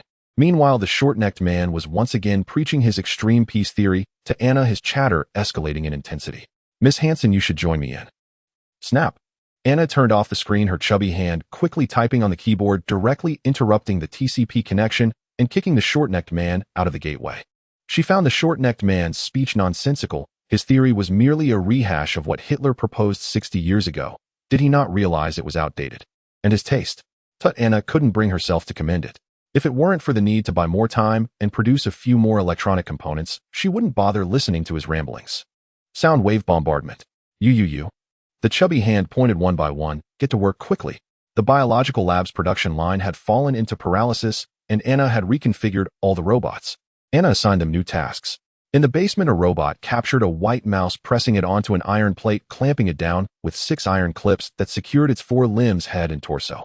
Then a robot approached holding a syringe filled with a mixture of X gene expression protein and graphene. The iron clip on the mouse's head had a needle hole through which the injection would be administered. As the syringe entered the white mouse's brain, mixing with the cerebrospinal fluid, the mouse's eyes instantly turned crimson, its limbs thrashing, and its lower body writhing violently. A third robot approached, presenting a circuit board containing a chip, needle holes, capacitors, electrodes, and a radio transmitter clamped onto the white mouse's head with a needle tip poised to puncture its skull. The electrodes contained within the needle tip would make contact with the mouse's cerebral cortex with the chip and built-in electrodes, forming a circuit that connected the entire device. Through the electroencephalogram, it was evident that as the chip controlled the device, the electrodes emitted different signals, causing the electroencephalogram to alternate in red, yellow, blue, and green as it underwent various changes. Bang! After injecting the expression protein, a white mouse erupted in madness, jumping out. "So foolish, just crush it." The short-necked man jumped onto the table, his face serious. In an underground workshop, Anna was nervously busy. The age robot under Anna's command approached, one hand supporting the machine tool and one foot trying to climb up. Several times, it had fallen down. Anna found it too foolish, unable to perform such a simple action as climbing the machine tool. She called over 4 modified robots, acting as temporary loaders, each holding onto a limb of it and pulling. They pulled Age into the air and moved it to the machine tool, only for it to fall down. With a thud, Age lay like a fat pig, eyes closed, awaiting the knife that Anna would plunge into its neck. At least it was obedient in this regard, not making a fuss. This Age, looking foolish with its heavy weight and low chassis, was greedy for food, and now Anna finally realized her dream of a complete overhaul. With a snap, the hydraulic press came down, forming an oval shell, which was then placed in the aging furnace for quenching and cooling, completing the production of the 7 Series aircraft aluminum shell, followed by assembly. At this moment, 4 robots had surrounded Age, resembling doctors in white coats, dissecting it. In reality, that was exactly the case. One robot held a tungsten inert gas welding gun in one hand and welding wire in the other. One robot pressed down on the aluminum shell. Anna was preparing to completely update Age's metal shell, which had originally been made from Q460 stainless steel, the type used in the old Soviet supersonic aircraft. However, it was too heavy. Anna believed that using aircraft aluminum with the same strength could at least reduce the weight by 2/3. One robot was using a file screwdriver and electric drill to open Age's forehead, checking the wiring. Anna personally soldered several circuit boards which were solidified with the software so the operating speed should double. The 4 robots were operating on Age. Anna was ready to equip Age with a long-range radar and a short-range ultrasonic detection system so that it could sense both near and far. Then Anna extracted Dr. Octopus' gene expression protein, incorporated it into a graphene intermediate layer to create a syringe, and injected it into her cerebrospinal fluid. She also crafted a neuronal network from the graphene swimming in her cerebrospinal fluid, forming neural pathways. This created a communication channel between Anna's cerebral cortex and the graphene, which in turn communicated with the gene expression protein, while emitting wireless signals to communicate with the machine, establishing a brain-machine interface pathway. Due to the complexity of constructing a biological neural network, she had only managed to create 100 neurons using graphene for now. However, that was sufficient. 100 neurons could execute commands with a complexity of 2 to the power of 100, equating to 1,000,000 in complexity, enough to control machines for simple operations. Dr. Zola did not understand the principle that a forced fruit is not sweet, and when the invitation failed, it turned into a hostage situation. Outside on the summit of Beacon Hill, the sound of helicopter blades echoed. An AH-64 Apache helicopter was circling above the B building villa. Dr. Zola, I see this little short leg is quite disobedient. A dozen people stood at the entrance of the B-building villa. Leading was a woman in a green-fitted long dress adorned with patterns resembling a python, standing upright. With golden wavy hair and pale skin, her veins were even clearly visible. Holding binoculars, she watched the little short legs jumping around in infrared, and the woman stuck out her tongue, licking it. This little one, while bouncing up and down, did not forget to hold a milk bottle with both hands and pour it into her mouth, showing no concern about the looming threat, instead appearing quite enthusiastic. She was quite suspicious of how Dr. Zola had persuaded them. Was it "you shoot one, I shoot one"? Gordon Fry is truly useless. A little girl shorter than her knee can easily take him down. If not for the concern over the tragic fate of the giant viper, she would have gone in herself already. With a rustle, after a flurry of snowflakes, Dr. Zola appeared in front of the woman. "Madam Saki, all you need to do is to work. I am the one giving orders." After saying this, Dr. Zola instructed the soldiers to pick up the microphone and call out to the opposing side. "Anna Hansen, come out now. Be good, we won't bully you." This felt like a creepy uncle trying to lure a child. Ophelia Salke snorted. Ooh, she was now certain that Dr.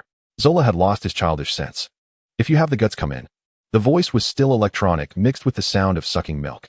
The arrogant little short leg. Ophelia Salke felt that this brat was far too disobedient.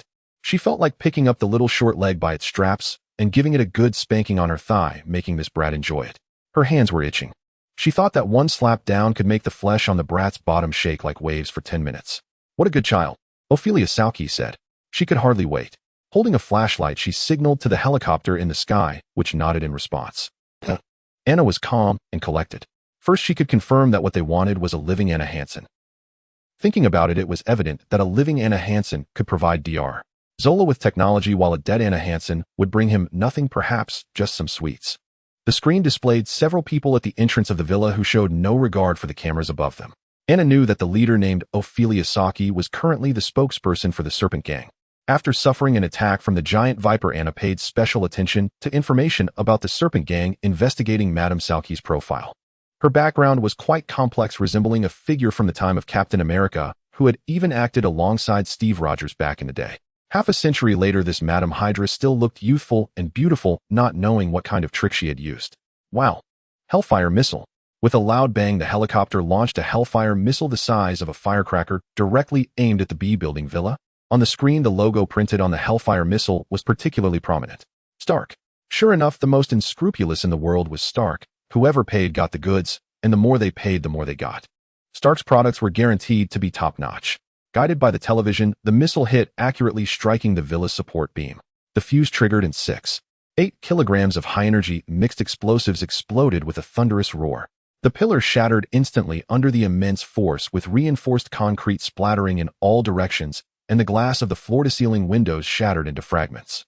The interior was in complete disarray, with glass shards and concrete chunks mixed together, smashing the furniture to pieces. Anna felt that Maya would cry to death. Just this set of furniture, a Hook brand sofa cost $2,000, 10 Boudica dining chairs together cost $1,000, a York Series side table cost $6,900, and a Turkish carpet $3,200. Altogether, the destroyed furniture alone was worth $15,000, adding the area of the building damage. Anna felt she couldn't hide it anymore. This was not something quick-drying cement could fill.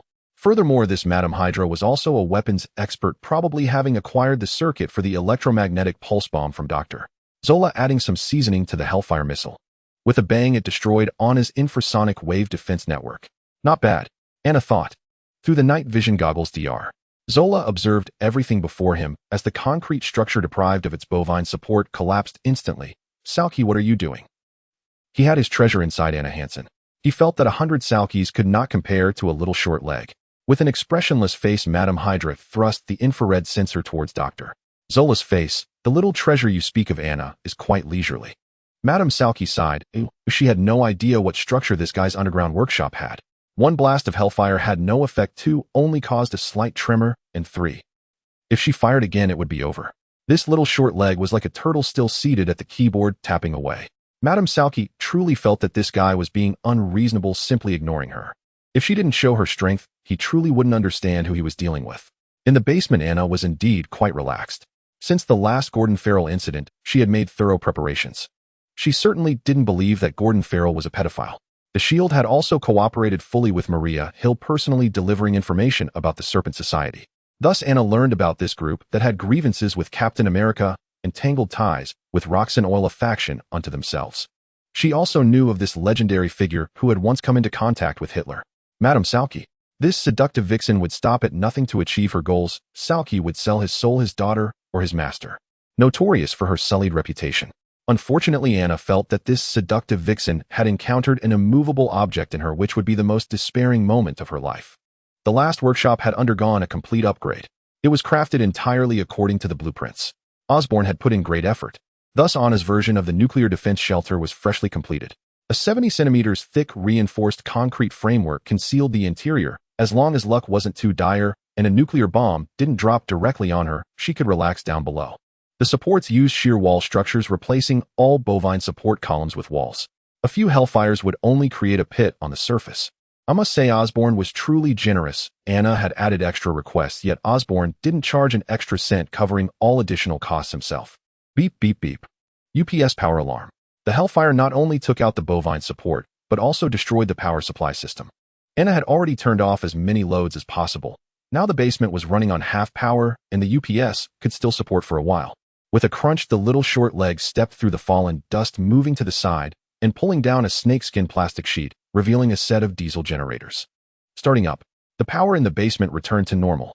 After the last power outage incident, Anna simply had Norman Osborne buy a new generator set, moving it into the underground workshop and connecting all the wiring to the electrical cabinet. A 1,000 square foot space was already large enough to accommodate several electrical cabinets and one generator. The current electrical cabinet was still water-cooled. Alright, I put in 100 every year to buy terrorism property insurance. Anna felt grateful for her foresight. Using her short hands to manipulate the mouse, Anna pulled up this year's insurance contract, the name American International Group, standing out prominently. Let it blow up, let it explode, after all there's insurance. She wasn't afraid of claims. The valuables in the house had all been appraised. Anna believed the American International Group would be in tears. They had collected $200 in insurance over 2 years only to have to pay out over $50 million in compensation. Wow. The insurance manager responsible for signing the contract must be ready to jump off a building.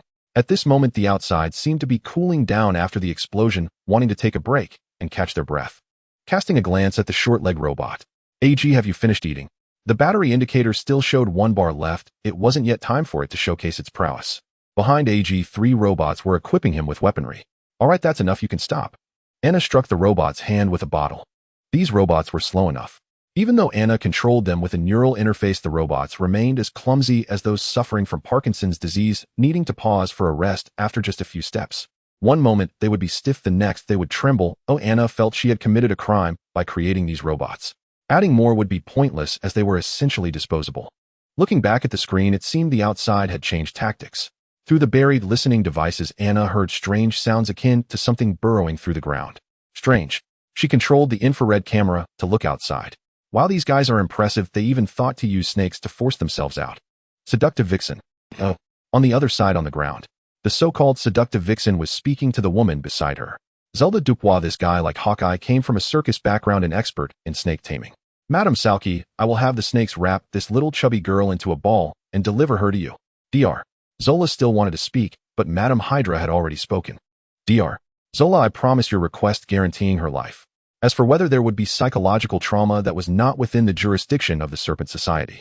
Madame Hydra licked her lips, thinking to herself that once the snakes brought out the little short leg, she would first put her in the microwave for 10 minutes. Roasting her to be crispy on the outside and tender on the inside, dripping with butter. This little guy had no idea how high the sky was and how vast the earth was. The Serpent Society was a group of rebellious individuals. They didn't care whether the little short leg crawled out or burrowed out. The snakes, like a flood, burrowed into building B, crossing the garden, slipping into the cracks of the concrete, climbing onto the carpet, and within moments the originally elegant manor had become a snake's den. The basement was not a box. There were always places for ventilation. The little short leg had already seen snakes slithering into the air vent, crawling through the ventilation ducts. These guys were truly using every means available. The snake queen whistled, and the serpents responded with hissing sounds. Some snakes had already found the passage and surged in together. How nice. Squeak, squeak, squeak. The sound of a mouse. Zelda instantly realized. A little white mouse scurried out from the potted plant, leaped onto a succulent plant, standing on its front legs and wiping its mouth. It was only the size of a palm, looking clean and quite adorable. However, what was with the iron buckle on the white mouse's head? Curious, Zelda bent down to see what the iron buckle was for. It seemed to be fastened around its neck, put on artificially. Before she could figure it out, the little white mouse lunged forward, eyes glowing red, claws bared. Blocking her face with her hand, Zelda was startled by the unexpectedly powerful strength of the little white mouse. Hell, this thing was being controlled by someone. Let's take a look at the neural coding of the mouse. Anna was typing away on the keyboard, while behind her the EG robot slowly stood up. Charging complete. On the other side in the ventilation duct, a small white mouse with an iron collar encountered a trained snake. The snake had eaten mice for half a year, and the mouse had eaten snakes for half a year. Today, these two natural enemies finally met face to face. Previously, Anna had made a discovery regarding Dr. Octopus X gene. The proteins produced by the mutated expression of the X gene could affect the brain's limbic system. Through an electroencephalogram, it could be observed that after the injection of the expressed protein, the limbic system of the small white mouse became abnormally active. The limbic system includes the hippocampus and amygdala, which are crucial organs for forming declarative and emotional memories. Psychologists have previously studied that an abnormal limbic system could lead to the development of extreme antisocial personality traits. This means that good people can become bad. The neural inhibition circuit that Anna developed could only slow down the effects, but not eliminate them. This made her think of Dr. Octopus' behavior, leading her to realize he had issues, prompting her to call Maria Hill to warn her. However, now, for Anna, Dr. Octopus issues were no longer a problem, but rather a means to be exploited. Anna used hardware softening technology encoding graphene to create a built-in neural inhibition circuit. Graphene acted like a filter, eliminating unnecessary neural stimuli while amplifying useful neural connections, ultimately resulting in an external brain-machine interface. With an antenna to amplify and rectify it into a 5.0 GHz Wi-Fi signal, all the small white mice were now connected within the local area network. This included the small white mouse in the ventilation duct. Anna only needed to simply erase the stimulation of the deep excitatory neurons in the superior colliculus, and the small white mouse became a fearless warrior. Squeak! The fearless small white mouse emitted a threat. This was a mouse enhanced by superprotein. Following that, its limbs tensed up, leaping high into the air, crashing into the iron of the ventilation duct with a loud bang, creating a dent. Stronger than the snake, faster than the snake, and as reckless as a honey badger. Unsurprisingly, it dominated the venomous snake that crawled into the duct. At the same time, identical events were occurring throughout Building B of the manor. Anna originally had over 10,000 small white mice, but after conducting experiments, she had killed 3,000, leaving 7,000 that were equipped with the neural control system. There were many venomous snakes, enough to fill a shipping container. However, the small white mice were exceptionally fierce. One small white mouse could defeat 7 or 8 venomous snakes. Finding the limited gaps where the venomous snakes came through, it didn't take long to clear them out. Next, the small white mouse army with short legs surged out from the ventilation openings, from the cracks in the concrete, from the grass in the garden, and from the gaps in the small wooden house. One after another, they emerged from the ground, each wearing an iron collar, gathering together to confront the venomous snakes swirling inside the house. Squeaking away, they were in a frenzy. The small quantity of small white mice appeared to be more formidable in numbers. Nearby, Zelda, who was whistling, wore a grim expression as she found herself blocked by the mice after years of working with snakes. She remembered that just last month she had fed a bucket of white mice to the venomous snakes in the yard, one of which had escaped jumping at her feet, and she had stomped on it, splattering its innards. The small white mice before her were different. They formed ranks and had a command structure. Squeak! As the lead big white mouse issued a command, thousands of mice surged forward. They took the initiative. Tactics. Zelda realized she had underestimated the mice. Clearly, they were forming a delta wing charge formation with the triangular vanguard made up of the fattest mice. The leading mouse leaped 3 feet high, wearing an iron collar that resembled a crown, like Caesar, leading the charge. The battle officially began. Watching the snake and mouse battle unfold, the man beside Zelda mocked. "Zelda, you might as well go back to the circus and juggle. I believe you could unify the Northeastern Circus Alliance." The man was robust, resembling an Aryan. Gustav Kruger, also known as Rattlesnake, was an elite member of the venomous snake gang, just like Zelda. To him, the snake and mouse battle was just as comical as the animated Catan mouse skirmish. Who will win is still uncertain. Zelda retorted, "Don't forget, most of mine are venomous snakes." Yes, venomous snakes have fangs, but the small white mice are hefty. Each of Anna's trained small white mice conformed to her aesthetic standards, well-fed and plump, running with their bellies dragging. Moreover, these small white mice were fearless and could each qualify as a Spartan warrior. 2 venomous snakes bit a small white mouse, yet the small white mouse retaliated by killing one of the venomous snakes. We can't keep fighting like this. Currently, Zelda's venomous snakes had the advantage in numbers, staying inside the house, while the small white mice utilized the terrain for ambushes, making them nearly unbeatable. Fall back. The whistle's tone suddenly changed, and the venomous snakes fled in panic. A group of small white mice jumped out after the snakes. The helicopter's searchlight shone down, illuminating the grass, revealing a white mass of several thousand red eyes densely packed at the doorway guarding the manor, creating a spine-chilling sight. In contrast, there was a sea of snakes outside a shipping container filled with over 100 venomous snakes. The two sides faced off, and war was reignited. A war of 110. Zelda had a good plan to lure them out and divide them into chunks. The plan was good, and the execution was also effective. Several snakes surrounded a single white mouse, and the mouse group was divided into smaller groups under the venomous snake's tactics. Initially, the white mouse group managed to fend off the venomous snake's assault by keeping watch over each other, but soon human stamina ran out, and the mice became sluggish. The venomous snakes came in waves. As one wave of old snakes died, a new wave would emerge. Before long, the white mouse group had diminished by a third. The battle between the mice and snakes was reaching a critical point. Watching the manor about to be breached, Anna in the basement took a deep sip from her bottle. Typing a long segment of code on the keyboard, as Anna entered, 64 small dots appeared on the computer screen, rapidly moving outward during the snake and mouse battle. Anna's brainwaves could only perform rough adjustments. The precise control of coordinates still depended on the computer. She kicked her foot, sliding her chair to another computer with a different screen. The computer reported the current number of controlled white mice with red dots and blue dots totaling 2356. She had lost 2/3. The white mouse group was retreating steadily, about to be pushed back to the threshold. No hurry, no hurry, let's wait until the snake group is a bit larger. Watching the venomous snakes forming a ball advancing towards the white mouse group, Anna felt it was sufficient. With a click, she pressed the enter key on the keyboard. All the small white mice in the manor suddenly halted their retreating steps, coming to an abrupt stop. Then, amidst Zelda's confusion, a small white mouse sprang from the group, flying like it was glistening with oil, jumping high, resembling a warrior bravely charging to death. Its sword descended and smashed into the snake ball, causing a series of crackling sounds with green smoke rising from the snake ball. An electric pulse bomb. Witness this. The iron collars Anna had placed were not just iron collars, some had electric pulse bombs hidden inside. About 1/10 of the mice had been tampered with. As one small white mouse jumped out, another small white mouse followed, with hundreds of small white mice surging forward in succession, instantly reversing the situation of the snake and mouse battle. Dr. Zora had always found the sensor to be unresponsive, only now noticing the anomaly with the white mouse. An antenna was inserted into the mouse's head. This is a brain-machine interface, an upgrade of the mental registry. How could this happen? Dr. Zora was already aware of Anna's intelligence, yet he was oblivious to the fact that her genius surpassed his expectations. The brain-machine interface he tirelessly sought was unexpectedly realized in the hands of a 7-year-old girl. Had he known? Why did he seek out that octopus madman?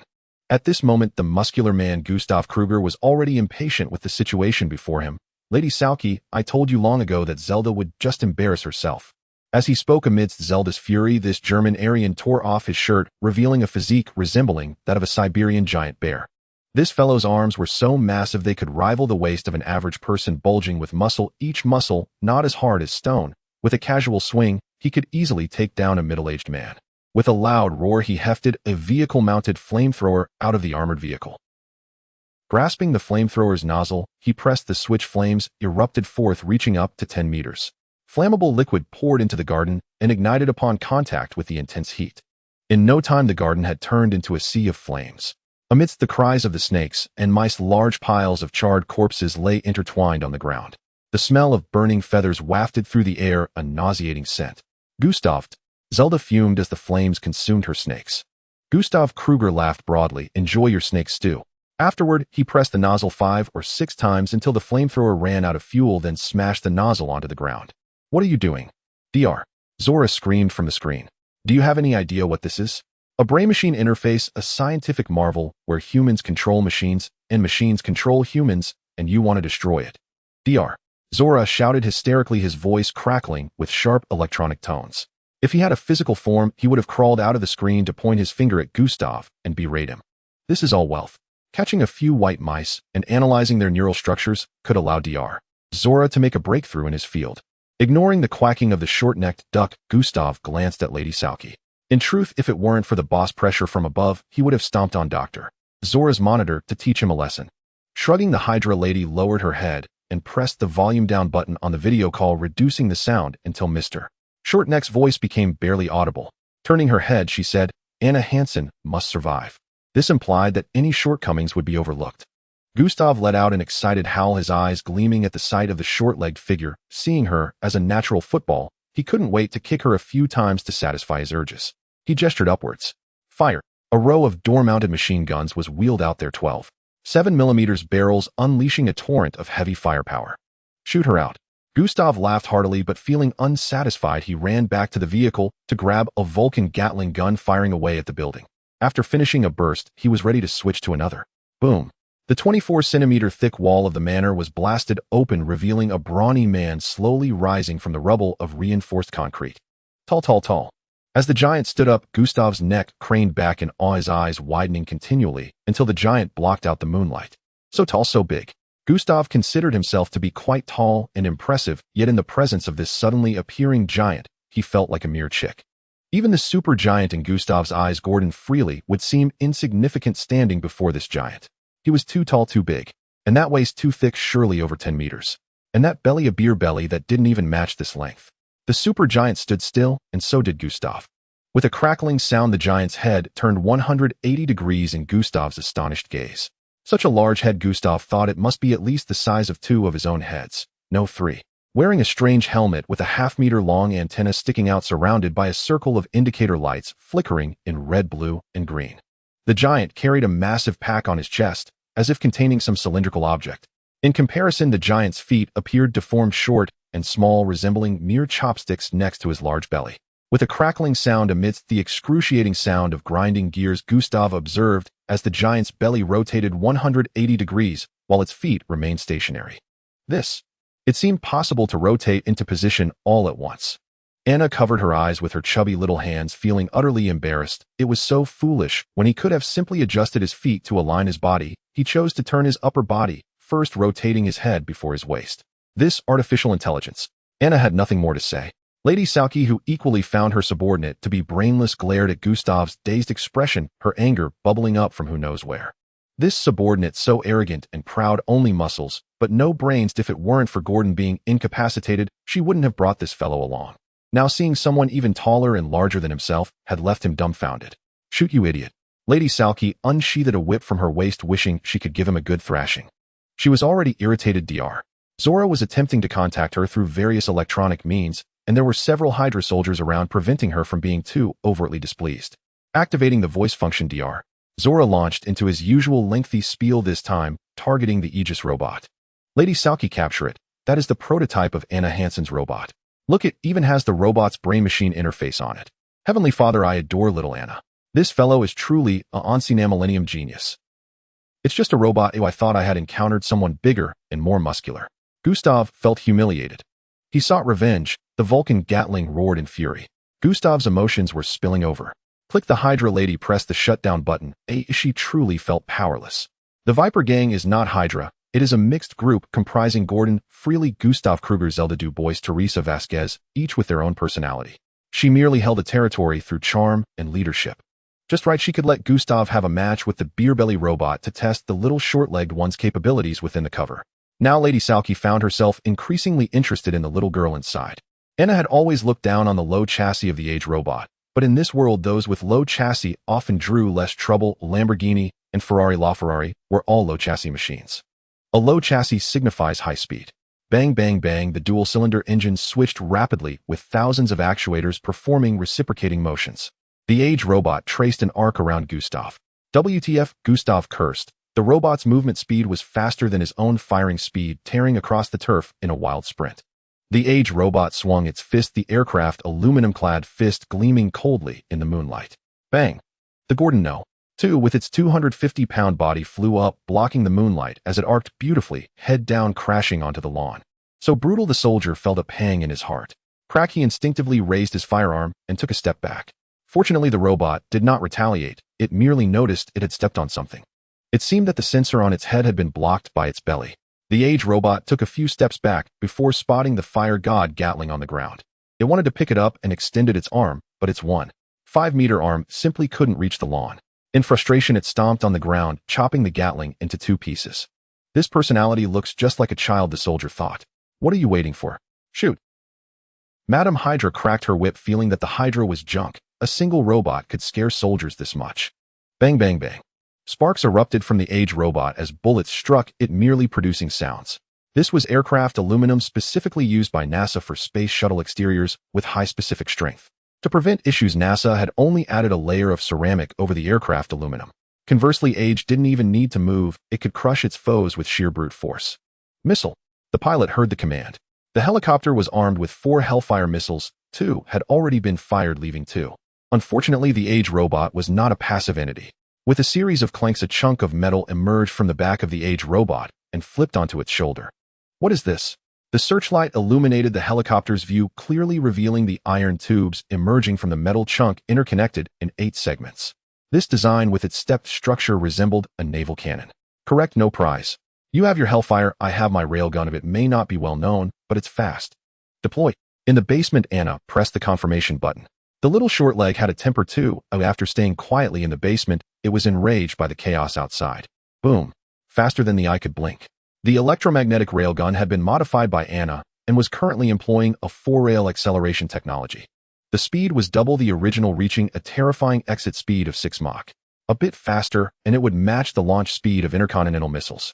The Apache helicopter's speed was only about 0.2 Mach at most, and with a distance of less than a kilometer, it was akin to a live target in front of the electromagnetic railgun. Thus, without surprise, the sky erupted in a brilliant display of sparks. The rotors spun down like a giant guillotine, crashing to the ground and uprooting patches of grass. Then came the fairing crashing down right in front of Madame Hydra outside the estate, landing on a tree and knocking it over. Madame Hydra's eyes twitched. This helicopter was hers. Finally, the helicopter parts fell rapidly like rain. In a short time, the ground was littered with Apache wreckage. Among the debris, the mounted machine gun was visible, its 12.7mm barrel already broken, with smoke still rising from the fracture. Is this the little girl we were looking for, the one wielding naval artillery? Perhaps the basement also hid a Star Destroyer. The soldiers exchanged glances, and not far from them, the Age robot stood in a pit, still gazing at the moon. The soldiers were somewhat mistaken. In reality, the electromagnetic railgun was akin to a Star Destroyer. After NASA acquired Anna's dual-rail acceleration technology, they had begun considering using the railgun to intercept asteroids. The power of the electromagnetic railgun was extraordinary just from that single shot. Not to mention helicopters, even a combat aircraft like the Kuan situated 100 kilometers away could be struck by a single shot. The Age robot continued to gaze at the sky. The railgun's immense power brought with it a significant recoil. After firing just one shot, the massive recoil caused the Age to shrink down by 5 centimeters. The grass within half a meter of the Age was completely blasted away. The spot where Age stood was barren. If Coulson had been holding the railgun, he would have been obliterated. However, Age was not faring well either. It was stunned. The strong electromagnetic interference affected the robot's communication, not only between Age and Anna, but also within Age's internal electronics, which needed a moment to recover. This guy is dazed. Anna in the basement helplessly watched the screen. The gun mount was a temporary installation, and she had no time to consider counterinterference technology. The electromagnetic railgun was a one-time single-soldier weapon, powerful, but with only one shot. To fire again, it would need to be replaced. Fortunately, Age wasn't dazed for long. Gustav roused it. After bumping into Gustav without causing harm, Age had ignited his fighting spirit. Upon waking up and seeing Age standing there blankly, Gustav felt ignored. Thus, Gustav wrapped his arms around Age's belly. It was too large to embrace fully, so he simply wrapped around Age's legs, exerting all his strength. The flesh on his arms nearly split as he finally toppled Age. With a loud crash, over a ton of Age lay on the ground, contemplating life. Gustav wanted to pummel Age, but as he raised the machine gun stock to smash Age's face, Age lightly nudged his shoulder, and under the 1-volt electric shock, Gustav was completely turned to charcoal. Then, after regaining consciousness, Age resumed its communication, easily dispatching the soldiers before it. Bang! The last soldier was sent flying, screaming, disappearing into the greenery outside the estate. Only Madame Hydra and Zelda remained on the scene. As a side note, the Age robot was not afraid of snakes. Zelda instinctively stepped back. With her physique, it would take just one slap from Age. Madame Hydra finally thought of Dr. Zola and opened Zola's audio. Zola was excitedly dancing before the Age robot thrilled. This was the robot he had been pursuing, equipped with a brain-machine interface and a certain level of intelligence. With it, Zola felt he could control the world. Zola, I need you to find a way to eliminate him. So you are my superior. Fortunately, Zola was devoid of such unfounded emotions. I have been shouting the method to you, did you not hear it? Lady Sarkis and Zelda exchanged glances as if they had muted the sound themselves. WTF. Hit its helmet. The robot just underwent strong electromagnetic radiation. The signal was previously disrupted. Is it really that simple? Zelda couldn't believe it. She thought Dr. Zola was taking advantage of her lack of knowledge. Zelda did not believe it, but Lady Sarkis acted quickly. The robot was already charging at them like a heavily loaded stare, and if she did not act now, she would be crushed. Bang! Anna, sitting in the basement, covered her face with her chubby little hands and felt doomed. She truly felt like it was all over. The Aegis robot was just a makeshift assembly knocked together clumsily by several robots. A knowledgeable person would spot the flaws at a glance. With the gunfire, Lady Sarkis' aim was precise. At close range, she fired a shot that hit the helmet's antenna socket, breaking the antenna. The robot instantly lost radio connection. Under the anti-lock braking system, it ran forward 10 meters before barely stopping in front of Lady Sarkis. Is that how it's resolved? Zelda found it hard to believe. She tapped the robot's shell with her finger, and it produced a muffled thud. The robot remained still. Anna truly felt doomed. Maya Hansen's estate would be left in ruins. She had found cover and ignored the computer, crouching with her chubby hands on her head, just hoping the disaster wouldn't be too severe. Above the little short legs 5 meters away on the ground, Zelda stroked the Aegis robot's belly, which had a scar approximately the size of a table from a recent welding. She felt a heat, and then saw a blue glow emanating from the robot's scar. Lady Sarkis was fiddling with the infrared viewer, trying to locate the little short leg. Upon opening it, she saw unprecedented red on the display, which exceeded the infrared measurement range. What is that? Lady Sarkis searched for the thermal imaging source, focusing on the Aegis robot's belly. Damn run. Boom. The entire beacon mountain shook, and then a white light erupted from the summit. After the light faded, the vegetation on the mountain spread out as if hands had opened. The earth shook. While modifying the Aegis robot, its stored power was insufficient, and under high-intensity movement, it consumed even more. Anna had no choice but to add quick-drying concrete. It was the one originally meant for the crazy teacher. A 400-kilogram equivalent nuclear bomb. With a Hellfire missile, just a few kilograms of high explosives could destroy a cow's leg. 400 kilograms was enough to turn an estate upside down. Watching the bricks and concrete fall from the basement, Anna felt helpless. The explosion's power was too great. 12 hours after the explosion, Anna sat on the Donald Duck robot, surrounded by police agents from the FBI, all rushing over together. Could it be anything less serious? The explosion occurred right next to the state capitol building, only 500 meters from the Massachusetts governor's estate. That night, the governor and his wife were not home, leaving only a little princess sister Anna's classmate at home. When the explosion happened, she was terrified. Even now, she still screams that Anna is a demon. She wants to drag herself into hell. Anna felt innocent, claiming she was also a victim. Didn't you see that my house was reduced to rubble? Maya Hansen heard the news and abandoned the annual meeting she was organizing, rushing back from New York at 1 o'clock in the morning. The police at the base of Beacon Mountain intercepted passing vehicles, and a line of police cars rushed up the mountain. Maya Hansen explained her intentions to the police, who looked at her with expressions of sympathy. Upon learning that the explosion site was precisely the B building estate, Maya Hansen thought her little short leg had exploded, nearly fainting on the spot. When she ran up the mountain, Maya wore a sorrowful expression, as if she were collecting corpses. Fortunately, Anna called out Maya's name from the crowd, who otherwise Maya would have collapsed into the debris, crying. The B building estate had vanished completely. Due to the small yield, the residual radiation in the air was not severe. The police were not wearing radiation protection gear and were pulling out body after body from the concrete rubble, all charred and unrecognizable. Anna felt regret. Someone as beautiful as Lady Sarkis, who had dazzled for 70 years, was reduced to a piece of charcoal today. Not long after the police's inventory S.H.I.E.L.D. arrived to take over, led by the short-statured Coulson. After chatting with Anna for a few moments and explaining the situation at the luxurious prison, he mentioned that Dr. Octopus had caused a ruckus before leaving, leading many prison inmates to escape. S.H.I.E.L.D. was currently stretched thin. When Coulson heard Lady Sarkis' name, he was completely stunned. Lady Sarkis was too famous. She was the Madam Hydra, a remnant of the Captain America era who had roamed the United States for over 70 years. Even Captain America had been unable to do anything about her, yet she had perished at the B building estate. She was the head of the Serpent Society, and the Serpent Society was no more. Coulson rubbed his ears, suspecting he had become deaf or was experiencing tinnitus. Gordon Fraley, Gustav Kruger, Zelda Dupuy, along with the final boss, Lady Sarkis. Nearly all of the elite of the Serpent Society had perished here at Beacon Mountain's B building estate. Who would believe this? Anna Hansen, if you need, I can contact Teresa Vasquez for you. The one. At the luxurious prison, there seems to be a Teresa, and the B building estate involved a big boss plus 3 elites. This result. Coulson thought it best to let the sharp-tongued Maria Hill report it to Nick Fury. Mr. Coulson. Upon hearing the little short leg call him Mr. Coulson felt something was off. He would rather Anna address him as Agent Coulson, or even son of Cowl, but being called Mr. could only mean trouble. Sure enough. Look, I helped S.H.I.E.L.D. eliminate a high-profile criminal, yet my estate was destroyed. Does S.H.I.E.L.D. have any compensation? Coulson crossed his arms and thought for a moment before answering. Yes, Lady Sarkis has a bounty of $10 million. Gordon Fraley is $2 million. He introduced the black market bounties in a methodical manner. Adding them together, it was still less than $15 million. Anna's expression showed her disdain. After all her hard work, it was only $15 million. Maya Hansen has been clamoring to move to New York, feeling that Boston is too unsafe with daily attacks. The last explosion at the Boston Sports Arena shook the entire Beacon Hill. Just a few days ago, 3 robotic vacuum cleaners were stolen from her home. These were trivial expenses and Maya Hansen didn't care at all. This time, however, they completely flattened Building B of the estate.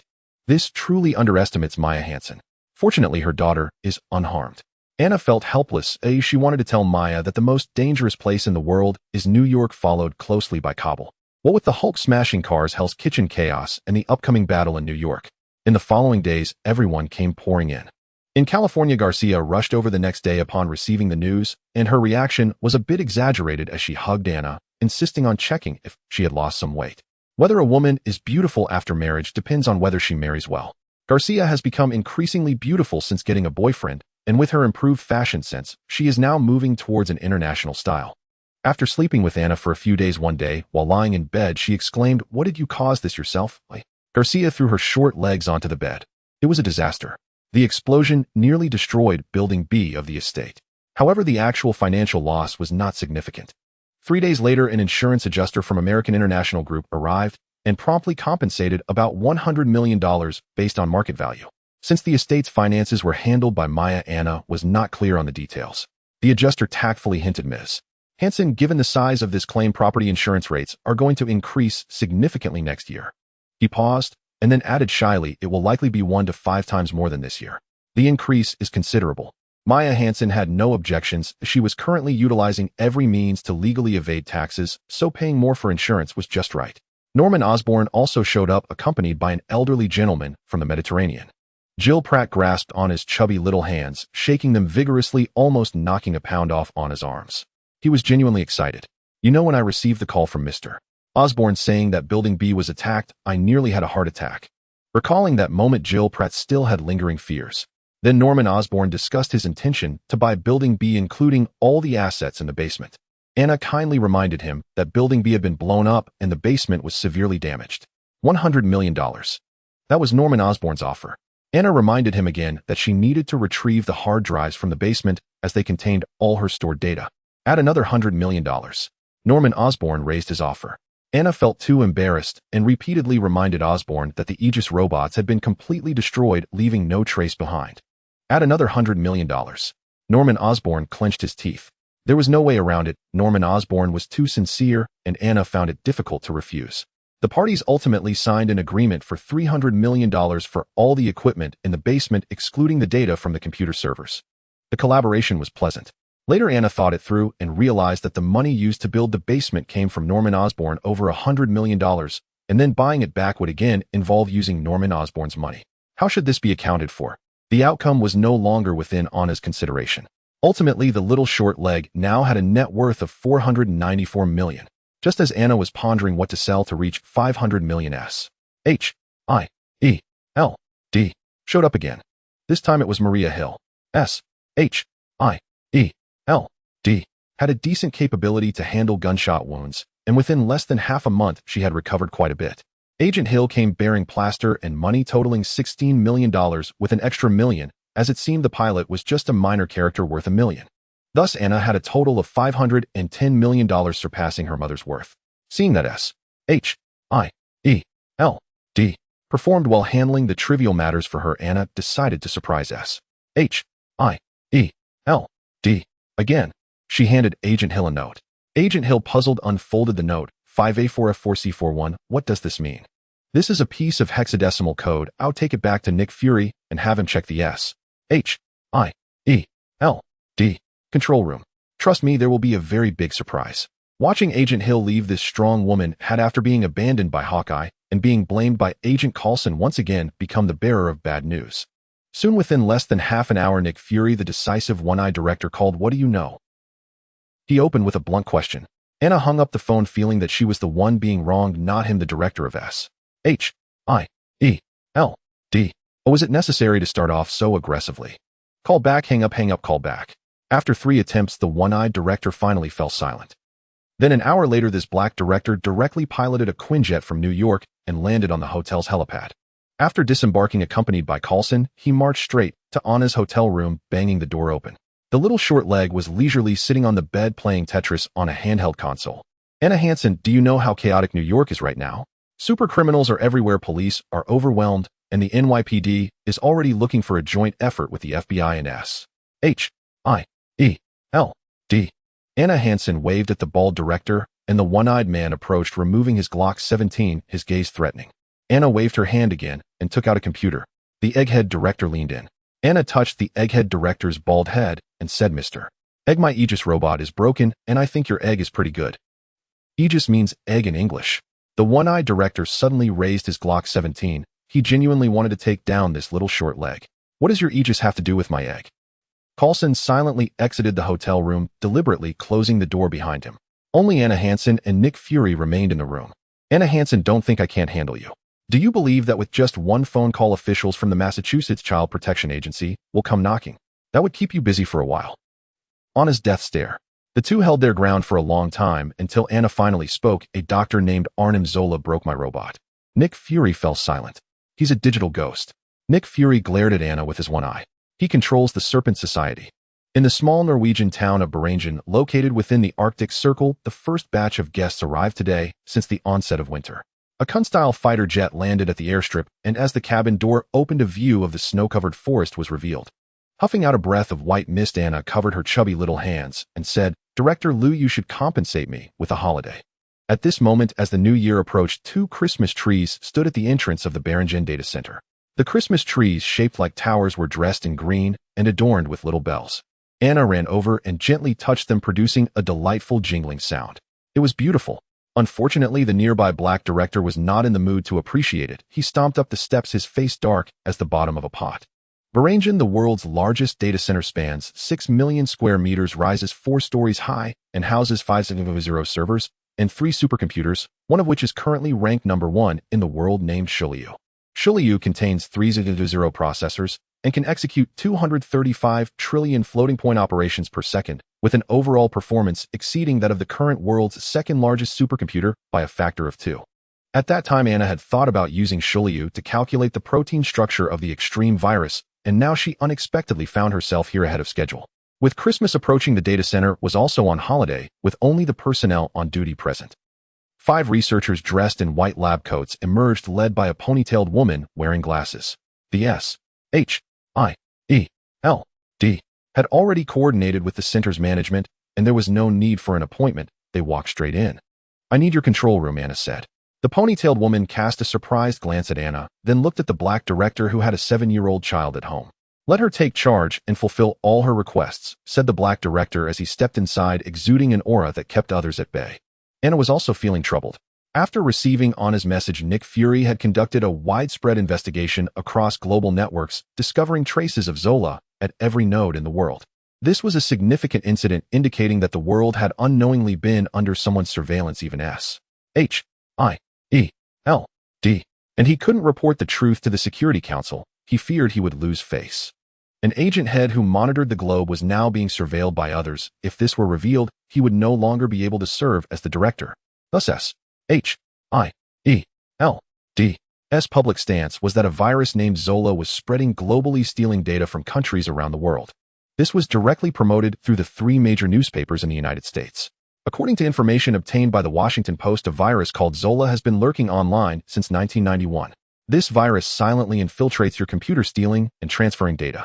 Your bank account passwords are transparent under the virus influence. Currently, it is still unclear who created the virus.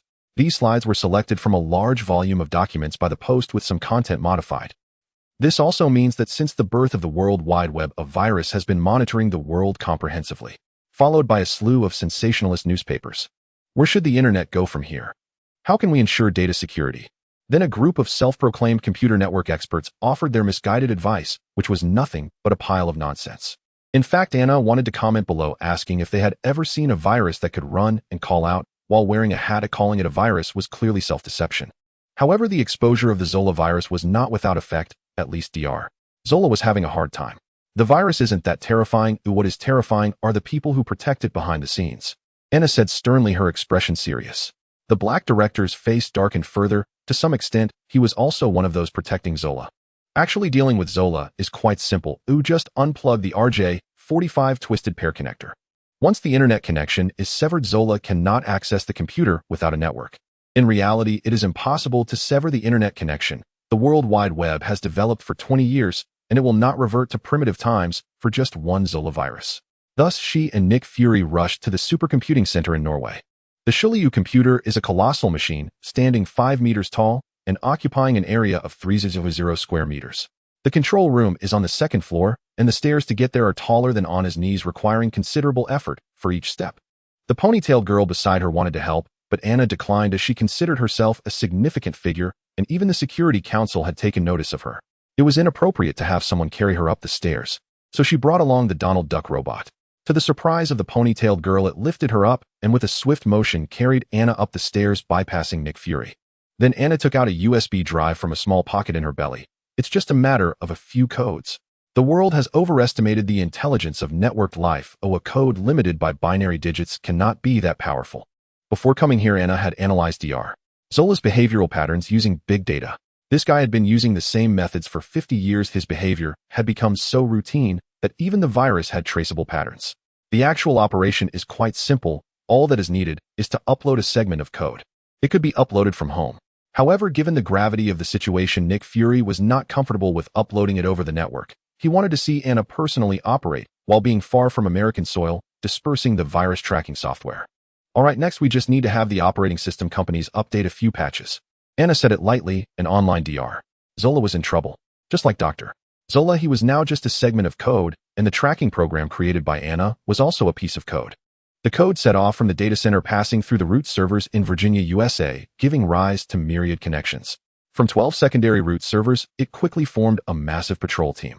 In various corners of the world, including the United States, Japan, the United Kingdom, and Sweden, a patrol code appeared. As Dr. Zola evolved, so did the patrol team, and the patrol team evolved even faster with the support of endpoint operating systems. They converged and ultimately found several computers still using tape to record files in an old military camp in Michigan. Dr. Zola was finished. In the top floor office of the Tri-Wing building, Alexander Pierce was handling documents. Brock Rumlow knocked on the office door. This reckless fool who disregards the bigger picture, blow it up. In the moonless night, the starlight was sparse. In a corner of Michigan, there was a building enclosed by barbed wire, surrounded by wild grass, with gravel crunching underfoot. This place once thrived during World War II. It was a garrison for the U.S. Army where Captain America was born. Later, the Strategic Scientific Reserve established its base here, and even now the central emblem of the flying eagle can still be seen in the building. Now the building was bustling once again, with trucks entering one after another. The two-story building had a low office that had been raised with temporary steel reinforcements. On top of the steel structure were sheets of color-coded roofing. When it rained, water streamed down the roofing, and in areas where it wasn't properly laid out, it leaked. As one walked inside, the sound of clanking could be heard. A worker wearing a hard hat was operating a gantry crane, while 4 extended electromagnetic claws lifted a container. Beside it, a forklift passed by, its forks lifting an A4 steel plate, which another worker wearing protective goggles cut into pieces according to the blueprint. Then 2 workers lifted it and sent it into a press. The hydraulic cylinder descended, taking shape, and a shell was formed. Dr. Octopus stood on the observation deck, 4 metallic mechanical arms flitting around him. Through the thick lenses of his sunglasses, he could see several workers below performing the final welding tasks. Under Dr. Octopus' transformation, this building had turned into a temporary factory in less than a month. Nutrient solution injected. Mental storage body introduced. Electrode activation initiated. Teresa Vasquez waved her hand, and the experiment personnel pressed the start button. The brain-machine interface, an unexpected invention by Dr. Octopus, had the perfect experimental subject right in front of him, Dr. Zola. With a crackle, sparks erupted from the electrical cabinet. Doctor, the output voltage is overloaded. Increase it further. The transformer is a temporary design, and cannot withstand more than 1,000 kilowatts of power. Increase it further, do you understand? The technician instinctively nodded, and under the immense force of the mechanical arm, he found himself involuntarily running to the electrical cabinet. Swallowing hard, he faced a liquid tank over 5 meters in size equipped with various solenoid valves, each connected to thick cables. Beneath the tank, dozens of transparent pipes transported nutrients and recycled waste. Increase the voltage by 10%. Glancing at the doctor on the observation deck and sensing his indifferent attitude, the technician steeled himself. 40%. At this point, arcs of electricity had already emerged from the electrical cabinet. If increased further, the entire factory would short-circuit. Dr. Octavius. Dr. Octopus waved his hand, and a mechanical arm rushed over. Amidst the technician's horrified screams, it smashed him into the burning furnace. The fire instantly engulfed the technician. Get back. Dr. Octopus' 4 tentacles flailed, clearing away the astonished staff. A mechanical arm reached out, snapping the circuit breakers in the electrical cabinet. Boom, boom, boom. All 5 circuit breakers were pressed simultaneously, instantly outputting 5 times the original power. The temporarily designed factory circuitry and wiring were utterly inadequate to support such a massive power output. Amidst the crackling sounds, light bulbs exploded, glass shattered, and workers scattered in panic. With a snap, due to the excessive output power, the connection between the cables and the electrical cabinet overheated, melting the joints. The cables broke, completely crashing down from the air while still sparking. The severed cable triggered a chain reaction. The voltage became unstable, first causing the lights in the factory to flicker. Then the electromagnetic claws of the crane lost power after the cable failed. One claw suddenly released, leaving a 40-foot container suspended in midair. As the container tilted, the materials inside slid down, crashing against the container door. One of the hinges on the door was broken, causing the door to bulge outward. Now the container was supported by only 3 electromagnetic claws. The factory was a temporary design and many components were non-compliant. The gantry crane's limit switch was utterly insufficient to support more than 20 tons of weight. Amidst the clanking sounds, the limit switch slowly bent, and the container sagged lower, eventually tilting to a 60-degree angle. The remaining electromagnetic claws could no longer bear the weight. Boom! The 40-foot container lost control and crashed down from 10 meters high. With a deafening noise, the container door burst open and the goods inside tumbled out. One wooden crate after another smashed to the ground, instantly splintering and scattering weapons and ammunition everywhere. This was just the beginning. The foundation screws connecting the gantry frame and the concrete floor snapped, and the over 20-ton I-beam gradually tilted, collapsing the load-bearing wall. The steel structure of the factory could not withstand the weight of the gantry frame. Amidst the creaking sounds, the I-beams, channel steels, and angle steels slowly bent. Doctor, the factory is about to collapse. Teresa shouted as a piece of no. For angle, iron fell down. She rolled away, taking cover on the loading platform. The entire factory collapsed like a game of Jenga. The temporarily recruited workers inside the factory had already fled in all directions. Amidst the cries for help, falling steel structures crushed a cast iron worker beneath them. His legs were already broken as the electric hoist carrying the steel plate passed over, directly severing his head. Dr. Octopus' gaze remained fixed, following his line of sight. One could see bubbles continuously rising from the liquid tank. Within the bubbles, a head bobbed up and down. Above the liquid tank, in a beam reinforcing the wall, bent down. 2 metallic tentacles supported it, while Dr. Octopus extended 2 more mechanical arms, grasping the severed cables and splicing them together. Amidst the sparks, Dr. Octopus' face looked madly obsessed. Damn it all, scientists are madmen, Teresa cursed, taking the chance to escape while the factory was not completely collapsed. Behind her, like an earthquake, the concrete steel structures came crashing down, raising clouds of dust. After a long time, the sound of the collapse gradually subsided. Is it over? Teresa could hardly believe that after a month of effort and over $100 million in funds, the promised brain-machine interface and mental storage transfer technique had just vanished. As she turned to leave, a sound came from the center of the ruins. Anna was completely unaware that in Michigan, with the help of Dr. Octopus, a certain short-necked antique had turned into a necklace can. Even if she knew, she wouldn't care. The time had already crossed into the new year of 2008. Now she and Maya were caught in a moving limbo. The price on Madison Avenue had already been negotiated, but the Rand Group came along and sealed the deal at a higher price. Therefore, Anna and Maya spent the new year in a hotel. Breathe out, breathe in. Breathe in, breathe out. At the One Central Park Hotel in New York, in the fitness center's yoga room, the yoga instructor was guiding Maya Hansen through abdominal exercises. Those who sit in an office for too long always have this problem: excess fat on the abdomen. To maintain a perfect figure and help Anna lose weight, Maya specifically spent an hour in the yoga room every day. Speaking of Anna, Maya felt that she had gained weight recently, and it seemed like she couldn't even feel her bones anymore. If this continued, she would turn into a ball. Weight loss was a must. Coach, Maya greeted the female instructor. I think my daughter needs some assistance. The instructor, still puzzled, followed Maya's finger and immediately understood. The instructor watched Anna's round head droop down in front of her, becoming a side of her face pressed to the ground. Then came her round shoulders. Next was a single knee and a short leg. Finally, with one side of her face pressed against the yoga mat, half of her body lay down. The plank turned into a position for sleeping on the floor. The instructor was both amused and exasperated. This was treating the yoga room like a bed, making the plank training seem pointless. She walked over and patted Anna's round head. Anna crawled up one side of her face, flushed not from embarrassment, but from being pressed while sleeping. Lie on your stomach with both elbows bent, supporting you on the ground. Maintain even breathing. Still lying down. All right, this move is too difficult for you, and let me assist you. The instructor had no choice but to grip Anna's overalls from the waist and help lift her. Lift it up, let it down. Lie flat. Lift it up again, let it down. Lie flat again.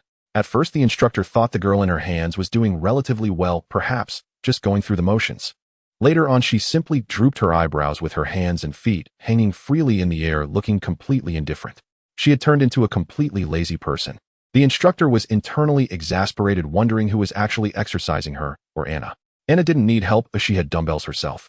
Eventually, the instructor felt helpless. Anna doesn't need to lose weight. That's just baby fat. Losing it won't do any good. What weight loss?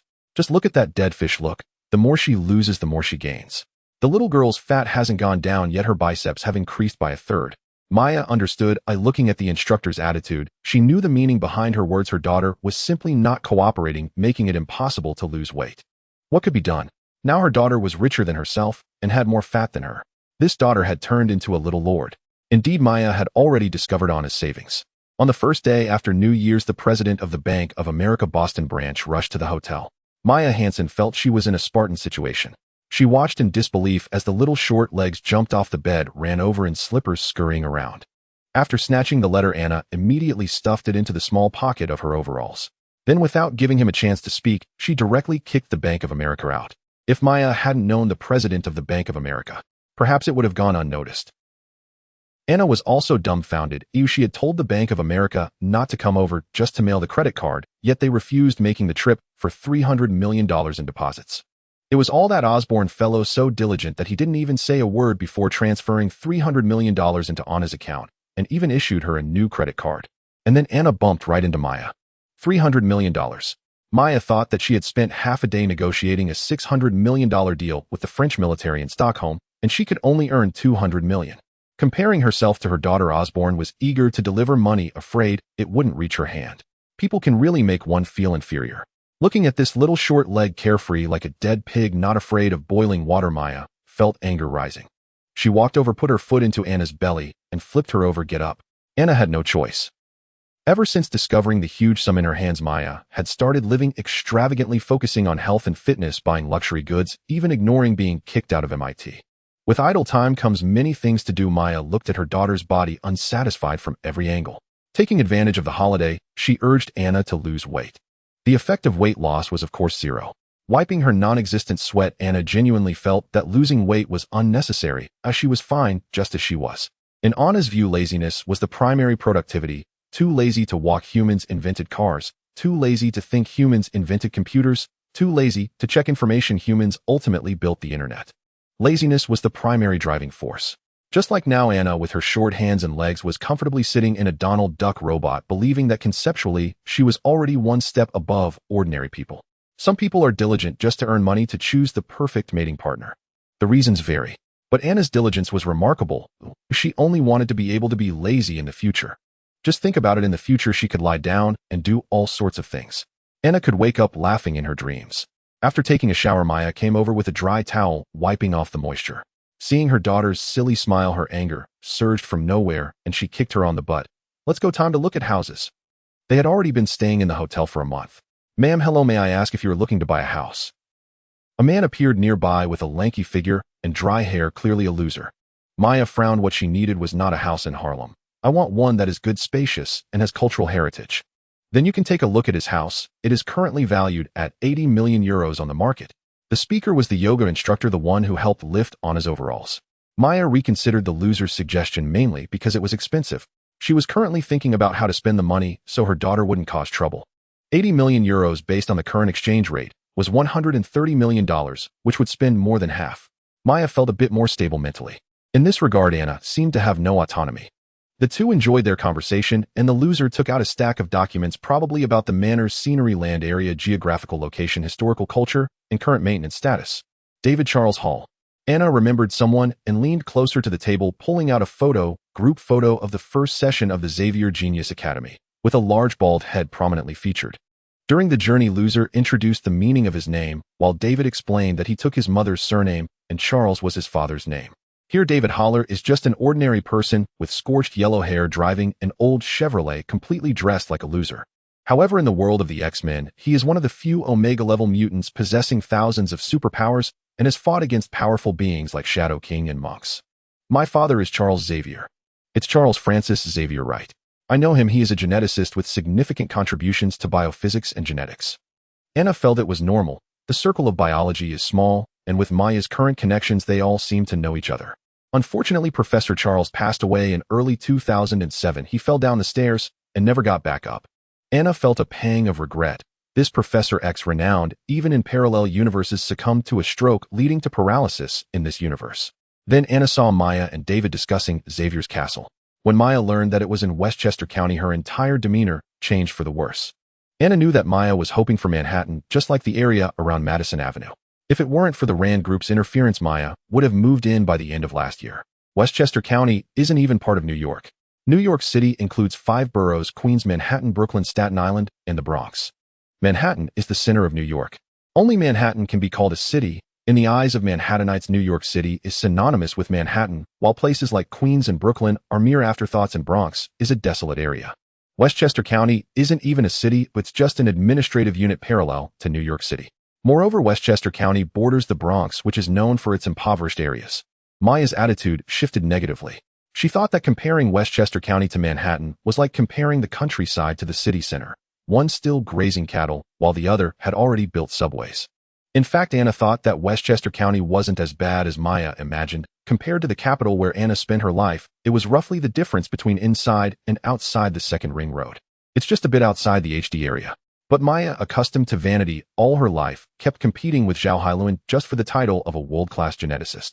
Looking at the place they were staying these days, the One Central Park Hotel located in the Midtown area of Manhattan. This is the most crowded and bustling part of Manhattan. Opening the curtains right across was Stark Tower. A bit farther away was the Empire State Building, known as the symbol of America. Legend has it that King Kong climbed it to fight planes. Further still was the famous Rockefeller Center, along with the United Nations headquarters and various other famous buildings. In these few days, life has been delightful. A jog right outside the hotel leads to Central Park. The largest park in Manhattan. Nearby was the infamous Hell's Kitchen.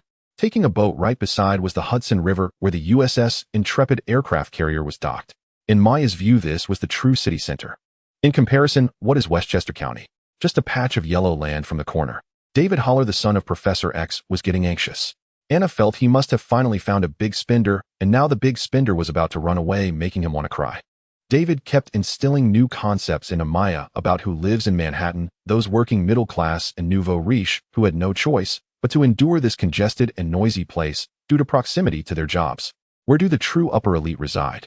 Long Island's Long Beach. That's right, the place where Dr. Octopus once lived.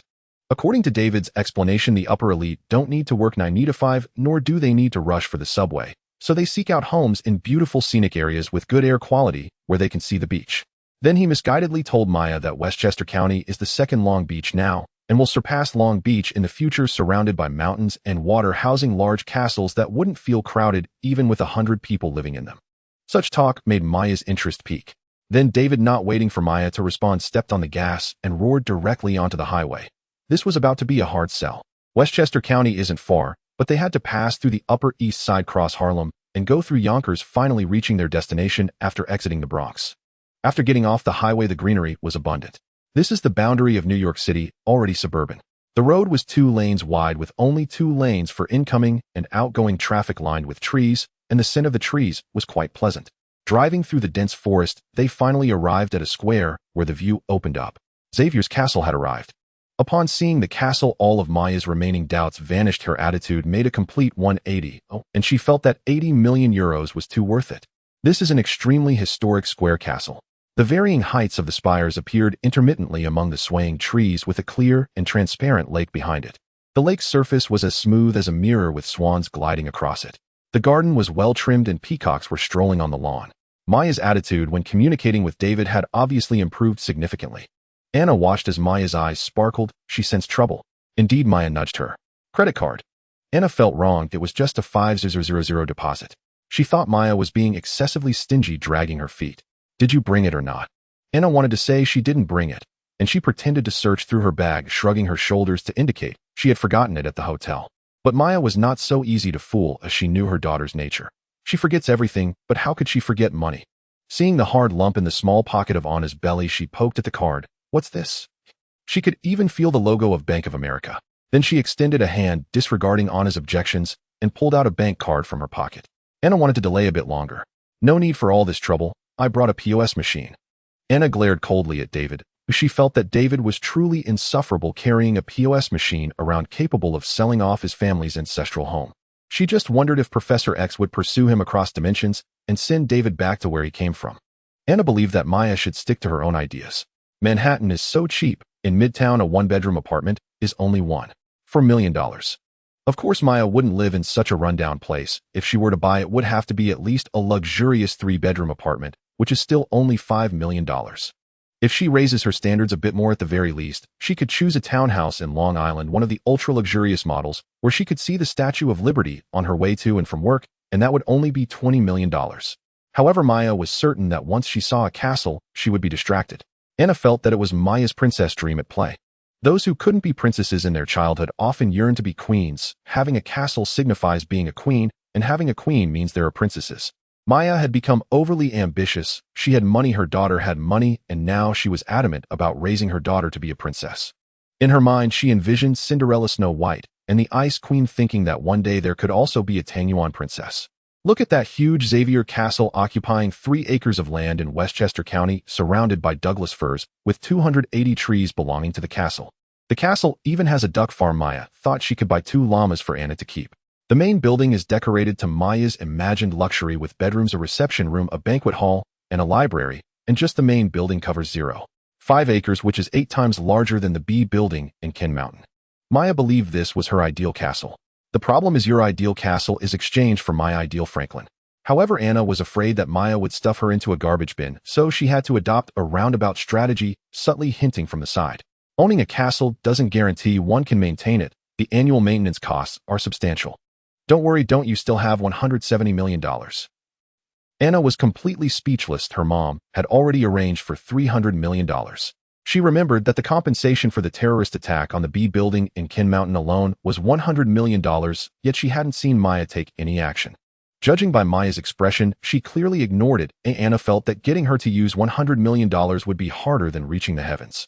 There was no way around it. Having such a mother made Anna feel like she had run into bad luck for 8 lifetimes. A blood loss. Entering the castle, Anna stepped on the creaky wooden floor, feeling quite disdainful. With her short legs, her ideal was a castle that combined modern technology, a smart home, where everything is interconnected, not needing any servants. Looking at this floor, some places were even raised and peeling. The banquet hall looked quite luxurious at first glance, but according to Anna's understanding, it was merely superficial. She thought they should install a 3D projection communication system in the banquet hall for easier contact with Osborne 1. Her mind calculated the parameters and searched for the best camera installation spots. Then she noticed several oil paintings hanging above the fireplace, and Anna thought they could demolish that wall. Meanwhile, Maya and David were excitedly discussing the castle's history. This is my father, Charles Francis Xavier. In the painting, Xavier looked more like a younger version of Professor X, like the one played by James McAvoy, appearing to be around 30 years old and looking quite youthful. At this point, he was already bald. One couldn't help but marvel at how powerful the balding gene is. Professor X is naturally bald, which goes without saying. David, the unfilial son of the professor, was only 30 years old, but already had a receding hairline. Professor Xavier had 2 wives. The first was David's mother, Moira MacTaggart, whose oil painting bore her family lineage, originating from a baronial family linked to Socrates, also a noble. Next to her was a painting of Mystique Raven Darkholme, a true American with slightly fairer skin. It seemed that without superpowers, both Professor X and Mystique were living better lives. Tracing back further, one reaches Professor X's great-grandparents who came to America during the Gold Rush era in the late 19th century with the first group of missionaries. Xavier Castle was established by them. Maya felt quite satisfied after all. How many years had it been since the founding of America? Just over 200 years, and how many years since MIT was established? Only 150 years. Buildings that have lasted for over 100 years are considered historical and cultural in America. David had no sense of guilt about selling the family heritage. He even encouraged Maya to smash those portraits. Maya had considered it before, once thinking about removing the oil painting of Professor X, but she felt the painting carried the history of the castle, so ultimately she decided against it and left it hanging. A piece of paper fell from the oil painting. Maya picked it up and stared at it for a while. Anna was curious too, standing on her tiptoes to look up. Maya, with her long legs, was a bit too tall, and Anna couldn't see clearly, so she helplessly clung to Maya's arm with her two little chubby hands. In the blur, she saw that it was in Latin, something like north or something. It seems this name has history. Maya, having read the Sherlock Holmes detective stories, was so foolish as to think of searching for secrets in the castle. Then Maya flipped behind the portrait and found the parents of Professor X, Brian Xavier and Sharon Xavier. In that era, women followed their husbands' surnames upon marriage. Maya, well-versed in scientific biographies, recognized Professor X's father, who seemed to be a scientist with notable achievements in quantum mechanics experiments. However, Maya wasn't concerned with Brian Xavier's achievements. She found a wooden carving behind the painting. The image of the woman made Anna uncomfortable at first glance. She looked like an Audrey Hepburn who had grown up eating stinging nettles, with a body as thin as a stick, dressed in a leather jacket and sporting a neck-length bob dressing in a somewhat androgynous manner. Thinking she was very cool. Seeing her made Anna feel a surge of frustration. This figure even boldly extended a hand with the middle finger and index finger together, pointing a sword at Anna. She felt this was a provocation akin to a black person flipping the bird and saying, "No, no, no, you can't." Anyway, Anna just felt annoyed as she thought the carved woman was mocking her from head to toe, everything about her short legs and round face. How could there be a woman trying to act cool in front of her? Anna felt she had to put that figure in its place.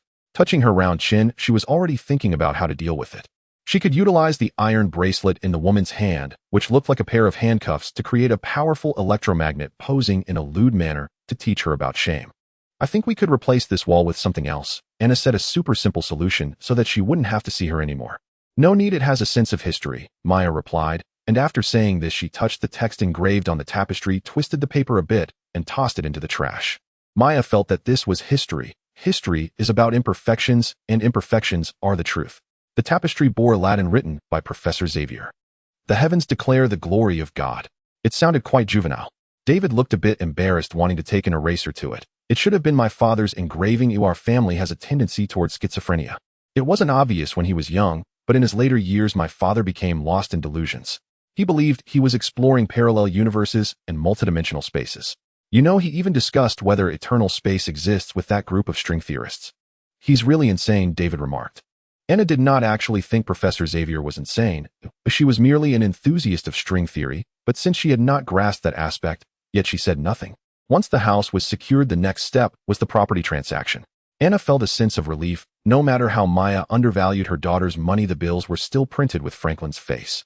The negotiation was intense, with Anna strategizing from the sidelines.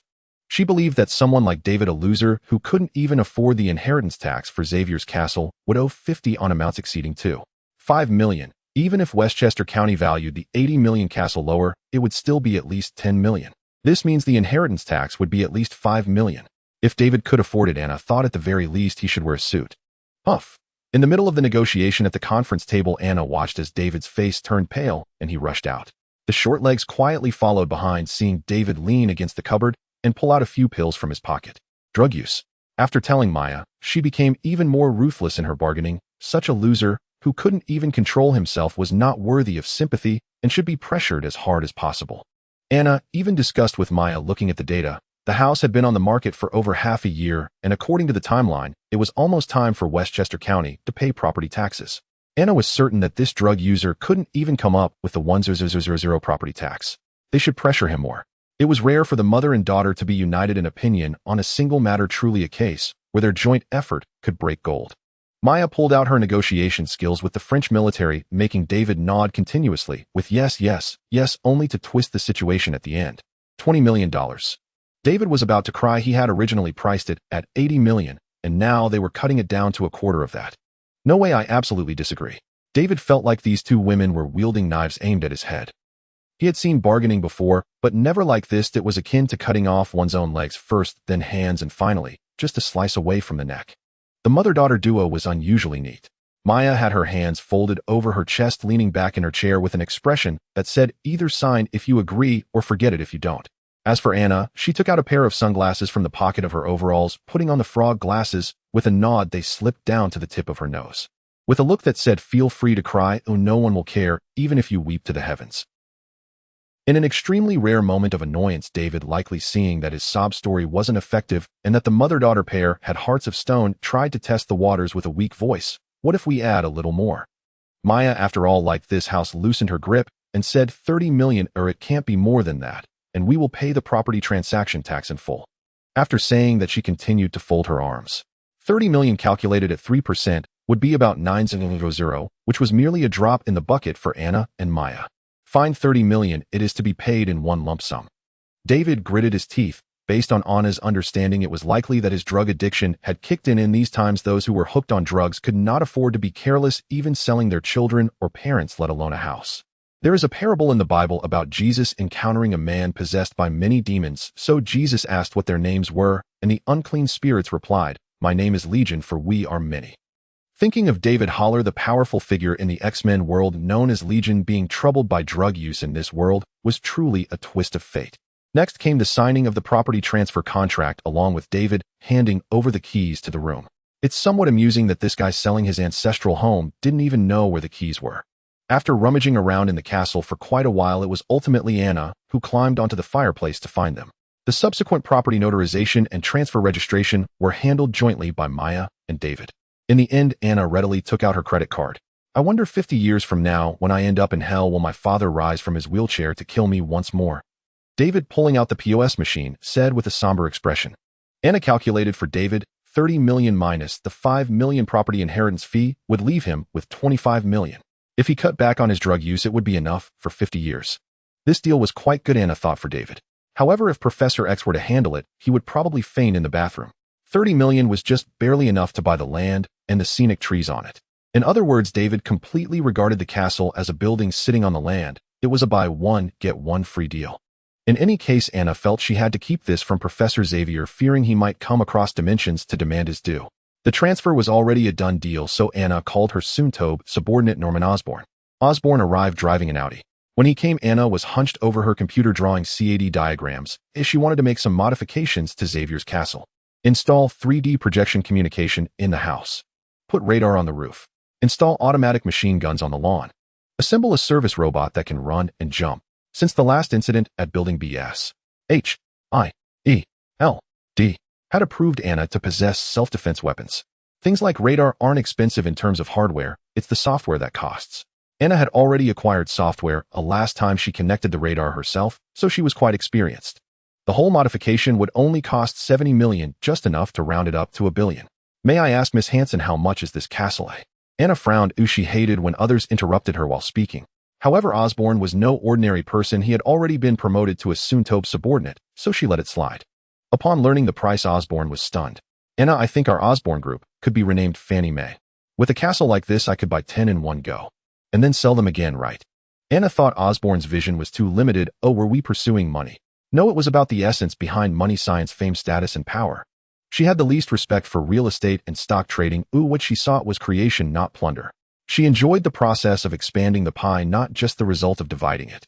Last time, a certain big shot from Wall Street, apparently from a hedge fund, wanted Anna to design an algorithm. She didn't even ask for a price and directly left him outside the door.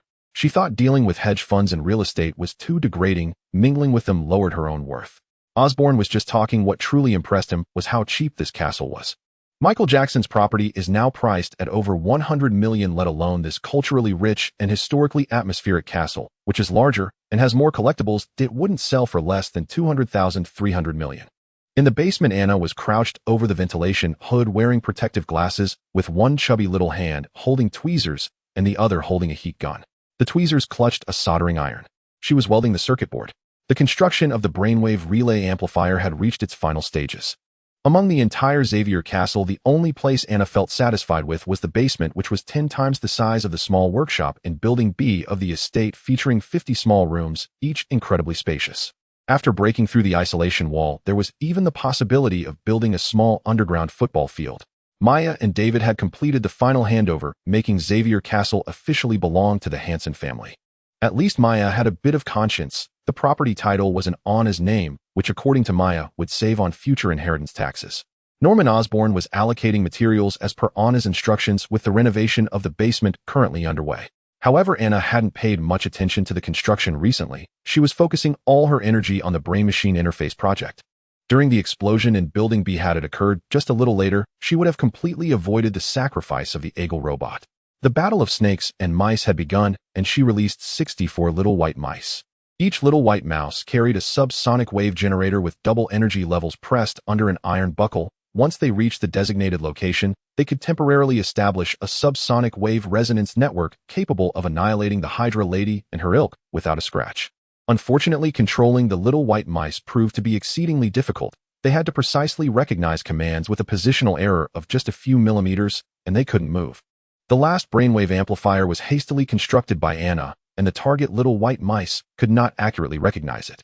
The results were predictable, though after adjusting for quite some time, the mice had not been fully deployed to the designated locations. Then the Eagle robot self-destructed. The 64 little white mice were rendered useless. After the previous experience, Anna felt she should properly handle the brain-machine interface work. In fact, the potential of the brain-machine interface was enormous. As Dr. Zola said, using the brain-machine interface, humans could control machines, machines could control humans, and ultimately humans could control other humans through the control of machines. The short-necked doctor spoke too far into the future to reach a level where humans surpass intermediaries. To control others would take at least 50 years. What Anna was currently doing was merely enabling humans to control machines. She placed a helmet on the roundhead figure. The helmet featured electrodes, capacitors, memory, solid-state drives, CPUs, and Wi-Fi transmitters and receivers, essentially forming a small computer. Anna connected every line of the helmet, including high and low voltage, even the internal CPU lines. She designed a dedicated command system for the brain-machine interface, which was placed inside the CPU. Then she contacted Intel to have them reconstruct the CPU lines according to her design blueprint. Upon pressing the helmet button, the red, yellow, and green indicator lights flashed in sequence before finally settling on green. The electrodes made contact with the scalp, and the antenna began signal transmission with the graphene in the cerebrospinal fluid. The brainwave receiving amplifier was functioning normally. The mixture of graphene and gene expression protein was personally injected by Anna into the robot. After administering a local anesthetic, she inserted a syringe into the anterior fontanelle. Inserting into the anterior fontanelle caused the least damage to the skull. Practical experience had proven that the expression protein was quite effective, but to prevent hackers from intruding unnoticed, Anna had used graphene to create a control circuit deliberately controlling the transmission bit rate. Now Anna was ready to release it. The command system contained 156 operational instructions, all placed within the computer instruction register. Anna's commands were goal-oriented, for instance, instructing the robot to fetch a milk bottle. Commands transmitted from the cerebral cortex were translated by graphene into expression proteins. These proteins output enhanced signals back to graphene, which then filtered and amplified the operations before transmitting to the helmet's signal receiver, which then relayed it to the robot via the antenna. The robot had an internal functional computer. Upon receiving the instruction, it would analyze the optimal path and the operations required at each point along that path, ultimately retrieving the milk bottle and delivering it to Anna. Currently, Anna was able to operate the robot for simple tasks. The robot was no longer like the one in Building B that had shown signs of Parkinson's disease. Its mechanical adjustments were functioning smoothly. This was just one application. The brain-machine interface had another incredibly powerful function. It could input data received by the eyes and ears into the helmet's computer, which would generate vector maps and then send them back to the cerebral cortex. Simply put, it was about digitizing what was seen and heard, extracting key information. Do not underestimate this application. It was significantly powerful. The human eye perceives a pixelated bitmap, and the data obtained is all blurry. However, after processing by the computer, Anna could utilize the digitized world. For example, regarding the height of the castle, she could directly use her eyes as a receiver combined with her position and the distance between her retina and lens to accurately calculate the height. For instance, based on the data Anna obtained, the tallest point of the castle was 21.5 meters. According to the latitude and longitude of Winchester County, the angle of sunlight incidence, and the length of Anna's shadow while standing under the sun, she could measure her own height. At 15 meters. With the helmet serving as a timer by dividing displacement by time, Anna could accurately calculate speed. Dividing speed by time would yield acceleration, and multiplying acceleration by estimated mass would give her the force exerted by a kick. There was one final benefit. The brain's storage capacity was limited. The brain's memory capacity, calculated based on 10 billion neurons, is a maximum of 30 TB. In terms of current standard server hard drives, this amounts to the capacity of 30 hard drives. This is not too much, but rather too little. One of Anna's robot designs requires 250 TB, meaning that even with the full utilization of the human brain, one could not fully retain a single robot blueprint. At this moment, with the brain connected to the network became a backup hard drive for the brain. Anna could use her brain as a root directory storage device, obtaining server addresses based on the index and retrieving data from the server effortlessly. Theoretically, the brain's storage capacity could be unlimited. She could now remember every street and the shape of every landmark in New York's 5 boroughs, not using her brain, but by extracting and retrieving. However, the brain's circuitry is far more complex than a computer. A CPU circuitry merely repeats and copies over and over again. In contrast, the brain's circuitry with 10 billion neurons has 10 billion different organizational methods. In terms of complexity and integration, the brain far surpasses current supercomputers. Now Anna's brain possessed both the precision of a computer and the high integrative capability and complexity of the human brain. Perhaps this is what others refer to as the new humanity. In the basement, Anna furrowed her brow, noticing that the screens for Channel 14 and Channel 15 had frozen. As a microelectronics expert, she had immediately instructed the low-voltage construction workers to inspect the electronic surveillance upon arriving at the Xavier Castle, replacing all video monitors that had been in use for over 2 years. Everything was new. It was inconceivable that the surveillance could malfunction. Anna, a scientific theorist, believed that coincidences often conceal deeper truths. Leaping from her chair, the little stout girl pulled out a subsonic emitter with one hand and grabbed an ultrasonic detector with the other, tucking it into her denim overalls before cradling a brainwave reception and amplification helmet as she climbed into the elevator. The subsonic emitter consisted of 2 rings connected by a bracelet. The bracelet resembled a golden bangle worn by traditional Chinese New Year doll figurines. Inside, however, it contained a suspension liquid infused with graphene batteries, while the rings featured patterns made from circuits of nanometal wires.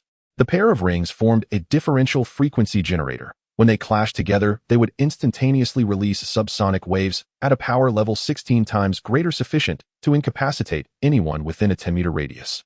The elevator halted on the 2nd floor. After stepping out, Anna carefully navigated the stairs, holding onto the wall, pausing to press her ear against the wooden wall to listen. By the time she reached the corner, she could faintly hear voices stopping to don her helmet, which felt a bit tight. Anna felt that proceeding further would not be safe. She then took out the ultrasonic detector, which no longer required a display screen due to the brain-machine interface. The data processed by the helmet streamed directly into the cortex of the little stout girl's brain. Images behind the wall began to materialize in her mind as the computer transformed the raster graphics into vector graphics. A form popped up detailing height, gender, estimated weight, and even cup size, rated as a. By the fireplace stood a couple in an intimate embrace. The woman was slender, dressed in a cool-looking leather jacket with shoulder pads, while the man was gaunt. As Anna scrutinized their shapes, she recognized him, David Haller. What a waste. Anna had always felt that cheap goods were never good, and having bought Xavier Castle today, she anticipated a heap of trouble tomorrow. David lounged in a chair, interacting with the woman, their chemistry resembling that of enemies more than lovers. Perhaps David had said something hurtful that provoked the woman. In a frenzy, she yanked down an oil painting from the cabinet, first revealing one of Professor Xavier's, followed by Mystique's, and then another of David's mother. Anna was furious, her eyes wide. Didn't David think to explain that this was already the property of the Hansen family? Anna did not care about the money. Her concern lay in the fact that others disregarded her wealth. The woman continued to pull at a portrait of XS father, smashing it halfway before pausing. She stood there stunned for quite some time. Eavesdropping, Anna thought she had stumbled upon some incredible juicy gossip. Suddenly, the woman erupted in a hysterical tirade, cursing as she chanted a spell. From the movement of her lips, it seemed she was invoking the glory of the Almighty inscribed on the cabinet. It was as if she had gone mad. Anna scoffed. She believed that if there were a god, it was merely the other side of science yet to be reached. Through the ultrasonic detector, Anna noticed the woman suddenly lift a table from the banquet hall. Wow, that was a table 10 meters long and 2 meters wide, weighing over 500 kilograms. How could such a small frame manage that? Boom. Now there was no need to eavesdrop. Through the wall, the sound of the explosion carried outside the castle. Anna's castle was linked to the S.H.I.E. D. Alarm system. Once a certain decibel level was exceeded, SHIELD would dispatch personnel immediately. Given the magnitude of this explosion, Anna believed they would send at least level 6 agents, who, without needing to eavesdrop through the wall, Anna clearly heard the voice as it quickly floated to her ears. Then an invisible force propelled the little stout girl out, sending her rolling through the air like a ball from the middle of the staircase down into the banquet hall. No harm done, the carpet cushioned her fall. After getting up, Anna pressed a button on her helmet and lifted her head to see David. David Haller was a pitiful sight, tears and snot mingling as he sobbed, wiping his face with a large handful. She was so horrified that even her double chin was visible. She had seen disgusting things, but never something so grotesque. "Aren't you rich now?" The little stout girl, familiar with Kaufman's pathophysiology, understood that David's state of being covered in filth was what he deserved. Deprived of drugs for his addiction, his bodily functions had spiraled out of control. Fate was indeed strange. In a parallel universe, the mightiest of demons, the Legion, that dared to confront the Almighty, was now reduced to a state of flowing filth. David trembled, pointing towards the woman. "I was imprisoned by her for 3 days. Wow. Polaris." Anna's eyes sparkled, though not in the typical way of seeing a woman kneel. Rather, she was excited by Polaris' power. The human body possesses a certain weak reverse magnetism due to the presence of trioxide iron and other oxidized metals in muscle and blood tissue. This meant that sufficiently strong magnetic fields could even move a person. However, that would require an extraordinarily powerful force enough to nearly reverse the Earth's magnetic poles. In other words, the current Polaris was undoubtedly an Omega-class mutant.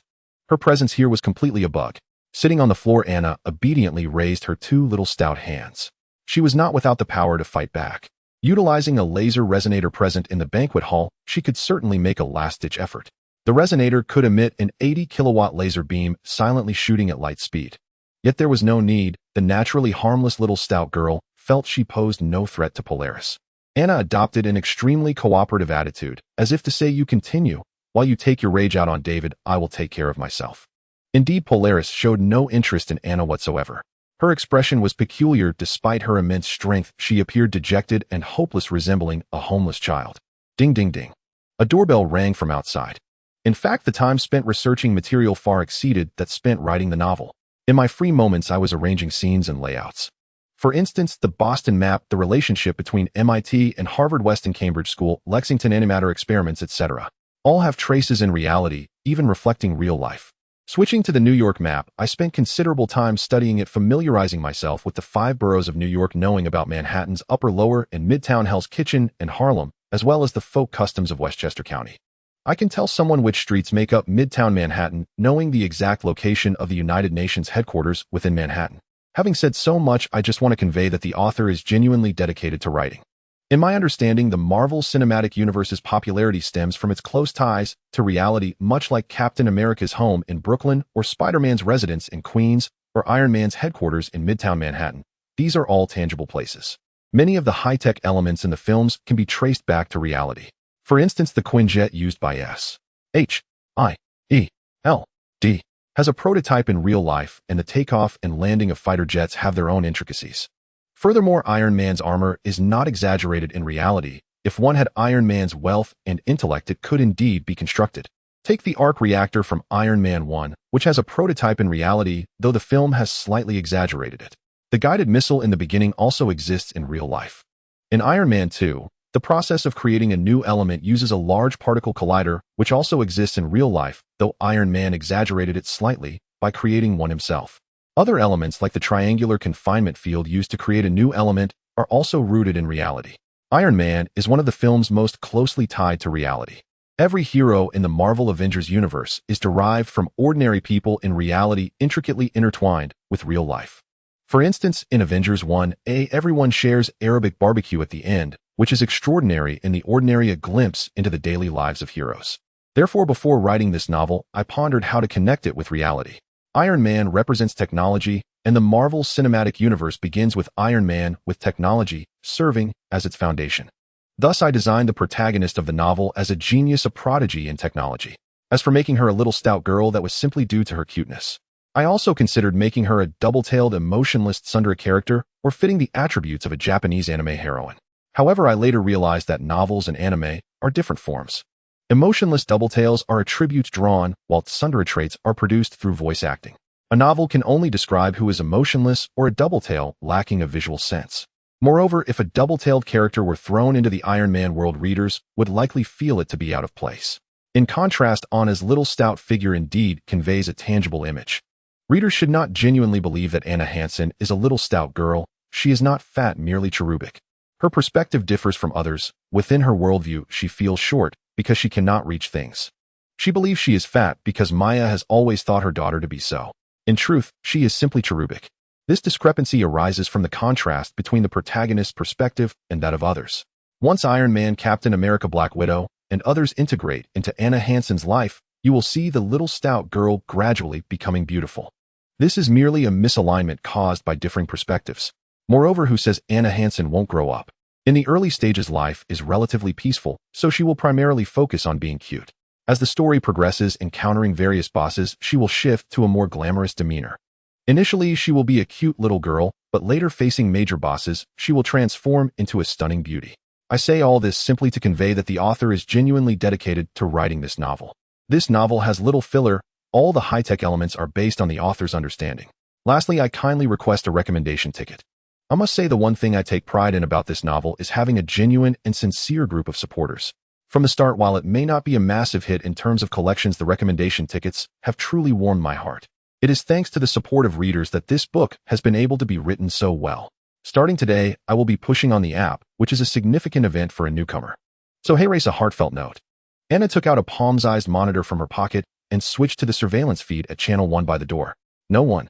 Anna did not believe that SHIELD would play tricks on her from behind the door.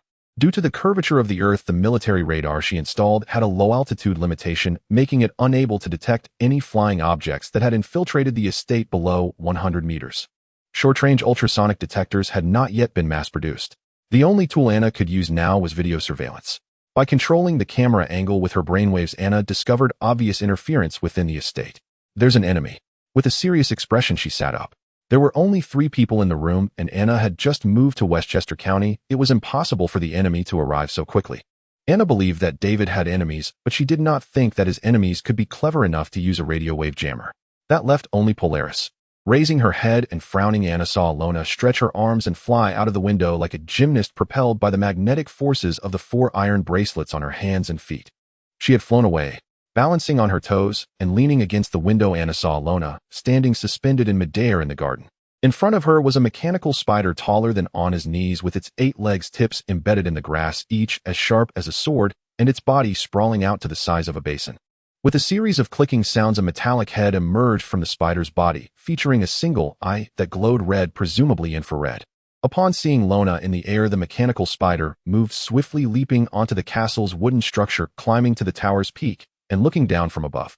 Anna thought that if her robot could have the sensitivity of this mechanical spider, she could command it to charge into the White House right now and whip President Brown first. This guy had a grudge against her. In 2008, he signed a new regulation on the Child Protection Act prohibiting children from purchasing dangerous goods above level 2, including nitroglycerin.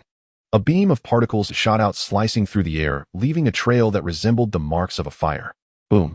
The particle beam struck the lawn, causing an explosion within a 5-meter diameter, mixing green grass with black soil, spraying up to 5 meters high before slowly settling down.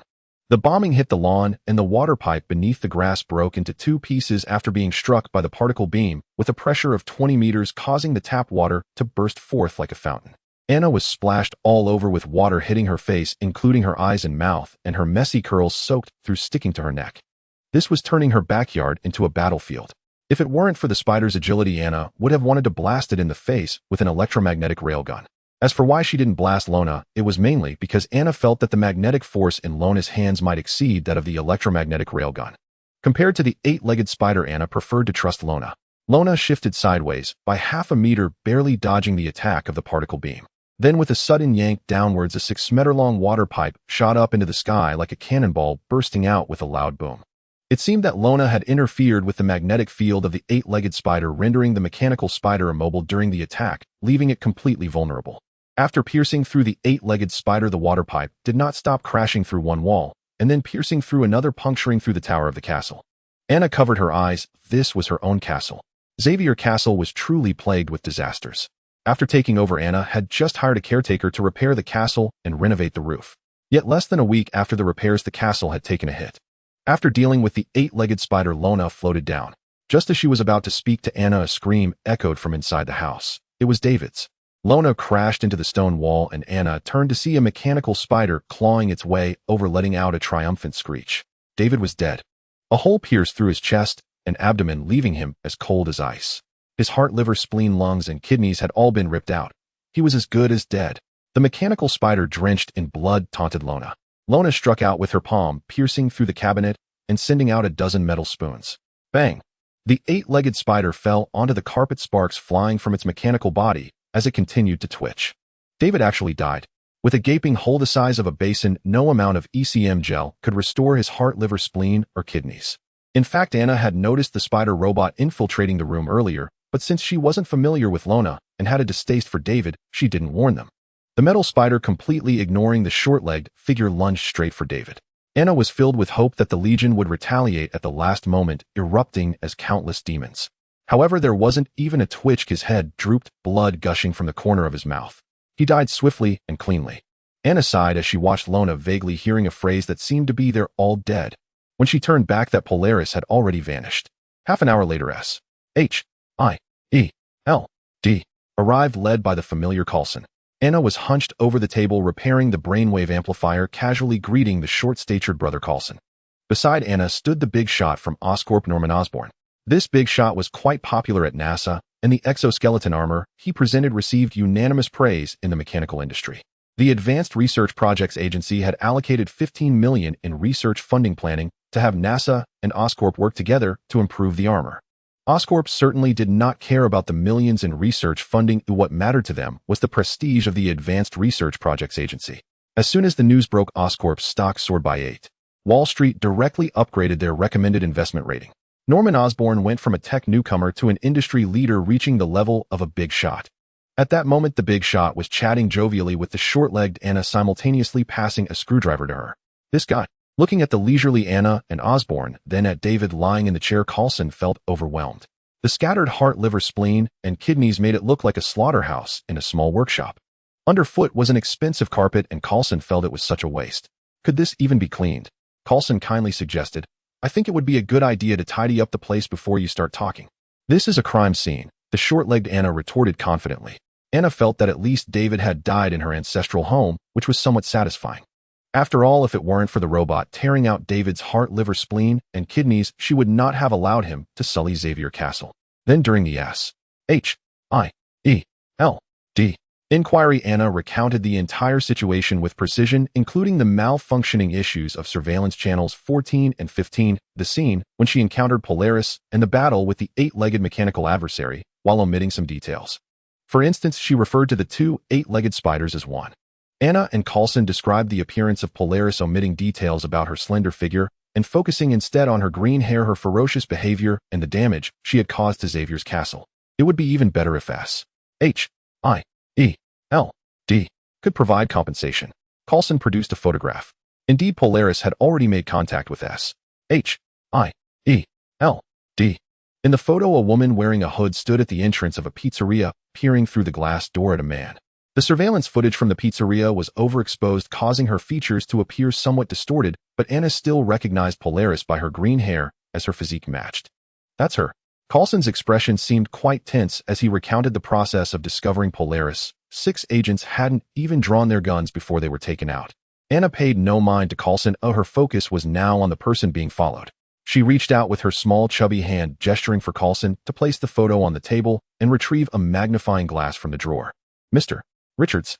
Anna had a vivid memory of him. She had met him once during the 2007 World Future Science and Technology Summit, where he sat in the third row among the invited guests next to Dr. Stern. It was hard not to notice Dr. Richards, who was the youngest among a group of elderly men looking no older than 35, irradiating calmness among the prominent figures. Anna had a photographic memory and could still recall the seating arrangement from that time. In the center was Dr. Hall, followed by Professor Selvig, then Dr. Stern with Mr. Richards seated beside them. While the scientific community might seem casual, everyone was aware of each other's significance. Being seated next to the esteemed Dr. Stern spoke volumes about Dr. Richards' status. He was still young, sitting next to notable figures like Norman Osborn and Ian Quinn, making him a shining star among them. Thus her short legs took notice and she paid attention to his name. Reed Richards. This guy was really famous, known as Mr. Fantastic. In the universe of the Fantastic for Mr. Fantastic was hailed as a genius on par with deities somewhere between Tier 6 and Tier 7. Anna felt that in terms of intelligence he was comparable to herself. After returning, Anna specifically looked up Mr. Richards' information and his resume was quite impressive. He had been hailed as a child prodigy since a young age, graduating from world-renowned institutions like Caltech, Harvard, Columbia University, and Empire State University, making him a polymath like Professor Xavier. That was about it.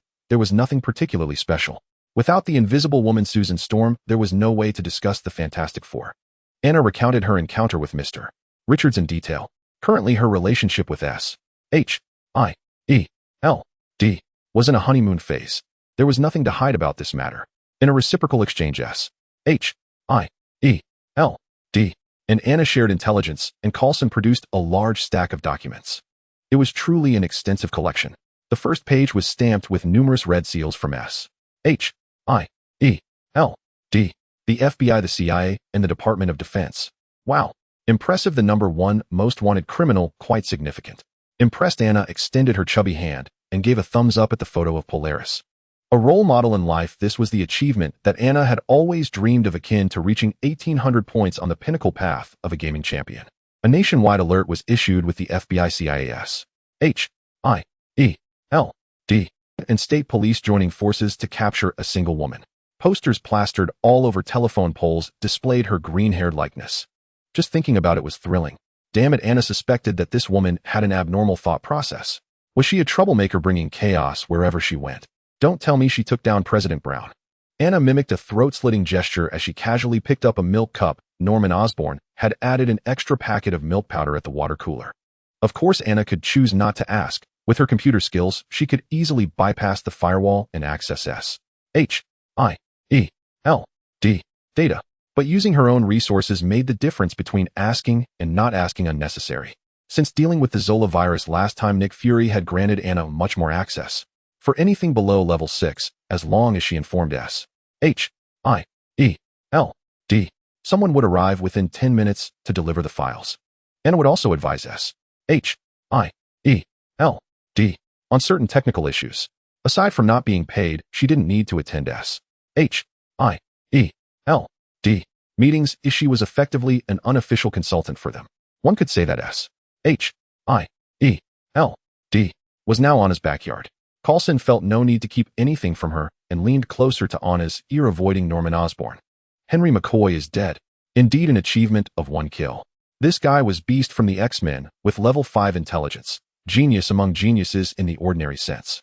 Anna had investigated former X-Men members, most of whom were leading lives as ordinary as one could get. Henry McCoy was one of them. He was a special invited expert at the National High Research Program, one of the 215 scientists with Project Veto power. A scientist so ordinary that his death was baffling. Anna didn't feel that a Henry McCoy warranted such a stir. True to expectations, Carlson produced another set of documents. One name after another emerged. 2 kills, 3 kills, 4 kills, 5 kills.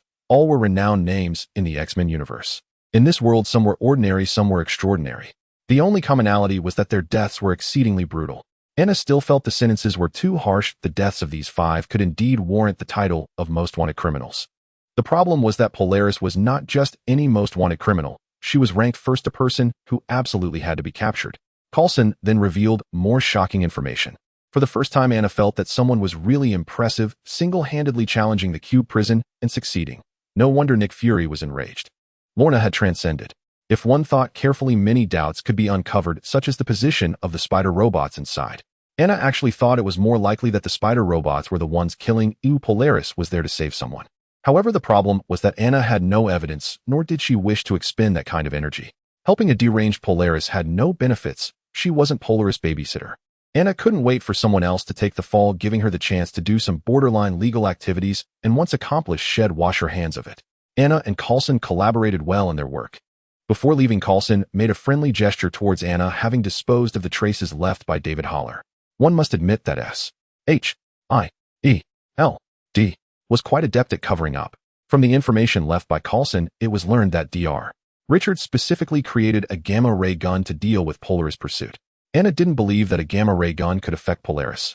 What was Polaris' specialty? Electromagnetic fields. and gamma rays. They were electromagnetic waves with wavelengths smaller than nanometers, essentially just electromagnetic waves. It would be surprising if it could deal with Polaris. Thus, the target of the gamma ray gun was evidently the spider robots. Anna raised her eyebrows at Norman Osborn. Anna felt that Osborn, no. One was quite considerate. When she called his name over the phone, Norman Osborn dropped everything from the board meeting and flew over from Manhattan. There was not a hint of hesitation. In contrast, Zhao Helen was extremely inadequate. Anna thought the long-range cannon had a very improper attitude. She decided to surprise her with something unexpected. Osborn retrieved the safe from the helicopter while Anna jumped onto the Donald Duck robot, thumping into the elevator. She went downstairs, turned left, walked to the end of the hallway, and turned right where a sign hung for the high-energy physics laboratory. The safe was Anna's request. After dropping it, she noticed the Stark Industries logo printed on the front. Opening it revealed 4 laser emitters. This was a conceptual product announced by Stark at the London Defense and Security Expo in 2007, each with 20 kilowatts. When the 4 laser emitters were combined, they could generate an 80-kilowatt resonant laser. Originally, Stark intended to create a laser Gatling gun to be mounted on warships for anti-drone reconnaissance, but it was too expensive and failed to gain approval from various military forces, leading to the abandonment of the plan and the discontinuation of the laser emitters. Anna was also very interested in the laser emitters. Even as the discounted daughter of Stark, she had to admit that Stark was a genius. He dared to say and do things, and many of his design concepts were far ahead of their time. It was only thanks to the connections of the Osborn Group in New York that they obtained these laboratory products. These were the last 4. The other 16 had been used by Anna to create a laser defense net to trap the spider robots invading the estate. Yes, the robot that was smashed down from the tower by Lorna. Lorna was a good woman. Good women never look back at explosions. Anna was a good girl. Good girls must inspect the battlefield and check for corpses. As she climbed to the 3rd floor of the tower with her short legs, she discovered a metallic spider. At that moment, the metallic spider was clinging to the stone wall, sparks flying from its shoulder, crackling as it tried to get up. Upon seeing Anna, the metallic spider bared its teeth at her, looking quite menacing.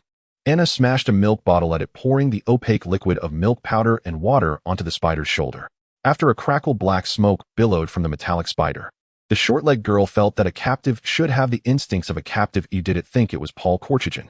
In truth, Anna was quite intrigued by the mechanical spider. Among the robots she currently owned, they had strength and could perform simple actions, but they lacked agility.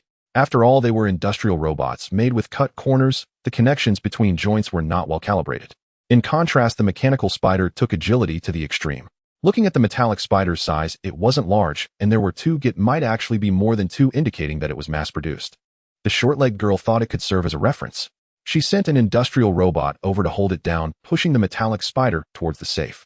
Suddenly, the metallic spider sprang up, driving its 4 limbs into the joints of the production line robot, while the remaining 6 limbs sank into the dual-cylinder structure, making a tooth-grinding noise as it ripped off the robot's wrist.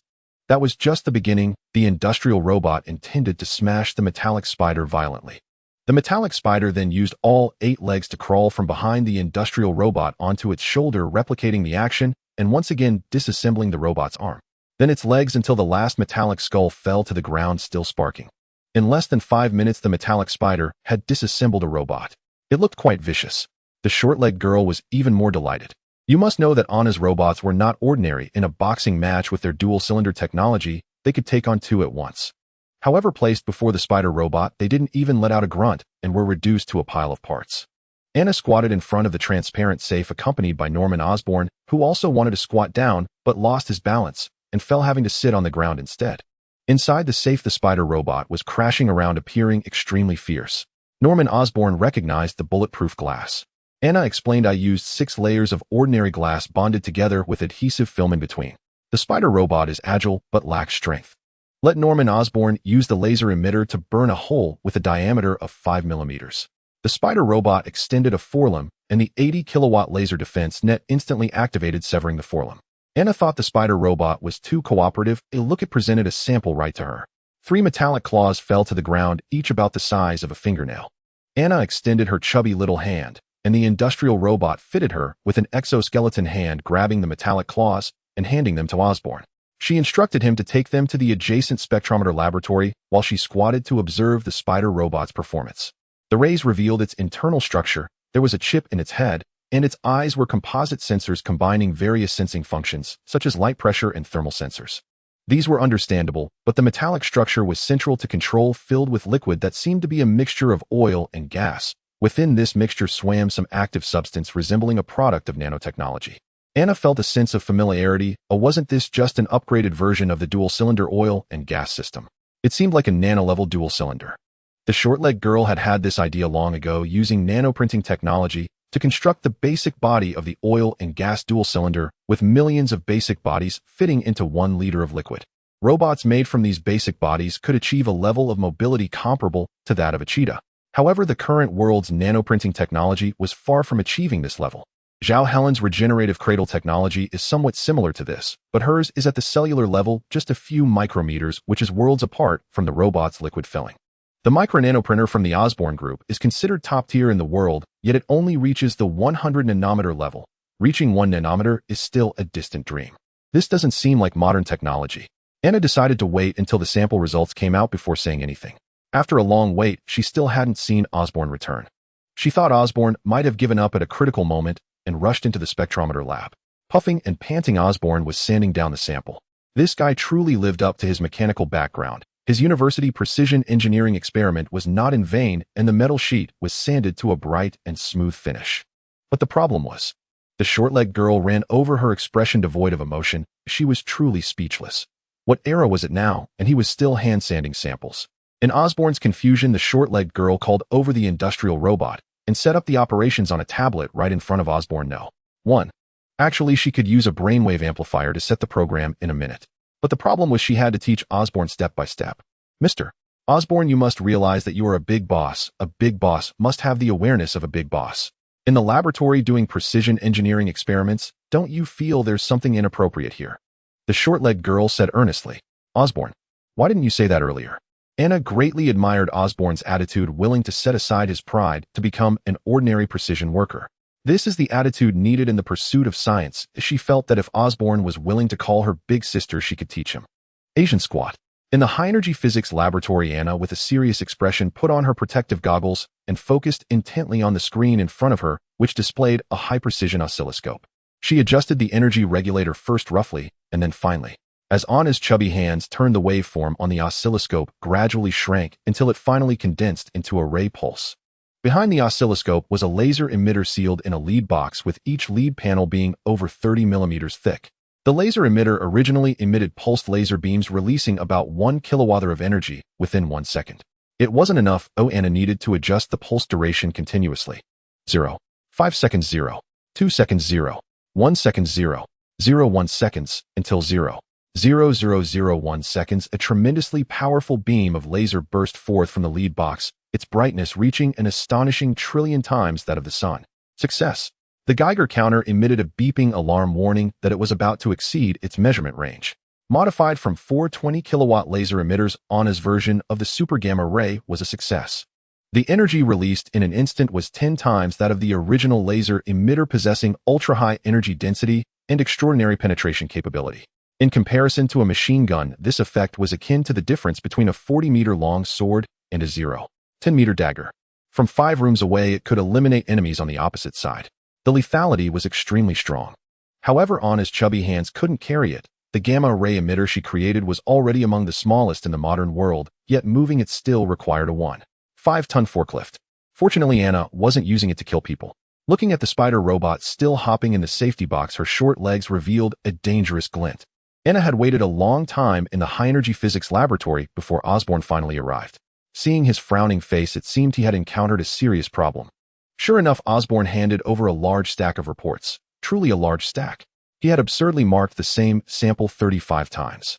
Each time was different, Osborne said, recounting his over 30 years of life experience, never having encountered such an odd situation involving anisotropic metals. Indeed, it looked like metal primarily composed of aluminum interspersed with small amounts of carbon, along with trace elements of manganese and silicon. Each sample showed different elemental compositions. On one occasion, the carbon content even exceeded 50. Anna furrowed her brow. Oh, no metal could cause such a situation unless it was.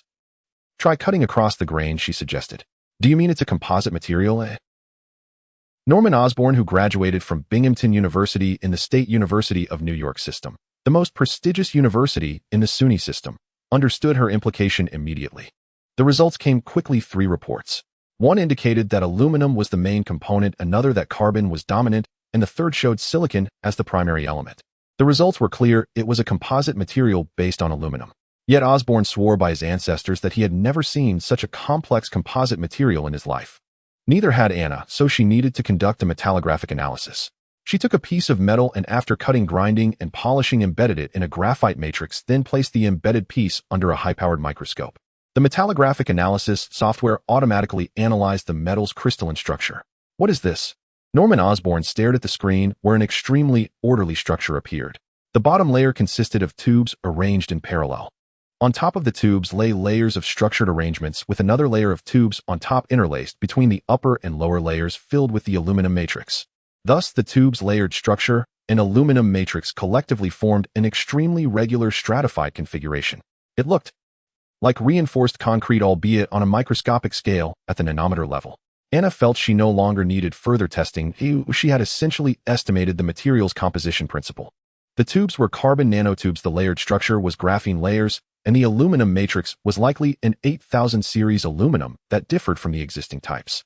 Each fundamental unit in the composite material was a high-performance material of the modern world, let alone the fusion of three such high-performance materials into one.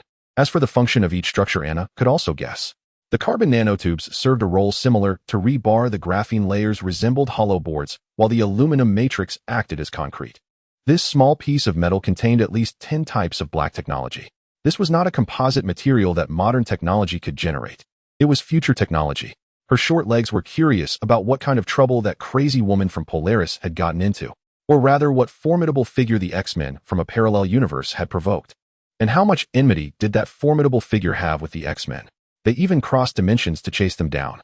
This metal block was ahead of modern technology by 50 years, along with other features like the nanometer dual cylinder on the metal spider, an extremely complex chip structure, and unknown particle beams. With this series of equipment, Anna felt that without at least 100 or 80 years of technological accumulation, it would be difficult for the Avengers world to reach such a level. Osborn wanted to say something, but Anna had already shifted her attention. The metal spider had sensed the gaze of the dumpling spirit, its eyes filled with possessiveness. Boom. The tremendous impact made the safety box shudder violently. For the time being, the metal spider couldn't break out, but the safety box's base was secured to the ground with anchor bolts. Seeing the anchor bolts twisting and loosening, it became even more frantic.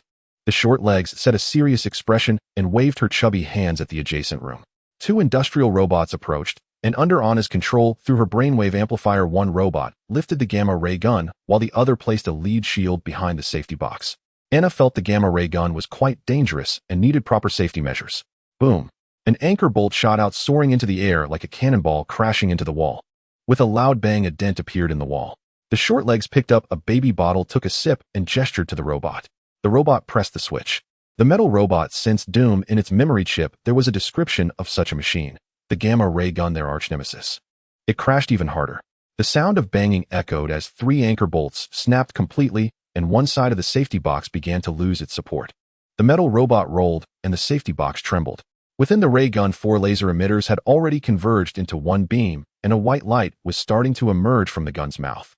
With a low hum, the metal robot collapsed inside the safety box, smoke billowing from its head. The high-energy, high-density gamma rays had burned out the metal robot's chip. Ding, ding, ding, the doorbell rang.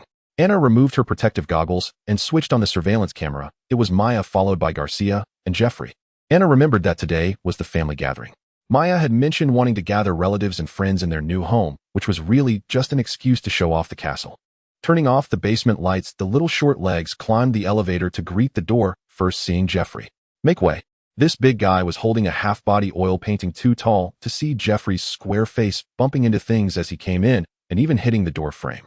After placing the oil painting down, Maya and Garcia tore off the oil paper, wrapping the painting, revealing a full-body portrait of a woman. The woman lay on a bed draped in velvet. Her fair complexion complemented the velvet beautifully. Propped against the bed, she appeared in a half-reclining position, exuding a hint of allure. "Hang it over there, Jeffrey." Anna certainly recognized the woman in the painting. She was her grandmother. Now around 60 years old, she was probably somewhere in Western Europe. The most crucial part was that she was a lesbian. Once Jeffrey had hung the painting and adjusted the angle, Maya noticed Anna straining her neck, which was too high for her. Anna knew Maya had a very poor relationship with her mother.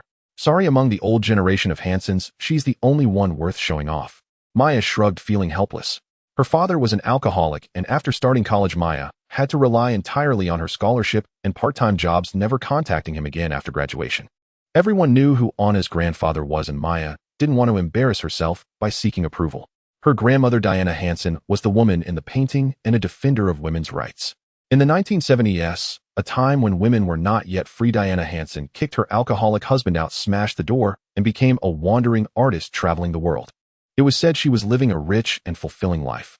Just half a month ago, Diana had called Anna having hooked up with a wealthy woman, and it sounded like she was by the ocean, probably in Mauritius. To be honest, Diana Hansen was a stunning beauty in her youth. Attending a banquet, any man helping her out of a car would have to line up. The painting captured Diana at her most beautiful, truly breathtaking. Maya actually disliked her mother. She thought this person was extremely hypocritical, presenting herself as a defender of women's rights while irresponsibly living her life. Just listen how wonderful. They think I'm just a baby-making machine, but they don't know my heart longs for freedom. Children are as shackle stones tied to my wings. I want to soar. Maya hadn't seen Diana since she was 7. Being beautiful allowed her to be willful. Despite her reluctance, Maya had to admit that Diana was the only one in the family who could hold her head high. Now that they had moved into the castle, it felt so empty in such a large place. Maya thought to hang some family portraits, and after searching, she found the one of her mother at her most beautiful, Diana. After hating her for over 30 years, she ultimately had to hang Diana up, otherwise she'd have to hang her own portrait. With her arms crossed, standing at the other end of the banquet hall, glancing left and right, Maya felt a sense of pride at her mother's image in her memory. She let the little short legs stand under the painting. Anna was too short, so Garcia got a stool for her, and she picked up her phone to adjust the view, taking a photo to post on Facebook. Titled "The Great Beauty of Our Family and the Little Beauty." Maya had come a long way. Her father was an alcoholic, and her mother irresponsibly wandered the world. She built her life from scratch through her own outstanding means. In fact, whether in academics or research at MIT, she was the most hardworking person. Step by step, she was a teaching assistant in school, and after graduation stayed on as an assistant professor. Later, due to proposing the concept of the doomsday virus engineering, she bypassed the associate professor title and became a full professor. From an ordinary student to a white-collar worker, then from a white-collar worker to an elite, every step was her own path. When Anna had a severe cold and fever at 2 years old, Maya still ran back to the lab in the pouring rain. Maya believed the world belonged to those who worked hard. Looking at Anna holding a milk bottle, her gaze landed on the metallic spider behind Tangyuan. "Is this your new pet?"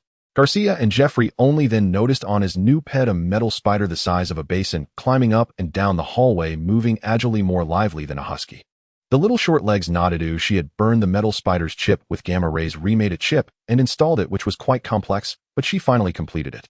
Finally, she had a personal pet, a spider that could emit particle beams and could dismantle robots. Maya nodded. Her daughter's quirky pet was quite something. She had also seen Anna carrying a turkey as a pet. It was the one they had thrown into the nitrogen tank. "Look at the claws of your pet. You see how many holes it has made along the way," Maya said, completely oblivious to the high-tech nature of the metal spider. She wasn't into mechanics. Now she was lost in her wonderful fantasy of transitioning from elite to aristocrat. With people still not arriving, Maya and Garcia set the dining table while Jeffrey helped. The three of them were busy. The doorbell rang and Maya sent the little short legs out to welcome. As the door opened, Anna saw 999 roses behind the iron gate, a huge bouquet. The little short legs had no particular feelings for flowers. To her, roses were about as appealing as dogtail grass, not worth looking at. But upon seeing the person behind the roses, the little short legs felt nauseous. Goodrich Killian, a low-budget version of Quasimodo, this guy who had come out of Notre Dame de Paris. At that moment, his head popped out from behind the roses, smiling at her. "Surprise, our little princess." While it wasn't exactly a surprise, it was indeed a fright. This sudden appearance really startled the little short legs. His taste was terrible. His hair was long enough to touch his neck with a dragon tattoo on it slicked back into a pompadour, and despite being a graduate from MIT, he looked like a gangster stepping into society, quite the sight. It was truly concerning.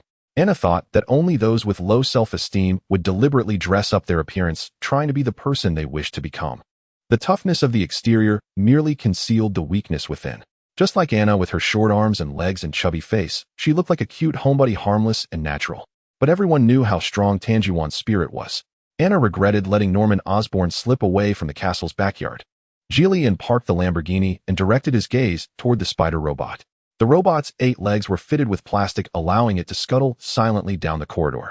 It turned out that the spot on her shoulder, which had been punctured, was specially fitted with a metal part made by Anna, using a hydraulic press crafted from 7 series aluminum, making the repair nearly invisible. Shorty complained that the overall color tone of the metal spider was too cold, prompting Norman Osborn to repaint it with eco-friendly paint in a warm orangered hue, giving it a softer appearance. One must admit that Osborn is a polymath. He excels in precision machining, painting, and even preparing baby formula, all while being a successful businessman with commendable commercial acumen. Anna felt that accepting this little brother was her most correct decision. The metal spider proved to be quite useful, serving as a powerful bodyguard delivered right to her doorstep. After Anna modified the spider robot's program, she added a follow function. Soon Maya and Garcia saw a little tail following Shorty around, scurrying like a little puppy all day. Maya had become accustomed to it. For her, as long as Shorty didn't explode on the spot, everything was negotiable. Garcia couldn't see what was so special. Her intelligence could only be described as above average, and she had reached her current position purely through hard work and supporting her boss. She curiously reached out to pat Shorty on the head. Jeffrey felt this toy was quite large and likely expensive. He thought Daniel would love it, and secretly asked Anna where she bought it, hoping she would help him purchase one. No one knew that the little puppy following Anna was an expert in heart extraction. Just under the closet, the chair, where someone had sat 8 hours earlier, had been the scene of a rather brutal incident. It was indeed the work of this little puppy's brother. Geely, and unaware of this, foolishly attempted to reach out and touch the metal spider's head. The single red light on the metal spider's head flickered, and Anna covered her face with her chubby hands. If it weren't for the Polaris cannon having obliterated the metal spider's particle energy weapon, the object around Geely An's neck would have been gone. Finally, the metal spider revealed 8 hidden blades beneath its ribs. Geely quickly withdrew his hand. He had just healed his foot and did not want to injure his hand again. As he presented flowers in the living room, Geely gave Maya a big hug. Anna thought that despite the apparent intimacy between Maya and Geely, they were actually forever impossible. It's like knowing that what lies before you is a pile of dung. A year later, when the same dung is presented wrapped in chocolate, would you eat it? To Maya, Geely from Stockholm was just a pile of dung, yellowed teeth, a limp and ragged clothing resembling a homeless person. Even if today he was wrapped in chocolate, Anna did not believe Maya would have such a peculiar taste. Maya, congratulations on becoming a special invited expert of the National High Research Program. You are now the legitimate No. 1 in the field of biology in America. Wow. Anna's expression was blank. She finally understood why Maya had invited so many people. Garcia, rarely taking on the role of commentator, explained to the clueless Jeffrey, the National High Research Program has an annual allocation of $3.5 billion, inviting 215 special experts for review, each of whom is No. 1 in their field. For instance, Dr. Hall and Professor Selvig are among them. Jeffrey, being a government official, knew this very well, but when Garcia spoke, he pretended to listen attentively. This square-faced man had quite a high emotional intelligence.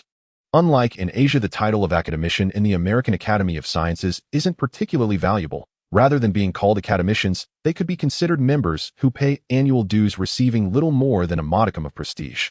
Thus, while professors like Selvig, Hall, and Sten are all academicians, others simply refer to them as professors or doctors. To be honest, a professor from MIT carries far more weight than the title of an American academician. Maya did not cooperate with MIT's transition work. She was unwilling to hand over certain data on the deadly virus project, resulting in a falling out with MIT. Losing the banner of the head of the biology department at MIT was quite damaging for Maya, and at that moment the National Research Program happened to come knocking. The two sides struck a deal without hesitation. After McCoy's death, Maya was the only qualified candidate left. She felt a sense of triumph, as if a petty person had finally found success. It's like being kicked to the curb. Now she had found a more prestigious successor, just to spite them. In fact, the experts of the research program were a level above MIT professors, nearly at the top tier. Seeing Anna looking up at her, Maya felt a swell of self-esteem, mistakenly believing that Anna's eyes sparkled with admiration. Look at this, it's a daughter's admiration towards her mother. With one hand on her hip and the other pressed against the range hood, she leaned slightly, pretending to listen intently. Garcia instantly understood at this moment it was time to let Maya take the lead, and she would then talk nonstop, followed by the usual reactions from bystanders. Having a genius daughter is a rather unfortunate situation. In Anna, Maya found no sense of presence. Just after teaching Anna to call her mom, Anna was already learning Latin. During their rare holiday, while lying on the bed with her daughter, Anna had already programmed a game of Tetris herself. She didn't even know when Anna would start running. Shockingly, by the end, Maya was left numb with astonishment. Ever since Anna turned 7, Maya felt that as long as Anna didn't try to pluck the moon from the sky, everything was normal. She had an extremely strong desire to astonish her daughter. Within Maya's expectations, Shorty finally spoke with a blank expression. Wow, you climbed to this position on Henry McCoy's corpse. A deadly glare from Maya was felt in the kitchen. Had it not been for her neck's limitations, she could have turned her head 360 degrees. Smiling Maya maintained her smile. However, that smile felt as if her soul had unsheathed. Maya wanted nothing more than to throttle her daughter. During such a joyous occasion, couldn't she say a few kind words? Ascending to power on McCoy's corpse. No, Maya had entered the National Research Program on the basis of her own efforts and through legitimate means. Of course, Maya would never admit that if McCoy, who was over 50, were alive, she would still have to call him dad in the field of genetics. Setting the dining table, the few of them took their seats. It was a small square table. Maya sat at the head, Geely, and at the guest side, Anna, beside Maya and Garcia, and Jeffrey sitting side by side. Killian displayed decent manners while eating Western cuisine. One could only wonder how many times he had practiced in private for such occasions. With a thud, Maya placed the black pepper next to Anna. This girl simply looked infuriating. Anna felt that Dr. Killian lacked self-awareness. I hope to still be present at the dining table of Xavier Castle next year. This scared Anna, who quickly clarified the tastes of the Hansen family. She believed that their family's palate was quite halal, and the Hansen family recipes did not include human flesh. In any case, Anna found this perennial loser Garcia quite displeasing, and even found Garcia's appearance repulsive. Thinking back, Garcia used to be a buffer between Anna and Maya. When the little short-legged one glanced at her, Garcia would immediately understand and chatter in response. Now Garcia was busy flirting under the table. Anna felt embarrassed, as she thought that Garcia, no matter how one looked at it, was a person of status, the executive president of a company worth hundreds of millions. Looking at that face with such a greasy expression, the little short-legged one could not bear it any longer. She felt that Garcia was exuding an unpleasant odor. This guy was wearing stockings on his legs with high heels tossed aside, scratching his toes against Jeffrey's hairy legs. He was making all sorts of little movements in public. Did he not know that Anna's ultrasonic detector was watching? This perennial old maid was utterly shameless. Anna felt that the food was tasteless, leading to poor digestion, especially after seeing Jeffrey and Garcia rolling together in the hallway downstairs. She wanted to blast them with an electromagnetic cannon. Maya had gone to Barcelona to procure equipment for the Doomsday Virus Laboratory. Anna could now begin her renovation project, and this time she aimed to create something grand. She had already prepared 30 gigabytes of blueprints, even calculating the labor costs. The initial procurement by Osborne was basically in place, and the renovation project had entered a substantial phase. So when Carlson from S.I.E.L.D. arrived, he saw that Winchester County had turned into San Diego with the lawn garden dug up. He saw two workers directly using an excavator to uproot an 80-year-old yew tree, tossing it aside with the pine trees along with yellow soil, mixed with grass, loaded onto a stair truck. Truck after truck of stair trucks rolled back and forth in front of him. In the center of Xavier Castle, 5 excavators were continuously digging, hollowing out the soil and gravel. On the road, a 20-ton telescopic crane was coming over, stopping, and 4 support legs extended out. With the action of the hydraulic cylinders, the legs spread out to the ground. A 10-wheeled truck loaded with goods approached, splashing a puddle of mud. "What are you doing?" He had received a tip-off from the FBI that someone was secretly purchasing steel for aircraft carriers. This was material strictly controlled by the Department of Defense. The USS Intrepid, anchored in the Hudson River, used this kind of steel for the main body of its gunboats. This was the pace for building a warship. The little short-legged one had a stern face, wiped the mud off her face, and under her command, primarily under Osborne's on-site dispatch, the construction workers pushed the garden bushes aside and excavated a pit that was 10 meters deep and 20 meters long and wide. Now the rebar cage was already assembled, and Osborne, wearing a hard hat, was directing the concrete trucks to pour into the slab. If Maya saw this, she would probably cry to death. She bought the manor for its history, while the little short-legged one was smashing the history of Xavier Castle to pieces. And are you getting into real estate? The real estate in Winchester still holds value. Carlson said that the larger the foundation, the taller the buildings that could be built. He felt that since Anna was currently working on the foundation, she could build a 30-story building. Of course, he was joking. Who had ever seen a foundation made from 500 millimeters thick Q460 steel procured from the Department of Defense? Carlson could just pull out a gun and shoot him. This son of Carlson watched a tinted block of iron float over his head, and the falling metal shavings obscured his vision. If that fell, he wouldn't even be able to find a whole bone. "Don't worry, I've bought insurance for all the construction workers on site, so even if a minor accident happens, it won't delay the construction schedule." Given Anna's current relationship with Nick Fury, the little short-legged one could get away with a bit of excess, and S.I.E.L.D. wouldn't mind too much. "Just tell me directly what you plan to do," Carlson said, crossing his hands over his crotch, feeling that he couldn't keep up with the little short-legged one's thought process.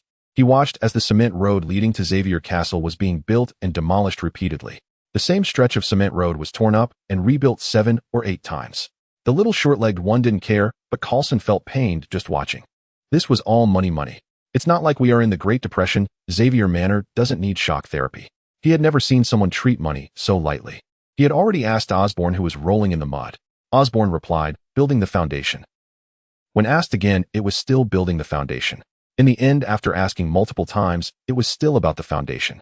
Coulson had seen Osborne working on the foundation for nearly a month now, and the cement road had been torn up and rebuilt several times, yet the foundation still wasn't finished.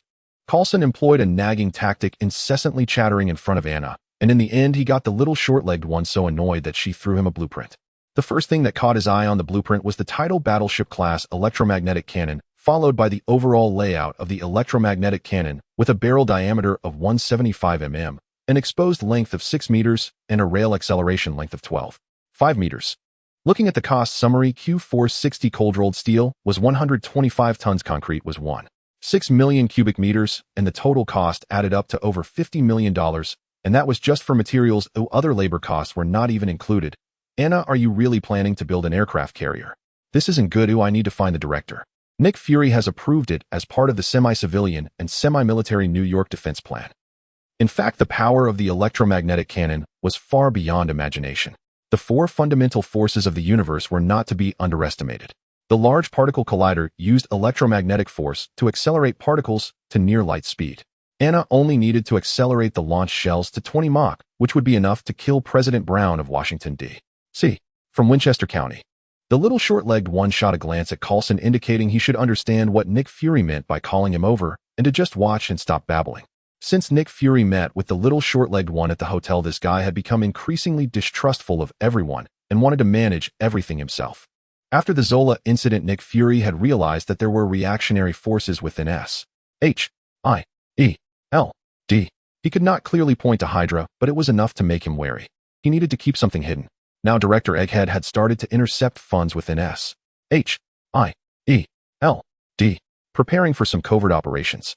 The little short-legged one desperately needed a personal armed force, so the two hit it off. There is a saying, once you've shouldered a gun together, visited brothels together, and divided the spoils together.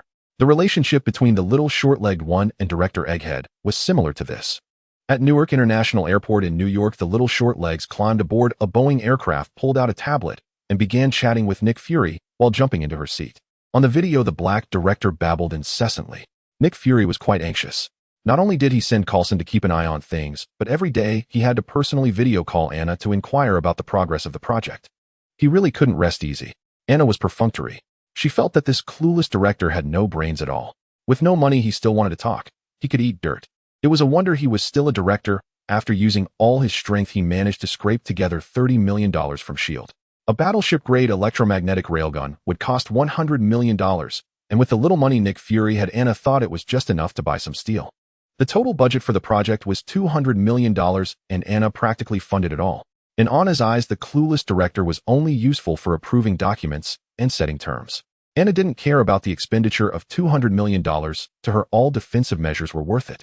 Then the clueless director grew even more anxious. The things that little short legs were making were too powerful. There was no need to say more. If the electromagnetic cannon misfired and hit the White House, he would be done for. Who could defend against a 20 Mach metal ball? For this reason, he repeatedly insisted that the battleship-grade electromagnetic railgun be set with a secondary password that required dual confirmation. Anna was indifferent. The things she made definitely had backdoors. On the surface, it required dual confirmation, but in reality, only the black director needed to confirm, while Anna could bypass the firewall. In fact, Anna thought that the clueless director was just overreacting. As far as she knew, the current nuclear launch codes were still 8 zeros, so was it really necessary to set a double password for an electromagnetic railgun? Moreover, all operations in Xavier Castle required confirmation from Anna's brainwaves. It would be strange if there were any problems. Taking out her iPad, Anna continued to swipe with her chubby little hands, deleting one item after another. The electromagnetic railgun deleted. 212. 7mm caliber machine guns deleted. Laser Gatling deleted. Gamma ray gun deleted. Deleting one meant completing one. Next, only the super robot remained, which was a bit tricky. The little short legs marked it in yellow and set it aside. The laser Gatling machine gun was installed in the tower of Xavier Castle, and Anna specifically set up an industrial-grade robot for maintenance. Weapons yield different results in the hands of different people. Just like the laser Gatling in military hands, it was junk. The operational skill requirements were too high, it would be used too infrequently, maintenance was costly, and guidance was difficult, among other reasons. In reality, there was only one true reason: stupidity. Just like giving a Desert Eagle to a 3-year-old child who wouldn't even know how to disengage the safety, what use would it be? In Anna's hands, however, it was different. She could focus, maintain it herself, and the guidance software was designed by her, like an extension of her own body. The 12.7mm caliber machine gun was for clearing enemies, and Anna could control it directly with her brainwave emitter. The ultimate weapon was still the electromagnetic railgun, which was decisive. Anna had to consider the margin, otherwise a single shot from the electromagnetic cannon could collapse Xavier Castle, which would be problematic. While on the plane, Anna encountered an old acquaintance, Everett Ross, the CIA agent, who played the role of a mascot in Captain America: Civil War. 3 years ago, when Anna hacked into the vehicle management office, she had seen Ross' photo. At that time, Anna first noticed not him, but the mother of the princess sneaking out from Beacon Hill to secretly meet a strange man in a hotel room, which was quite gossip-worthy. Just as she found out the name of this stranger, Everett Ross, this guy who was stealing someone else's partner, and he was stealing the wife of the current governor of Massachusetts. However, Anna knew Ross while Ross did not know her. This future agent Ross was still in the Air Force and had not joined the CIA. He was simply curious about Anna. He had been watching the little short legs for quite a while, seeing how she was bossing around at the screen, looking exactly like a madam directing the workers in a red light district. This madam was a bit out of place, leisurely sipping from a baby bottle while swinging her little short legs. What is this? He briefly glanced at the tablet and found it filled with 3D structure diagrams. Some parameters were beyond his understanding, while the little short legs looked thoroughly engrossed.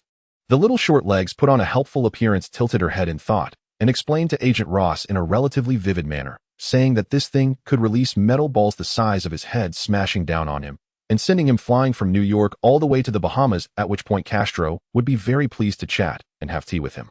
Agent Ross thought it was a joke.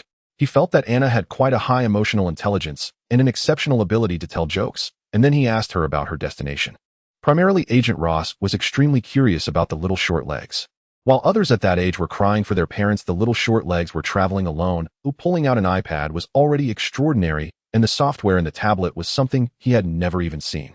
Moreover, just the binary code displayed on the software, a string after another, had need 10 years to figure out what it meant. I want to find a jerk. She stole my stuff. The little short legs said through clenched teeth, her expression resembling that of a child who had their doll taken away. So a picture appeared in Ross' mind. A certain blonde princess had stolen the little short legs' Mickey Mouse, provoking the little short legs to chase her down with a kitchen knife. He silently mourned for the blonde princess. Anna was indeed looking for a jerk. She felt that Zhao Hailuan had stolen her things. Did she really think that her $50 million in treasury bonds were for charity without expecting any benefit in return? Anna thought that this time she wouldn't let Zhao Hailuan off the hook. She was going to make Zhao Hailuan pay. After flying for 17 hours, Anna finally arrived at Seoul Airport, a place she absolutely detested, and met the extremely annoying Zhao Hailuan. Zhao Hailuan was holding a child with a dog leash, smiling and greeting the little short legs. Amadeus, come say hello to Sister Anna. The little short legs looked at Amadeus. Zhao, running over, took out her sunglasses from her bag and extended a hand to block the little brat's head. Sorry, Dr. Zhao, I'm not here to babysit you.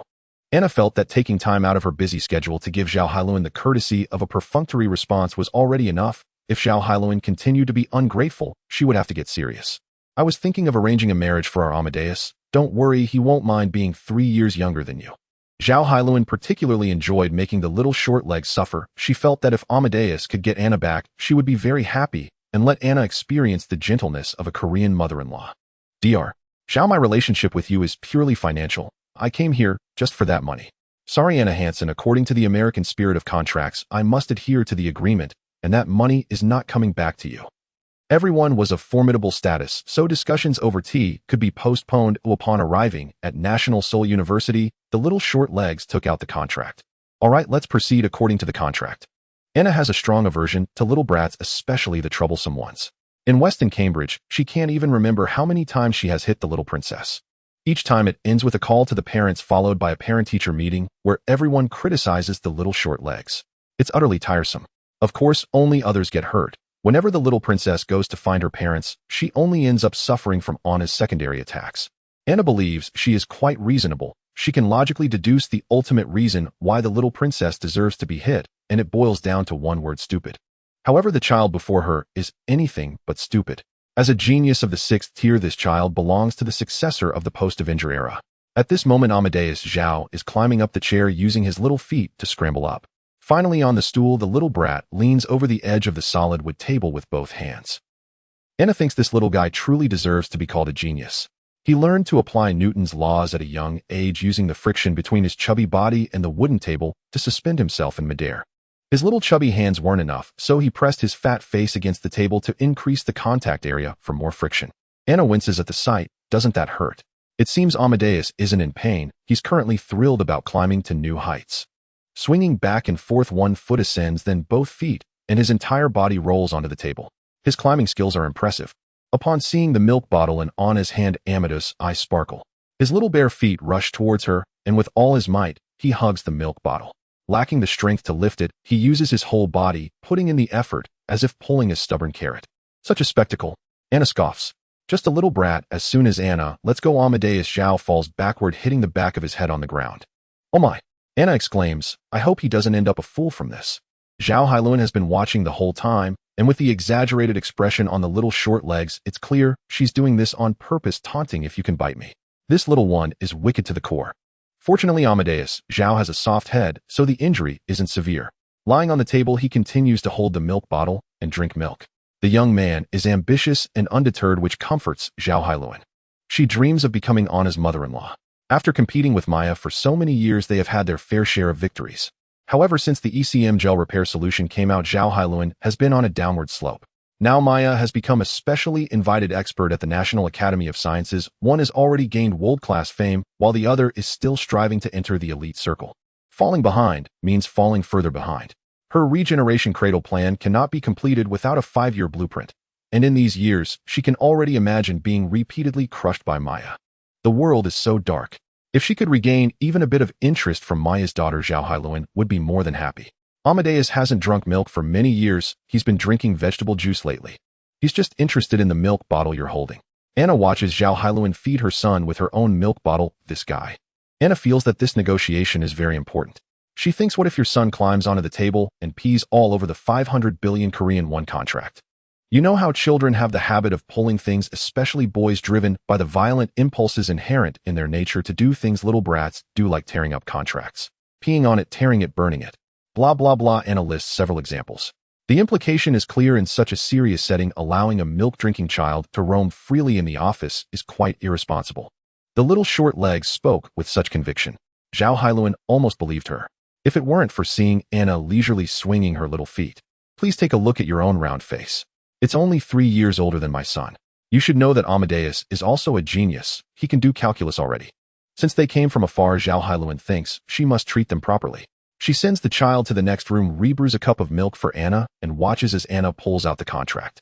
The little short legs need to recheck the terms. The contract text isn't lengthy, just 4 pages. After a quick glance, she finds no issues except for an extra line at the end of the 4th page. If Party B fails to fulfill their obligations, Party A can enforce the deprivation of Party B's intellectual property rights. How ridiculous! Even a fool wouldn't write such a clause. Taking out a magnifying glass to examine the edges of the text, there are no signs of cutting. The workmanship is quite good and meticulous. Zhao Hailuan laughs. For the first time, she finds Anna childish. Such petty tricks wouldn't fool even a ghost. In this day and age, which contract isn't made in duplicate? One for Party A and one for Party B, just to prevent some little rascals from playing tricks. Anna thinks she needs to reconfirm. The contract is a very prudent agreement. Sitting in the boss chair, she presses the password and opens the safe. Zhao Hailuan finds the contract folder, and thinking about how mischievous the little short legs might be, she specifically takes a copy. The little dumpling is examining it very carefully and is also very serious. While looking, she rummages through her purse and pulls out a ball the size of a fist, which has patterns resembling an electronic chip circuit. The patterns converge to a point with a small hole that faintly emits a blue glow. Zhao Hailuan already senses trouble. This little short leg has brought too many strange things. She wants to stop it, but the little dumpling has already scanned the safe with the metal ball. Let me introduce. This is a little invention I made at 5 in the lab. It's a colorless and odorless carbohydrate with a molecular weight much lower than fiber, so you can't see it when written on paper. The most crucial point is that this compound has high sensitivity to neutron radiation, and even a small dose of radiation will cause it to dehydrate and turn black. I once recommended it to Dr. Freriedman to be used as a neutron radiation detector. Learning physics and chemistry thoroughly, you will fear nothing in the world. What do printers use? Graphite toners which spray graphite, the carbon element. What is left after dehydrating carbohydrates? It's still carbon. By the time Zhao Hailuan takes out the documents, she can only cry while holding the contract. 12 hours later, Anna boards the flight from Seoul to New York. Zhao Hailuan, with her persistent thieving heart, actually asked for the molecular formula of carbohydrates before she left. Who says scientists are all lovely people? Lying on the airplane sofa, her two little chubby hands are typing away at the program. Zhao Hailuan, this character, while being a witch, still wants to maintain a facade. If you want the data fine, just take it yourself. She tells the little short legs the server IP, leaving a backdoor for Anna to hack at her convenience. The little short legs understand because such crucial data regarding the regeneration cradle plan can't just be given away. If she gives it to Maya Hansen, then Anna Stark will pop up next to her, and everyone will want the data. What will Zhao Hailuan do? She can't possibly tell others the color of her underwear. With the data from Zhao Hailuan's Rebirth Cradle project, Anna could begin the formal development of the Apocalypse Virus project. The basement resumed its bustling activity. Norman Osborn was familiar with the process. With a simple remark, he brought along the Mediterranean gentleman and his team. This time Anna paid for the design and manufacture. $300 million were used to buy the castle, $30 million for the purchase, $200 million for renovating the castle and building the defense system, and $70 million was allocated for constructing the gene engineering production line. The initial funding for the Apocalypse Virus required at least $50 million, with another $50 million kept as a reserve, while the compensation for the violent terror incident at Building B was in Maya's hands. The money was spent like water, and soon the landlord's family was out of grain and Anna was running low on funds. The short-legged one was basically satisfied with the renovation of the gene engineering production line. The efficiency of the production line had increased. Tasks previously handled by age robots were all replaced with conveyor belts using magnetic levitation technology. From the entry of experimental reagents into the laboratory to the final product, there was no need for any loading or unloading, and once the full capacity was operational, the efficiency of the production line increased threefold. PCR production line No. 1. Place the reagent kits gently. Do you know how much 1 milliliter of reagent costs? $200. Just this basket is worth $200,000. If you break it, you can't afford to pay for it. Anna shouted at the robot in front of her, wearing denim overalls that exposed her short legs, one hand on her hip and the other pointing at the robot. The short-legged one shouted until her throat was hoarse. There was no money, as physical experiments and nuclear biological experiments were the most costly. The expenses for physical experiments were spent on experimental apparatus like vacuum tunnel scanning microscopes and flame atomic absorption spectrometers, each costing millions of dollars, all standard equipment. For biological experiments, the most expensive items were the reagents, such as GMP proteins, solid phase, antibody chip, stem cell products, small molecule peptides. A long list. Once the production line started, Anna's funds flowed out like a stream. Anna was out of money. Nick Fury took time to come and inspect. The Quinjet hovered and landed its strong jets, burning Anna's lawn of 10 square meters. The Black Director was now acting mysteriously, having run alone to Xavier Castle. The nozzle gradually leveled off, aligning parallel to the ground. Not bad. Who designed the Vector aircraft? The principle of the Vector aircraft is quite simple, changing the original level nozzle into an angled one, converting horizontal thrust into angled hovering lift.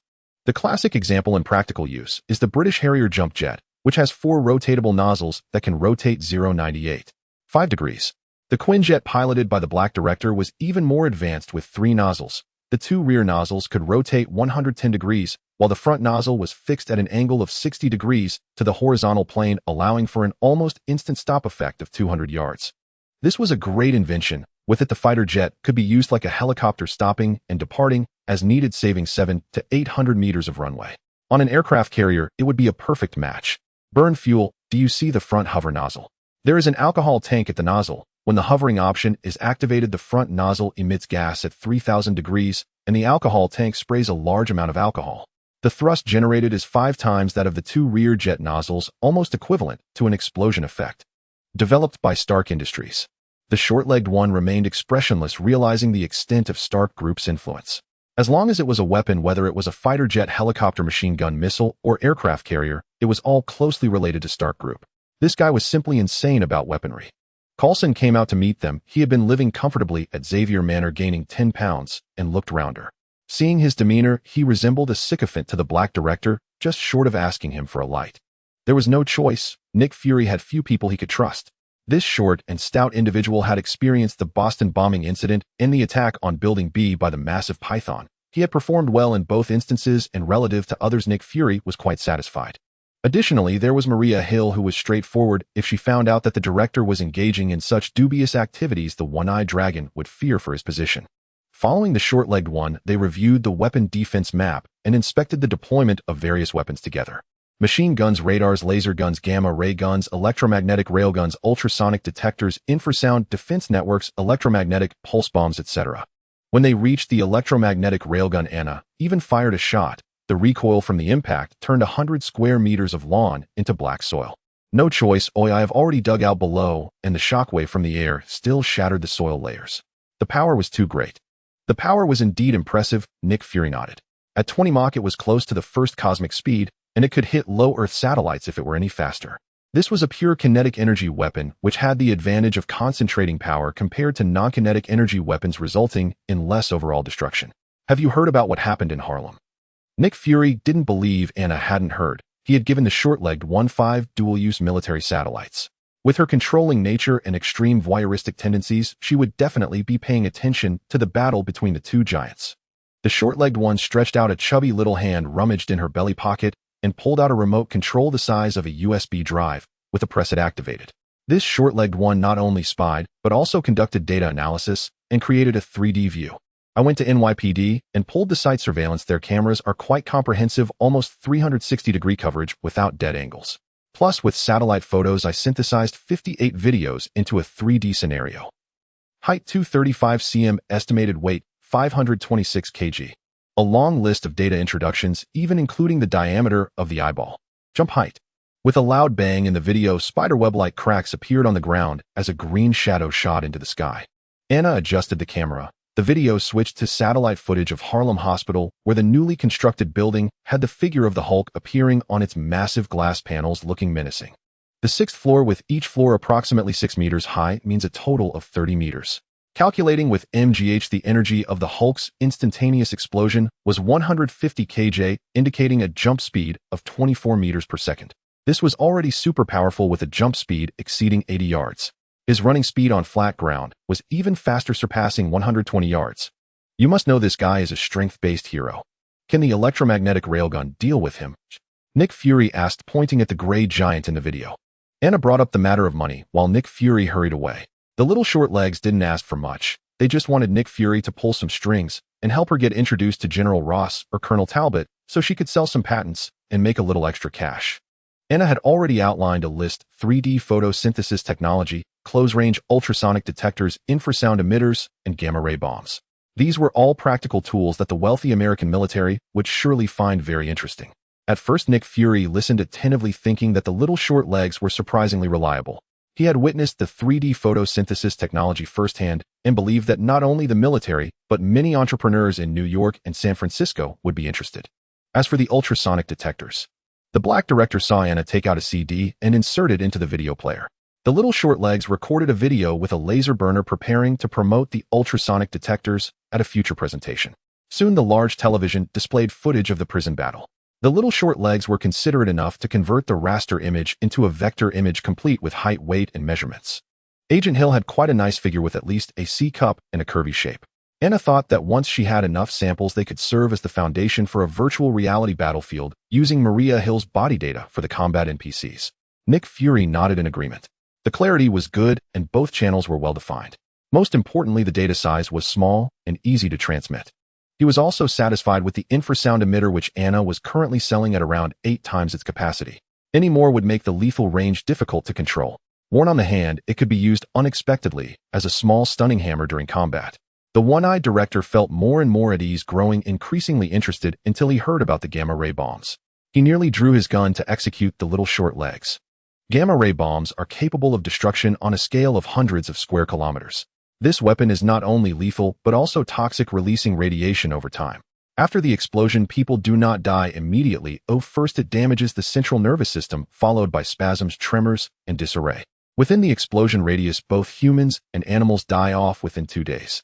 The most critical issue is that gamma-ray bombs are silent. Most people die without even knowing how. Now he looked at this little short legs and felt increasingly familiar, thinking it was the little account created by Ben Eneen to sabotage the world. He felt that Anna should be locked up in an underwater prison. The little short legs found it too ironic. As the head of the world's largest intelligence organization, our Nick Fury turned out to be a pacifist who opposed the use of weapons of mass destruction. With the most profitable business gone, Anna had to consider alternatives like shockwave bombs. The Black Director hurried away, and the Quinjet soon vanished from sight. On the lawn, Agent Coulson waved at the trail of clouds left in the sky, smiling. It seems there is indeed a reason why Agent Coulson could be promoted to director in the future. With his emotional intelligence, if he were in Colonel Rhodes' position, he would already have become a general. That sycophant. Returning to the house, he pressed the remote control. The television displayed footage of the Hulk. She had received a computer alert long ago when the battle in Harlem began, a rare century battle that she could not miss.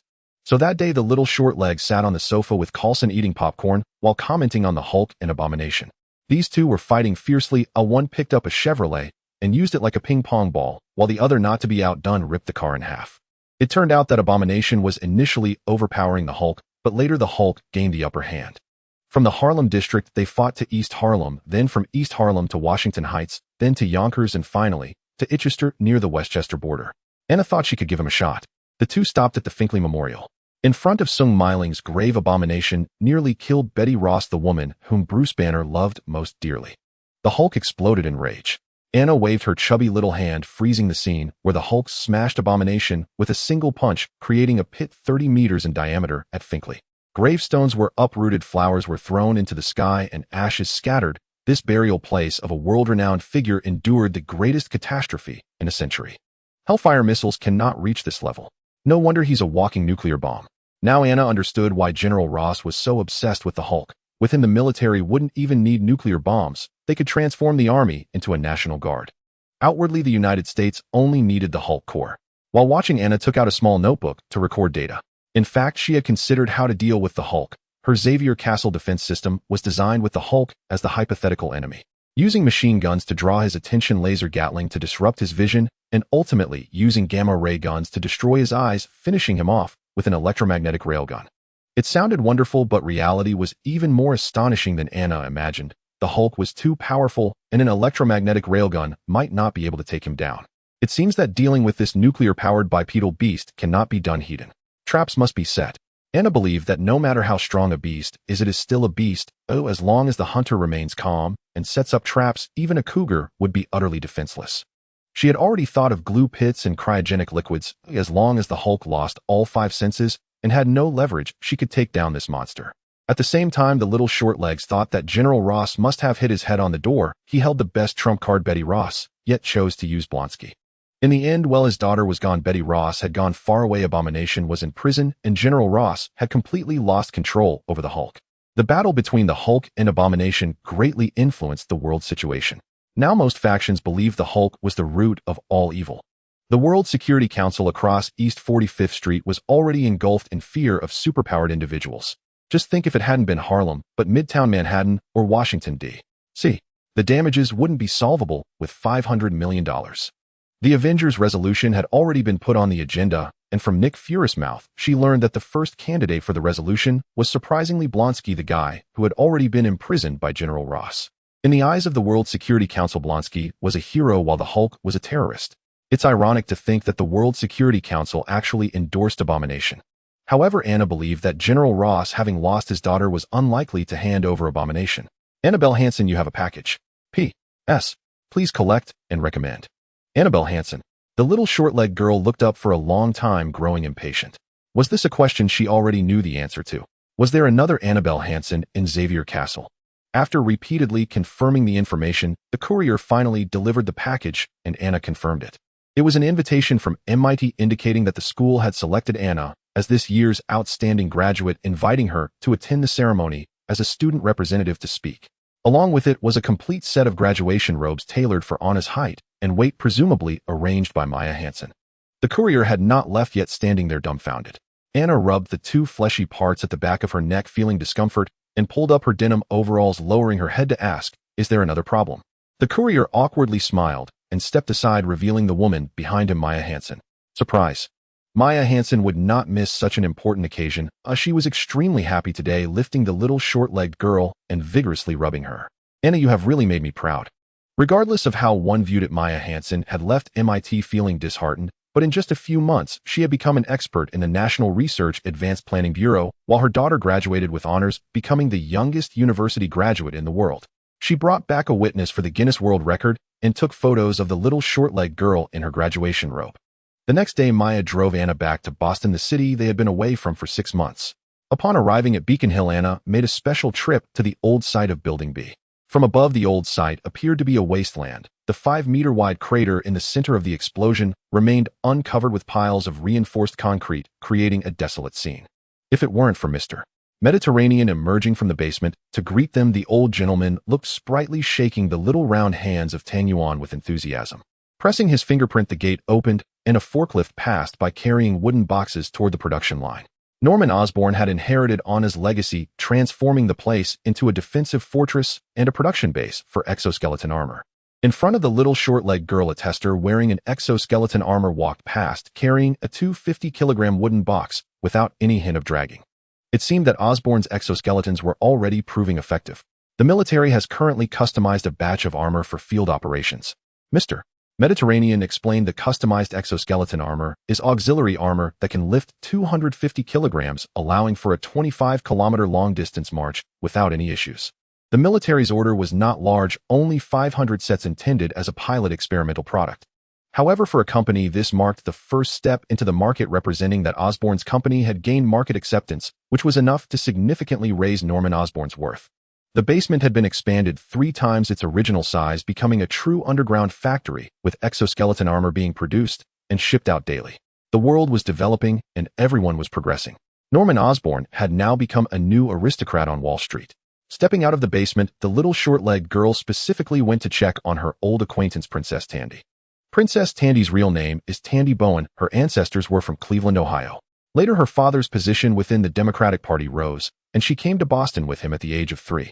Through the iron gate, she saw hurried passers-by from the Bowen family.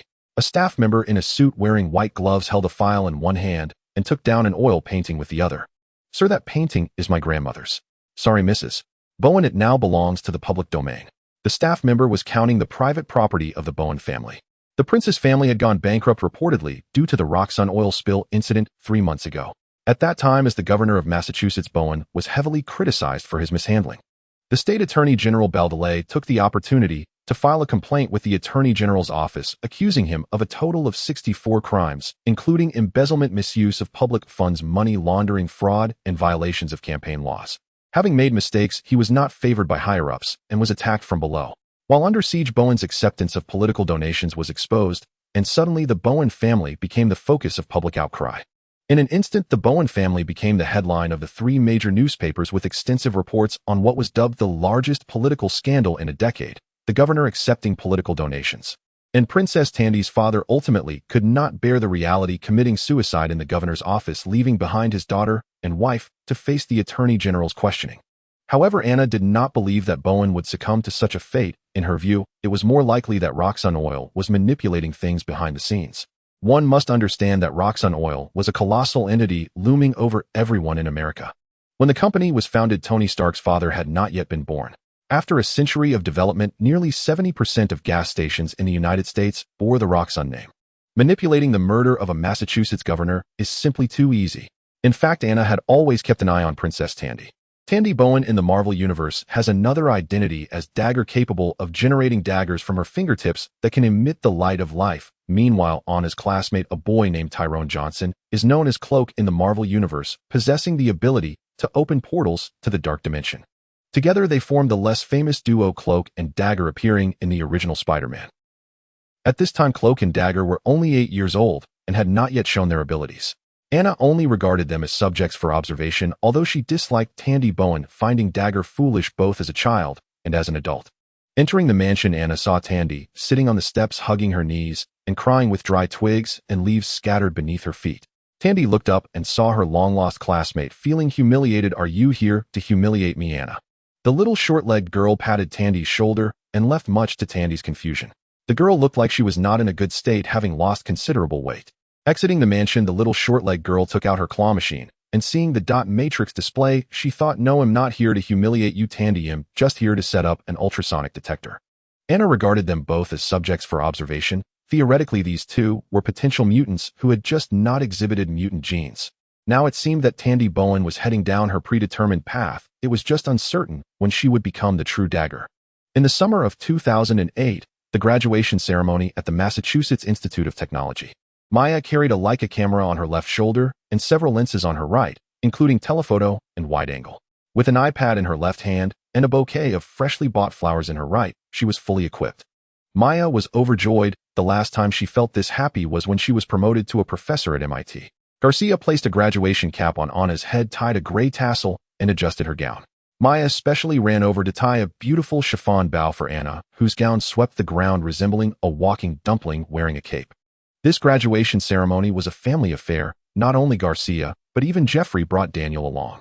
According to regulations, a family could only have 3 tickets besides the students. With Daniel's addition, Garcia had to ask a friend for an extra ticket. Little Daniel, being led by Jeffrey, looked at the crowd of people in line and felt quite bewildered.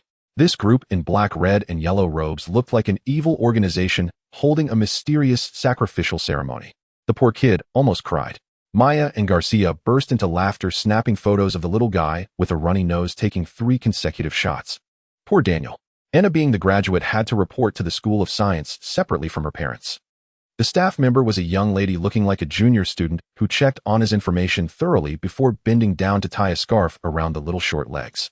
The scarf bore the logo of the School of Science, a necessary memento for each college. After patting the little one's head, she told her colleague beside her and temporarily set aside her work to strike a peace sign for Anna in front of the camera. How amazing it was. The young lady thought she had just seen the youngest graduate in history. So adorable it was almost like pinching her cheeks. Reluctantly, Anna waved her chubby little hand since it was summer and quite warm. Under the young lattice guidance, Anna made her way to the line for the School of Science. At MIT, a total of 6 colleges gathered thousands of students standing in batches in front of Killian Court, creating a magnificent sight. The School of Science was at the innermost part, and the little short legs had to find their way through the tall crowd, making her look so conspicuous like a chicken among a flock of cranes. Someone had already noticed the little short legs struggling to weave into the crowd, and approached, saying, "Hey, Anna, surprise." It was Dr. Hall. He was dressed in a mentor's robe with 4 oversized red stripes on his sleeves, and pretentiously wore a pair of blindfold glasses, looking self-satisfied and cool like a child despite being in his 50s. He was an externally hired professor at MIT, specifically in the School of Science. It was evident that Professor Hall was delighted to see the little short legs. In fact, they had never stopped communicating via email, and just the day before they had discussed some issues. However, he hadn't informed Anna about his return to attend the graduation ceremony. With a pout, the little short legs took the flag from the mentor. It was too heavy, her chubby little hands could barely lift it. As an outstanding graduate, she ranked high in her subject, and with a flawless thesis defense, she was meant to carry the flag in the procession. The flag, along with the bamboo pole, was as tall as a person, and the School of Science's flag was enormous, sprawling on the ground, allowing Daniel to roll around freely. Holding it up in today's strong wind weighed at least 40 to 50 pounds. At a grand event like a graduation ceremony, Anna couldn't wear an exoskeleton. The little short leg's face turned beet red. Professor Hall was a clever man who he immediately understood Anna's predicament. He casually grabbed a rope from the tent, tied a loop around the bamboo pole, and after checking if she could lift it, nodded in approval. "Goodness, Professor Hall, are you sure you're not here to tease me?" Fortunately, Anna came from a solid background. She had companions, and the head of the high-energy physics department had many students, including those familiar with the little short legs at MIT, who came to help Anna. After all, today was a joyful day, or Anna endured it. At 9 a.m., 2 police motorcycles slowly drove along the Charles River, and the teachers and students attending the graduation ceremony were about to enter. As the ceremony began, the band played the Scottish bagpipes.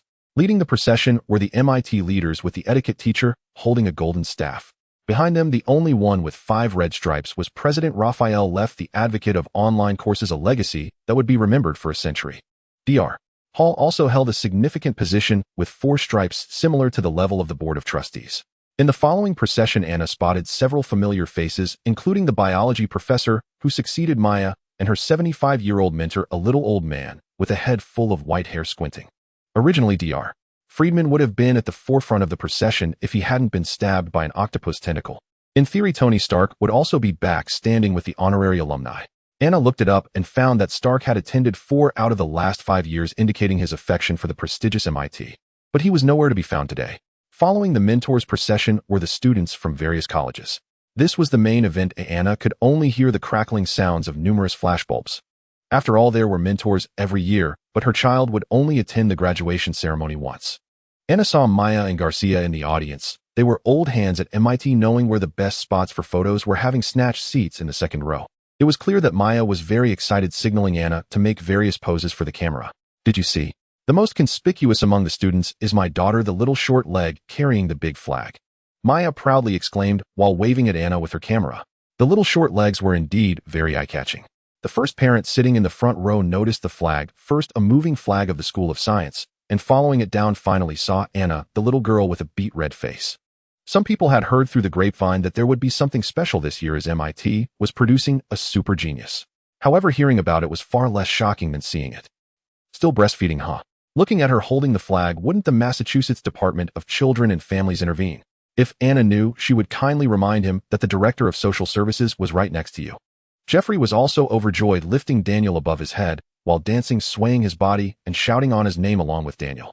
Perhaps it was Jeffrey's infectious enthusiasm that inspired the nearby 3 generations, and they in turn inspired the nearby uncle who adored Lolis. One could imagine that after this graduation ceremony, the image of the little short-leg Anna would gain worldwide fame. The buildings of the Massachusetts Institute of Technology possess a peculiar characteristic. Each structure, when considered individually, could warrant a discussion lasting a day and a night. However, when all the buildings of the Institute are pieced together, they can only be described with a single word: chaotic.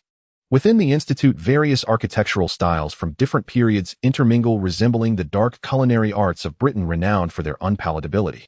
As a student of science and technology, one understands that the standards of aesthetics cannot be overly stringent.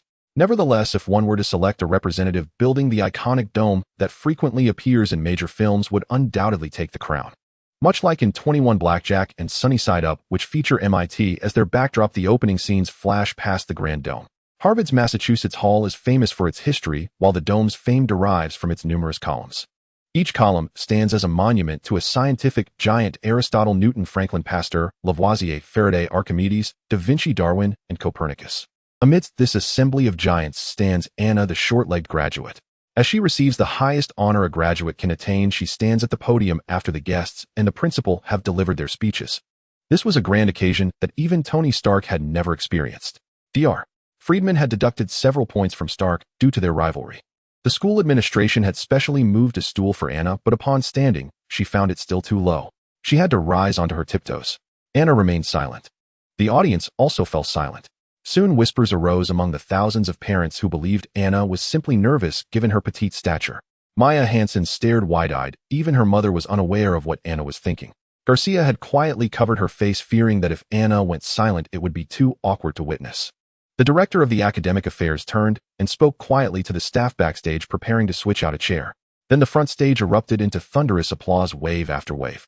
Turning back, the director of academic affairs was astonished to see the short-legged Anna climbing onto the podium, calmly adjusting her tassel, placing it on the right front side of her cap. And judging by her demeanor, she seemed utterly unfazed, as if she had climbed this stage more than 10 times before, perhaps a habit formed from scaling walls. Indeed, while Anna leaned forward, she had deliberately used her graduation gown to cover her lap, for she was wearing a dress today. Dr.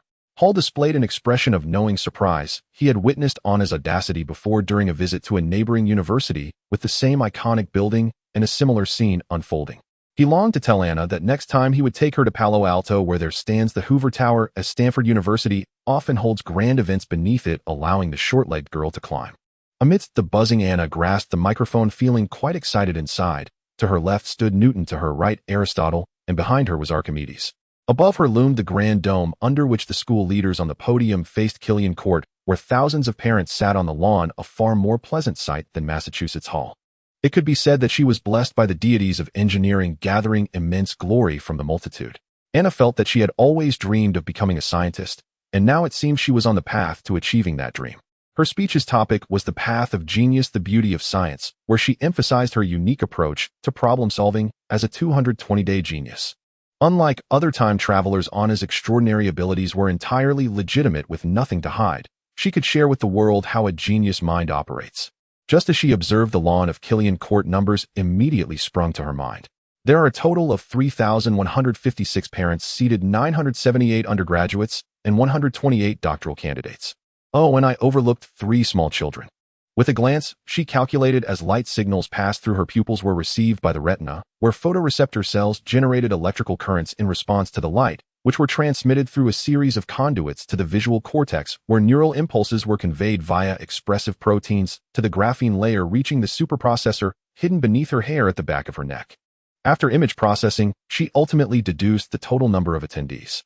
This was Anna's superpower brain-machine interface, a world beyond ordinary imagination.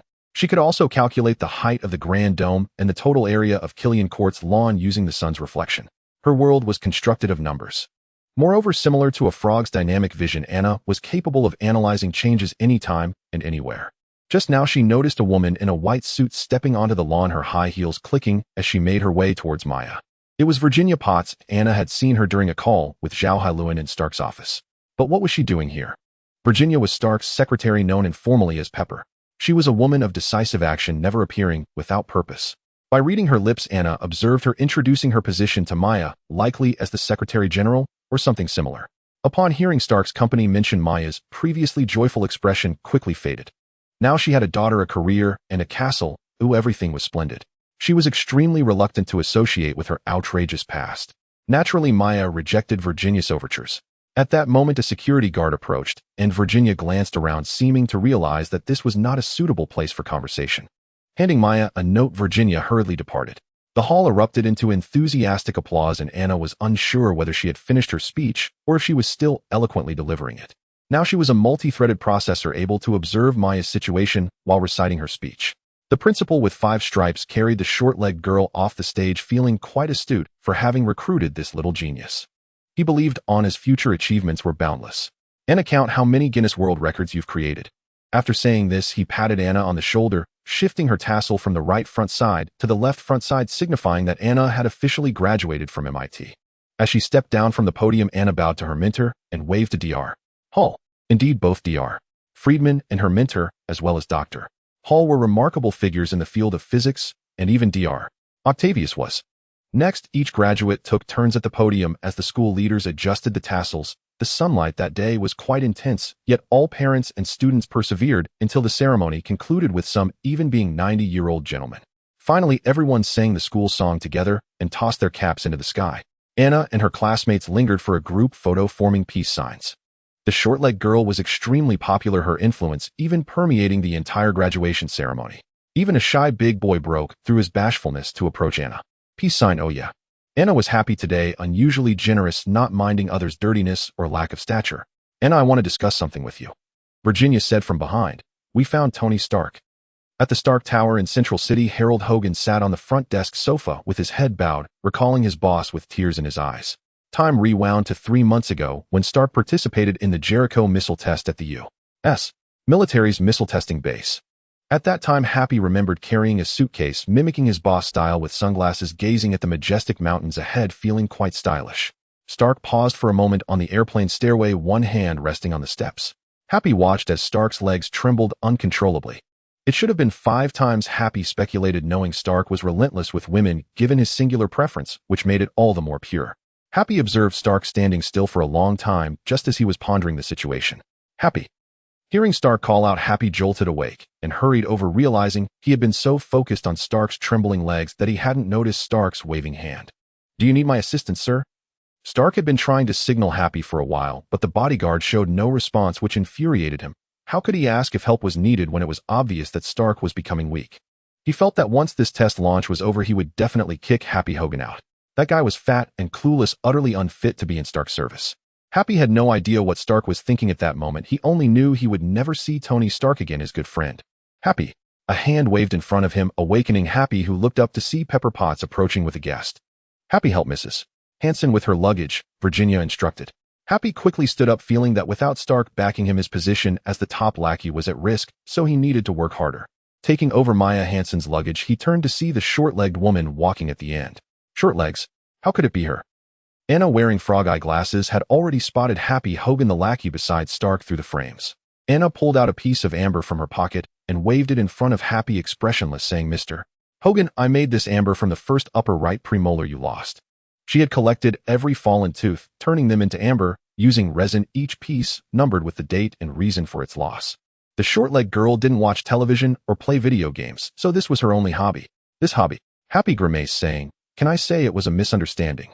In Anna's eyes, there was no misunderstanding. Her photographic memory shaped her grudge-holding personality, and Happy was just a small figure. The short-legged girl didn't realize he was someone significant. Holding Anna's hand, Maya led her into the elevator. Maya's mood was low. After all, anyone who saw a corpse wouldn't feel excited, especially when the corpse was the father of her daughter. Undeniably, before Anna was born, her life had been somewhat chaotic. Being born into such a family made it difficult for her to understand responsibility. However, upon first seeing Anna's little feet pedaling, Maya's mindset changed. Her own childhood had not been pleasant, and she couldn't let her daughter repeat the same mistakes, so she worked diligently to keep herself virtuous. Similarly, she was extremely reluctant to associate with someone like Tony Stark, who could attract any woman. Until today. Tony Stark is dead. Oh my God. Just a week ago, while chatting with a tech employee from Loxsun, they had mentioned Tony Stark. That guy said he was planning to buy some Stark Industries stocks to sell high after buying low, and he even persuaded Maya. However, Maya thought that trading stocks and investing in real estate were too vulgar, and she looked down on such activities. Thankfully, she didn't buy any, who otherwise she'd be in deep trouble. Maya hadn't followed the stock market closely, but she could already predict the fluctuations after the news broke. Absolutely, those Wall Street guys would go crazy shorting. A great opportunity of first short aggressively, then buy at a rock-bottom price. Where there is danger, there is opportunity, and where there is opportunity, there is profit. Tony Stark was dead without a doubt. The body sent to the morgue had become charcoal. It was disgusting. Even someone like Maya, who had dissected corpses in the lab, felt like vomiting. Looking at her daughter for the first time, Maya thought if only Anna could slightly ease the relationship with Stark. After all, Anna had never known who her father was. Anna's cerebral cortex was extremely active now. The developments were different from the movie plot. In the movie, Anna could be sure that Stark had not been imprisoned for 3 months. Fortunately, Anna never used comics or movies as a benchmark. She had her own logic. First, she needed to prove whether Stark was dead or alive. Anna actually felt that if Stark were alive, it wouldn't matter. After all, in the future, without Iron Man in the Avengers, there could still be Dumpling Man. Just put on a cape, who isn't an XXMAN X-lady. Given the current situation, it seemed that Tony Stark's death was confirmed. The body was there, and the DNA test results proved it, appearing to have no flaws. However, Anna believed that no matter when a living genius was always better than a deceased Tony. Dr. Zola would know that Anna only thought about capturing him alive, and similarly, terrorists also hoped Stark was alive. So the next question was whether she should play a role in determining whether Tony Stark was dead or alive. In summary, Annabelle Hansen can inherit assets amounting to $4.5 billion. After deducting estate taxes, she should receive around $2.3 billion. If she expends some effort and employs some reasonable tax avoidance methods, she could expect to net $3 billion. What did you say? Maya asked for the first time, primarily because it was too unbelievable. $3 billion, what kind of concept was that? Maya confirmed she could never earn that much money in her lifetime. She had originally wanted to refuse. After all, she didn't want to be the woman in the media fighting for an inheritance. The legal advisor thought it was normal. After all, this amount was quite substantial. He picked up the documents and explained to Maya in detail. In fact, Tony Stark previously stipulated that Annabelle Hansen could not inherit all shares in Stark Industries. However, at the same time, from another perspective, he legally acknowledged his illegitimate daughter. Legally, non-marital children enjoy the same rights as legitimate children, and Tony Stark had no other offspring or direct relatives. In other words, Annabelle Hansen can inherit all of the Stark family's assets except for the shares in the group, including Howard's $700 million government bonds since 1975, managed by Hans Jarvis, the fund established in 1986, the coastal villa in California, the ancestral home in Long Island, and the barn under the name of Maria Stark, Tony's mother, as well as a farm in Iowa. Blah, blah, blah. Along with the control of the charitable foundation, Maya suddenly realized that her daughter Anna had become the richest girl in the world. $3 billion. Anna's little chubby hands stacked together, cradling her little round face. Her small face was serious. It seemed. Maybe it was better that Stark was dead. Whether he is dead or alive, it seems that most people wish for Stark's demise, especially those on Wall Street. This group of financial moguls in America are neighbors to Stark, one in Midtown Manhattan and the other in downtown Manhattan. If Stark were around, these Americans would be eager to discover the color of his underwear, employing every means possible, including the allure of beautiful women, to gain even the slightest bit of gossip. With Stark absent, these individuals are even more delighted short-selling Stark Industries. As the saying goes, distant relatives are not as useful as close neighbors, yet Stark's bloodsuckers include both distant relatives and close neighbors. Anna had once called Zhao Hailuan to share the news. Zhao Hailuan, on the other hand, was even more extreme, cradling Amadeus Zhao in one arm, while answering the phone with the other, saying, I heard they say it's quite burnt. Don't worry, I'll send him a wreath. Why should I bother to take a look? Zola has already reached an agreement with Stan, and Stark Industries will continue to receive consistent funding. Whether he is dead or alive is none of her concern. $500 million can buy a cannon, but friends cannot buy a cannon. A hint of sadness lingers. As for others like the reporters from Christina's Vanity Fair and the models from Playboy, it is even more outrageous. Some will probably try to sell videos to the Horn Daily with titles such as Tony Stark's Last Cannon or My Story with Stark During Our Springtime. Wow, just thinking about it is exhilarating. One wonders how Stark, who is presumably hiding in a cave and drinking urine, would feel about this. Thinking of Stark, it's quite loathsome. He's a successful man, the very target of resentment for the average homebody, who probably envies the countless conquests he has had, yet they can hardly throw tomatoes at him. As for Anna, she felt indifferent except for those 23 chromosomes. Anna hesitated. After all, she had taken 23, which was quite a lot. The balance tilted towards saving Stark. But I could conduct so much research if I had that $3 billion. For instance, researching quantum light, swords, designing a solar reactor, or creating a massive mecha warrior in the Pacific Rim wielding a giant axe and naval artillery to fend off aliens. Anna believed that if she received the $3 billion in startup funds, she could definitely defeat the Chitauri in 4 years. She now thought that Stark's sacrifice was worthwhile, as it was an essential part of saving the world. Because he died, Anna could inherit $3 billion, develop weapons, defeat the Chitauri, and annihilate the future Thanos. As for her shares in Stark Industries, Anna didn't care much, even though that was the bulk of it. There were too many restrictions there. You just think Stark had managed the company for many years, and now if he were to close a weapons division, those board members would still grumble. Using that sum of money without any freedom was a burden for someone like Shorty. Yet Stark's $3 billion belonged to private ownership. If Anna inherited it, she would have full disposal rights. At that point, the funding shortage issue at Xavier Castle would be resolved, allowing her to act freely. In her extreme excitement, Shorty felt her mind racing. Just thinking about it made her happy. The balance once again tilted towards the idea of kicking someone while they were down. Anna. Maya shook her daughter awake, sensing that Anna's mood was off, but she understood. After all, her daughter's father had died. She was more worried about her daughter being overly saddened, not realizing that Shorty was plotting to take advantage of the situation. Meanwhile, Maya's communication with the legal department was nearing completion. They were quite professional and had handled all the necessary procedures. Once Maya signed, she handed the pen to Anna, waiting for Shorty to make the final decision, and then the property transfer would follow. Anna, before you sign, I have something to give you.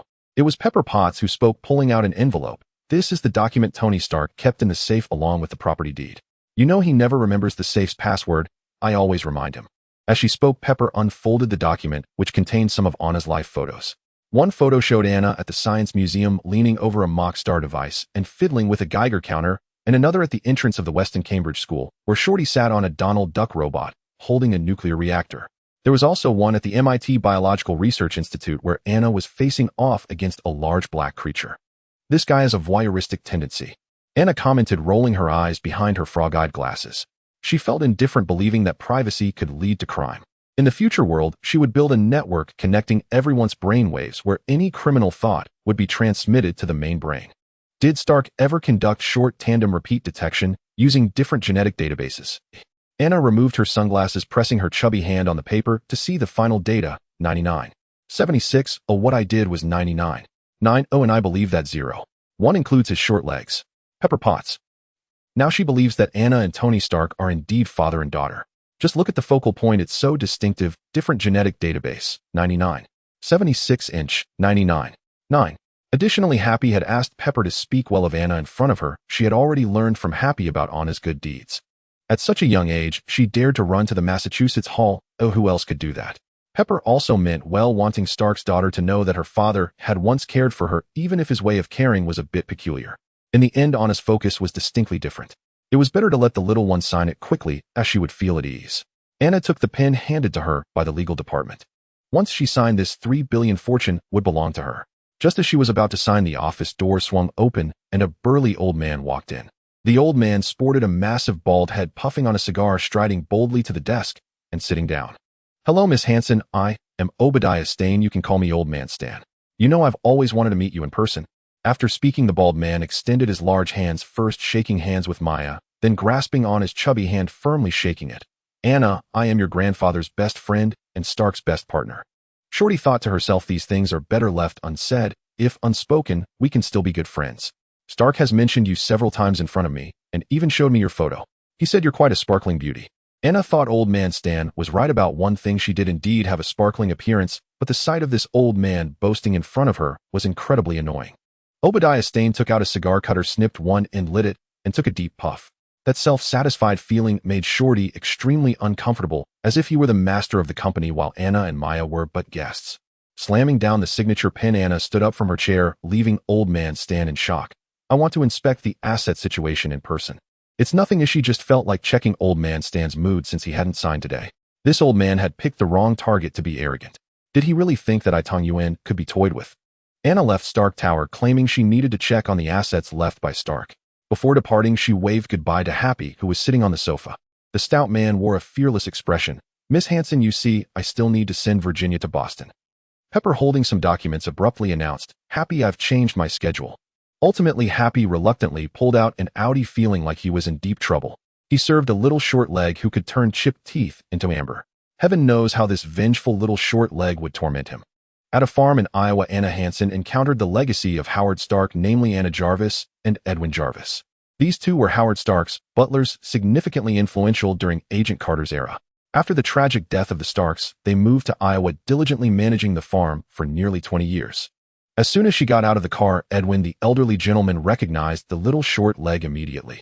The over 80-year-old man held Anna's little chubby hand, tears welling in his eyes, as he instantly recognized her lineage with flaxen hair inherited from Maria and eyes resembling those of her grandmother.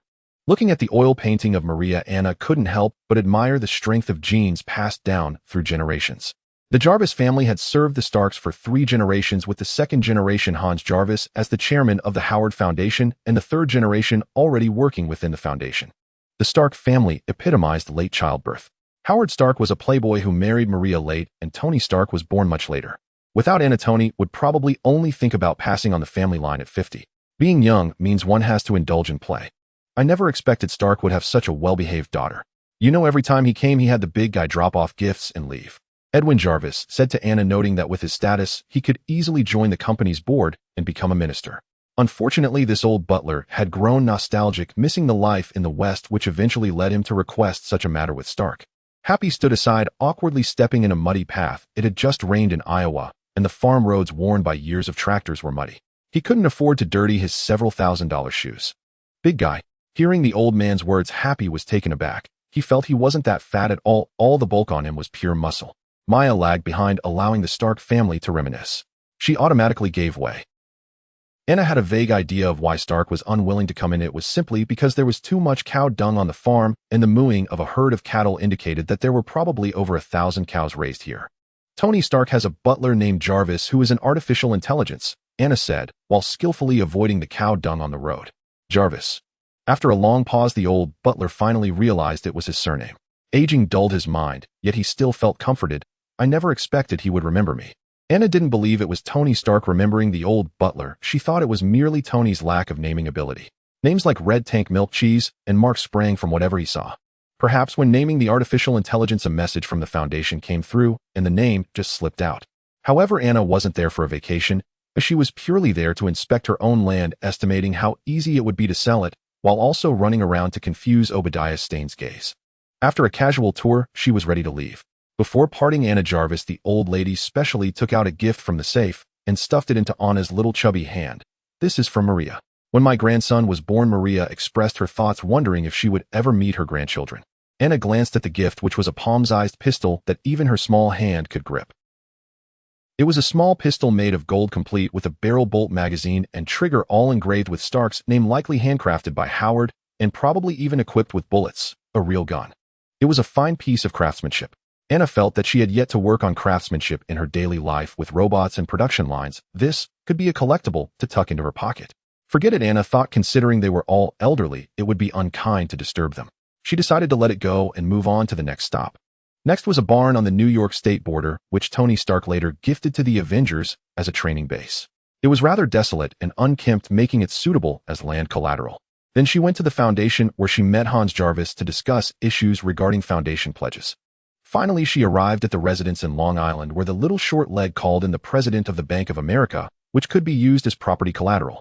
Within 5 days, Anna traveled through all 50 states, touring the map of America, until Happy Hogan was exhausted, holding the steering wheel and telling Anna, "Why don't we switch planes?" I can fly. Anna solemnly replied, God said to measure every inch of land with our feet, so we might as well explore North America. We haven't even gone to Canada yet. In Anna's plan, she was determined to save Stark, especially since just seeing that old bald man Stain irked her. After all, Stark Industries shared her 23 chromosomes. Who was that old man Stain anyway? Thinking he was important, he really considered himself one of them. However, before rescuing him, Anna felt she should collect some interest. $3 billion except for the Iowa farm that was difficult to work with. Everything else could be mortgaged to the bank. This money could expand the research studio for the Doomsday virus, allowing for earlier development. Just a couple of months' time difference, $3 billion could accomplish many things. What else was next? The little short leg took out a notebook from her overalls, crossing out, and crossing out, until only Malibu, California remained. She kicked the exhausted Happy, who looked like a dead dog, and commanded, go to Malibu Beach. Anna felt Happy was too used to a life of luxury. 10880 Malibu Beach, California. This is a seaside villa. Happy Hogan opened the car door, and Anna lifted her bag.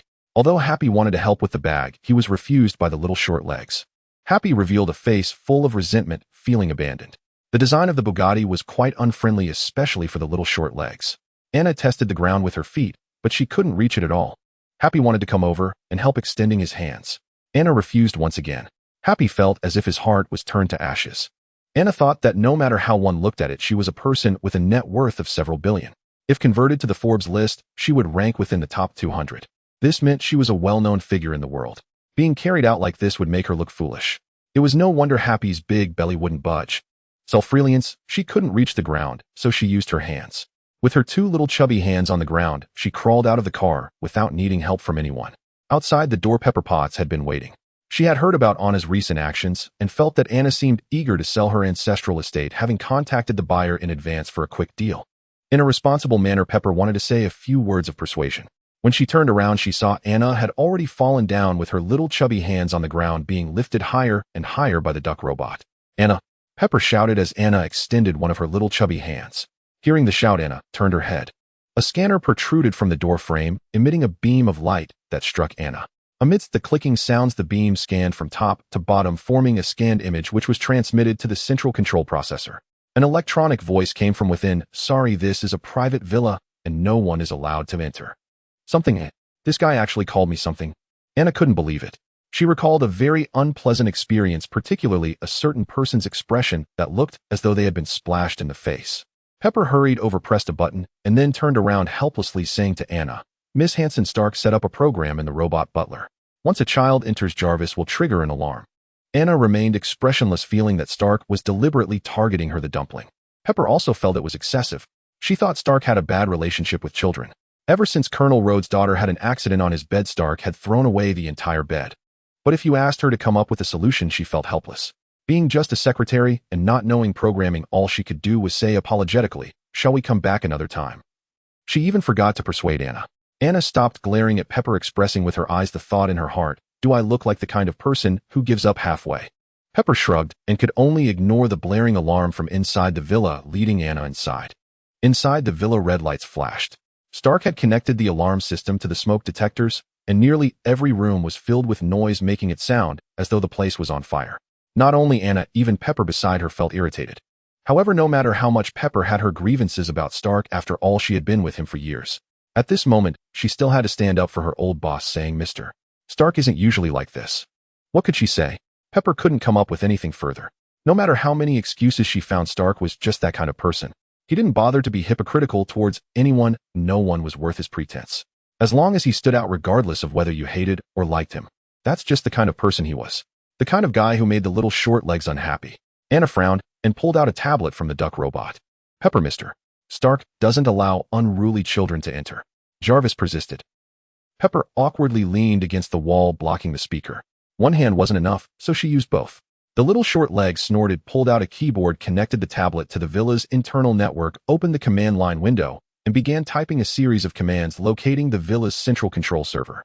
Using data packet capture software, she found the most frequently exchanged interface, which was Jarvis's interface. Biting the milk bottle, she turned to Pepper and asked, What's Jarvis's login password? It's not hard to make a decoder. A password that Stark frequently inputs shouldn't be too complicated. The problem is, in this day and age, what decoder can compare to Stark's secretary Pepper? Anna thought, given Stark's personality, if Pepper didn't remind him, he would forget his own birthday. Pepper. She really knew. As Stark's secretary, Pepper had a tough job. Not only did she have to deal with Stark's one-night stands, but she also needed to remember various passwords. Sometimes she even had to play the role of a cleaning lady. Someone like Pepper, a high achiever, simply couldn't manage this task. She pulled out a small notebook, flipping through it as she said, I need to find it. The login password hasn't been used in a long time. I remember it starts with 02 and is a 5-digit number. They'll find it immediately.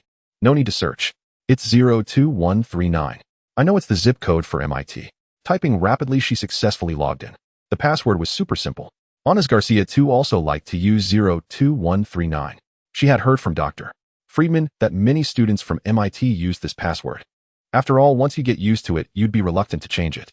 Logging into the software, she translated it into source code, and a series of codes flashed before Anna.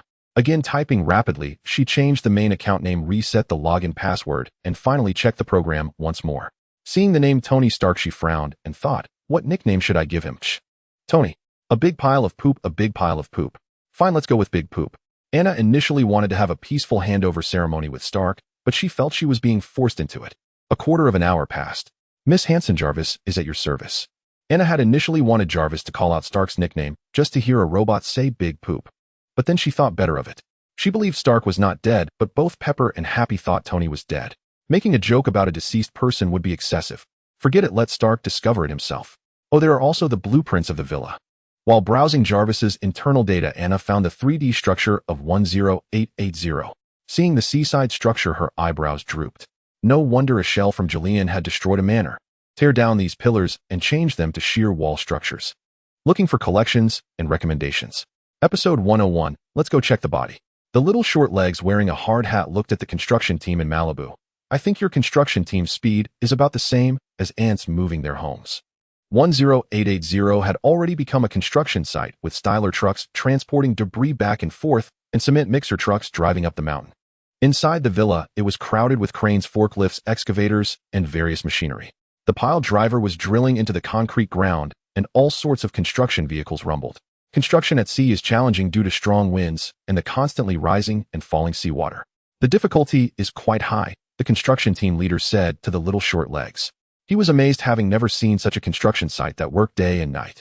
Then let's purchase special plastic foam as the formwork. After finishing the structure, we can directly pour the reinforced concrete inside.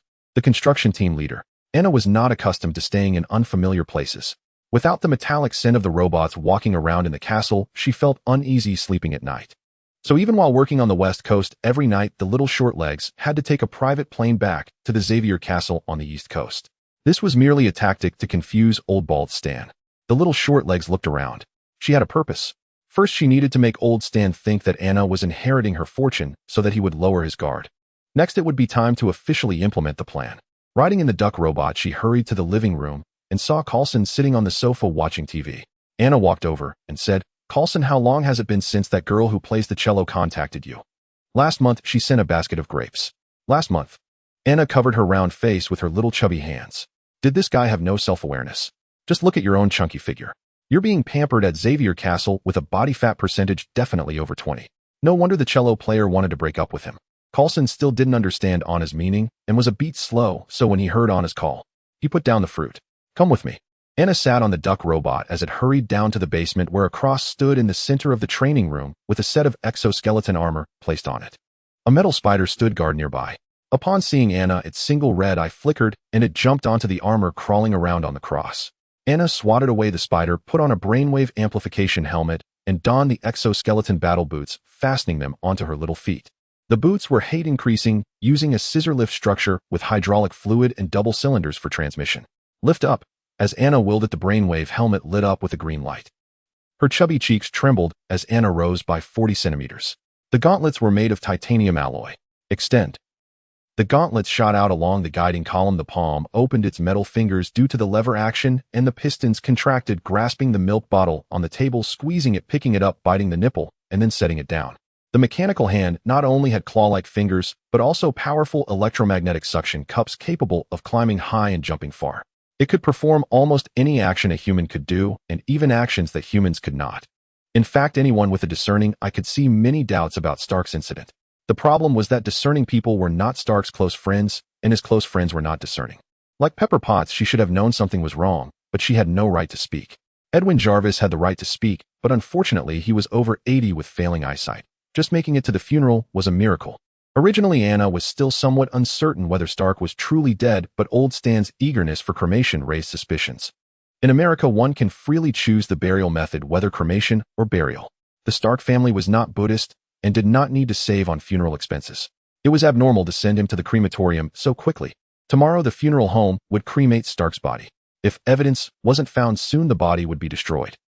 Under the night sky, Anna donned a cloak and had Coulson drive to Trinity Church on Long Island, New York. In America, Christianity is practiced believing in the Trinity of God, Jesus, and Jehovah, and many Trinity churches have been built. Many of these churches are historical relics from the founding of the United States, such as Trinity Church in Boston, where Dr. Freriedman's funeral was held, and the Trinity Church in Lower Manhattan, located between Wall Street and Broadway, both of which are centuries-old buildings. Tony Stark was born on Long Island and was baptized in a church there, so his funeral was also held at Trinity Church on Long Island. Except for the western part of Long Island, which is part of New York City's Brooklyn and Queens, there are Nassau County and Suffolk County.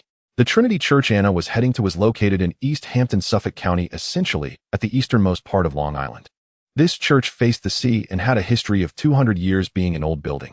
Directly opposite is East Hampton Beach, with the Holy Trinity Cemetery beside it. Howard had bought a plot there years ago, which now nominally belonged to Anna. Actually, Anna felt that if Stark was truly dead, being buried here would be his best resting place. The two of them got out of the car and walked inside. Makeup is a basic skill for S.H.I.E.L.D. field agents. Coulson pasted on a beard, applied some makeup, added some gray hair, and looked 20 years older. Anna was fully wrapped in a hood obscuring her face. She had grown 40 centimeters, so even if Maya saw her, she would only think she was Coulson's granddaughter and wouldn't recognize her as her own daughter.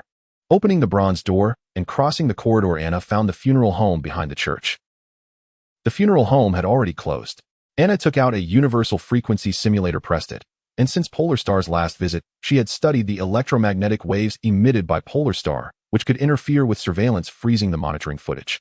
Descending into the basement, Anna opened the cold storage door of the funeral home, asking Coulson to find the label belonging to Tony Stark. Coulson opened the cold storage, holding tweezers and a scalpel in one hand with a plastic bag in the other, rummaging around inside, trying to find DNA from the body. "What are you doing in there?" "Damn Trinity Church is so efficient, they took the coffin for cremation so quickly." Anna quickly realized that old Stan must have sent it for cremation a day early to prevent any accidents.